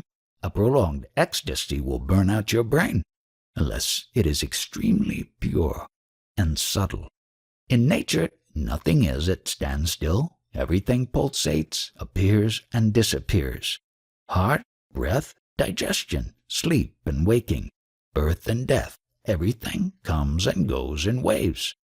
Rhythm, periodicity, harmonious alternation of extremes is the rule. No use rebelling against the very pattern of life. If you seek the immutable, go beyond experience. When I say remember I am all the time, I mean come back to it repeatedly. No particular thought can be mind's natural state, only silence. Not the idea of silence, but silence itself. When the mind is in its natural state, it reverts to silence spontaneously. After every experience, or rather, every experience happens against the background of silence. Now what you have learnt here becomes the seed. You may forget it, apparently, but it will live and in due season sprout and grow and bring forth flowers and fruits. All will happen by itself. You need not do anything, only don't prevent it. Being happy, making happy, this is the rhythm of love. I came from Europe a few months ago on one of my periodical visits to my guru near Calcutta. Now I'm on my way back home. I was invited by a friend to meet you, and I'm glad I came. What did you learn from your guru, and what practice did you follow? He is a venerable old man of about 80. Philosophically, he is a Vedantin, and the practice he teaches has much to do with rousing the unconscious energies of the mind and bringing the hidden obstacles and blockages into the consciousness. My personal sadhana was related to my peculiar problem of early infancy and childhood. My mother could not give me the feeling of being secure and loved, so important to a child's normal development. She was a woman not fit to be a mother, ridden with anxieties and neuroses, unsure of herself. She felt me to be a responsibility and a burden beyond her capacity to bear. She never wanted me to be born. She did not want me to grow and to develop. She wanted me back in her womb, unborn, non-existent. Any movement of life in me she resisted. Any attempt to go beyond the narrow circle of her habitual existence, she fought fiercely. As a child, I was both sensitive and affectionate. I craved for love above everything else, and love, the simple, instinctive love of a mother for her child, was denied me. The child's search for its mother became the leading motive of my life, and I never grew out of it. A happy child, a happy childhood, became an obsession with me. Pregnancy, birth, infancy interested me passionately. I became an obstetrician of some renown and contributed to the development of the method of painless childbirth. A happy child of a happy mother. That was my ideal all my life. But my mother was always there, unhappy herself, unwilling and incapable to see me happy. It manifested itself in strange ways. Whenever I was unwell, she felt better. When I was in good shape, she was down again, cursing herself and me too. As if she never forgave me my crime of having been born, she made me feel guilty about being alive. "You live because you hate me. If you love me, die," was her constant, though silent, message. And so I spent my life being offered death instead of love. Imprisoned as I was in my mother, the perennial infant, I could not develop a meaningful relation with the woman. The image of the mother would stand between, unforgiving and unforgiven. I sought solace in my work and found much, but I could not move from the pit of infancy. Finally, I turned to spiritual search, and I am on this line steadily for many years. But in a way, it is the same old search for mother's love. Call it God or Atma or Supreme Reality. Basically, I wanted to love and be loved. Unfortunately, the so-called religious people are against life and all for the mind. When faced with life's needs and urges, they begin by classifying, abstracting, and conceptualizing, and then make the classification more important than life itself. They asked to concentrate on and impersonate a concept. Instead of the spontaneous integration through love, they recommend a deliberate and laborious concentration on a formula. Whether it is God or Atma, the me or the other, it comes to the same. Something to think about, not somebody to love. It is not theories and systems that I need. There are many equally attractive or plausible. I need a stirring of the heart, a renewal of life, and not a new way of thinking. There are no new ways of thinking, but feelings can be ever fresh. When I love somebody, I meditate on him spontaneously and powerfully with warmth and vigor which my mind cannot command. Words are good for shaping feelings. Words without feelings are like clothes with no body inside, cold and limp. This mother of mine, she drained me of all my feelings. My sources have run dry. Can I find here the richness and abundance of emotions which I needed in such ample measure as a child? Where is your childhood now? And what is your future? I was born, I have grown, I shall die. You mean your body, of course, and your mind. I am not talking about your physiology and psychology. They are part of nature and are governed by nature's laws. I am talking of your search for love. Had it a beginning? Will it have an end? I cannot say. It is there, from the earliest to the last moment of my life, this yearning for love. How constant and how hopeless. In your search for love, what exactly are you searching for? Simply this, to love and to be loved. You mean a woman? Not necessarily. A friend, a teacher, a guide, as long as the feeling is bright and clear. Of course, a woman is the usual answer, but it need not be the only one. Of the two, what would you prefer, to love or to be loved? I would rather have both, but I can see that to love is greater, nobler, deeper. To be loved is sweet, but it does not make one grow. Can you love on your own, or must you be made to love? One must meet somebody lovable, of course. My mother was not only not loving, she was also not lovable. What makes a person lovable? Is it not the being loved? First you love, and then you look for reasons. It can be the other way around. You love what makes you happy, but what makes you happy? There is no rule about it. The entire subject is highly individual and unpredictable. Right. Whichever way you put it, unless you love, there is no happiness. But does love make you always happy? Is not the association of love with happiness a rather early, infantile stage? When the beloved suffers, don't you suffer too? And do you cease to love because you suffer? Must love and happiness come and go together? Is love merely the expectation of pleasure? Of course not. There can be much suffering in love. Then what is love? Is it not a state of being rather than a state of mind? Must you know that you love in order to love? Did you not love your mother unknowingly? Your craving for her love, for an opportunity to love her? Is it not the movement of love? Is not love as much of a part of you as consciousness of being? You sought the love of your mother because you loved her, but she would not let me. She could not stop you. Then why was I unhappy all my life? Because you did not go down to the very roots of your being. It is your complete ignorance of yourself that covered up your love and happiness and made you seek for what you had never lost. Love is will, the will to share your happiness with all. Being happy, making happy. This is the rhythm of love. Desires fulfilled breed more desires. I must confess I came today in a rebellious mood. I got a raw deal at the airline's office. When faced with such situations, everything seems doubtful. Everything seems useless. This is a very useful mood. Doubting all, refusing all.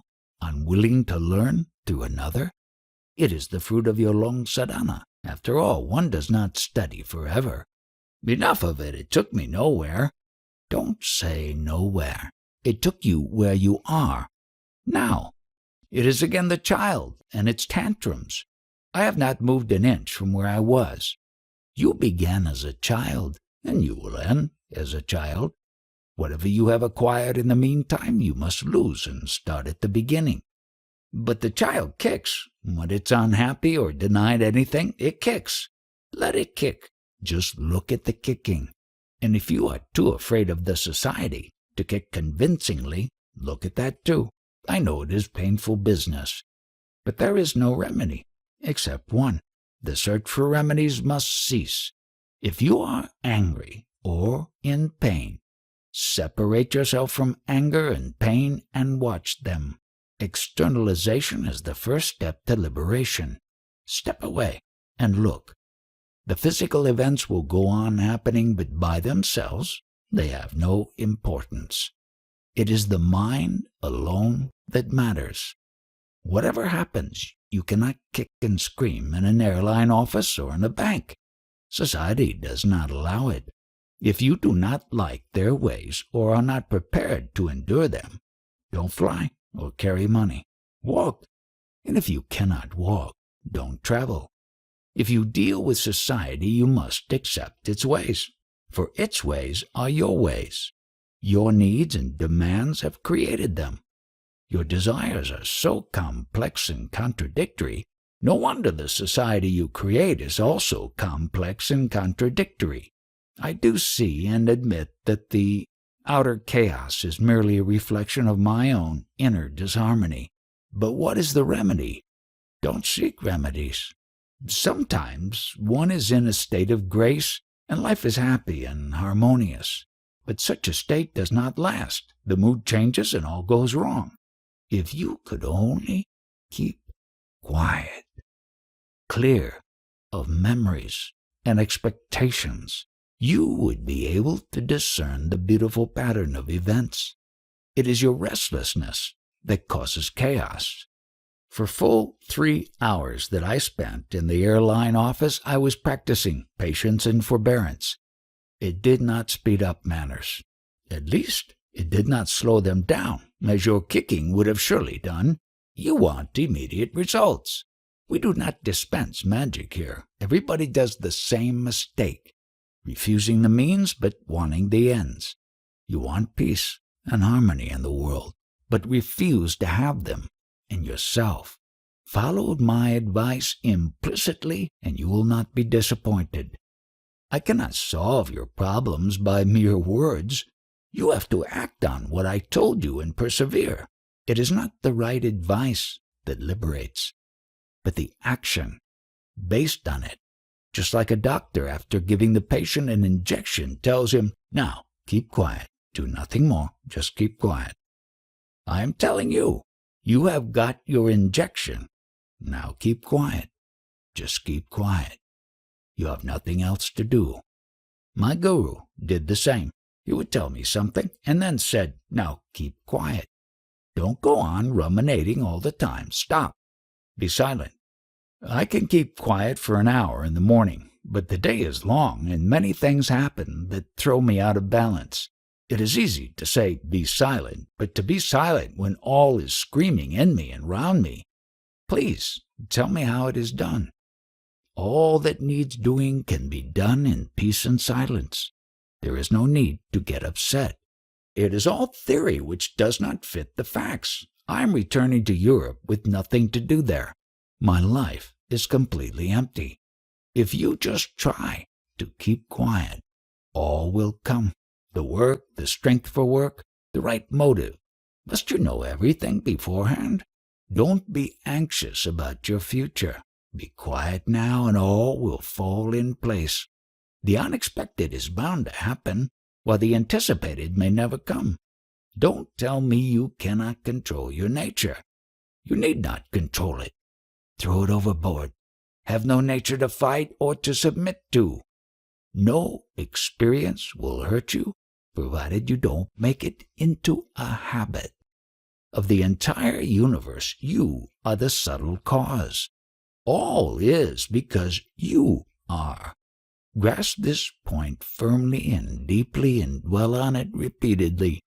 To realize this is absolutely true is liberation. If I am the seed of the universe, then a rotten seed I am. By the fruit the seed is known. What is wrong with your world that you swear at it? It is full of pain. Nature is neither pleasant nor painful. It is all intelligence and beauty. Pain and pleasure are in the mind. Change your scale of values and all will change.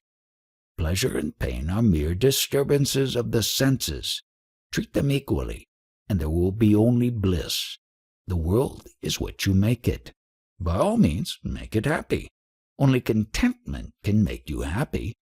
Desires fulfilled breed more desires.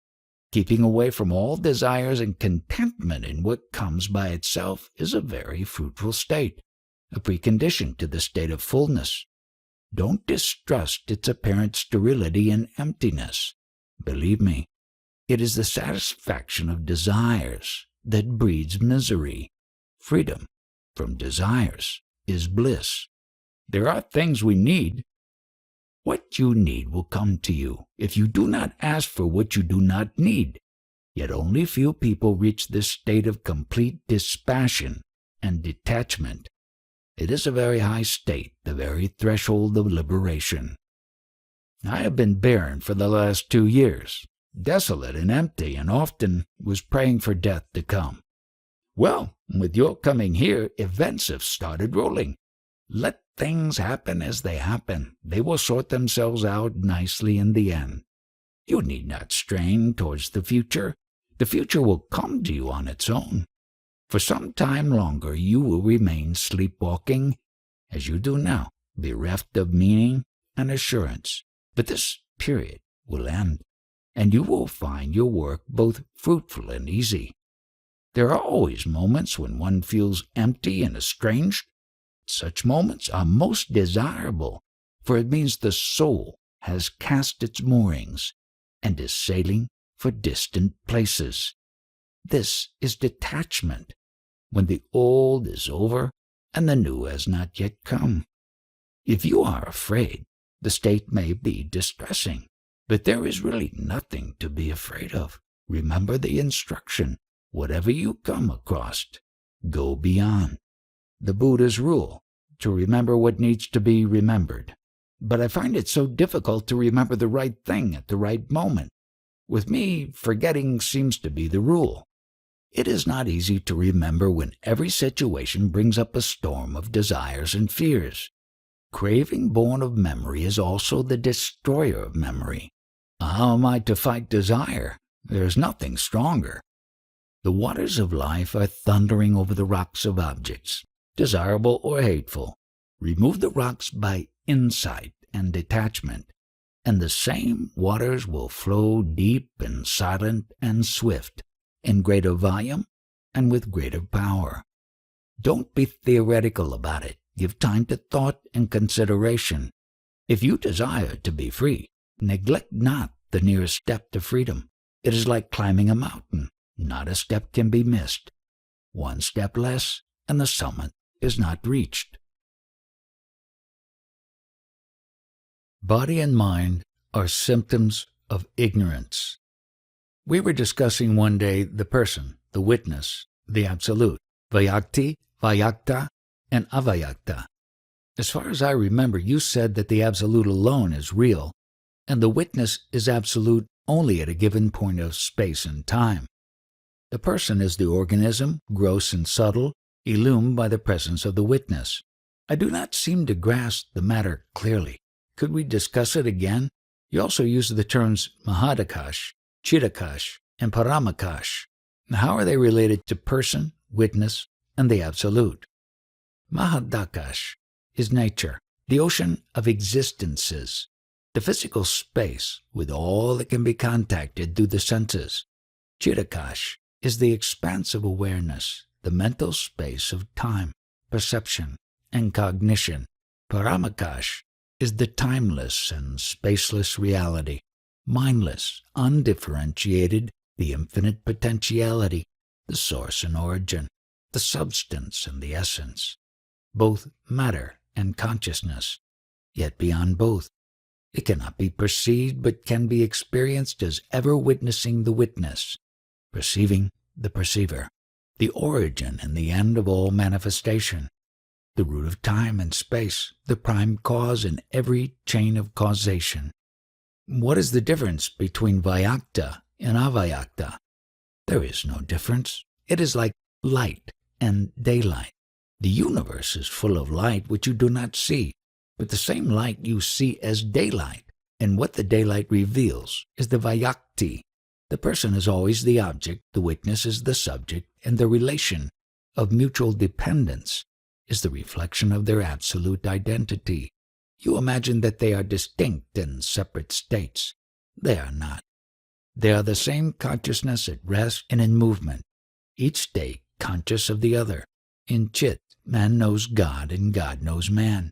In Chit, the man shapes the world and the world shapes man. Chit is the link, the bridge between extremes, the balancing and uniting factor in every experience. The totality of the perceived is what you call matter.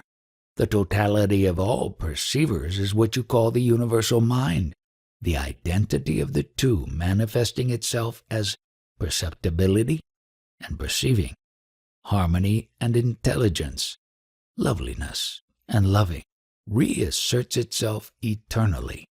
The three gunas, sattva, rajas, and tamas, are they only in matter or also in the mind? In both, of course, because the two are not separate. It is always the absolute that is beyond the gunas.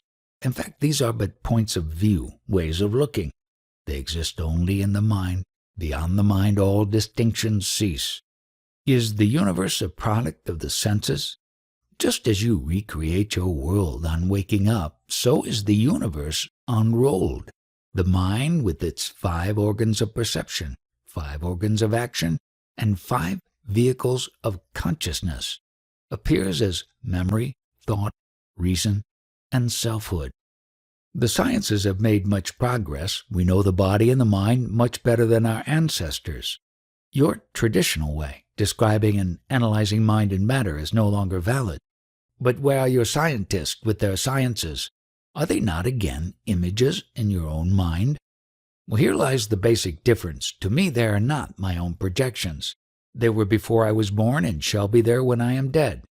Of course, once you accept time and space as real, you will consider yourself minute and short-lived. But are they real? Do they depend on you or you on them? As body, you are in space. As mind, you are in time. But are you mere body with a mind in it? Have you ever investigated? I had neither the motive nor the method. I am suggesting both, but the actual work of insight and detachment, viveka, vairagya, is yours. The only motive I can perceive is my own causeless and timeless happiness. And what is the method? Happiness is incidental. The true and effective motive is love. You see people suffer and you seek the best way of helping them. The answer is obvious. First, put yourself beyond the need of help. Be sure your attitude is of pure goodwill, free of expectation of any kind. Those who seek mere happiness may end up in sublime indifference, while love will never rest. As to method, there is only one.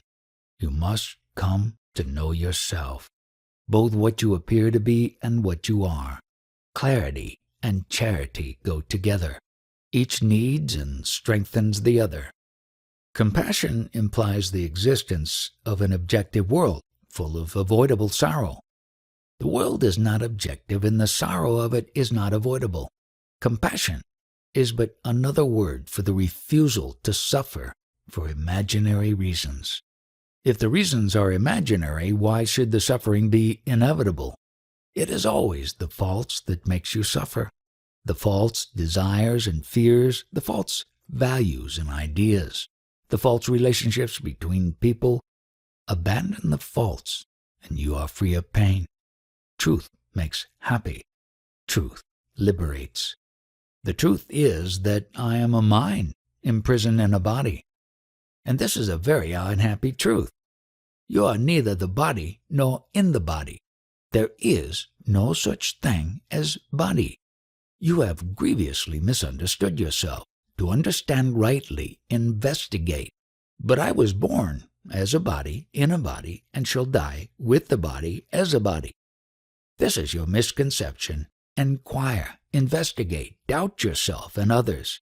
To find the truth, you must not cling to your convictions. If you are sure of the immediate, you will never reach the ultimate. Your idea that you were born and that you will die is absurd. Both logic and experience contradict it. All right, I shall not insist that I am the body. You have a point here. But here and now, as I talk to you, I am in my body, obviously. The body may not be me, but it is mine. The entire universe contributes incessantly to your existence. Hence, the entire universe is your body. In that sense, I agree. My body influences me deeply. In more than one way, my body is my destiny, my character, my moods, and the nature of my reactions. My desires and fears, inborn or acquired, they are all based on the body. A little alcohol, some drug or other, and all changes. Until the drug wears off, I become another man. All this happens because you think yourself to be the body. Realize your real self, and even drugs will have no power over you. You smoke? My body kept a few habits, which may as well continue till it dies. There is no harm in them. You eat meat? I was born among meat-eating people, and my children are eating meat. I eat very little and make no fuss. Meat-eating implies killing. Obviously, I make no claims of consistency. You think absolute consistency is possible? Prove it by example. Don't preach what you do not practice.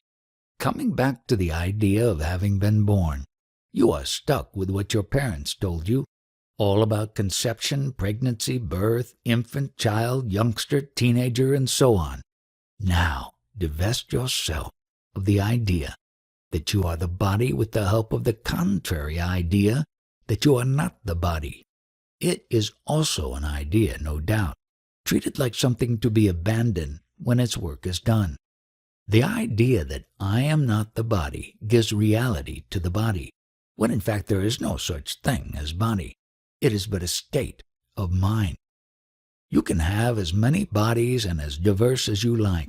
Just remember steadily what you want and reject the incompatibles. I am like a box within a box within a box, the outer box acting as the body and the one next to it as the indwelling soul. Abstract the outer box, and the next becomes the body, and the one next to it the soul. It is an infinite series, an endless opening of boxes. Is that last one the ultimate soul? If you have a body, you must have a soul. Here your simile of a nest of boxes applies. But here and now, through all your bodies and souls, shines awareness, the pure light of Chit. Hold on to it unswervingly. Without awareness, the body would not last a second. There is in the body a current of energy, affection, and intelligence, which guides, maintains, and energizes the body. Discover that current and stay with it. Of course, all these are manners of speaking. Words are as much a barrier as a bridge. Find the spark of life that weaves the tissues of your body and be with it. It is the only reality the body has. What happens to that spark of life after death? It is beyond time. Birth and death are but points in time. Life weaves eternally its many webs. The weaving is in time, but life itself is timeless. Whatever name and shape you give to its expressions, it is like the ocean, never changing, ever changing. All you say sounds beautifully convincing, yet my feeling of being just a person in a world strange and alien, often inimical and dangerous, does not cease. Being a person limited in space and time, how can I possibly realize myself as the opposite, a depersonalized, universalized awareness of nothing in particular? You assert yourself to be what you are not and deny yourself to be what you are. You omit the element of pure cognition, of awareness, free from all personal distortions. Unless you admit the reality of Chit, you will never know yourself. What am I to do? I do not see myself as you see me. Maybe you are right and I am wrong, but how can I cease to be what I feel I am? A prince who believes himself to be a beggar can be convinced conclusively in one way only. He must behave as a prince and see what happens.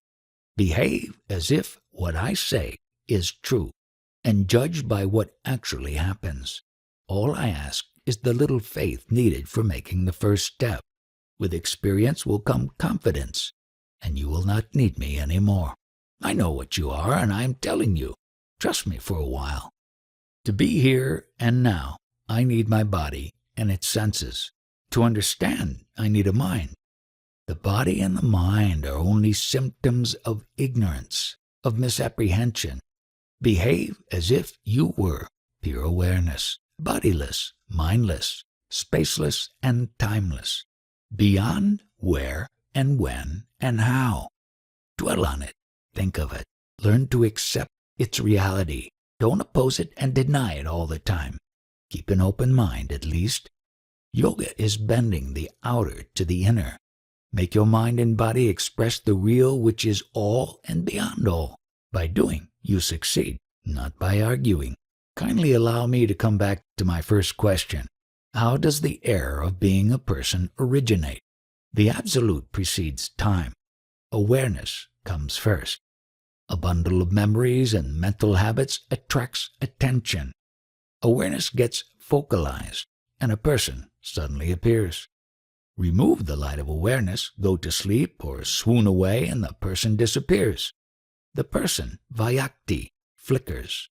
Awareness, Vyakta, contains all space and time. The Absolute, Avyakta, is. Give up all, and you gain all. What is your state at the present moment?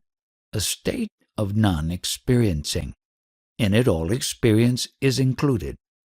Can you enter into the mind and heart of another man and share his experience? No, such things require special training. I am like a dealer in wheat. I know little about breads and cakes. Even the taste of a wheat gruel I may not know. But about the wheat grain I know all and well. I know the source of all experience. But the innumerable particular forms experience can take, I do not know, nor do I need to know. From moment to moment, the little I need to know to live my life, I somehow happen to know. Your particular existence and my particular existence, do they both exist in the mind of Brahma? The universal is not aware of the particular. The existence as a person is a personal matter. A person exists in time and space, has name and shape, beginning and end. The universal includes all persons, and the absolute is at the root of all and beyond all.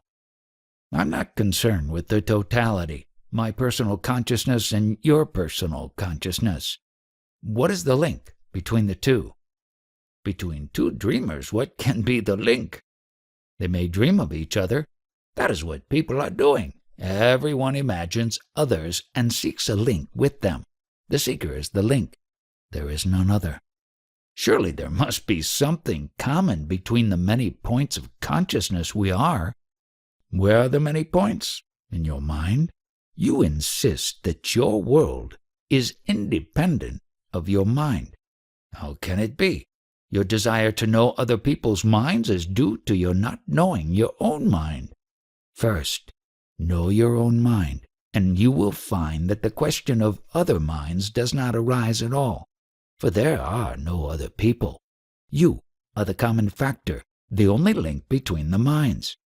Being is consciousness. I am applies to all. The supreme reality, Parabrahman, may be present in all of us, but of what use is it to us? You are like a man who says, I need a place where to keep my things, but of what use is space to me? Or, I need milk, tea, coffee, or soda, But for water, I have no use. Don't you see that the supreme reality is what makes everything possible? But if you ask of what use it is to you, I must answer, none. In matters of daily life, the knower of the real has no advantage. He may be at a disadvantage, rather. Being free from greed and fear, he does not protect himself. The very idea of profit is foreign to him. He abhors accretions. His life is constant divesting oneself, sharing, giving. If there is no advantage in gaining the supreme, then why take the trouble? There is trouble only when you cling to something. When you hold on to nothing, no trouble arises. The relinquishing of the lesser is the gaining of the greater. Give up all, and you gain all. Then life becomes what it was meant to be, pure radiation from an inexhaustible source. In that light the world appears dimly like a dream. If my world is merely a dream and you are part of it, what can you do for me? If the dream is not real, having no being, how can reality affect it?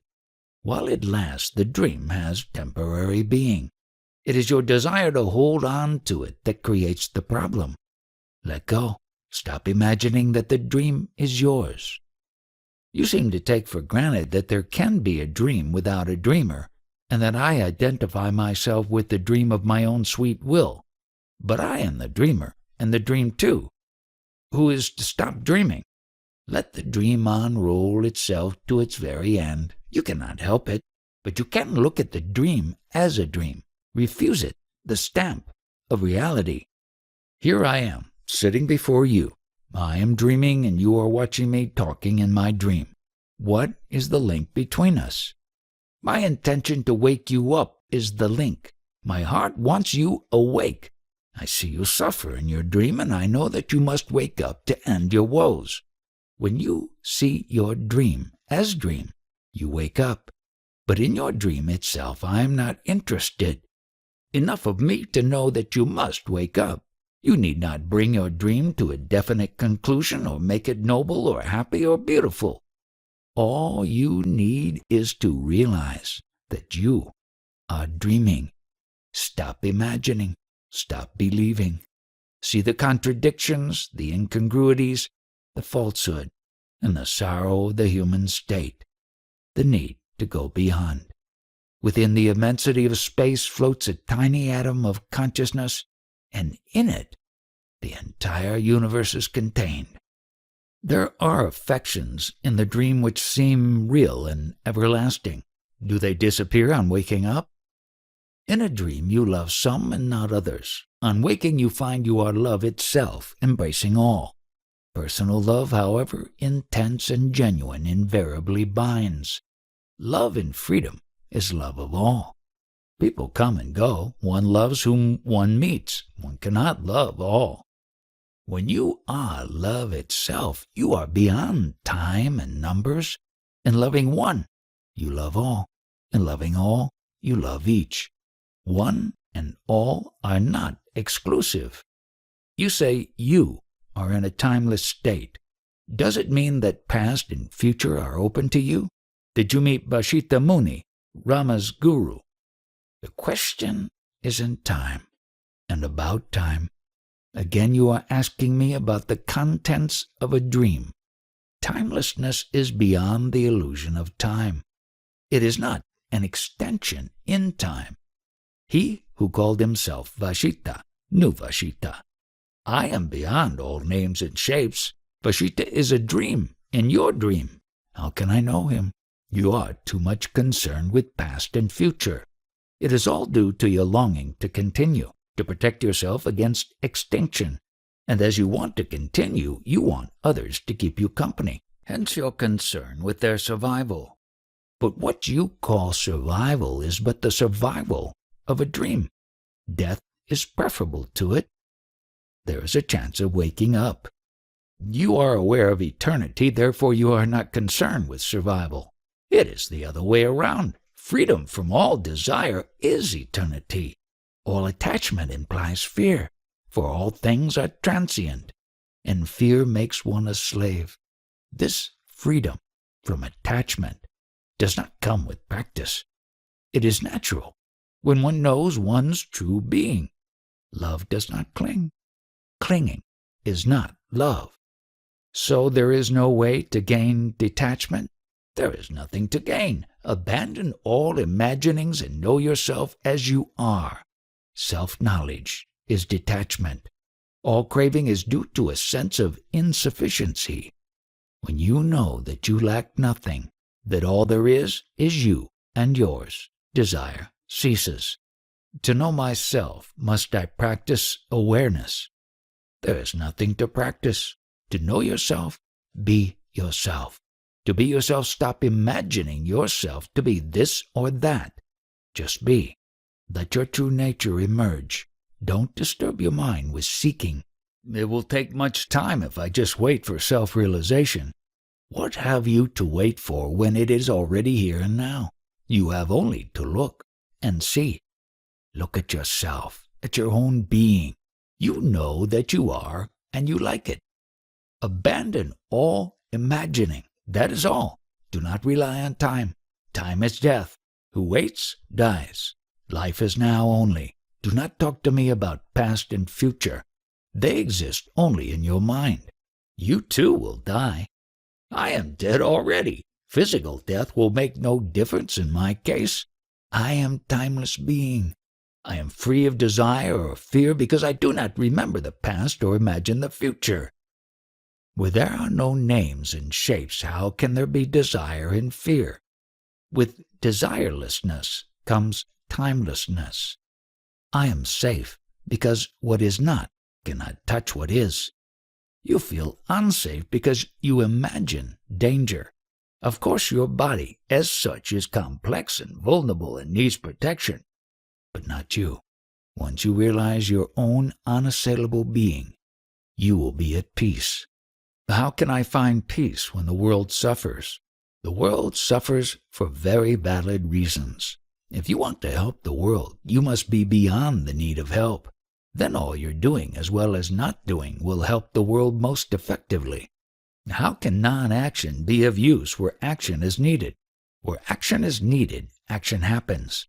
Man is not an actor. He is to be aware of what he is going on. His very presence is action. The window is the absence of the wall, and it gives air and light because it is empty. Be empty of all mental content, of all imagination and effort, and the very absence of obstacles will cause reality to rush in. If you really want to help a person, keep away. If you are emotionally committed to helping, you will fail to help. You may be very busy and be very pleased with your charitable nature, but not much will be done. A man is really helped when he is no longer in need of help. All else is just futility. There is not enough time to sit and wait for help to happen. One must do something. By all means, do. But what you can do is limited. The self alone is unlimited. Give limitlessly of yourself. All else you can give in small measures only. You alone are immeasurable. To help is your very nature. Even when you eat and drink, you help your body. For yourself, you need nothing. You are pure giving, beginningless, endless, inexhaustible. When you see sorrow and suffering, be with it. Do not rush into activity. Neither learning nor action can really help. Be with sorrow and lay bare its roots. Helping to understand is real help. My death is nearing. Your body is short of time, not you. Time and space are in the mind only. You are not bound. Just understand yourself. That itself is eternity. Consciousness arising. World arises. When an ordinary man dies, what happens to him? According to his belief, it happens. As life before death is but imagination, so is life after. The dream continues. And what about the Jnani? The Jnani does not die because he was never born. He appears so to others, but not to himself. In himself he is free of things, physical and mental. Still, you must know the state of the man who died, at least from your own past lives. Until I met my guru, I knew so many things. Now I know nothing, for all knowledge is in dream only and not valid. I know myself, and I find no life nor death in me, only pure being, not being this or that, but just being. But the moment the mind, drawing on its stock of memories, begins to imagine, it fills the space with objects and time with events. As I do not know even this birth, how can I know past births? It is the mind that itself in movement sees everything moving, and having created time, worries about the past and the future. All the universe is cradled in consciousness, Maha-tattva, which arises where there is perfect order and harmony, Maha-sattva. As all waves are in the ocean, so are all things physical and mental in awareness. Hence awareness itself is all important, not the content of it. Deepen and broaden your awareness of yourself and all the blessings will flow. You need not seek anything. All will come to you most naturally and effortlessly. The 5 senses and the 4 functions of the mind, memory, thought, understanding, and selfhood. The 5 elements, earth, water, fire, air, and ether. The 2 aspects of creation, matter and spirit. All are contained in awareness. Yet you must believe in having lived before. The scriptures say so, but I know nothing about it. I know myself as I am. As I appeared or will appear is not within my experience. It is not that I do not remember. In fact, there is nothing to remember. Reincarnation implies a reincarnating self. There is no such thing. The bundle of memories and hopes called the I imagines itself existing everlastingly and creates time to accommodate its false eternity. To be, I need no past or future. All experience is born of imagination. I do not imagine, so no birth or death happens to me. Only those who think themselves born can think themselves reborn. You are accusing me of having been born. I plead not guilty. All exist in awareness, and awareness neither dies nor is reborn. It is the changeless reality itself. All the universe of experience is born with the body and dies with the body. It has its beginning and end in awareness. But awareness knows no beginning nor end.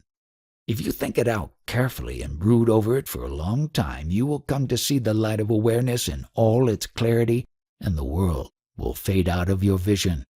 It is like looking at a burning incense stick. You see the stick and the smoke first. When you notice the fiery point, you realize that it has the power to consume mountains of sticks and fill the universe with smoke.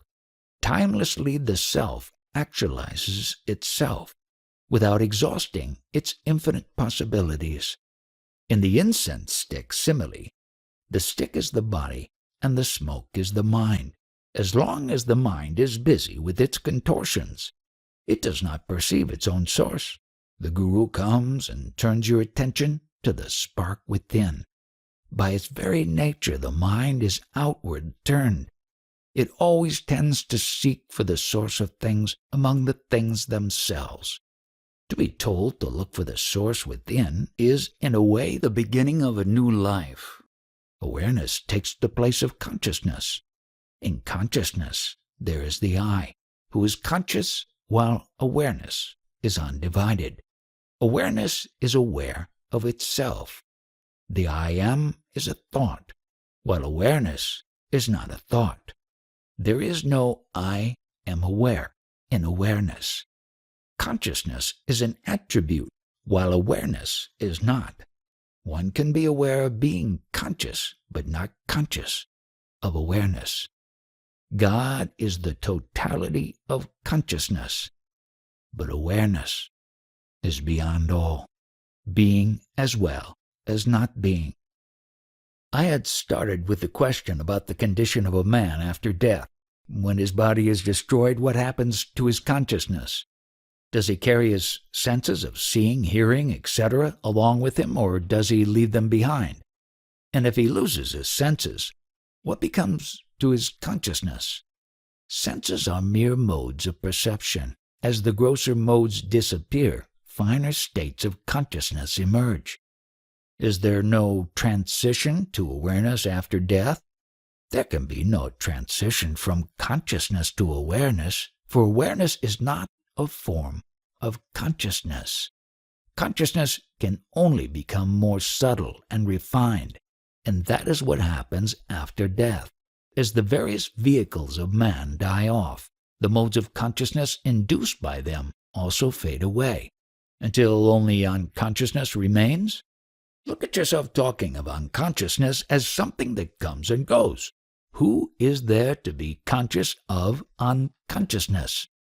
As long as the window is open, there is sunlight in the room. With the window shut, the sun remains, but does it see the darkness in the room?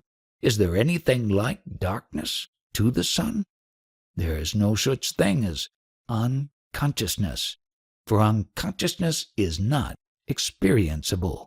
We infer unconsciousness when there is a lapse in memory or communication.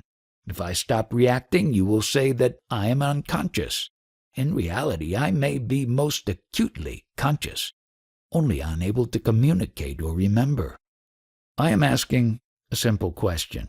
There are about 4 billion people in the world, and they are all bound to die.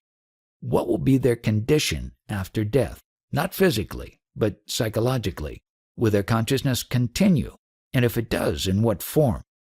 Do not tell me that I am not asking the right question, or that you do not know the answer, or that in your world my question is meaningless. The moment you start talking about your world and my world is different and incompatible, you build a wall between us. Either we live in one world, or your experience is of no use to us. Of course we live in one world, only I see it as it is, while you don't. You see yourself in the world, while I see the world in myself. To you, you get born and die, while to me the world appears and disappears. Our world is real, but your view of it is not.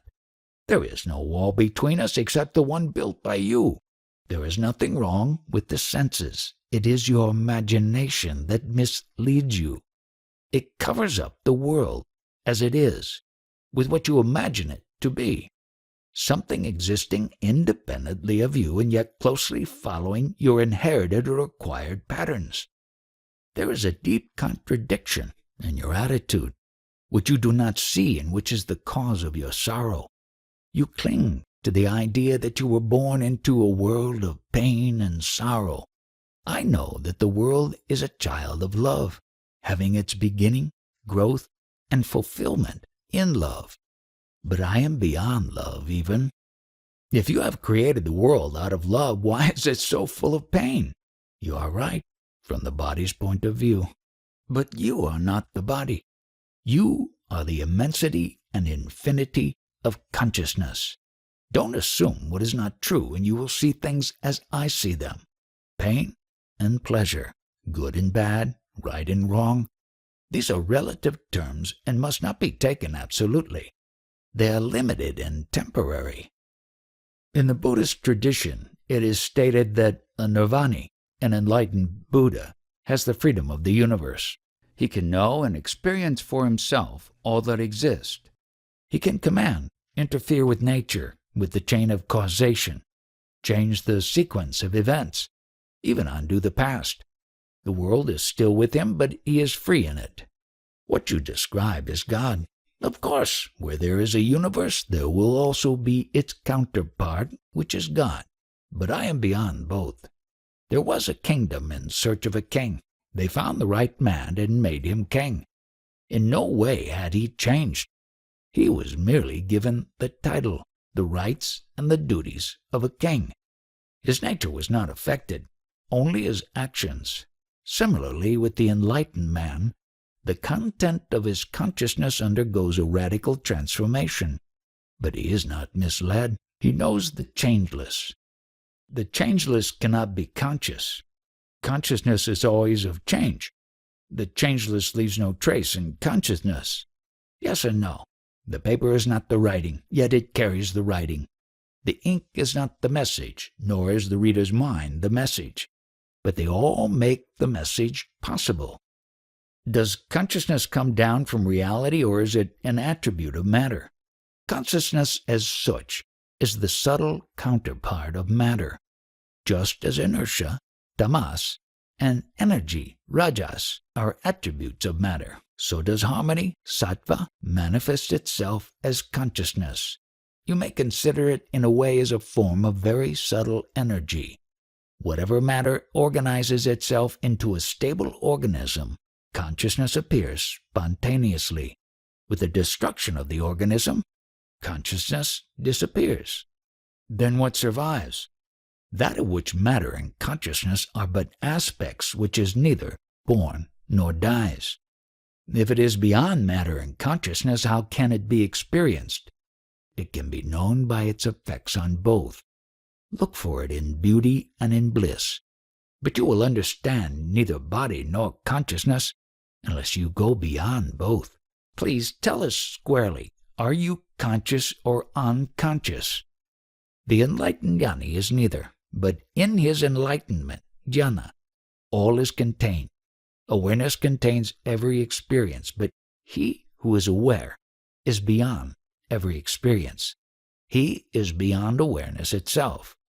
There is the background of experience, call it matter. There is the experiencer, call it mind. What makes the bridge between the two? The very gap between is the bridge. That which at one end looks like matter, and at the other is mind, is in itself the bridge. Don't separate reality into mind and body, and there will be no need of bridges. Consciousness arises, the world arises. When you consider the wisdom and the beauty of the world, you call it God. Know the source of it all, which is in yourself, and you will find all your questions answered.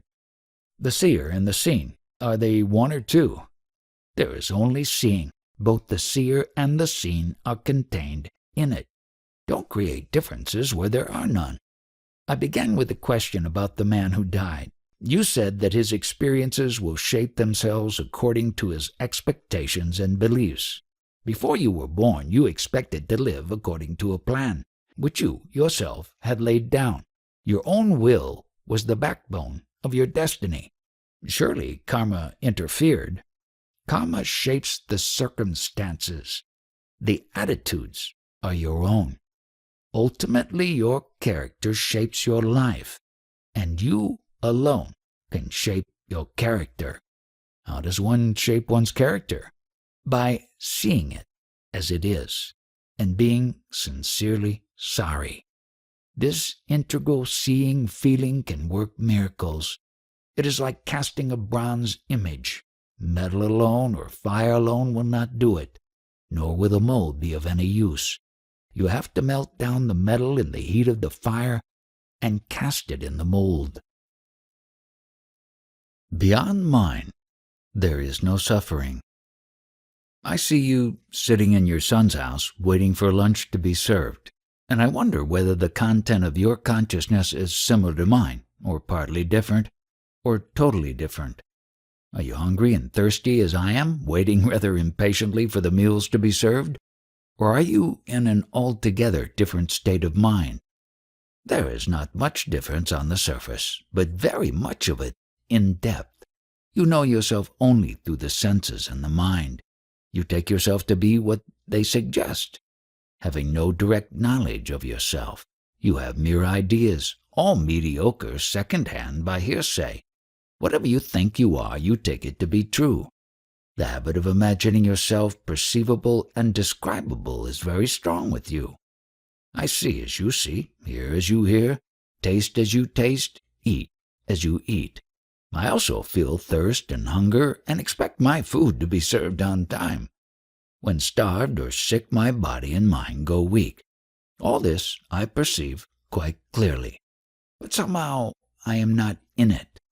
I feel myself as if floating over it, aloof and detached. Even not aloof and detached.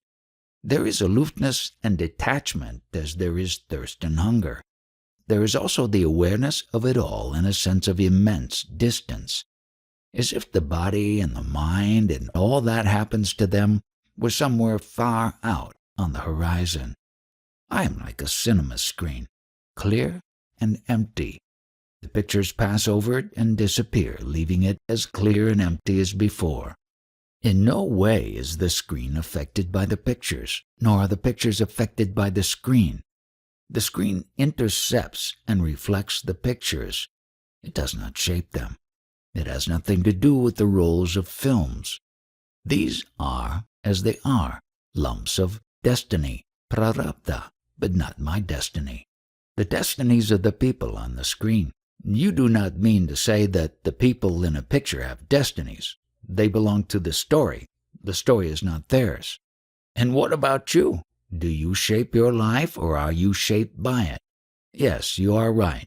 A life story unrolls itself of which I am one of the actors. I have no being outside it, as it has no being without me. I am merely a character, not a person. The character will become a person when he begins to shape his life instead of accepting it as it comes and identifying himself with it. When I ask a question and you answer, what exactly happens? The question and the answer both appear on the screen. The lips move, the body speaks, and again the screen is clear and empty. When you say clear and empty, what do you mean? I mean free of all contents. To myself I am neither perceivable nor conceivable. There is nothing I can point out and say, this I am. You identify yourself with everything so easily. I find it impossible. The feeling I am not this or that, nor is anything mine, is so strong in me that as soon as a thing or a thought appears, there comes at once the sense, this I am not. Do you mean to say that you spend your time repeating this I am not, that I am not? Of course not. I am merely verbalizing for your sake. By the grace of my guru, I have realized once and for good that I am neither object nor subject, and I do not need to remind myself all the time. I find it hard to grasp what exactly do you mean by saying that you are neither the object nor the subject. At this very moment as we talk, am I not the object of your experience and you the subject? Look, my thumb touches my forefinger. Both touch and are touched. When my attention is on the thumb is the feeler and the forefinger is the self. Shift the focus of attention and the relationship is reversed. I find that somehow by shifting the focus of attention, I become the very thing I look at and experience the kind of consciousness it has. I become the inner witness of the thing.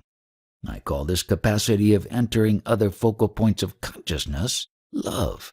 You may give it any name you like. Love says, I am everything. Wisdom says, I am nothing. Between the two, my life flows. Since at any point of time and space I can be both the subject and the object of experience, I express it by saying that I am both and neither, and beyond both. You make all these extraordinary statements about yourself. What makes you say those things? What do you mean by saying that you are beyond space and time? You ask, and the answer comes. I watch myself. I watch the answer and see no contradiction. It is clear to me that I am telling you the truth. It is all very simple. Only you must trust me that I mean what I say, that I am quite serious. As I told you already, my guru showed me my true nature, and the true nature of the world. Having realized that I am one with and yet beyond the world, I became free from all desire and fear. I did not reason it out that I should be free. I found myself free, unexpectedly, without the least effort. This freedom from desire and fear remained with me since then. Another thing I noticed was that I do not need to make an effort. The deed follows the thought without delay and friction. I have also found that thoughts become self-fulfilling. Things would fall in place smoothly and rightly. The main change was in the mind. It became motionless and silent, responding quickly but not perpetuating the response. Spontaneity became a way of life. The real became natural, and the natural became real. and above all, infinite affection, love, dark and quiet, radiating in all directions, embracing all, making all interesting and beautiful, significant and auspicious. We are told that various yogic powers arise spontaneously in a man who has realized his own true being. What is your experience in these matters? Man's five-fold body, physical, etc., has potential powers beyond our wildest dreams. Not only is the entire universe reflected in man, but also the power to control the universe is waiting to be used by him. The wise man is not anxious to use such powers, except when the situation calls for them. He finds the abilities and skills of the human personality quite adequate for the business of daily living. Some of the powers can be developed by specialized training, but the man who flaunts such powers is still in bondage. The wise man counts nothing as his own. When at some time and place some miracle is attributed to some person, he will not establish any causal link between events and people, nor will he allow any conclusions to be drawn. All happened as it happened because it had to happen. Everything happens as it does because the universe is as it is. The universe does not seem a happy place to live in. Why is there so much suffering? Pain is physical. Suffering is mental. Beyond the mind, there is no suffering. Pain is merely a signal that the body is in danger and requires attention. Similarly, suffering warns us that the structure of memories and habits, which we call the person, Vyakti, is threatened by loss or change. Pain is essential for the survival of the body, but none compels you to suffer. Suffering is due entirely to clinging or resisting. It is a sign of our unwillingness to move on, to flow with life.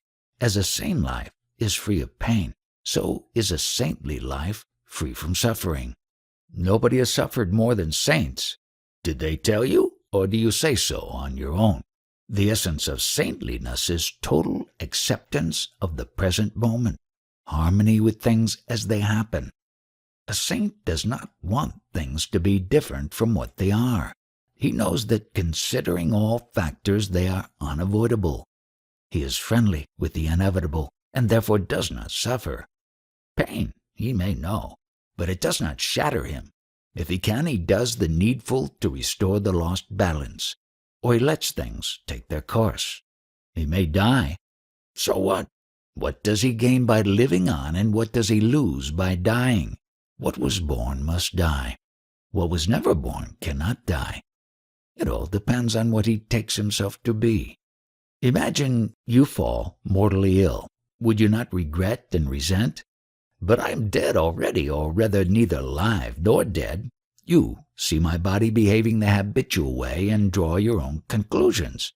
You will not admit that your conclusions bind nobody but you. Do you see that the image you have of me may be altogether wrong? Your image of yourself is wrong too, but that is your problem. But you need not create problems for me and then ask me to solve them. I am neither creating problems nor solving them. Perfection, destiny of all. When asked about the means for self-realization, you invariably stress the importance of the mind dwelling on the sense I am. Where is the causal factor? Why should this particular thought result in self-realization? How does the contemplation of I am affect me? The very fact of observation alters the observer and the observed. After all, what prevents the insight into one's true nature is the weakness and obtuseness of the mind and its tendency to skip the subtle and focus on the gross only. When you follow my advice and try to keep your mind on the notion of I am only, you become fully aware of your mind and its vagaries. Awareness, being lucid harmony, sattva, in action, dissolves dullness and quietens the restlessness of the mind, and gently but steadily changes its very substance. This change need not be spectacular. It may be hardly noticeable, yet It is a deep and fundamental shift from darkness to light, from inadvertence to awareness. Must it be the I am formula? Will not any other sentence do? If I concentrate on, there's a table, will it not serve the same purpose? As an exercise in concentration, yes, but it will not take you beyond the idea of a table. You are not interested in tables, you want to know yourself. For this, keep steadily in the focus of consciousness, the only clue you have, your certainty of being. Be with it, play with it, ponder over it, delve deeply into it, till the shell of ignorance breaks open and you emerge into the realm of reality. Is there any causal link between my focusing the I am and the breaking of the shell? The urge to find oneself is a sign that you are getting ready. The impulse always comes from within. Unless your time has come, you will have neither the desire nor the strength to go for self-inquiry wholeheartedly. Is not the grace of the Guru responsible for the desire and its fulfillment? Is not the Guru's radiant face the bait on which we are caught and pulled out of this mire of sorrow? It is the inner Guru, Sadguru, who takes you to the outer Guru, as a mother takes her child to a teacher. Trust and obey your Guru, for he is the messenger of your real self. How do I find a Guru whom I can trust? Your own heart will tell you. There is no difficulty in finding a Guru because the Guru is in search of you. The Guru is always ready. You're not ready. You have to be ready to learn, or you may meet your Guru and waste your chance by sheer inattentiveness and obstinacy. Take my example. There was nothing in me of much promise, but when I met my Guru, I listened, trusted, and obeyed. Must I not examine the teacher before I put myself entirely into his hands? By all means, examine, but what can you find out? Only as he appears to you on your own level. I shall watch whether he is consistent, whether there is harmony between his life and his teaching. You may find plenty of disharmony. So what? It proves nothing. Only motives matter. How will you know his motives? I should at least expect him to be a man of self-control who lives a righteous life. Such will you find many, and of no use to you. A Guru can show you the way back home to your real self. What has this to do with the character or temperament of the person he appears to be? Does he not clearly tell you that he is not the person? The only way you can judge is by the change in yourself when you are in his company. If you feel more at peace and happy, if you understand yourself with more than usual clarity and depth, it means you have met the right man. Take your time, but once you have made up your mind to trust him absolutely, and follow every instruction fully and faithfully. It does not matter much if you do not accept him as your Guru and are satisfied with his company only. Satsang alone can also take you to your goal, provided it is unmixed and undisturbed. But once you accept somebody as your Guru, listen, remember, and obey. Half-heartedness is a serious drawback and the cause of much self-created sorrow. The mistake is never the Guru's. It is always the obtuseness and cussedness of the discipline that is at fault. Does not the Guru then dismiss or disqualify a disciple? He would not be a Guru if he did. He bides his time and waits till the disciple, chastened and sobered, comes back to him in a more receptive mood. What is the motive? Why does a Guru take so much trouble? Sorrow, and the ending of sorrow. He sees people suffering in their dreams and he wants them to wake up. Love is intolerant of pain and suffering. The patience of a Guru has no limits and therefore it cannot be defeated. The Guru never fails. Is my first Guru also my last, or do I have to pass from Guru to Guru? The entire universe is your Guru. You learn from everything. If you are alert and intelligent, with your mind clear and your heart clean, you would learn from every passerby.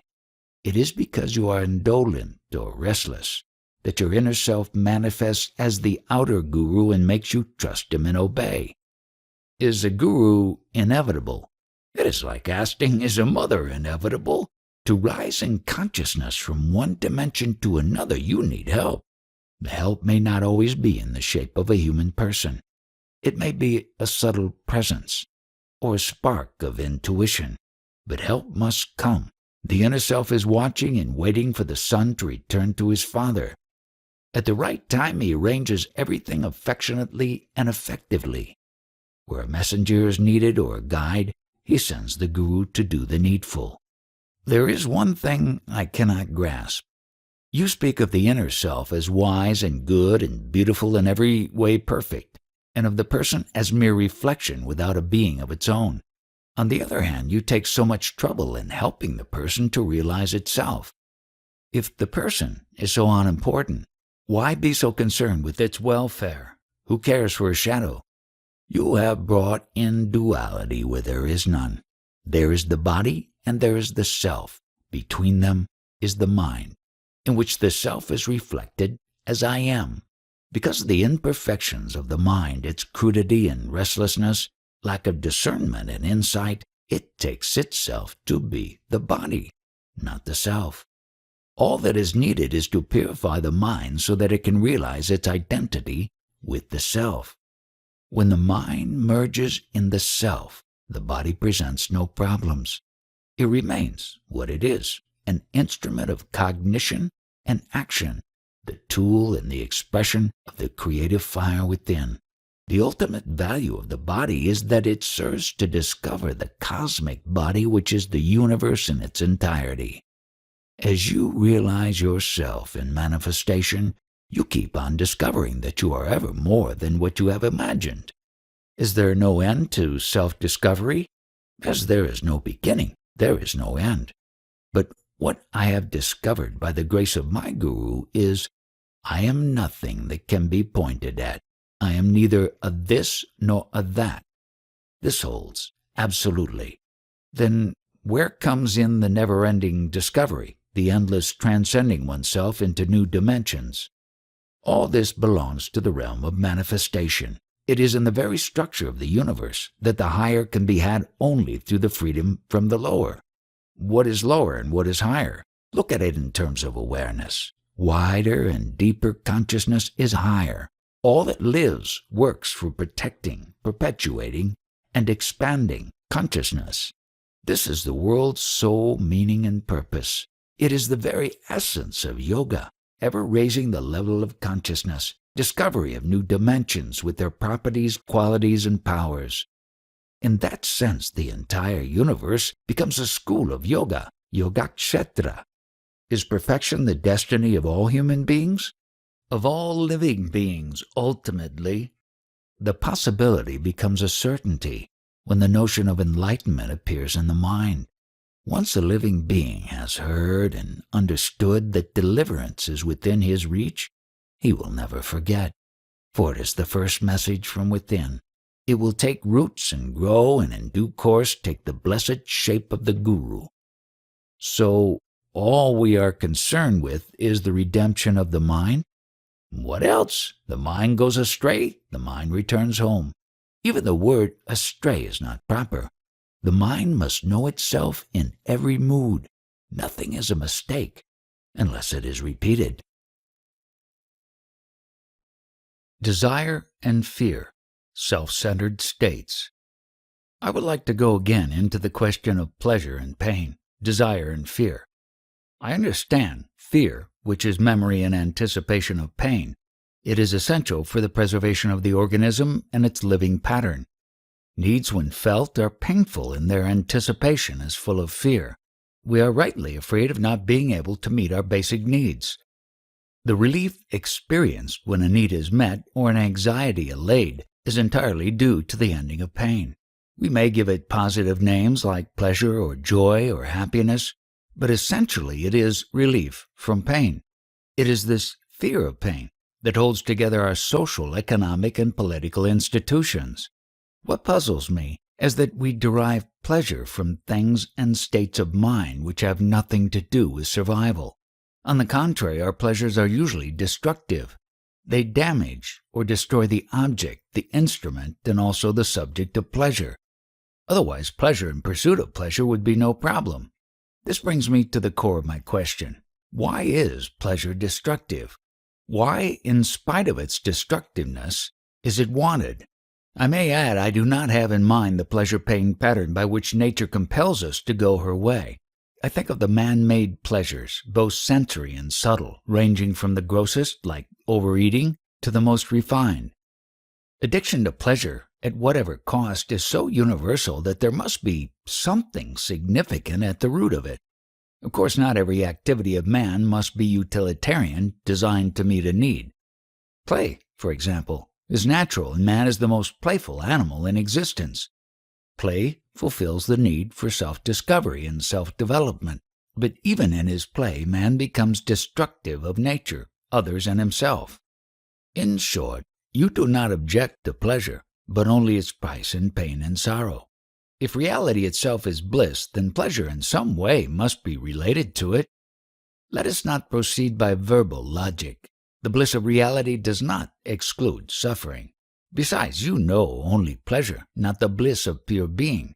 So let us examine pleasure at its own level. If you look at yourself in your moments of pleasure or pain, you will invariably find that it is not the thing in itself that is pleasant or painful, but the situation of which it is a part.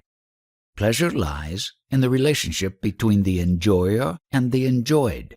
The essence of it is acceptance. Whatever may be the situation, if it is acceptable, it is pleasant. If it is not acceptable, it is painful. What makes it acceptable is not important. The cause may be physical or psychological or untraceable. Acceptance is the decisive factor. Obversely, suffering is due to non-acceptance. Pain is not acceptable. Why not? Did you ever try? Do try, and you will find in pain a joy which pleasure cannot yield, for the simple reason that acceptance of pain takes you much deeper than pleasure does. The personal self, by its very nature, is constantly pursuing pleasure and avoiding pain. The ending of this pattern is the ending of the self. The ending of the self with its desires and fears enables you to return to your real nature, the source of all happiness and peace. The perennial desire for pleasure is the reflection of the timeless harmony within. It is an observable fact that one becomes self-conscious only when caught in the conflict between pleasure and pain, which demands choice and decision. It is this clash between desire and fear that causes anger, which is the great destroyer of sanity in life. When pain is accepted for what it is, a lesson and a warning, and deeply looked into and heeded, the separation between pain and pleasure breaks down. Both become experience, painful when resisted, joyful when accepted. Do you advise shunning pleasure and pursuing pain? No, nor pursuing pleasure and shunning pain. Accept both as they come. Enjoy both while they last. Let them go as they must. How can I possibly enjoy pain? Physical pain calls for action. Of course, and so does mental. The bliss is in the awareness of it, in not shrinking or in any way turning away from it. All happiness comes from awareness. The more we are conscious, the deeper the joy. The acceptance of pain, non-resistance, courage, and endurance, these open deep and perennial sources of real happiness, true bliss. Why should pain be more effective than pleasure? Pleasure is readily accepted, while all the powers of the self reject pain. As the acceptance of pain is the denial of the self, and the self stands in the way of true happiness, the wholehearted acceptance of pain releases the springs of happiness. Does the acceptance of suffering act the same way? The fact of pain is easily brought within the focus of awareness. With suffering, it is not that simple. To focus suffering is not enough, for mental life as we know it is one continuous stream of suffering. To reach the deeper layers of suffering, you must go to its roots and uncover their vast underground network, where fear and desire are closely interwoven and the currents of life's energy oppose, obstruct, and destroy each other. How can I set right a tangle which is entirely below the level of my consciousness? By being with yourself, the I am. By watching yourself in daily life with alert interest, with the intention to understand rather than to judge, in full acceptance of whatever may emerge because it is there. You encourage the deep to come to the surface and enrich your life and consciousness with its captive energies. This is the great work of awareness. It removes obstacles and releases energies by understanding the nature of life and mind. Intelligence is the door to freedom, and alert attention is the mother of intelligence. One more question. Why does pleasure end in pain? Everything has a beginning and an end, and so does pleasure. Don't anticipate and don't regret, and there will be no pain. It is memory and imagination that cause suffering. Of course, pain after pleasure may be due to the misuse of the body or the mind. The body knows its measure, but the mind does not. Its appetites are numberless and limitless. Watch your mind with great diligence, for there lies your bondage and also the key to freedom. My question is not yet fully answered. Why are man's pleasures destructive? Why does he find so much pleasure in destruction? Life's concern lies in protection, perpetuation, and expansion of itself. In this it is guided by pain and pleasure. At what point do they become destructive? When the mind takes over, remembers, and anticipates, it exaggerates, it distorts, it overlooks. The past is projected into the future, and the future betrays the expectations. The organs of sensation and action are stimulated beyond capacity, and they inevitably break down. The objects of pleasure cannot yield what is expected of them and get worn out or destroyed by misuse.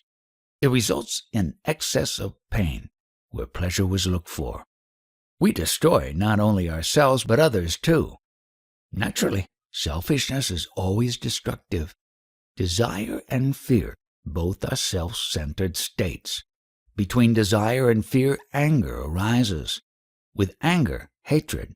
With hatred, passion for destruction. War is hatred in action, organized and equipped with all the instruments of death. Is there a way to end these horrors? When more people come to know their real nature, their influence, however subtle, will prevail and the world's emotional atmosphere will sweeten up. People follow their leaders, and when among the leaders appears some great in heart and mind, absolutely free from self-seeking, their impact will be enough to make the crudities and crimes of the present age impossible. A new golden age may come and last for a time and succumb to its own perfection, for ebb begins with the tide at its highest. Is there no such thing as permanent perfection? Yes, there is, but it includes all imperfection. It is the perfection of our self-nature which makes everything possible, perceivable, interesting. It knows no suffering, for it neither likes nor dislikes, neither accepts nor rejects. Creation and destruction are the two poles between which it weaves its ever-changing pattern. Be free from predilections and preferences, and the mind with its burden of sorrow will be no more. But I am not alone to suffer. There are others. When you go to them with your desires and fears, you merely add to their sorrows. First, be free of suffering yourself, and then only hope of helping others. You do not even need to hope. Your very existence will be the greatest help a man can give his fellow man. Live facts, not fancies. You say that whatever you see is yourself. You also admit that you see the world as we see it. Here's today's newspaper with all the horrors going on. Since the world is yourself, how can you explain such misbehavior? Which world do you have in mind? Our common world in which we live. Are you sure we live in the same world? I do not mean nature, the sea and the land, plants and animals. They are not the problem, nor the endless space, the infinite time, the inexhaustible power. Do not be misled by my eating and smoking, reading and talking. My mind is not here. My life is not here. Your world of desires and their fulfillments of fears and their escapes is definitely not my world. I do not even perceive it, except through what you tell me about it. It is your private dream world, and my only reaction to it is to ask you to stop dreaming. Surely wars and revolutions are not dreams. Sick mothers and starving children are not dreams.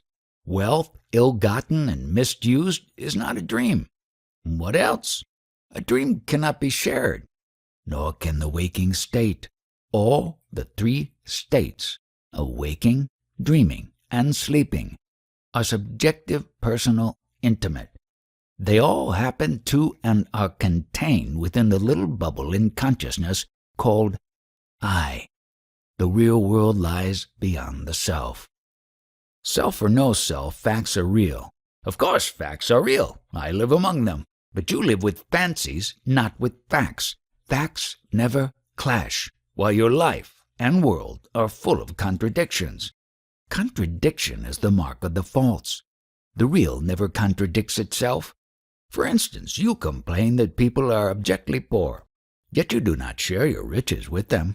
You mind the war next door, but you hardly give it a thought when it is in some far-off country. The shifting fortunes of your ego determine your values. I think, I want, I must, are made into absolutes. Nevertheless, the evil is real, not more real than you are. Evil is in the wrong approach to problems created by misunderstanding and misuse. It is a vicious circle. Can the circle be broken? A false circle need not be broken. It is enough to see it as it is, non-existent, but real enough to make us submit to and inflict indignities and atrocities.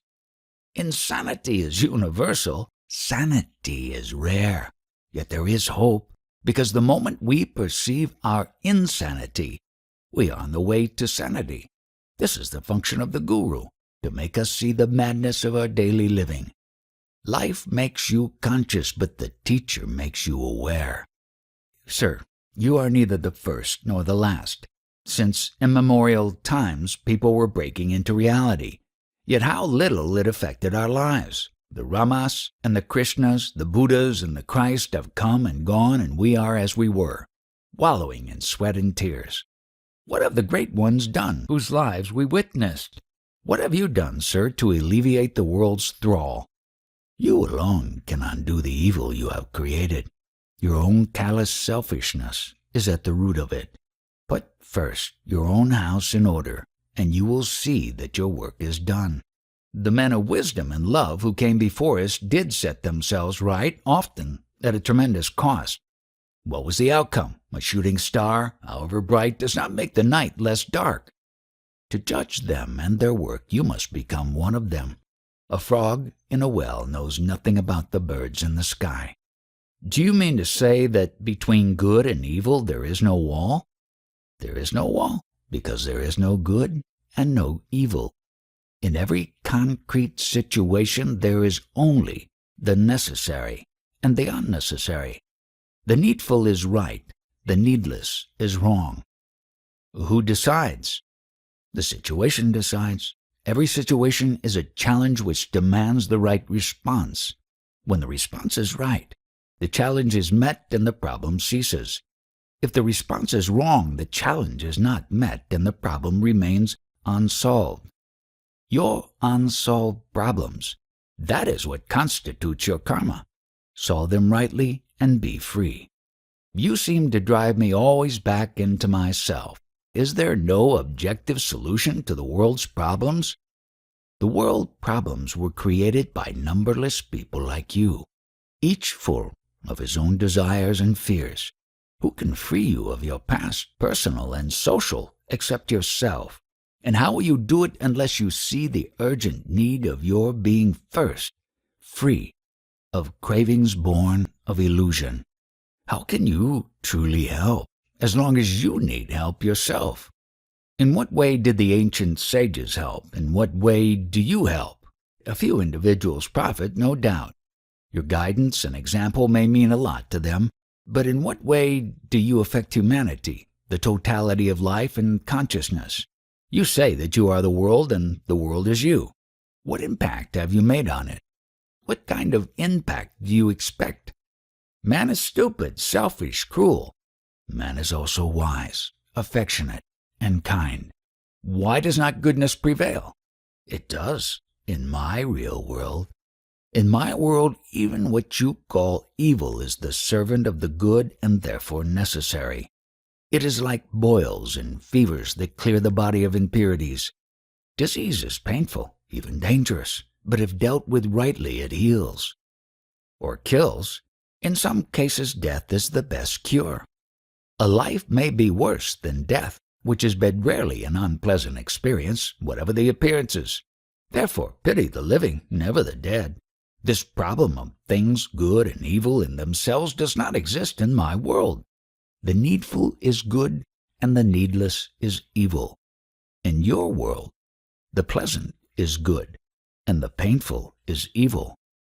What is necessary? To grow is necessary. To outgrow is necessary. To leave behind the good for the sake of the better is necessary. To what end? The end is in the beginning. You end where you start, in the absolute. Why all this trouble, then, to come back to where I started? Whose trouble? Which trouble? Do you pity the seed that is to grow and multiply till it becomes a mighty forest? Do you kill an infant to save him from the bother of living? What is wrong with life? Ever more life. Remove the obstacles to growing and all your personal, social, economic, and political problems will just dissolve. The universe is perfect as a whole, and the parts striving for perfection is a way of joy. Willingly sacrifice the imperfect to the perfect, and there will be no more talk about good and evil. Yet we are afraid of the better and cling to the worse. This is our stupidity, verging on insanity. What is there to be afraid of? The unknown, the not being, not knowing, not doing, the beyond. You mean to say that while you can share the manner of your achievement, you cannot share the fruits? Of course I can share the fruits, and I am doing so all the time. But mine is a silent language. Learn to listen and understand. I do not see how one can begin without conviction. Stay with me for some time, or give your mind to what I say and do, and conviction will dawn. Not everybody has the chance of meeting you. Meet your own self. Be with your own self. Listen to it. Obey it. Cherish it. Keep it in mind ceaselessly. You need no other guide. As long as your urge for truth affects your daily life, all is well with you. Live your life without hurting anybody. Harmlessness is a most powerful form of yoga, and it will take you speedily to your goal. That is what I call Nisarga Yoga, the natural yoga. It is the art of living in peace and harmony and friendliness and love. The fruit of it is happiness, uncaused and endless. Still, all this presupposes some faith. Turn within and you will come to trust yourself. In everything else, confidence comes with experience. When a man tells me that he knows something I do not know, I have the right to ask, what is it that you know that I do not know? And if he tells you that it cannot be conveyed in words, then I watch him closely and try to make out. And this is exactly what I want you to do. Be interested, give attention, until a current of mutual understanding is established. Then the sharing will be easy. As a matter of fact, all realization is only sharing. You enter a wider consciousness and share in it. Unwillingness to enter and to share is the only hindrance. I never talk of differences, for to me there are none. You do, so it is up to you to show them to me. By all means show me the differences, for this you will have to understand me, but then you will no longer talk of differences. Understand one thing well, and you have arrived. What prevents you from knowing is not the lack of opportunity. but the lack of ability to focus in your mind on what you want to understand. If you could but keep in mind what you do not know, it would reveal to you its secrets. But if you are shallow and impatient, not earnest enough to look and wait, you are like a child crying for the moon. By itself, nothing has existence. As I listen to you, I find that it is useless to ask you questions. What of the question? You invariably turn it upon itself and bring to me the basic fact that I am living an illusion of my own making, and that reality is inexpressible in words. Words merely add to the confusion, and the only wise course is the silent search within. After all, it is the mind that creates illusion, and it is the mind that gets free of it. Words may aggravate illusion.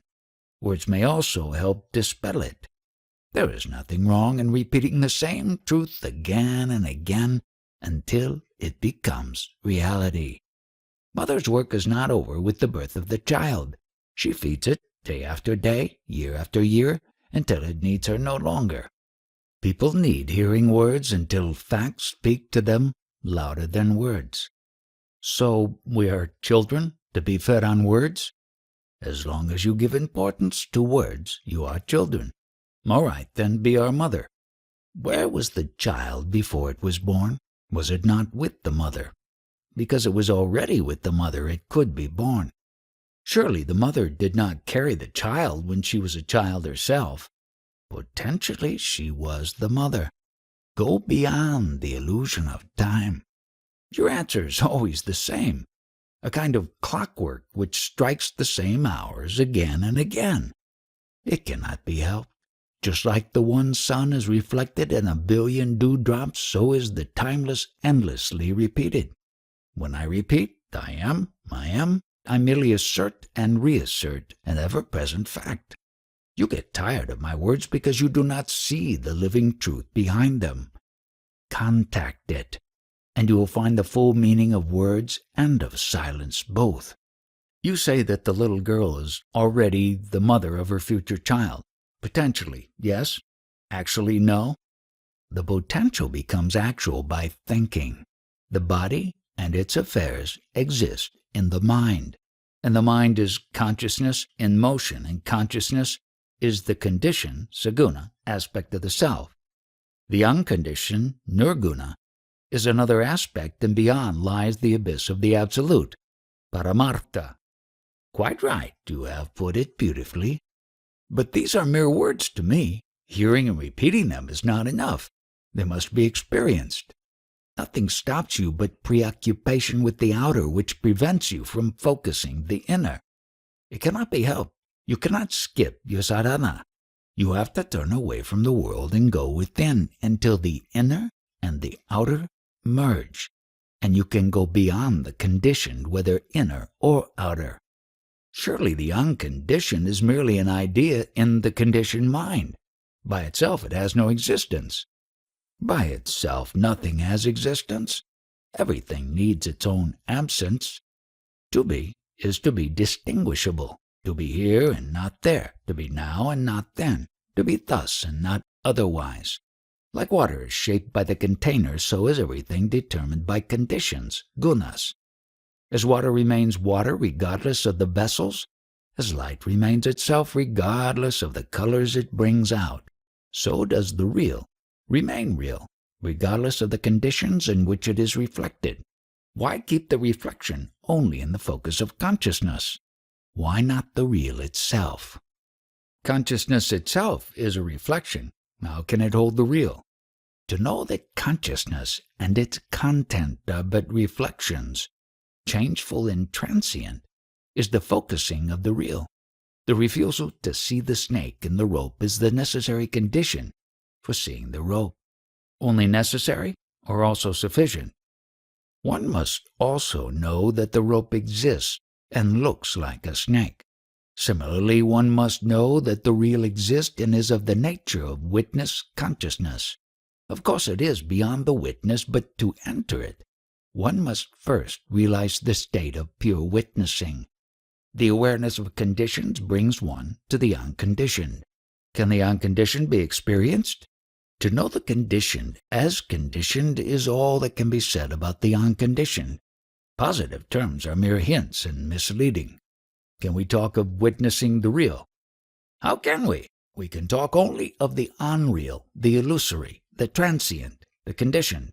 To go beyond, we must pass through total negation of everything as having independent existence.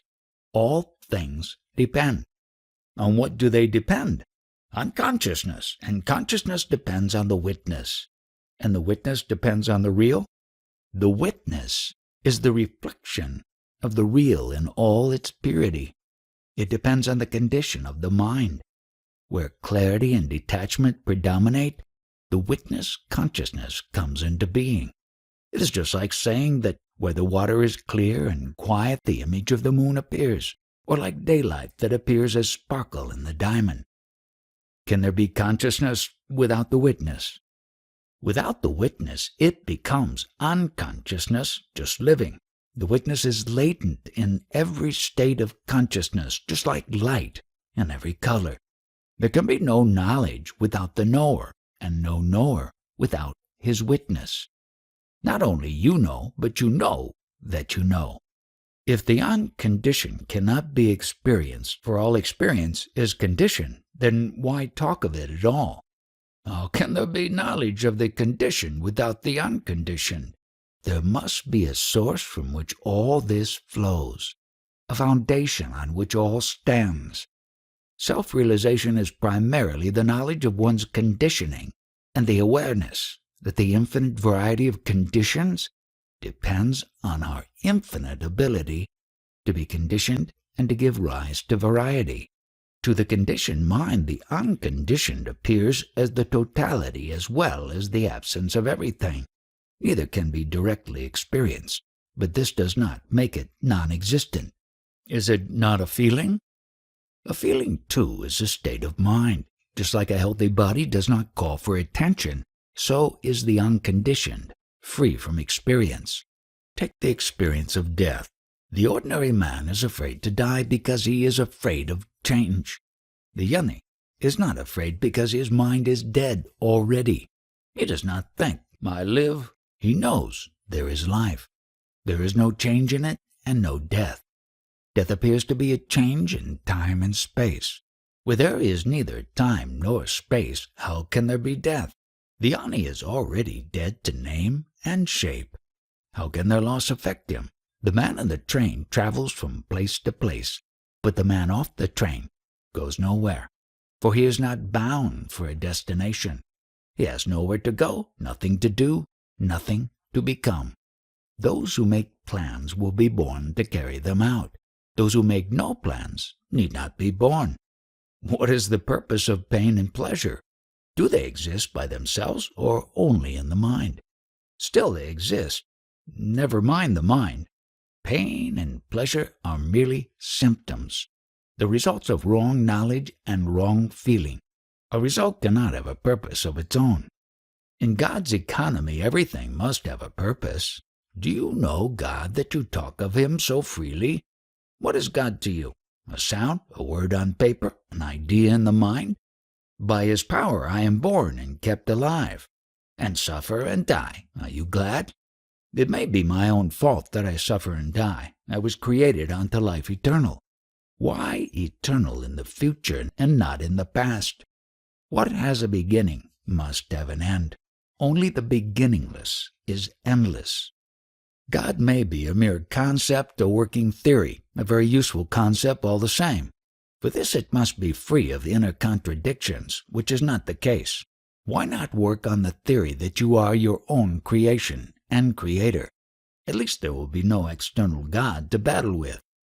The world is so rich and complex, how could I create it? Do you know yourself enough to know what you can do and what you cannot? You do not know your own powers. You never investigated. Begin with yourself, now. Everybody believes in God. To me, you are your own God. But if you think otherwise, think to the end. If there be God, then all is God's, and all is for the best. Welcome all that comes with a glad and thankful heart. and love all creatures. This too will take you to yourself.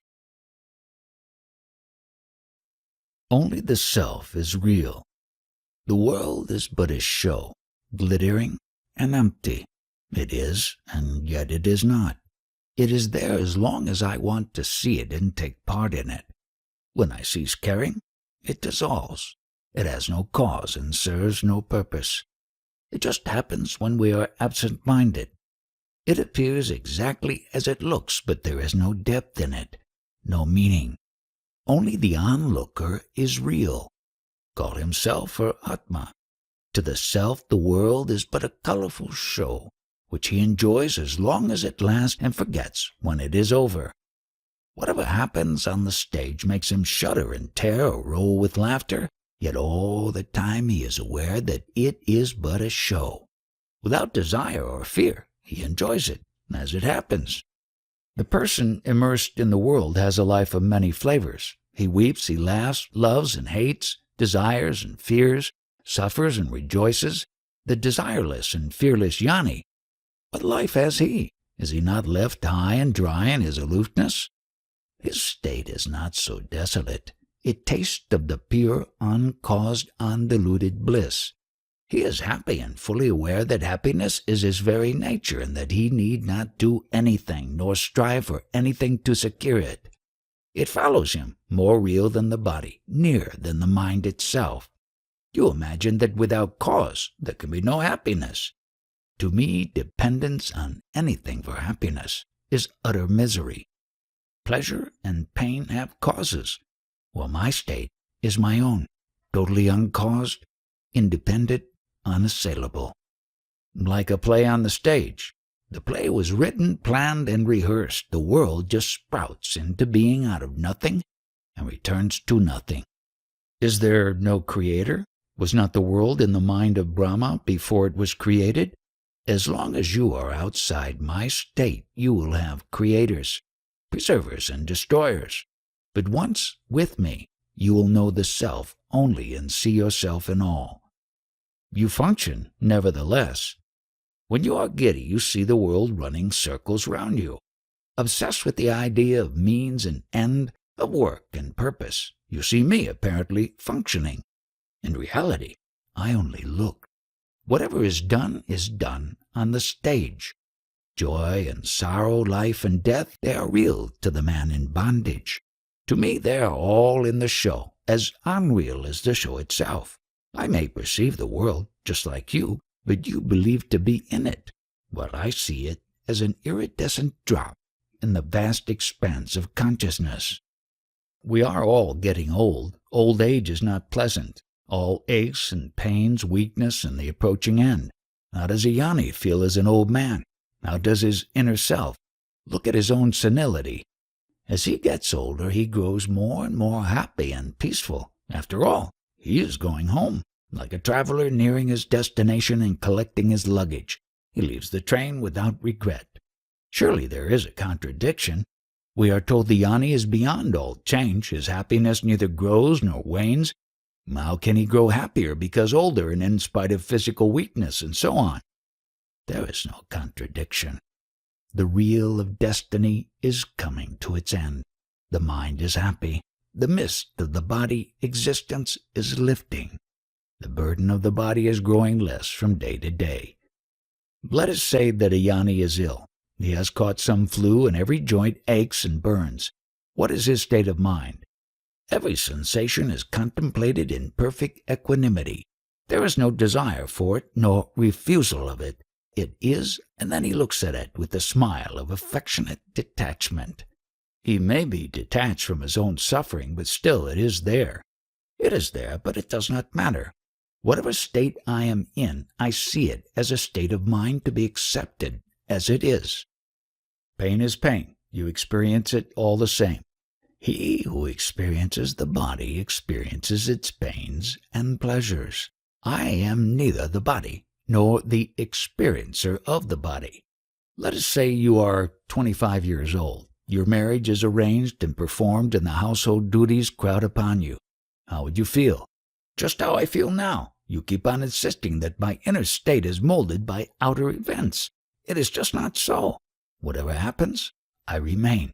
At the root of my being is pure awareness, a speck of intense light. This speck, by its very nature, radiates and creates pictures in space and events in time, effortlessly and spontaneously. As long as it is merely aware, there are no problems. But when the discriminative mind comes into being and creates distinctions, pleasure and pain arise. During sleep the mind is in abeyance, and so are pain and pleasure. The process of creation continues, but no notice is taken. The mind is a form of consciousness, and consciousness is an aspect of life. Life creates everything, but the Supreme is beyond all. The Supreme is the master, and consciousness his servant. The master is in consciousness, not beyond it. In terms of consciousness, the Supreme is both creation and dissolution, concretion and abstraction, the focal and the universal. It is also neither. Words do not reach there, nor mind. Dhyani seems to be a very lonely being, all by himself. He is alone, but he is all. He is not even a being. He is the beingness of all beings. Not even that. No words apply. He is what he is, the ground from which all grows. Are you not afraid to die? I shall tell you how my guru's guru died. After announcing that his end was nearing, he stopped eating, without changing the routine of his daily life. On the 11th day, at prayer time, he was singing and clapping vigorously, and suddenly died, just like that, between two movements, like a blown-out candle. Everybody dies as he lives. I am not afraid of death because I am not afraid of life. I live a happy life and shall die a happy death. Misery is to be born, not to die. All depends on how you look at it. There can be no evidence of your state. All I know about it is what you say. All I see is a very interesting old man. You are the interesting old man, not me. I was never born. How can I grow old? What I appear to be to you exists only in your mind. I am not concerned with it. Even as a dream, you are a most unusual dream. I am a dream that can wake you up. You will have the proof of it in your very waking up. Imagine news reaches you that I have died. Somebody tells you, you know so-and-so, he died. What would be your reaction? I would be very happy to have you back home. Really glad to see you out of this foolishness. Which foolishness? Of thinking that you were born and will die, that you are a body displaying a mind, and all such nonsense. In my world, nobody is born and nobody dies. Some people go on a journey and come back. Some never leave. What difference does it make since they travel in dreamlands, each wrapped up in his own dream? Only the waking up is important. It is enough to know the I am as reality and also love. My approach is not so absolute, hence my question. Throughout the West, people are in search of something real. They turn to science, which tells them a lot about matter, a little about the mind, and nothing about the nature and purpose of consciousness. To them, reality is objective, outside the observable and describable, directly or by inference. About the subjective aspect of reality, they know nothing. It is extremely important to let them know that there is reality, and it is to be found in the freedom of consciousness from matter and its limitations and distortions. Most of the people in the world just do not know that there is reality which can be found and experienced in consciousness. It seems very important that they should hear the good news from somebody who has actually experienced. Such witnesses have always existed, and their testimony is precious. Of course, the gospel of self-realization, once heard, will never be forgotten. Like a seed left in the ground, it will wait for the right season and sprout and grow into a mighty tree.